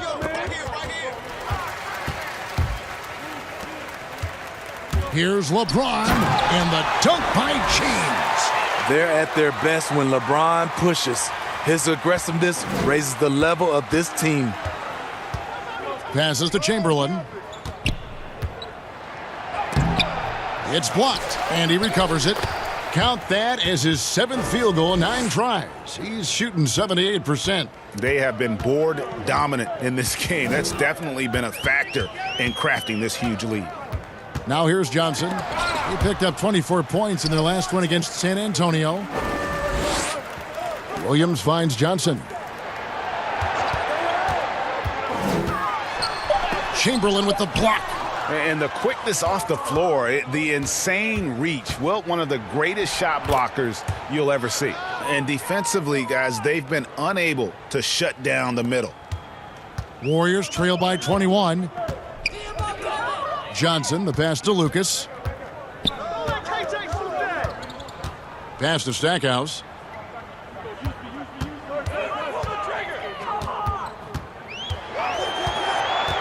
Just 5 to shoot. James, solid shot from the distance of about 14 feet. James has got 6 points in the quarter. And he has really come to life here after a slow start in that first quarter. Here's Archibald. He's guarded by Johnson. Chamberlain, no good. Golden State's gone 1 of 3 from way outside since the start of the second quarter. James, no good. And here's Charlotte. They're on a 16-6 run. Offensive rebound. Here's O'Neal. Out to Maravich. Over Stackhouse. No good from Maravich. And for the Warriors, their shooting has been a little ragged, just 38% from the field. Johnson gets the bucket. And that's a nice pass. The patience of LeBron to let the play develop. Maravich with it. It could go. And the last shot at the buzzer doesn't go in for him. And so it's Charlotte with a sizable lead as the quarter wraps up. They're ahead 16 points. And it's been their rugged defense setting the tone. We'll get right back to the action when we return. It's the 2K Sports Halftime Show. Hey, welcome back to the NBA on 2K Sports. This is Ernie Johnson. Kenny the Jet Smith is right here. Say hey to the folks, Kenny. Hey, folks. Say hey to the folks, Shaq. Hey, folks. Hey, let's get this party started. Okay. After the first 2 quarters of play, it's Charlotte in control. They're leading by 16. Kenny, some perspective, please. There's been one thing that's made a difference in this game above all else. Their control of the backboard. They put forth an amazing effort on the glass, and the rebounding numbers aren't even close, Ernie. That'll be something to keep an eye on in the second half. They will be very tough to contain if that continues. Shaq, how'd you think the Warriors were playing? Well, first of all, as cold as they've been from the floor, I can't say I'm surprised by the score. You cannot shoot the ball that poorly and expect to be in the game. They need better ball movement. If their offense stays this stagnant, they can forget about a comeback. And that does it for our halftime show. We now take you back to Kevin Harlan for the start of the third period.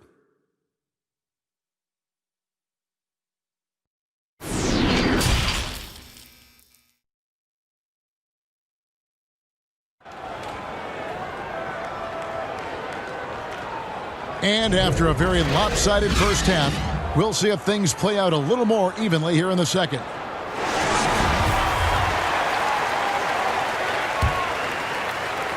Warriors trail by 16. McAdoo out there with Lucas. Then it's Jerry Stackhouse. Then it's Johnson. And it's LeBron in at the 3 spot. That's the Warriors' 5. Now here's LeBron.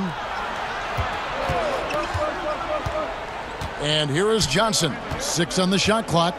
James outside. That's good, and it's Johnson with the assist. James has got it going here in the start of the second half. The first points in the third quarter for the Warriors. Pass to Archibald. Down it drops through the net for his 9th bucket. He is 9 for 13 so far. Another bucket down low. They've been the aggressors, taking the ball inside and attacking at the rim. James. And it's King with the rebound. And not a night he's going to want to remember, just not really able to score the basketball. There's the feed to O'Neal. And contact on the shot, so he'll be shooting free throws here. It goes on Jerry Lucas. The Hornets shooting their 6th and 7th free throw attempts tonight.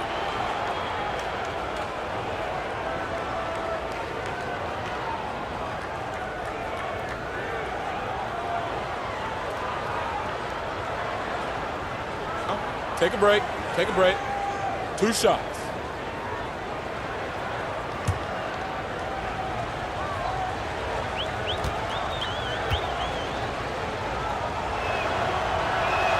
The first free throw is good.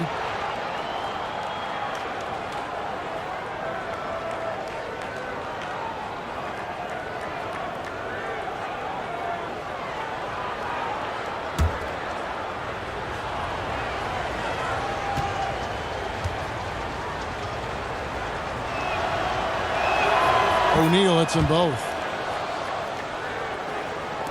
And a minute played as the second half gets going.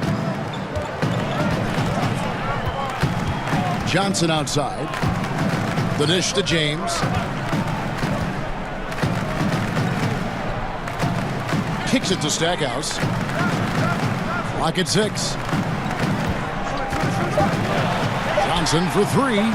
And another 3 for Golden State. This is the shot you want to get him. An open look from range.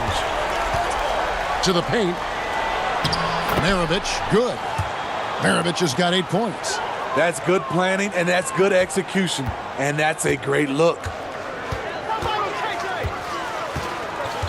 Johnson outside. And there's the pass to Stackhouse. And McAdoo kicks to Johnson. Lucas dishes to LeBron. Here's Stackhouse. Yes, and it's LeBron picking up the assist. LeBron's got 3 assists in the game. They're getting a lot of their points outside the paint. 3 of their last 5 baskets are from three-point range. Maravich, good. 3 straight to begin this half. Couldn't have drawn it up any better. Warriors trail by 16. Johnson outside. And Jermaine O'Neal pulls it down. O'Neal's got 7 rebounds in the game. Well, they've been better than good on the glass today, and there is a glaring discrepancy between these 2 teams in that area. And so here is Golden State following the bucket by the Hornets. Here's Stackhouse, and that one is hammered home. Unselfish, moving the ball. Love to see this kind of offense. Hornets leading by 16. 3 minutes gone now in the third quarter. And he lobs it up, and it's Chamberlain finishing it off. And one of the most prolific scorers you'll find. Wilt keeps finding ways to raise the bar, as evidenced by his output here tonight. Now here's James. And he dunks it down. One of the cases where height fails to tell you the whole story. The Hornets have gotten every shot that dropped since halftime. They're 5 for 5 from the floor. And stolen by James.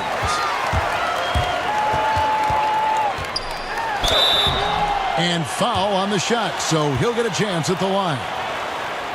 I mean, LeBron is blessed with every physical advantage. I don't know how you stop him without fouling. The Warriors shooting their 3rd and 4th free throw shots of the night.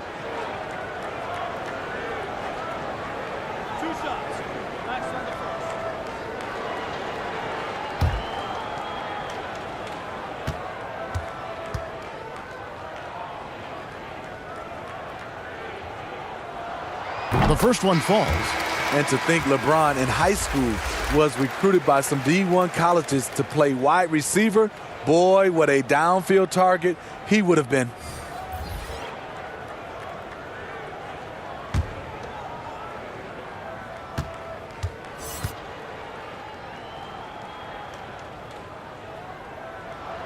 And both free throws good for LeBron. We've gone about 3.5 minutes into the third now. Here's Archibald. He's got 19. King, the pass to Elliott. 6 to shoot. James against King. Over LeBron. And he can't bank that one in. Okay, well, let's go down to David Aldridge for a report from the sideline. Well, Kevin, Charlotte's had to wait a bit the last few years. The city hosted the All-Star game last season. But for the Hornets, they've gone 3 seasons without a playoff appearance and 15 seasons without winning a playoff series. In that time, the franchise has had 7 head coaches and a shifting front office. But Buzz City is hoping that its wait for playoff relevance will end soon. Kevin? We all are. David, thank you. Let's see if Coach can get them back on the right track. Because right now it feels like the pace is being dictated to them. They need to go back to playing their brand of basketball.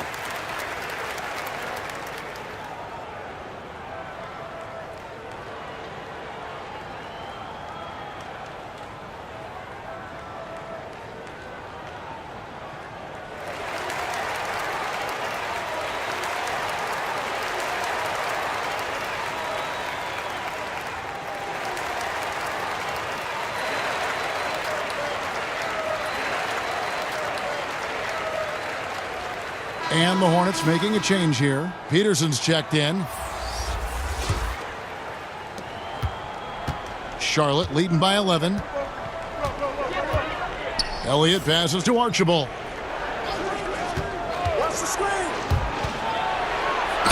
Draws contact on the shot, and now a three-point play chance as he'll head to the line. I mean, already hot coming into the game. Is it fair to say he's hotter? The Hornets have put up good numbers at the charity stripe, converting 6 of 7.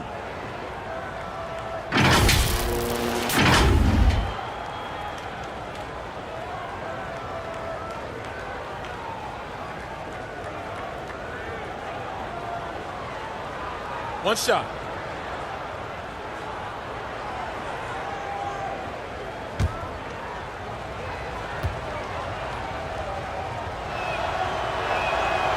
And the free throw, no good. Yeah, and nobody represents the little guy in the NBA better than Nate Tiny Archibald. But forget about the nickname and understand that Tiny plays a big role on any team he's a part of.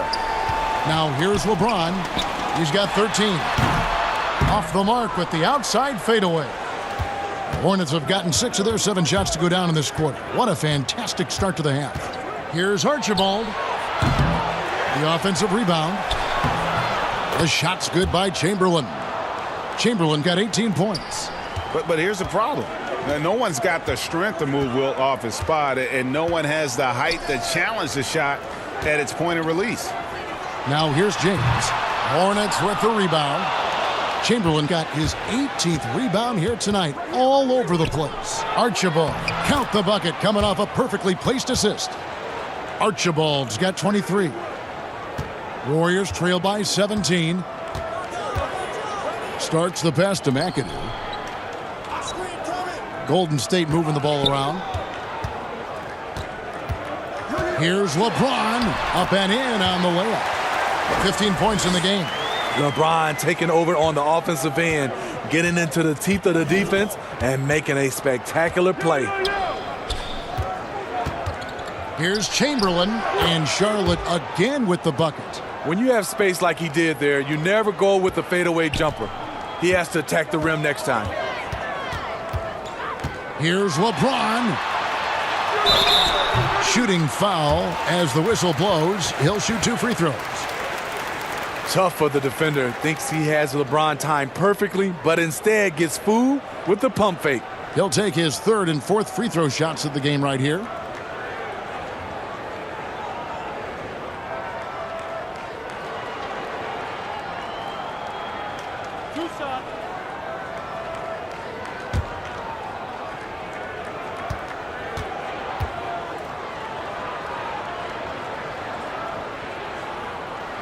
That free throw, no good.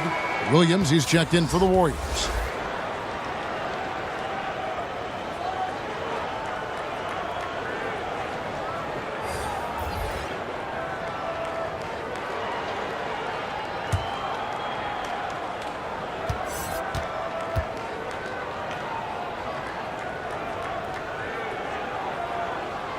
He hits the second from the line.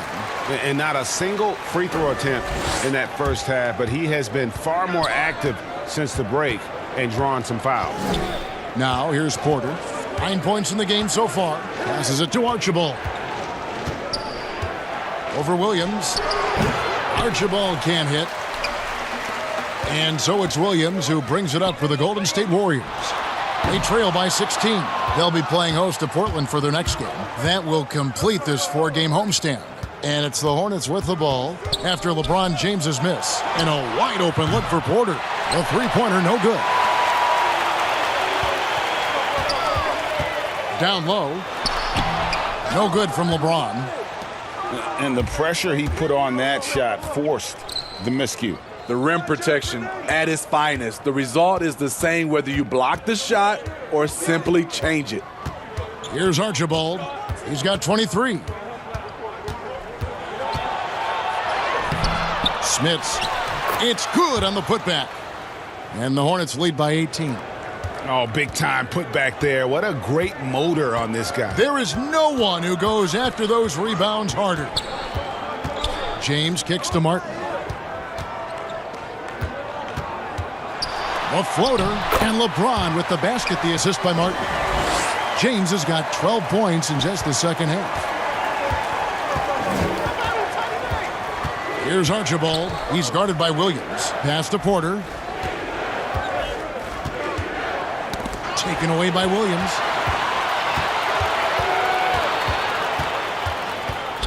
Puts it up from 12. That shot, no good. And the Hornets now going the other way. And Porter, here we go. Count it. Porter's got 11. Warriors trail by 18.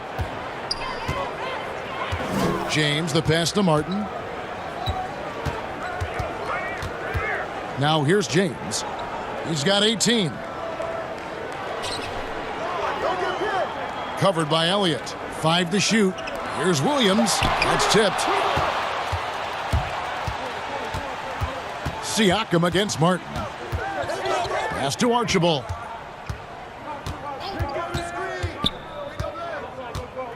Outside Porter. And he drops it in from the low post. Porter's got 4 points this quarter.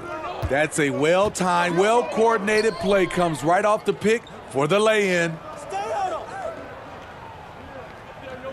There's the pass to Martin.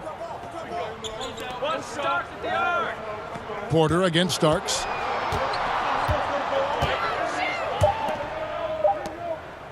Williams, that's for 2. And too long on the shot. The defense is right there. Quality contest, and they threw him off his rhythm.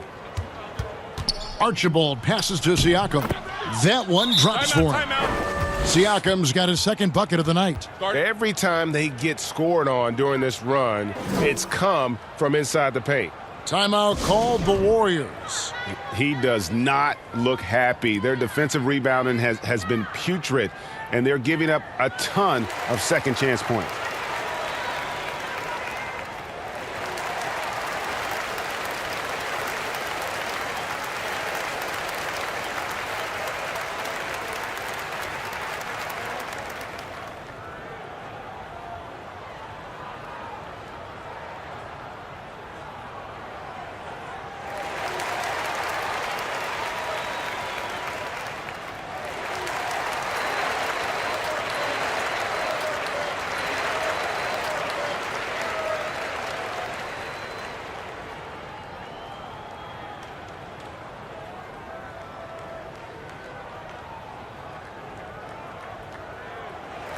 A switch here also for Charlotte. O'Neal's checked in. Golden State's gotten the 3-ball working for them in the second half. They've hit 3 out of 3 shots from long range. LeBron outside.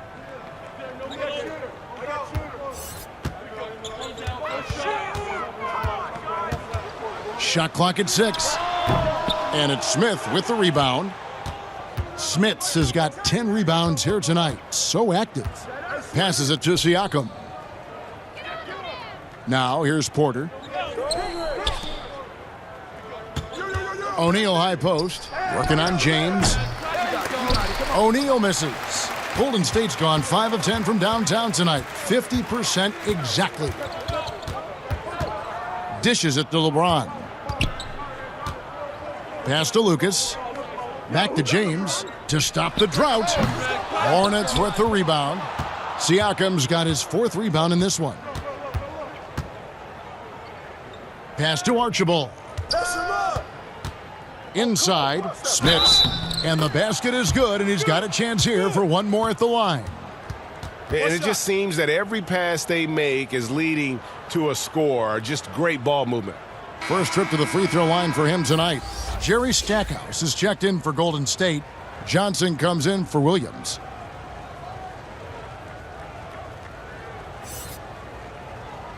One shot.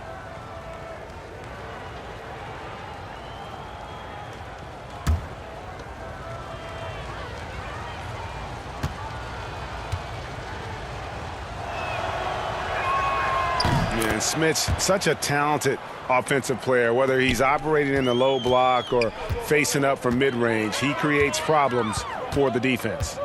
Here's Stackhouse. He has 7, and he'll shoot free throws here. Clearly fouled on that shot that time, the whistle blowing. And Charlotte called for the foul. The Warriors have shot 5 of 6 at the foul line tonight. And when you look at their numbers from a season ago, 80% as a unit, that's something you'll be happy with. 2 shots. Relax on the first.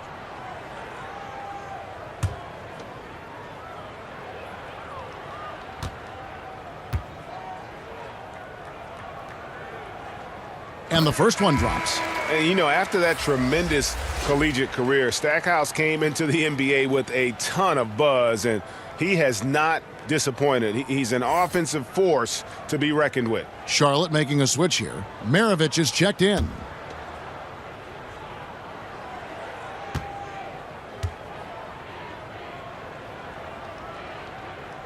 No good on the second, so he hits 1 of 2.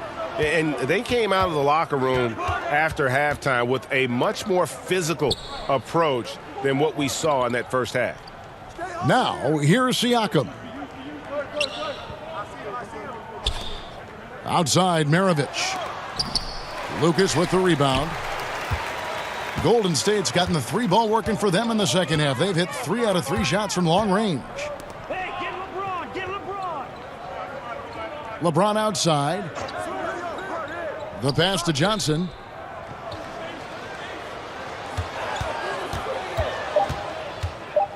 Teardrop shot. O'Neal with the defensive effort. And the pressure he put on that shot forced the miscue. The rim protection at its finest. The result is the same whether you block the shot or simply change it. The Hornets have made 7 out of 9 when they've stepped to the line.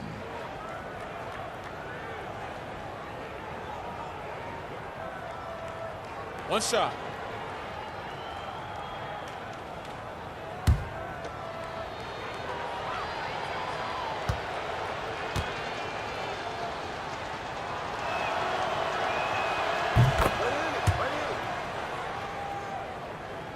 There's 53 seconds left in the third quarter. Stackhouse, the pass to Lucas. James outside. Pass to Johnson. Out to the right wing. Golden State moving it around. O'Neal with the defensive effort. And so it's Porter bringing it up now for Charlotte. And down it goes, jamming that one home. Yeah, that was a really good look there. Porter's court vision sometimes I think is underrated. Guys, they're looking for a way to score here. Yeah, they've had a tough time taking the lid off.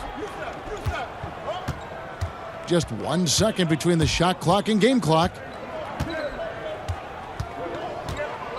Now LeBron, 18 points for him. And he sinks that one, hitting the back of the rim on the way in. James has got 14 points now in the second half. And so it's the Charlotte Hornets rolling along with a 27-point lead as we wrap up the quarter. From the field, they have been outstanding, amazing shooting. That's what has them headed to a blowout. And we'll be back with you shortly.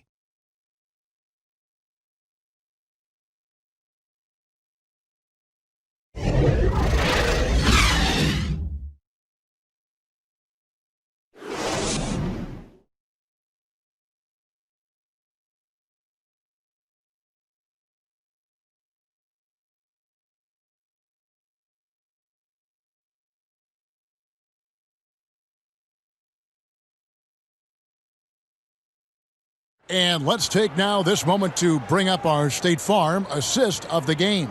Yeah, a terrific, unselfish play right here. Set up his teammate, and how about the setup this was? At his position, traditionally, his job is to shoot the basketball. Give him credit for keeping his eyes up and just taking what the defense allows. And as we head into the fourth, we'll see if there's a comeback in the works or if it's more of the same from the first three quarters.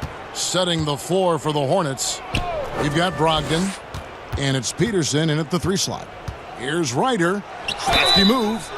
Count it. And haven't we seen that a few times today, guys? I mean, their defense has got to have a little bit more toughness about it.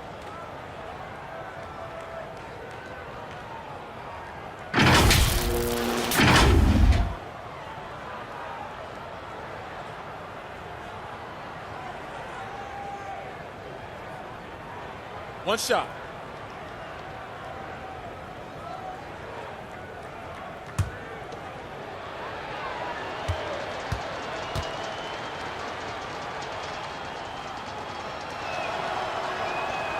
And that one misses, but they recover it. Brogdon against Moore. Clock at 6. And he gets the whistle. 2 free throws coming up. Yeah, easy call.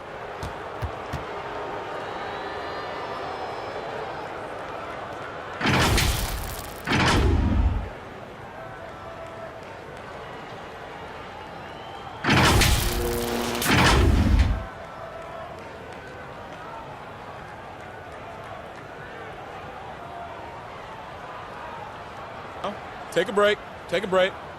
2 shots.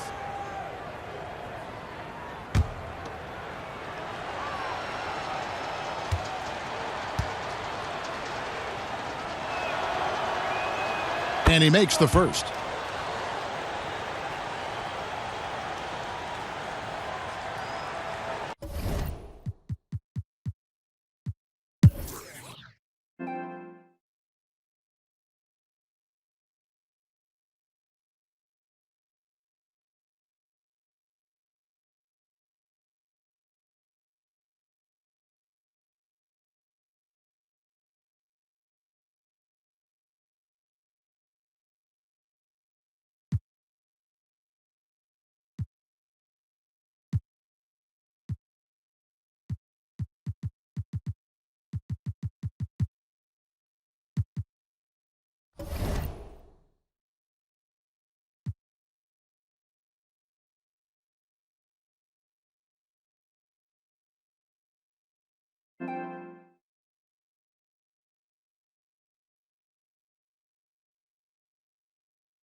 What year did my co-host Shaquille O'Neal lose to the Houston Rockets?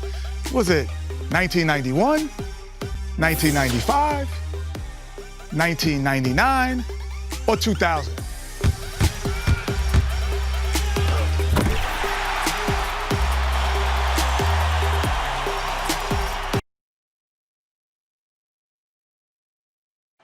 The bustling city of Portland, Oregon. This is the backdrop for our broadcast setting tonight.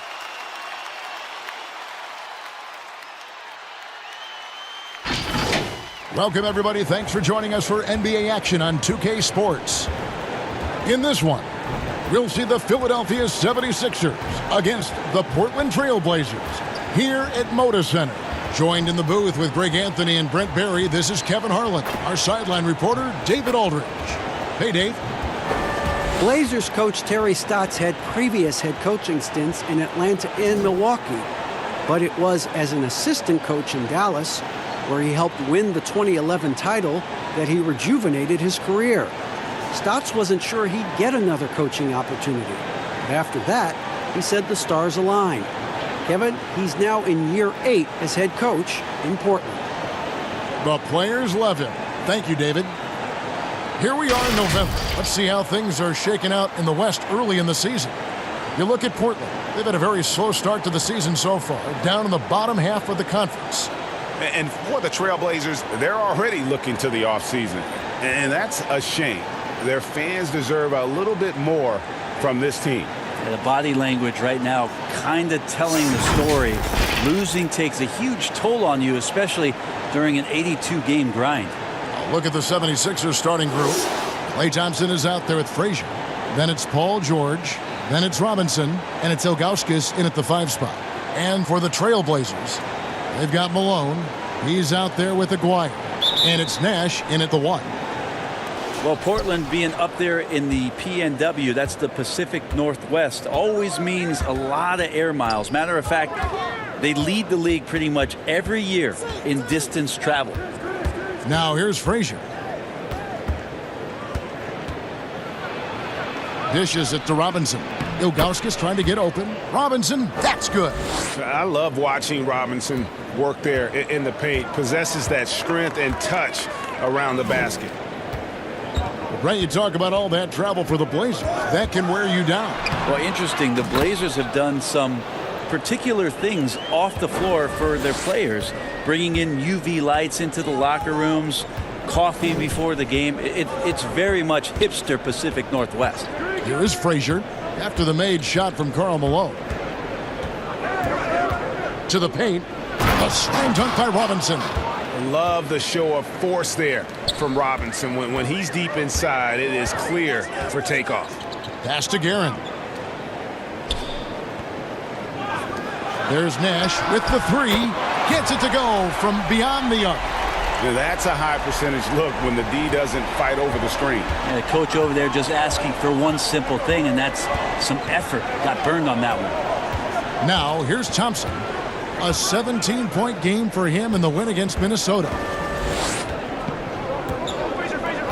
6 to shoot. Robinson passes to Thompson. The 3. And it's Malone with the rebound.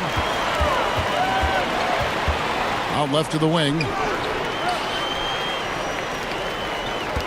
Aguirre against George. And he banks in the layup. Just setting the tone with an aggressive move to the rack. And where's the help defensively? Are you asking me, GA? I'm not sure. 76ers have gone 2 of 3 here to start out the game. Nash against Frazier. Outside, George from deep. Good, and it's Frazier who picks up the assist. Frazier's got 3 assists tonight. Well, that's Paul George's game. Most accurate when somebody's feeding him and he's got his feet set. Now, here's Nash.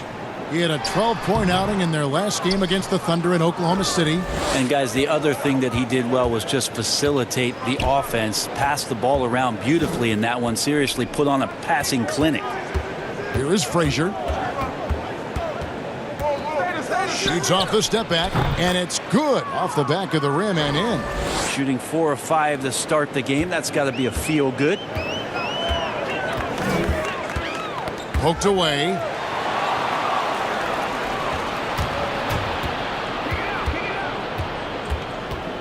To the inside, Thompson. Got him with the pump fake, but couldn't finish. The Trailblazers have gone 3 of 5 shooting the ball so far. Nash, the pass to Aguirre. Here's Guerin, covered by Ilgauskas. Just 5 on the clock. From deep 3-point range, Can't hit that one. And the 76ers go the other way with it. They're coming off that win against Minnesota.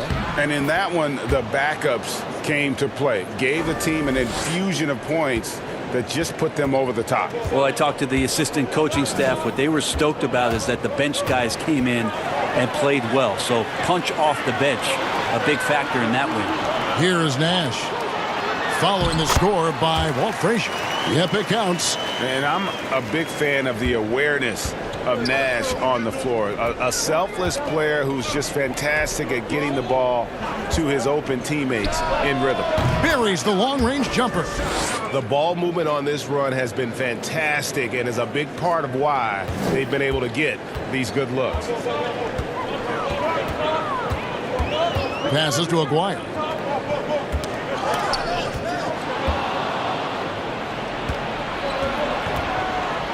Thompson outside. The shot's good on the assist by George. 6 points for Klay Thompson. Yeah, I didn't think there was a pass available there for Paul George, but he spots that small crease, he fires the ball through it, and he gets it to his open man. Here's Aguirre. He had a 12-point outing in their last game against Oklahoma City. Here's Malone. Robinson with the block. And there you see why Robinson is the anchor of this defense. Massive wingspan, easily allowing him to turn away shots. Here's Nash. The shot, no good. Nice D from Frazier. Philadelphia leading by 8. Down low. Oh, he blocked it and deflects off the backboard. Here we go, one-on-one. Out of bounds, Trailblazers ball as Portland keeps possession.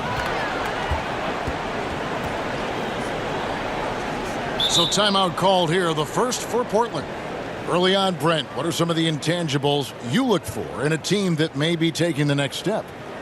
First of all, is the player who's returning that's shouldering most of the responsibility, is he any better than last season, Kevin? Has there been some growth in his game? Secondarily, the great ones always grow. They always do, and they're really sharp usually coming out of summertime, and they're ready to go.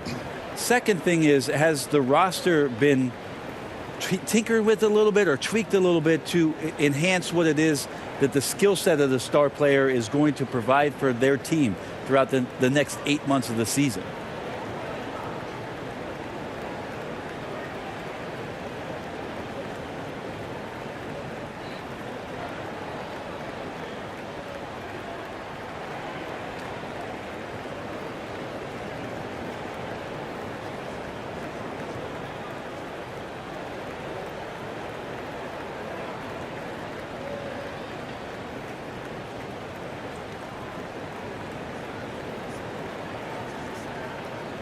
Now a chance to see the numbers for George. Last season, he played outstanding. First in steals. And of course, one of the game's truly elite scorers with the second most points per game in the league.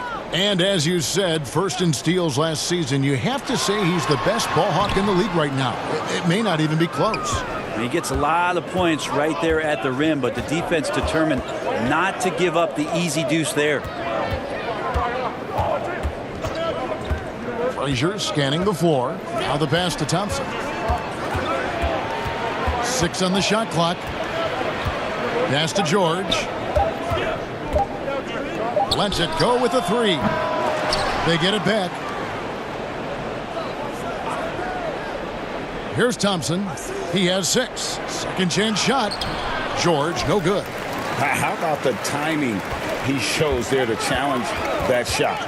Yeah, not easy to do there, and that's a guy that you can tell takes every possession defensively very seriously.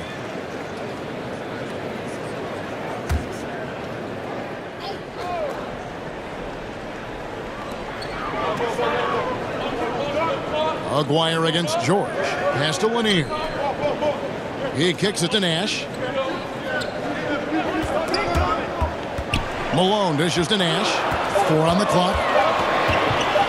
Shoots over Frazier. Things are going south right now. This is not the type of shooting that his teammates expect from him. And they've scored several times already here in the first quarter on the inside. Now here's Frazier. A 14-point game for him in the win against Minnesota. Yeah, but all around offensively, the performance was great. He knew when he had it going, but he also knew he could get other guys going. So his passing right up there on the level with his scoring in that one. Wasted no time on that one. And now just a 3-point Philadelphia lead. Passes it to Robinson. Now here's Ilgauskas. And the call on the shot that sends him to the line. And no doubt the size of Ilgauskas can be intimidating. He is a huge player with a surprisingly soft touch. The 76ers shooting their first shots from the stripe in this game.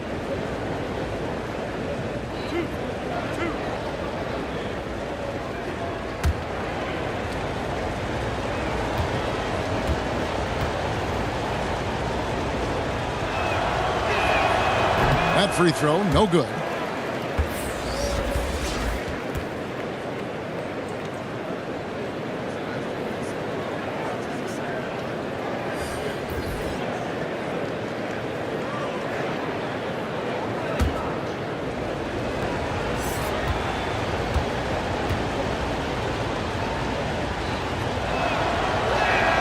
Good on the second free throw. Trailblazers trail by 4. To the middle. Here's Williams. And the bucket is good. 3-point play chance here for him. And I like Russell's ability to create for others. He does what's best for the team. The Trailblazers shooting their first free throw tonight. And last season, when they got themselves to the line, they usually came through as a team up around 81%. One shot.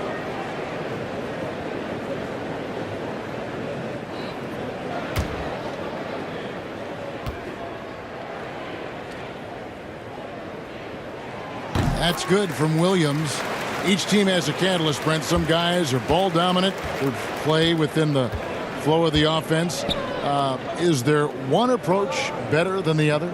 Obviously, great coaches, Kevin, are going to find what it is that their best player does well. And as many times as I could get my best player into that situation, that's what I'm going to do. So if it's Harden in isolation, James Harden's going to be in isolation. If it's Steph Curry setting off-ball screens and relocating for threes, well, I'm going to do that too. So it all comes down to a fit with the player, his skill set, and how the coach wants to use that best. The Trailblazers have gone 7 of 15 from the field to this point. Here's Guerin. He's coming off a 28-point game against Oklahoma City. Felt like he had a sense in that game that the defense was being over-aggressive, and he tried to take advantage of that. He continually frustrated them throughout the night and got to the free throw line.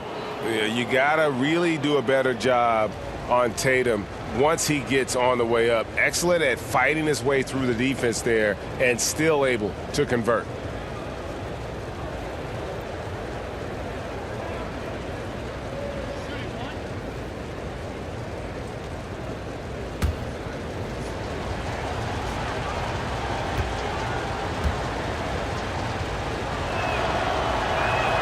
And that one falls for Tatum.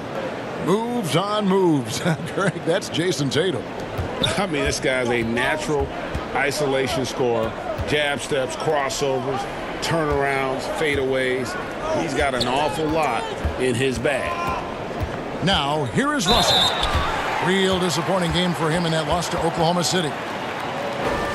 Let's take this chance to see which of last season's teams had the most second chance points in the league. In fourth, the Trailblazers. This was a team that was really savvy when it came to getting position under the boards and then getting those offensive putbacks. First one falls for him. The second overall pick back in the 2015 NBA draft. Russell having earned his first All-Star game appearance in 2019.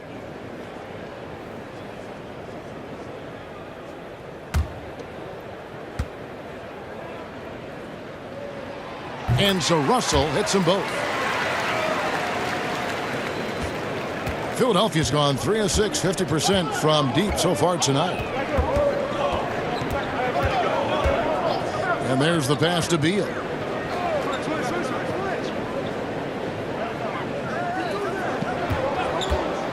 Clock at 6. Got a piece of it. And here we go. Trailblazers with a fast break. And you can see the importance of that steal. Really a 4-point swing with the conversion at the other end. Here's Strickland. He's coming off a 10-point game against Minnesota.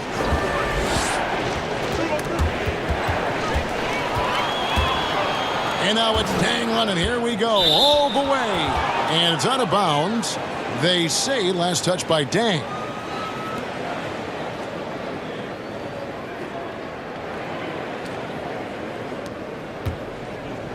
And so it's Beal. He'll bring it up for Philadelphia. Pass to Strickland. Russell with a wide open look. Drains it from beyond the arc. Now that's a high percentage look when the D doesn't fight over the screen. Yeah, the coach over there just asking for one simple thing, and that's some effort. Got burned on that one. Now, here is Russell. This one for three. Doesn't go for him. Outside, Beal. Pass to Strickland. Back to Beal. Over Russell. And the 76ers tack on two more.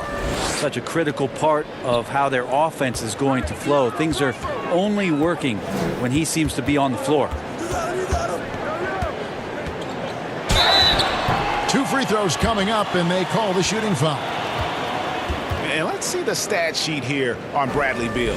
Great showing for him last season. Averaged 25 points per game last season, 5 assists, and 5 rebounds. Take a break. And it says a lot that when we see numbers like this from him, we aren't even shocked. He's that good. Yeah, we really have just grown to get used to his greatness, and that's the level for him that he's on right now.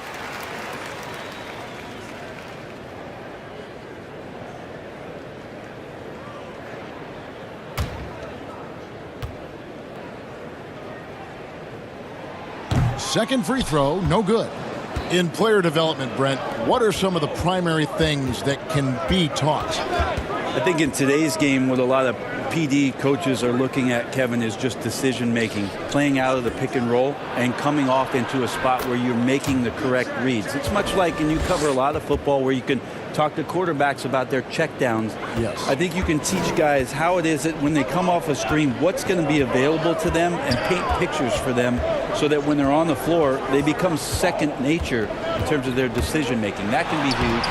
And then the second thing is always player development, working on confidence in shooting the basketball. You just want guys to feel like whatever shot they're taking, they've got a great chance of making it. Here's Strickland after D'Angelo Russell's bucket.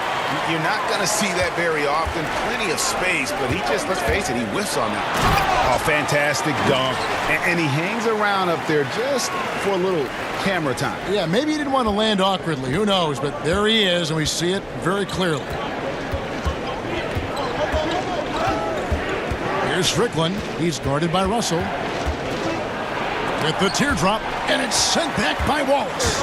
And this is why Wallace is an elite-level defender, has a great sense of timing for when to rise up and contest shots. And that's how you do it. Impressive play, explosive finish. Yeah, sweet finishes like that, you see everybody get up. Look at the guys on the bench. They're fired up. Here's Beal. Portland making their last shot. Pulls it from the elbow. Out to Russell. Lets the three fly. He can't get it to go. So the Trailblazers will take it the other way. They come into this one following a loss to the Thunder. Yeah, a snowball effect in that one. One thing would go wrong, then another. Really the story of the game. Yeah, it felt like just the entire roster was stuck. Nobody offensively that could get anything going. From the arc. And it's Ilgauskas missing. Portland's gone 2 of 4 from beyond the arc to start the game. Then kicks to Russell. Takes the three. And he's good on the three ball. Russell's got 10. Good form on the jump shot. Russell's ability to stretch the floor makes him even more valuable. Beal fires from way outside. D'Angelo Russell getting it done for the Portland Trailblazers. He got into double digits for the quarter with 10 points total. And don't go away. We'll be right back.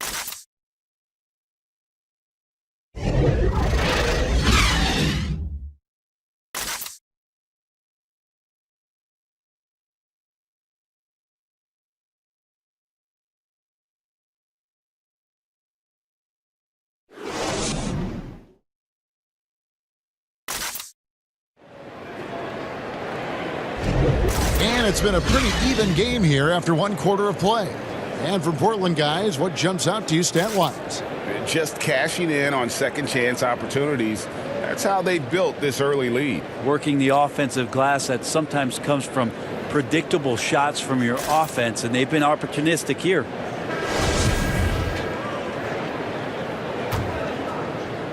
And so here's Portland. It's a three-point game. And a moment now to reset the lineups, courtesy of Gatorade, all fueled up for the second quarter of basketball. On the floor for Portland. Ball is out there with Buck Williams. Then it's Russell. Then it's Dang. And it's Guerin in at the shooting guard. A young guy with maturity, awareness, and a feel for the game. Tatum is special. Russell against Tatum. Oh, that's blocked. And he's able to get it back. 6 to shoot. A second chance effort, and that's good off the glass that time.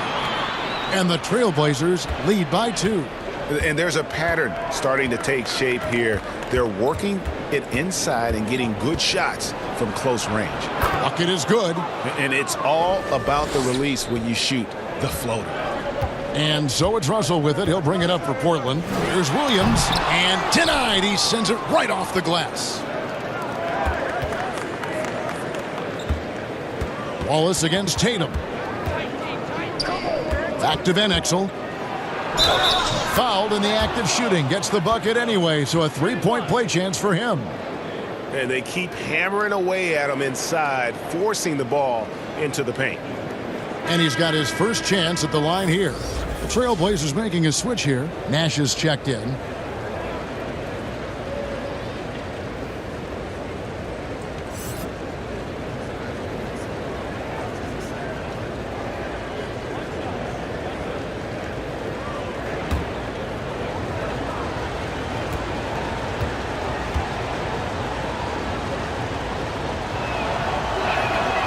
Free throw good from Van Exel. And here are the Trailblazers now. They trail by 3. Nash outside.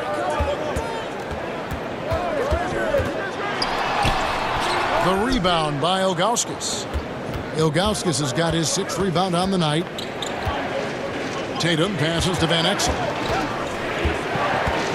Kicks it to Ilgauskas. Beal against Russell. Pass to Ilgauskas. The tray. And it's Russell with the rebound. Trailblazers trail by 3. 2 minutes now played in the second quarter. That's good from Williams on the assist by Russell. Russell's got 3 assists tonight. Well, he knew how many inches he had over the guy. I mean, let's face it, good decision to just rise up and take the jump shot. Now, here's Tatum. 5 points in the game, and he gets it back. The pass to Wallace. Outside Dang. On the 3 off target. And they had some botched coverage that turned into no coverage. Russell. Nice defense from Wallace. And the effort never stops with him. No easy shots when he's on the floor. Well, it's about the defensive end, and that's what guys feed off. He gives the effort down there at all times. Several lead changes going on here in the early portion of this game. Yeah, it reminds me of that Cameo song, Back and Forth. Now, here's Van Exel. He's coming off a 10-point game against Minnesota. Yeah, but all around offensively, the performance was great. He knew when he had it going, but he also knew he could get other guys going. So his passing right up there on the level with his scoring in that one. The 76ers again can't hit it. Portland's gone 3 of 6 tonight when they've let it fly from downtown. Offensive rebound, Wallace. The layup missed. Well, the D's so tight on him, it makes him alter his shot. And an easy chance turns into a tough one because the defense is swarming. He hit 1 3 in the first, but the world has been totally dry for him in the second. Van Exel against Nash. Russell left side. Lets a floater go, and it's good on the layup. Russell's got the lead up to 3 now for the Trailblazers. That's their third straight make off an assist. Pass to Tatum. Here's Ilgauskas, defended by Nash. Here's Beal. Nice shot from the wing. Beal's got 7 points in the game. Portland's gone 0-2 from deep here in the second. And you know, you don't hear a lot of talk about it, but Brad Beal is one of the top shooting guards in our league. The scoring, the playmaking he provides is really right there amongst the elite. The feed now to Russell. Lays it up and in off the pretty assist. Russell's got his second bucket of the night. Guys, no one team gaining control early on. Yeah, and you look at the lead changes, 6 already.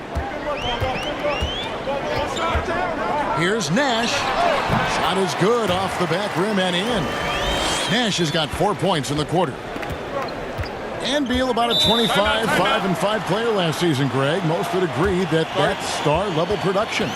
Those are Hall of Fame-esque numbers. I'd put him up there with Klay Thompson and Jimmy Butler. Fantastic scorer who does it with strong efficiency, and he's only getting better. And the 76ers decide to take their first time out here.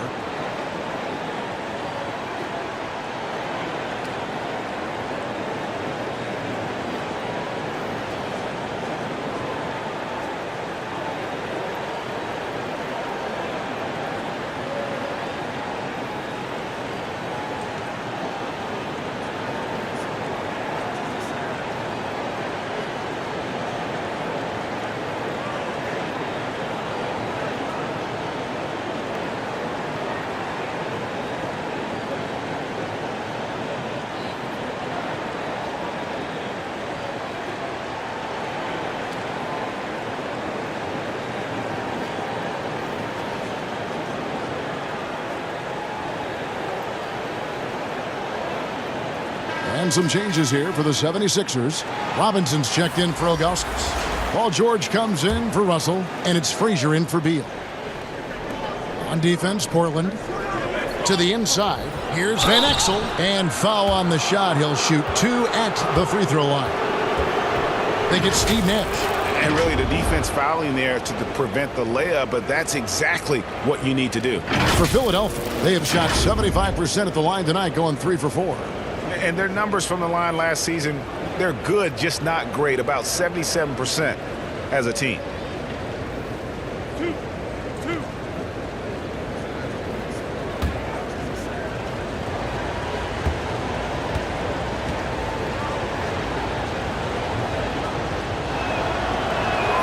And he knocks down the first one.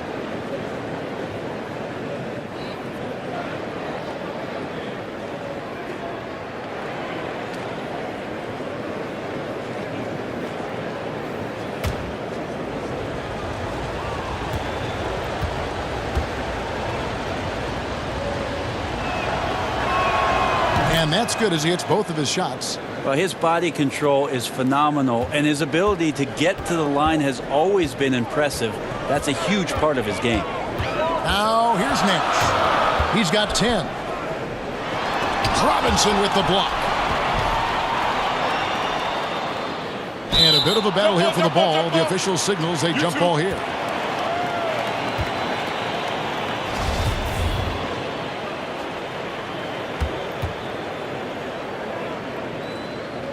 And so here's Portland.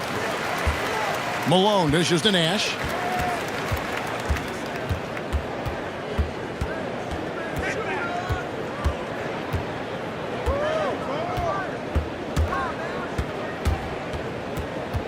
Shot clock at 6. That's tipped. Stolen by Robinson. Van Exel against Nash.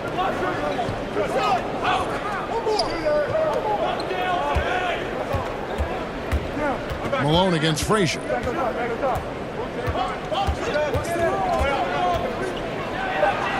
the dunk to finish it off. A beauty.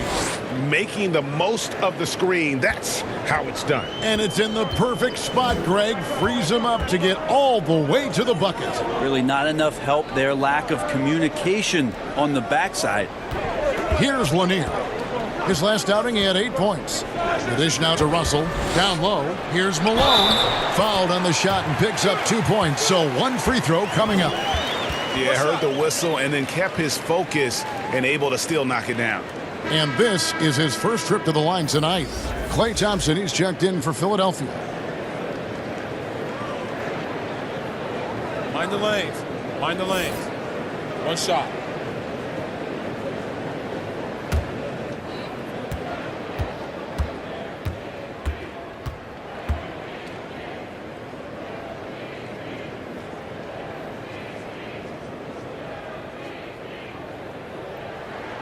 Free throw drops for Malone. And Malone, a remarkable power forward. His footwork, incredible. And that jump shot is wet. Now here's Frazier. He's got 6. Pass to George.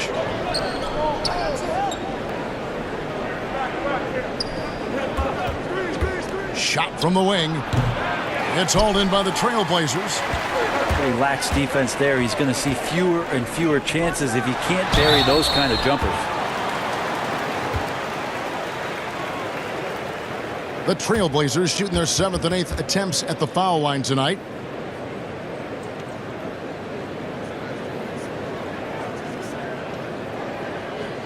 Shooting 2.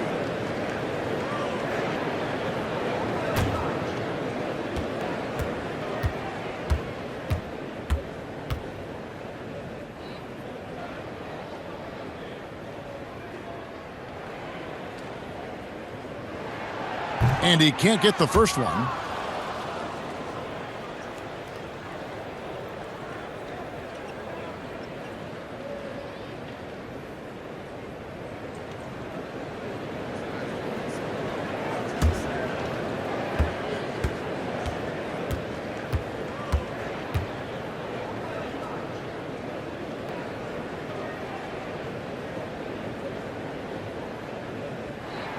And he sinks the second.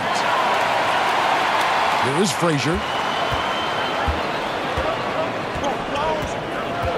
He kicks to George. And blocked. That one goes careening off the glass. Russell against Thompson.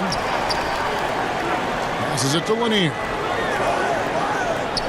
Trailblazers moving the ball around. Here's Russell. And oh boy, a lot of contact there, but he gets the call and will shoot 2. That's on David Robinson. And another thing you like about Russell, just good size at that lead guard position and makes him a handful to defend inside. The Trailblazers have gone 6 of 8 from the free throw line tonight. Take a break. Take a break. 2 shots.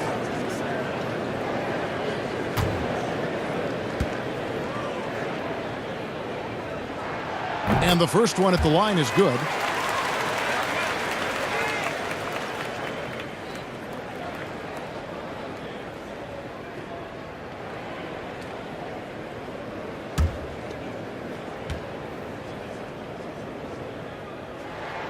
And so Russell hits them both. The 76ers trail by 3. Frazier outside. The pass to George. Tries it from the top of the key, and he gets it to go. George has got 5. PG playing behind the pick and roll, able to use his size. A pretty good decision that time with the basketball. Nash kicks to Russell. Here's Lanier. Nash right side. Count it. Good. Nash has got the lead up to 3 now for Portland. I just think that's trouble. You're gonna let that guy shoot layups. You're asking for it. Frazier outside. Pass to Thompson. Good, and it's Frazier who picks up the assist. Thompson's got the game tied up here for the 76ers. Trailblazers have gone 7 of 15 from the field here in the second quarter. Just under 50% shooting. And the shot goes in from McGuire. Can't talk enough about the subtleties in that setup right there. The assist, really the key to that entire sequence. Now George. He had 16 points in the win against Minnesota. Robinson, he hangs in there and cashes in on the second chance points. Something that's kept this game close is the fact that the rebound stats for both teams are almost identical. Pass to Aguirre. He made that one. Basket number 3 for him. He's also missed 2. And they're forcing the ball inside, and it's working like a charm. Passes it to George. Nash against Thompson. Frazier outside. And the pass to George. 6 on the shot clock. That one doesn't go. Well, I'll tell you what, he's going to buy himself a ticket to the bench. If he keeps shooting it like that, he has been putrid here this quarter. Aguirre, no good. The 76ers trail. Out to Thompson from past the arc. He's off on that one. And the Trailblazers going the other way. Nash against Frazier. Nash, the pass to Aguirre. George with the defensive effort. And the effort never stops with him. No easy shots when he's on the floor. Well, it's about the defensive end, and that's what guys feed off. He gives the effort down there at all times. Nash outside. Back to Russell. Shoots from 14. It's rebounded by David Robinson. Robinson's got his 4th rebound in this one. Tatum's shot is off. Portland's gone 0-3 from beyond the arc to start the second quarter. Robinson with the block. And they get it back. And he recovers it. Malone, no luck. He's got so many ways to score in the post. Just nifty, uses fakes. You have to have a body on him every time he's down there. Now here's Frazier. He's got 6. Thompson outside. Good. Great play set up by Frazier. Frazier's got 5 assists in the game. And for Portland, they're shooting reasonably well, 45%. Pass to Aguirre. 1:03 left to play here in the second quarter. And that'll be 2 free throws coming up. Officials on the call with the foul. And just a difficult cover. Aguirre's a great ball handler, and at 6'5", he's got deceptive speed. He can work you inside and out.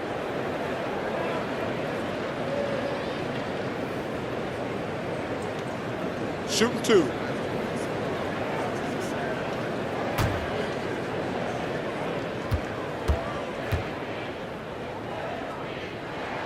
That free throw good from Aguirre.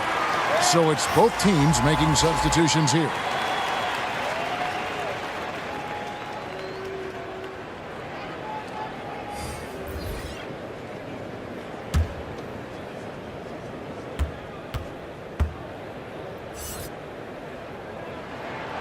He makes 1 of 2 that time.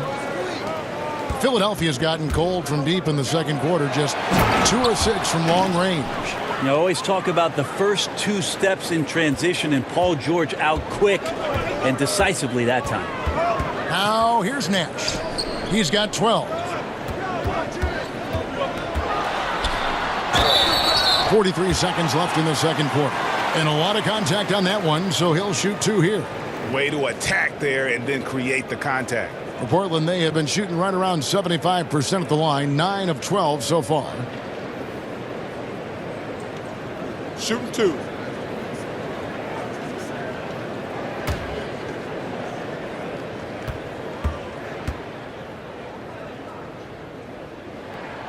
And free throw good from Aguirre.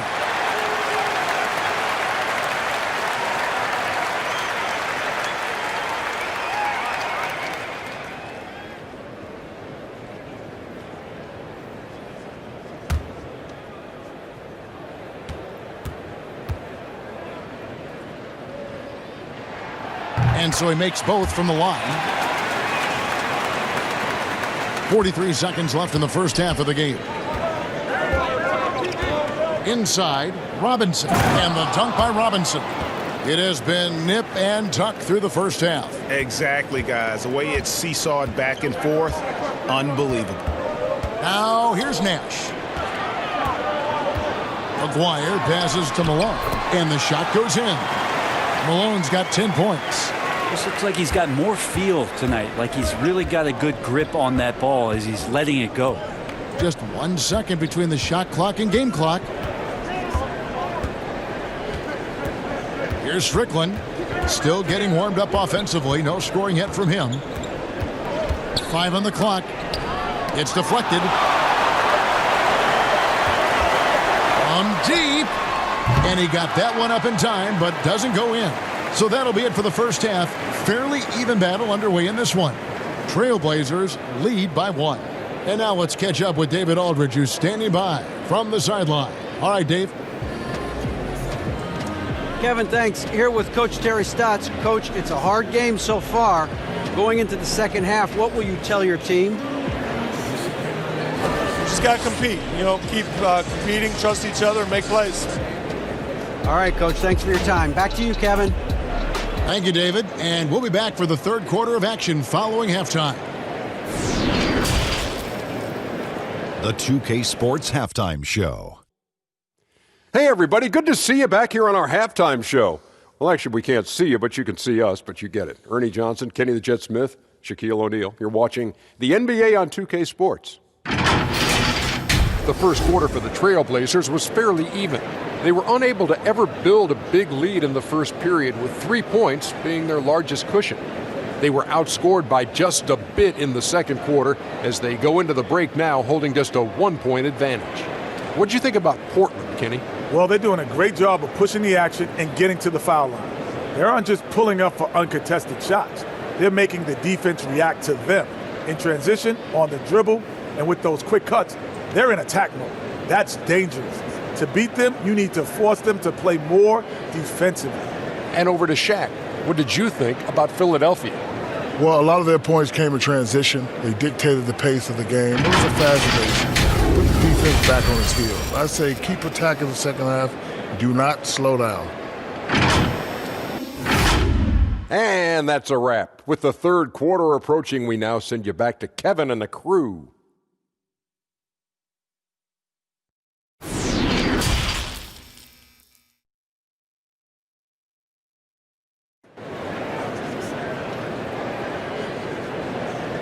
And as we get into this third quarter, as we've seen so far, neither team able to create much separation on the scoreboard yet. It's been a clinic out there with D'Angelo Russell. There's something that isn't his strength, but he's done a great job of finding the open man.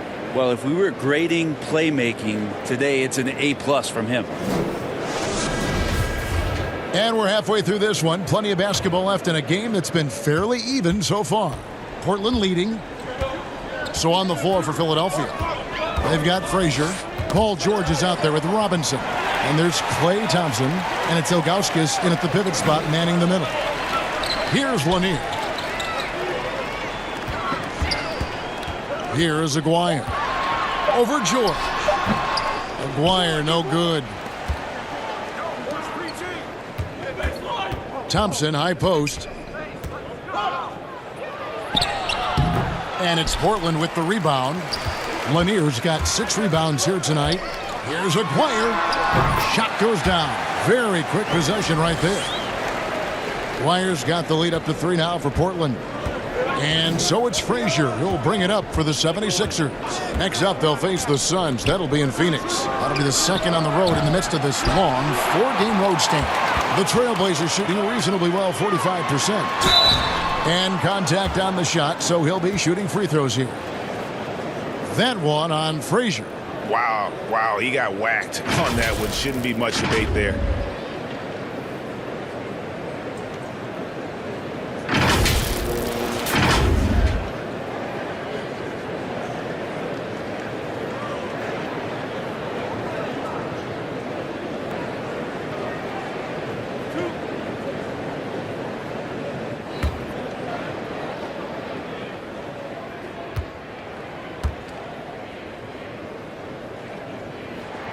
First free throw is good.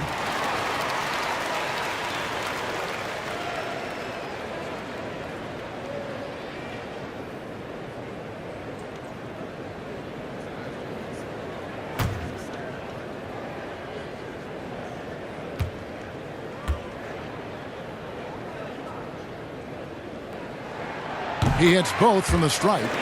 Well, when he gets into a groove at the free throw line, it doesn't just last for tonight. This might be 2 weeks, 2 months, something like that. Thompson outside. Over to the wing. Here's Robinson. It's hauled in by the Trailblazers. Malone's got double-digit rebounds now in the game. Not been an easy start. 3 straight misses here on these possessions. And boy, he's really in a groove. Dominant performance last game. Same thing this time out. Seems to be nobody standing in his way. No roadblocks for him to get to his spot, capitalize, and continue to be aggressive. Here's Robinson. No good. They had a chance to end the run there. Yeah, just a solid job on the backboard. They are really controlling the inside. Nash, the pass to Aguirre. And it's sent back by George. Not many guys have the two-way ability of a Paul George. Just as dangerous defensively as he can be offensively. Well, we've seen that movie a few times, haven't we? An easy bucket in the paint. First trip to the free throw line for him tonight.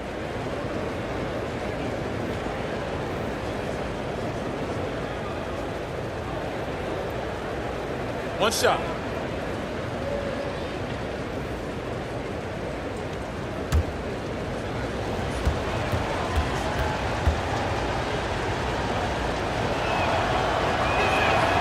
Now, Paul George, not a guy you want to send to the free throw line. Always around 85%, sometimes even up to 90 from the charity stripe. Now here's Nash. He's got 12. Pass to Lanier. The rebound by Ilgauskas. Ilgauskas has got 9 rebounds now tonight. And stolen by Malone. Frazier against Nash. Passes to Aguirre.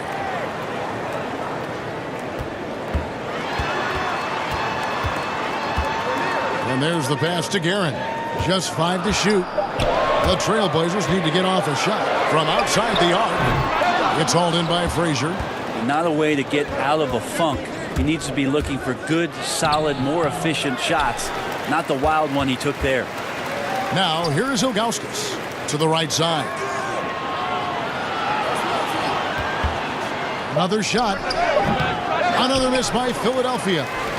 More good work on the glass there. When it's all said and done, I think rebounding might tell the story in this game. Here's Aguirre, and Thompson sends it back. Well, Clay is a very good positional and on-ball defender, but him getting to a block shot like that, that's impressive. Whistle blows, bucket is good, and he'll have a chance at the line to make it a 3-point play. How about battling through the impact there and then willing that basketball in? And this is his first trip to the line tonight. And some changes here for the 76ers. Beal comes in for George. And Van Exel subbed in for Frazier. Mind the lanes. Mind the lanes. One shot.